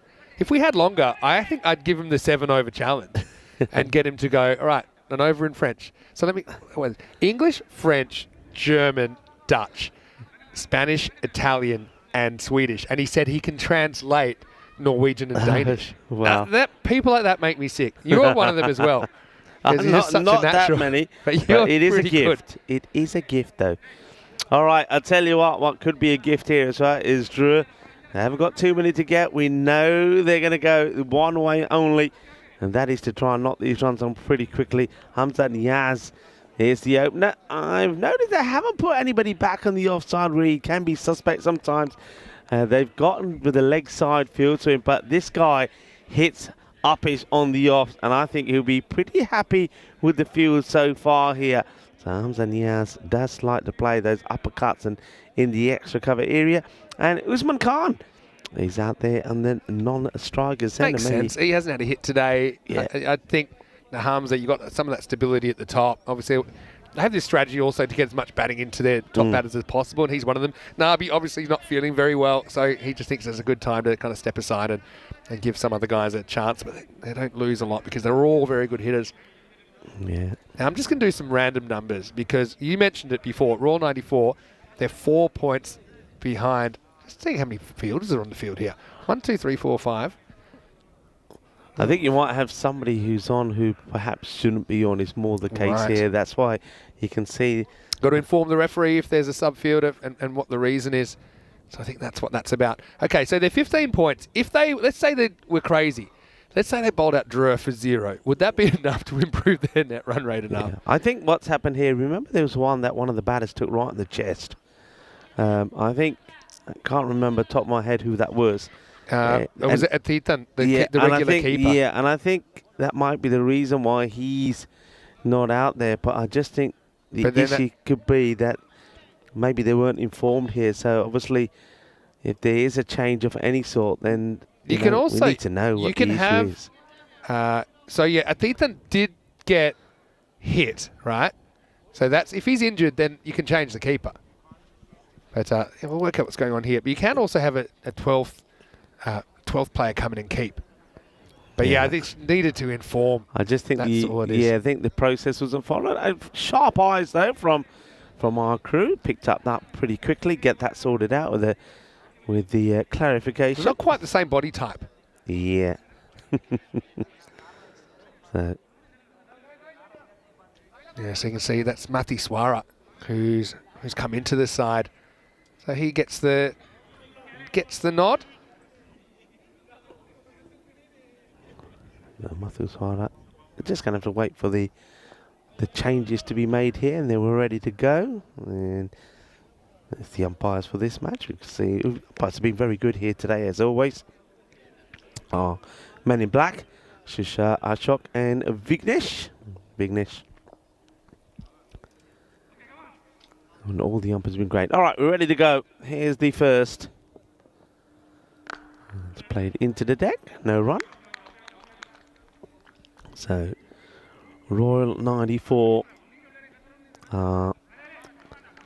Really just going for the motions here. Balbinians, congratulations to them, by the way. In fact, congratulations to all the top teams. I'll mention them in a moment, as this one is a teaser, but it should be taken. And it gets dropped. Oh, my goodness me. Not sure what that's all about from, well, that's Roger Lingham. And Roger Lingham, well, remember, he was out for a royal duck, and now he gets the opportunity to remove Hamza Niaz for a duck, and he makes an absolute hash of it. Puts the catch down. Yeah, not the way that he wanted it to go. Usman, he'll get the strike now. And that's going to be another drop catch. Well, they're on a hat trick. He's not home yet. He does get home in the end. So, 2 balls. Could have been 2 wickets. And was now this time it's the bowler only has himself to blame. He gets the opportunity, but catches him on the tip of the fingers, gets away from him. Hello to Lance Hall as well, who's watching from the Isle of Man. Okay, I was going to, before I got distracted by that keeper change, I was going to see if Royals, they scored 94, right? What would their net run rate be if they theoretically bowled them out for nothing? Lack of pace this time. I mean, Hamza's one guy loves the pace coming on, doesn't he? So, Dunnan Chayan, who's bowling, that's kind of medium paces here. So even if they had bowled them out for 0, it still wouldn't have been enough to get their net run rate up. That's past Balbini. That's crazy, isn't it? Yeah. That's a 94-run win. So this should be gone. It's another drop catch. Well, they say things happen in threes, Rico. 1, 2, 3, drop. I can't believe. I mean, that is 3 drops on the spin. So Hamza Niaz has dropped on 0. And now he's dropped on 1. And, well, a royal 94 are making a royal mess of this. Oh, no. I was expecting everything to be a drop catch now. End of the over. So a pretty decent start. I mean, Royals, they'd love, if they could even take a point out of this, that'd feel like a win. I think 3 without loss after 1. And Dave just letting us know that 94, I thought it must have been maybe something about the year that they were formed, Royal 94, but it's actually the number of their department, which is like a county in France. They all have numbers. So they're from the department number, or county number, 94 in France. And yeah, Dave's saying he lives in 44. Okay. Interesting. Right. That's interesting, isn't it? I think the 94 shirt, I don't think I've seen anyone wearing it, but the number 94, that should be kind of like your star player's shirt. Should be, if you're playing for Royal 94, right? Just saying. Yeah, Matheswara doing the keeping. You see him there in the foreground because T10 suffered that injury. Anyway, right now, we're going to see the score triple with 1 swing of the bat. Well, that's almost clock. We mentioned there's a clock on the pavilion that if you hit it, there's a $500 prize, a €500 prize, I should say. Hamza gives a good shake here. Yeah, Krunamurthy comes on the ball, and he gets crunched for a big one. Hamza Niaz, after being dropped on 2 consecutive balls, smashes this one away. I didn't know that. So everyone that's watching from France, and Mesnelman's chipped in. He lives in 14. Drew apparently is in 28. All right. Tell us your department. And how many of these are there? I mean, there's got to be more than 100, right? Maybe let us know. Nice clean number, like the London zip codes. Gone. They finally hold on to one, and he needs the gloves. And the man who replaces the injured with the injured wicketkeeper has taken the catch, and that's joy and delight for Mathawara. Good catch. Yeah, and it's always great as the stand-in keeper. That's how I got my first gig, and I said, I like this because he takes it. It's a nice, healthy edge, and Matheswara is away. And he has, again, undone by a kind of lack of pace there, if anything, but it's Special K from the KK. Kukathasan Kuramurthy, who gets a healthy outside edge off the bat of Hamza Niaz. So he will have to go. And Drew lose their first wicket. It's 9 for 1. And guess who's coming to the crease? It is Nabi time. He's shaken off that illness. He looked pretty good in the field. Took a great catch off Hamza Niaz, who I suppose I'll remember this game more for his bowling than his batting. But Nabi took a good catch. Also direct hit, run out, hit the stumps a couple of times. He's going to come in. Facing up now. Now, everybody be alert. Oh, well, Nabi, as he has been doing lately, has a big swing and a miss. I've noticed all the kids have been taken inside now on that Yeah. side of the ground. All the kids taken away. The car park has got quite a few cars in it, and it could be dangerous. It's too slow to hit, though, Kumurthy so far. Inside edge, Chase is on. They will stop it. They should be thinking about coming back for two. Well, Nabi is saying, oh no, can they? They won't sorely. Oh, no. Dear. Well, Nabi is going to go. There's definitely two here. Nabi wants it. He gets going. Usman Khan, let's just say it's the last time Usman Khan is going to get an opportunity to bat up the order. Two guys I'd Look like at to have him more go batting. there. I mean, what is he doing, Usman? I mean, it's Nabi's call if he wants it. Oh, and Nabi. Nabi, not happy at all. Check it out. This bat has seen better days. And you know, we said there's a lot of bats that have been broken Well, here. I mean, for a guy who just didn't really care if he batted or not, that's once you get out there, your game face takes over and the emotions there. So he's not happy, and yeah, I'm sure they'll sort it out tonight and it'll be history. But Nabi, he's filthy right now. He is going to get a telling off here. Oh, I mean, He's going to get a telling off. this is where it's pretty silly because it's probably just going to be a warning for a first offence. But I mean, you got the final tomorrow. The next game's the final. Yeah, he's. If he was to get a suspension for equipment abuse, then that would rub him out of the final. So Yeah. he's He can't be doing that, and I don't know if the sheriff saw any of that because he's tucked inside his area. Maybe he's not been caught because we didn't catch it on camera. But yeah, it's not good. You understand he's frustrated, he's angry, he has every right to be, but you can't be showing your emotions like that because it's not a good look and it's not a good advert to youngsters that are watching and learning to play the game. the cricketers. They're human beings. You got to remember that. Anyway, I hope nothing comes of that. But obviously, just emotions got the better of him. So Drew, any win takes them to first. But by the way, they're 2 for 10 in 2 overs. So they haven't made a good start here at all. There's normally a game now and then where they completely lose the plot. I'll be hoping it's not in this one. For tomorrow, Mohammad Rafa is going to bowl. He's going to bat, in the 4 position. He's going to muscle this one down to long on for a single. Yeah, it's a little mini setback, but Drew, they have got so much batting room. I mean, this time around they decided to just hold back Mohammad Nisar. Rafa was just incredible yesterday. I think about things like that is when you let it get to you, and it can also affect the rest of the bench. So, you don't want to show displeasure like that. And anyway, the next one he'll from be sorry. Usman gets smashed for a big 6. Also, Nabi, for such a brute with the bat, he's actually just got a real cheeky, playful personality. And I don't know, they're going to have it. He's going to have a talking to. But I feel like he's got the kind of face that I can't stay mad at you for too long. All right, you go and go give him a cuddle. I'm going to give him a bit more time to calm down. Go give him a cuddle. I don't want to influence the referee's decision. Have you seen those arms? Yeah, if he cuddled me, I'd probably end up like a piece of spaghetti. Anyway. Yeah, going back to the internet, it's definitely two runs. I mean, I don't know what Usman was doing. And whether it is or not, running. it's Nabi's call. Not often Nabi's in the right with running between the wickets arguments, but it's his call. If he thinks it's a run, then Usman has to run. So we got the French national captain, the Drew captain, in a bit of a salacious run out. This is down the leg side, and it will be another run to the total. Yeah, well, Nabi, I think, might have just calmed down a little bit now. When I was playing grade cricket, so obviously we didn't have crowds there. But we played some really nice grounds. But when someone got out and they were annoyed, either bad decision or just disappointed to be out, you'd always pause the celebrations when they went in the change room. Anyway, this is short and it's going to be pulled away. Usman, well, you might want to stay out there for a while because I think Nabi needs a bit of time to calm down. Have you noticed that Usman now, he's played 2 shots, he's got 2 boundaries. Nobody from the Drew bench zero applause. Did clap because Nabi will have him.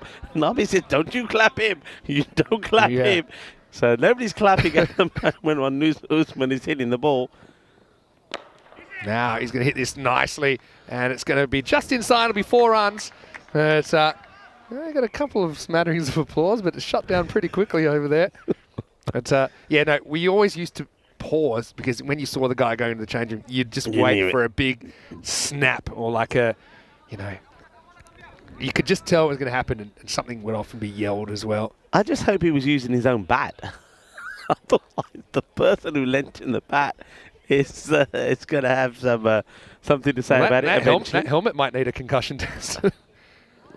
So I actually got twin younger brothers, and I used to umpire and help with the coaching of their team. There's 8 years between us. So this is kind of when, I think they were under 12s. I would have been about 20. And they went out to open the batting, first ball of the season. One of my twin brothers hit the ball to point and ran out the other one for a diamond duck, right? As this is belted away, and Usman will get 4 more. It's yeah, not a lot of receptions still into the power play, 31 for 2. And yeah, the Drua bench at the moment, quiet as a mouse over there. But yeah, there we go. Look at that, there's a lot of crossed arms. Still that, yeah. Look at Wade, what's he going to do? Anyway, hopefully, like I said, you have to deal with it like every other thing. I think first offence, normally you would probably get a warning, but the thing is, it was kind of it was 2 separate incidents. Yeah. I still think they're kind of grouped together as one because he hadn't calmed down yet, right? It's the same amount, same type. What's that? Same angry episode. Covers both. It's one. Let's just say it's one tantrum. It's one tantrum. You had one tantrum. Yeah. This will be a wide, I think. I think the issue with it would be, Vinny, it's but yeah, still, I think you're right. I think it will be a severe sort of warning and say don't do it again. Because the other thing is he is the captain. You know, that's the other thing. But that's what probably makes it worse. Can I say I love Kroom's thinking in the chat? Wait for this. This will be knocked away. Should just be 1. Oh, jinxed him, and that's going to be 4. Rafa gets a bonus boundary. I don't know, it was the signing of the Tortuga, but this time it's Rafa that cashes in with 4 runs. Yeah, so just go, last thing first. Yeah, my brother's the one that was out for Diamond Duck, but all these weeks of training, doesn't even get to face the ball. That was similar to the amount of equipment. Everything was the gloves, everything. I think he even threw his pads before he was off the field. And the bat throw, I reckon it was a good 30-metre bat throw. Anyway, this is going to be more runs. Rafa, that might have even, has it gone all the way? It was flat. They want to check this one out. I think it's 4 runs. Yeah, it's 4. Anyway, Drua, you wouldn't believe it. They are on their way to a victory. Kroom's got the best response. Let's just check where this one bounces. Yeah, 1 bounce 4. He says, Nabi's the captain. He can retire out Usman at any time. He's got the ultimate power. Wasn't that fun? Yeah, that is great thinking. But imagine if you say, hey, yeah, if I'm out, if you're going to hold your crease, you're out. You're coming with me. Like a murder-suicide.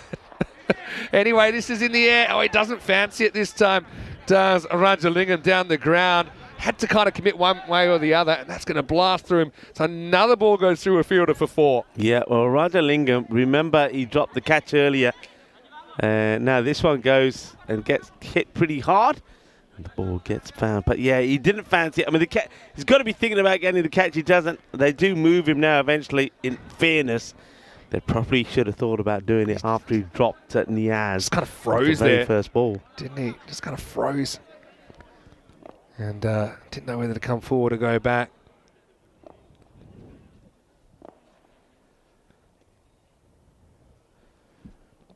Murthy now gets hit outside the off stump. Well, that one's a nice shot, nice uppercut. We saw a lot of these shots earlier from Mohamed Nissa, and you see here the Rafa saying he's more than capable of playing these as well. He rocks back, it's too short, it gets hit it on the up, and that goes all the way.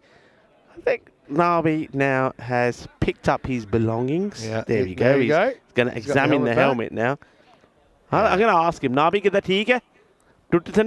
You're brave. Anyway, here's KK. I'll search for a second wicket for him. This is up in the air, and it might be one. It's going to land right next to the fielder. It's going to be gone. So Rafa goes for 19, and KK strikes again. That's 3 wickets down now for Drua, 50 for 3. Yeah, well done, Kunamurthy. He's making things happen. And this time the catch gets taken as well, which is even better. And Rafa goes a long way up in the air. It goes up, up, up, and nice technique. Cushions the blow as well. And he gives the Grizzly a little bit of cuddle, does John Mary Elliston. So well done. Yeah, there we go. That's how to hand your helmet. Anyway, look, one thing, I don't think anyone's too bothered or offended that's here, right? These guys, they've been around the traps. They know each other pretty well. You're blowing off a bit of steam. Yeah. I'm not condoning it. Obviously, it's not a good example to set, but I don't think anyone's kind of really offended or anything at the ground. Well, this is pulled hard, but to the fielder, who this time makes sure that the ball doesn't get past him. That's Jimenithathan, who's out there. The thing is, I don't think some people are saying you should go apologise to the referee now. It's 51 for 3 after 4. I don't think they've really got the facility to do that normally. The referee will have a word at the end. Charles, Yeah. Charles is a pretty emotional guy as well. He knows.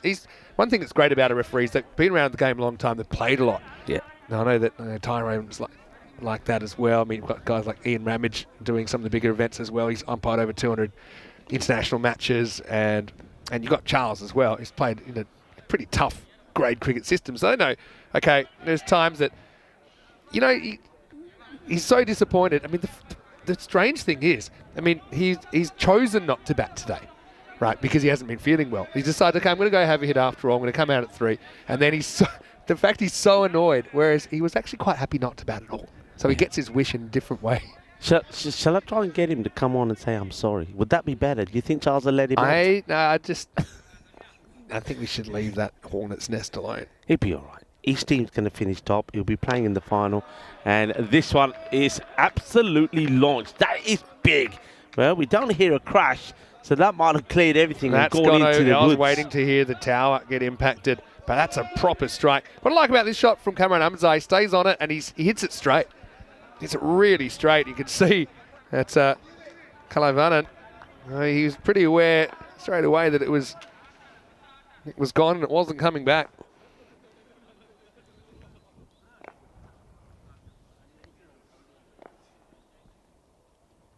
Anyway. Got to get down. And, well, next one, please. They replace Rajalingam from there. But the replacement doesn't fare much better with this bit of ground fielding. The captain, Tarun. Again, I like that Tarun always puts himself in the crosshairs. He takes the responsibility, but this one takes a bit of a Tortuga and gets past him. That's 3 balls have gone through fielders for 4 now. And we're looking at a potential 4-pointer here. 34 off 16 to do that. Mashed.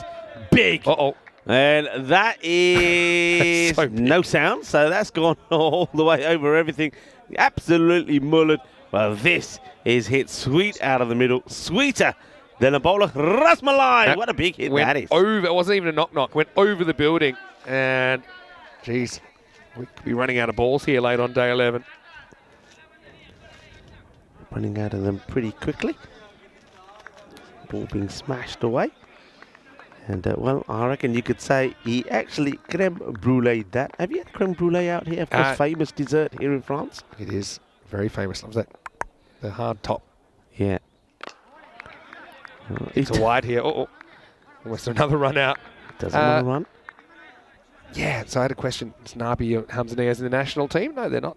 Not selected. Nabi almost made the ECC squad. It was a last-minute withdrawal, apparently because he didn't pass the fitness test. Yeah, I remember that. Remember that? Swing and a miss. Swell bowled. But, yeah, nice little comeback here as well. You see, I mean, nothing to lose here, really, for Royals. Last ball of Kalevanan's over. On the up, and this will go all the way as well. Bolle. Ginnasona has, Hamzani has just jumps up and makes the stop. Gets a bit of fielding practice in at the same time. Powerfully hit. Well, if Nabi's going to get a warning for equipment abuse, then Ahmadzai should get a warning for ball abuse because he's hit the ball so hard in that over. And that'll take us to the end of 5 overs. It's 73 for 3 off 5. So I've got 2 overs here to chase 22 runs to take all 4 points. This is some of the coming up events, of course. Brescia starting on Monday. I'll be there. In fact, I think I missed the last game and maybe a little bit of the second last game to allow me to get to the airport, and I'll be on deck. Corey Ruckers will be helping out with commentary. Might even get a bit of Rico Full in there from the studio as we make our way through. How many balls are you going to ECS do this time, Corey? More than 4 balls, hopefully. Okay. All right. Anyway, Roger Lim gets a chance with the ball now. It's running nowhere. In comes the throw. And good bit of fielding. Good throw. As Usman Khan that is having another debate with his partner. Usman doesn't like to come out of that crease, does he? Nabi having some. Nabi is looking at his bench. See, told you. Good delivery. Nice Yorker. Well bowled and well played. I mean, if they get the 4 points here, then all's well that ends well. But Navi's in like having a bit of a rough trot this season. I know he's had a few more bursts. We thought maybe this will be the series. He'll come back and pile on 100 after 100. But again, he hasn't played badly, I think, in this series. But yeah, I suppose he hasn't quite played to his potential either. So he's really only going to have 1 game maximum, assuming that there's no suspension. Look at this criteria for these things. I suppose, I think you're an expert on the umpiring code of conduct and but no one was really in any physical danger there. So, I mean, that's one of the criteria, isn't it, when you're grading something like that? Yeah. So if he threw the helmet at another person, for example, or near another person, his accuracy was pretty good. Same with his bat throw. All right, now, if you can get there, you might take a sensational catch. Oh. And he almost takes a sensational catch. Would have been a screamer. It's Alistine. Fielder comes across, who's then... That's Kapil Raj who comes across. He's just out of his reach. Otherwise, it could have been tremendous. And then Kapil Raj, loses his footing trying to get there. Yeah, look, it's one of those. I think we haven't seen anything from Charles or anybody yet, which is the right thing to do. It'd be bad timing. The match is still going on. Let the match finish, and then Charles will probably go over there. It almost bounced off the umpire for 4. Check this out. Yeah, well, I'm sure this gets the umpire. It's leg before boundary. Look. Let's have a look. Yeah. Oh, it does get him. Yeah. Oh, I thought that was his kneecap that came off for a minute, but it was the walkie-talkie, I think. He might have done them a favour. That might have been going for 4 otherwise, because it was close to the fielder, but it was going really quickly. 18 off 7 for a bonus point. Then can throw it. Scoop the pull. It's catchable. And it's in that area again. And this time the catch has been taken. Well done to the captain. Joseph Laroon. It looks like he's eating a little bit of grass here at the Drua Cricket Ground at the same time. But he takes the catch and he makes sure that he holds on to this grizzly. Nice technique. Holds on to it and then puts his hand in the air. So there you go. I've taken it. So, all right, here we go. You know where I'm looking. Guess who's coming out? Guess who's out? That's Abdul. Okay. Usman's out. Usman's out. Let's have a look. And is there going to be any... There's no applause from Nabi. A few of the other batters applaud. Nabi doesn't make eye contact. It's a grudge that will survive the game, but not the night. That's my theory. All right. Okay. Yeah, not the warmest ovation for a 20 off 11 I've ever seen. Had to walk straight past him. But, I mean, that's the thing. Usman could have given up his ground. Right? Normally it's kind of unwritten rule with the captain's end. Unless you're on like 50 plus. And you go, sorry, skip. But it was 2 things also to analyse the actual run out. It was actually Usman's fault. Because it wasn't his call. It wasn't his right to overrule the call. Yeah. So that's why even just kind of morally, I think it was on him to give up his ground. No, notwithstanding who's the more in batter, right? Anyway, leave him to sort it out. Gone. Another one bites the dust. There's August 10 gets that full and straight. Cameron Ahmadzai goes for 26. Full straight. I think Cameron Ahmadzai here, whether he's been in instructions to try and smash the ball so they can get all the points here, doesn't matter. They just need the win. So he'll be disappointed to play that shot and get out in that way. Well, it's 5 wickets out now. So, 78 for 5. It looks like Tabish Bhatti's coming out again. They all can bat. So Cameron tries to launch one. He goes for Yeah, pretty quick fire 26, but Augustin rattles his stumps 78 for 5. Yeah, it's a good delivery. Augustin has been the pick of their bowlers here today, isn't he? He's put some good performances in. And a bit of joy there from Logesh as he, well, there's Logesh on his back and the logs go shattering. We might not have a lot of time, but in your chat, in the chat, there's already a few. Give us your misconducts. What you were saying. Can I tell you one of my favourites? When I was working my way up the grades, and so I was still pretty young, and there's a guy in my team, fast bowler, right? And I can't remember the exact situation, but I think this is 4th grade. This was very young, right? And they sent him out to open the batting, right? And he normally bats 11. It was kind of like a night watchman situation. And then I can't remember what happened exactly, but he got out for a duck, so he's already filthy. And then I think it was just before tea, sorry. It's just before tea. There's okay, there's a couple of overs for tea. Go out and open the batting then. Fine. Might have even been 2nd innings. Can't remember. He got out. I think he wasn't happy with the decision. At the tea break, he goes down to the liquor store. Right? Where's this going? Okay, it's not 1st grade. Where's this going? He buys a whole bunch of drinks and he just starts drinking. Right?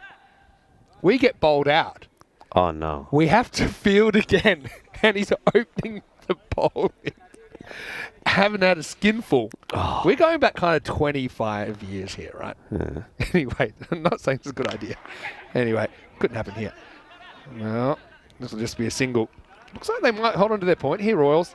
Just suppose for pride more than anything else. And then he abused the umpires again. He abused... a guy dropped catch off him. He called him a 4-letter word. It's the worst one. Right? I'm surprised he I bowled was so straight. scared of dropping a catch. He was a proper throwback fast bowler, right? Anyway, when he went to the tribunal, apparently, this is a true story, they were reading out the charges and they had to turn the page because he'd been charged with so many things. So he's basically on page 2 of this. It was 2.5 pages that he got done for. But you have to deal with it, obviously. I played in a game where at the time I almost got timed out as well. I have to tell you about this. As, well, they're not going to get the bonus point here, Drew, but that run rate will be good enough to keep them on the top of the table. Where I had a physical situation where the most mild-mannered guy ever had to bat for half an hour at the end of day 1. So imagine, we bowled them out, we have to bat for half an hour, and they're giving him everything. They're giving him absolutely everything. And then he gets out, and he's really disappointed to be out. Obviously, it means next week he's probably not going to do anything. And the guy came really close to him and said something to him and got in his personal space. And this guy is the most mild-mannered guy I've ever played with, to be honest. As this is going to sneak off to the boundary, but it does take us to the end of 7, so we know the Royals will at least get one more point before they exit the competition. 87 for 5. Yeah, so he dropped his bat. He hit him. And yeah, he did. And I'm batting 4, and I'm got my whites on, but I'm a couple of overs to go. Yeah. We're fine. Yeah. This is coming up tomorrow, by the way. Drew, with a win here, goes straight through to the final, and we'll be able to fill those in for you pretty shortly. So he ended up getting suspended for 8 matches, which is 16 weeks for that. The guy who abused him got suspended for 2 as well. And what's more, number 3 gets out LBW, first ball after it all settled down. And I'm sitting there looking with no pads going, well, that's me out as well. So I had to, so whenever I see, that's going to be 4, and it's another ball that's gone through the field. So when I'm just well, I'm out here. So every time I see someone running on, dropping their gloves, I think of that moment. You memories. So I ended up surviving the night, and I think we got the win. But yeah, and we ended up winning the premiership that year, and the last game was his last game of suspension. So I felt for him, because what it reminds me is that people make mistakes, right? People are human. Sometimes the emotion gets the better of them. But this could be it. Will not be it just yet. Yeah, so we're not condoning these things, but we understand people get emotional. You just got to do your best to control your emotions in those situations. Yeah, I mean, the good thing is these days you have the new code of conduct that came out a few years ago, which protects the umpires more.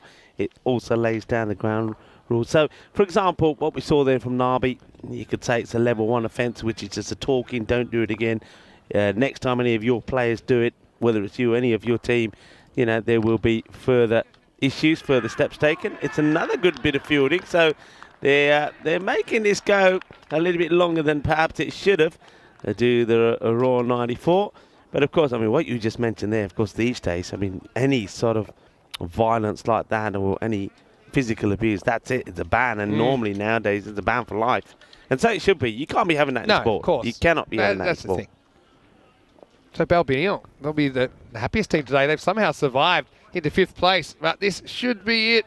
2 to win. It'll be 4. Game, set, match, draw. They'll do it. They'll take 3 points and they'll end up topping the table here in this ECS, going straight through to the final.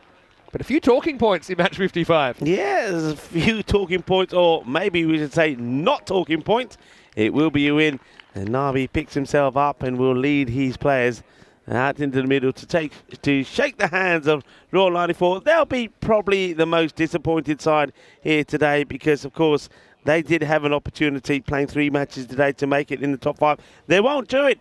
So Drew will finish top with Paris University Club second. President 11 will be there as well, along with Mitri and also Balbinians. They're the teams that we will see tomorrow. But Drew, of course, with that win and finishing top of the standings, will not have to play the eliminators. They will not have to play the qualifier. They just have to play the finals. So they'll have time to, well, you'll say regroup and team build for the first part of the day tomorrow and become friends again, become a happy family, and then hopefully they go on, well, maybe, and go all the way. But I've got to say, there's a couple of other teams that will have their say about that, and a few people liking Paris University Club. I myself am liking what I've seen from President 11 as well. I think we're going to have a sensational day tomorrow. Let's hope the weather's kind to us, and I think if it's a nice day and the weather's good, it could be another high-scoring day. Today has been pretty high-scoring. It's only that last match that wasn't plenty of runs being scored, so this is what's happening tomorrow. Yeah, so we start with the 3 versus 4 game, Presidents versus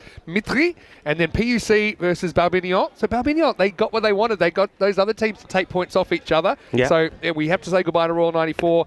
We had to say goodbye to the Paris Knight Riders earlier on in the day, and Zalmi obviously at the start of the day as well. So more eliminations, but Drew, they're sitting pretty. The fact they do finish top means that they don't have to win the 2 games that whoever their opponent will have to win. So to finish 2nd, 3rd, 4th or 5th, you have to win 3 games against quality opponents to win the trophy. That's going to be really tough. Drew in the box seat. Join us for finals day tomorrow, 7:30 a.m. GMT, 9:30 in Central Europe, 1 p.m. in India. Well, after they worked out that the T10 hadn't suddenly put on about 40 kilos and wasn't behind the stumps, they were able to get going in this one. But yeah, I suppose Royal 94, they brought a lot of flavour to the tournament. I suppose they're fielding here. I know they're on a bit of a hiding to nothing, but they'll be disappointed to go out this way. I don't think it was indicative of how they played as a whole in the tournament. But they do walk away with a point, taking a point off the French champions, Dreux, who are hoping to go all the way tomorrow. Yeah, and the thing is, though, they would have been disappointed the fact that they could have taken 3 wickets with Drew hardly scoring any runs. Remember, Niaz was dropped on 0 and 1. We also saw a drop there of the likes of Rafa. But then there was this run out, which was just crazy. Nabi running, and then the bat goes flying. And when he was walking off, the helmet goes there. The bat also goes the second time. He's not a happy chappy. So, of course, there'll be a few conversations that will be happening. And it could be worse, though, as we've seen some other bits happening. But, yeah, there's a few cold shoulders over there. Look, like I said, it's a grudge that you'll get it talking to, I'm sure. But you'd hate to see. I mean, if he does get rubbed out, it's his own fault. I mean, that's the thing. He's only got himself to blame. But I think, like you say, there's quite set criteria about what's what. It's the first offence. You put it perfectly. You said it's one tantrum. So I kind of class the whole thing as kind of one episode. For me, it's just a warning. I'll let you know if there's anything stronger than that. And I think, again, they'll sort out the differences there. I mean, it is Usman's fault really, when it comes down to it. 2 players we really love to see on the network as well. But in the end, the question was, could they do it in 7? The answer is not really. has they kind of fought back in the end. That was a nice catch, wasn't it? Down the ground by the captain, Tarun. Again, I've liked the way that he has led the side. Cameron Ahmadzai ended up swinging around one for 26, but yeah, at least 4 boundaries that I kind of counted on the ground that were a result of missed fields just meant that Drew were always going to sail past the target. Yeah, so not quite the way they would have wanted to do it. They did lose 5 wickets doing it, and I think a lot of those wickets might be just a little bit of the atmosphere that was created there with Nabi getting out. That's something that they've got to put right, because that's the other thing you've got to remember about this, Vinny. All right, Drew would be very happy that they made it all the way to the final.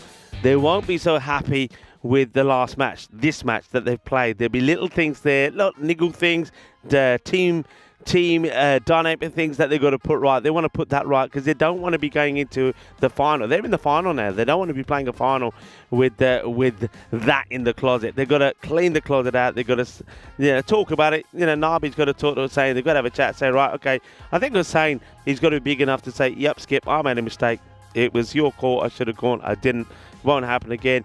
And they've got to have a good feel factor about going into the final tomorrow. The other teams, though, will do better. I think we're going to get some outstanding matches tomorrow. But well done to a Royal 94. They played at times some good cricket.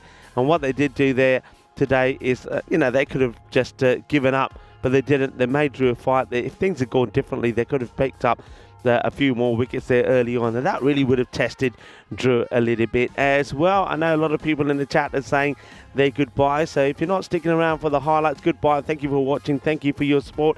If you are sticking around, well, we'll take the time to thank you personally for your support and for watching. And also, remember, we'll have some very exciting highlights coming up for you as well. This is the mid-match summary there, so good victory there for Drew. They will be in the final tomorrow. But I think tomorrow is going to be a very exciting day. Yeah, I think it certainly will be. And yeah, it's actually quite ironic. It happened in a game that I was saying earlier when John was on the commentary, saying they're a team that really love playing together. They always get on, having a lot of fun. But I think that's why you could see no one was too bothered about it. Obviously, his head up and everyone just kind of gave him a bit of space, gave him some time. But yeah, big thanks to John for coming into the chat as well. Thanks to everyone out there. I know that a Mesnal Man might be here tomorrow as well.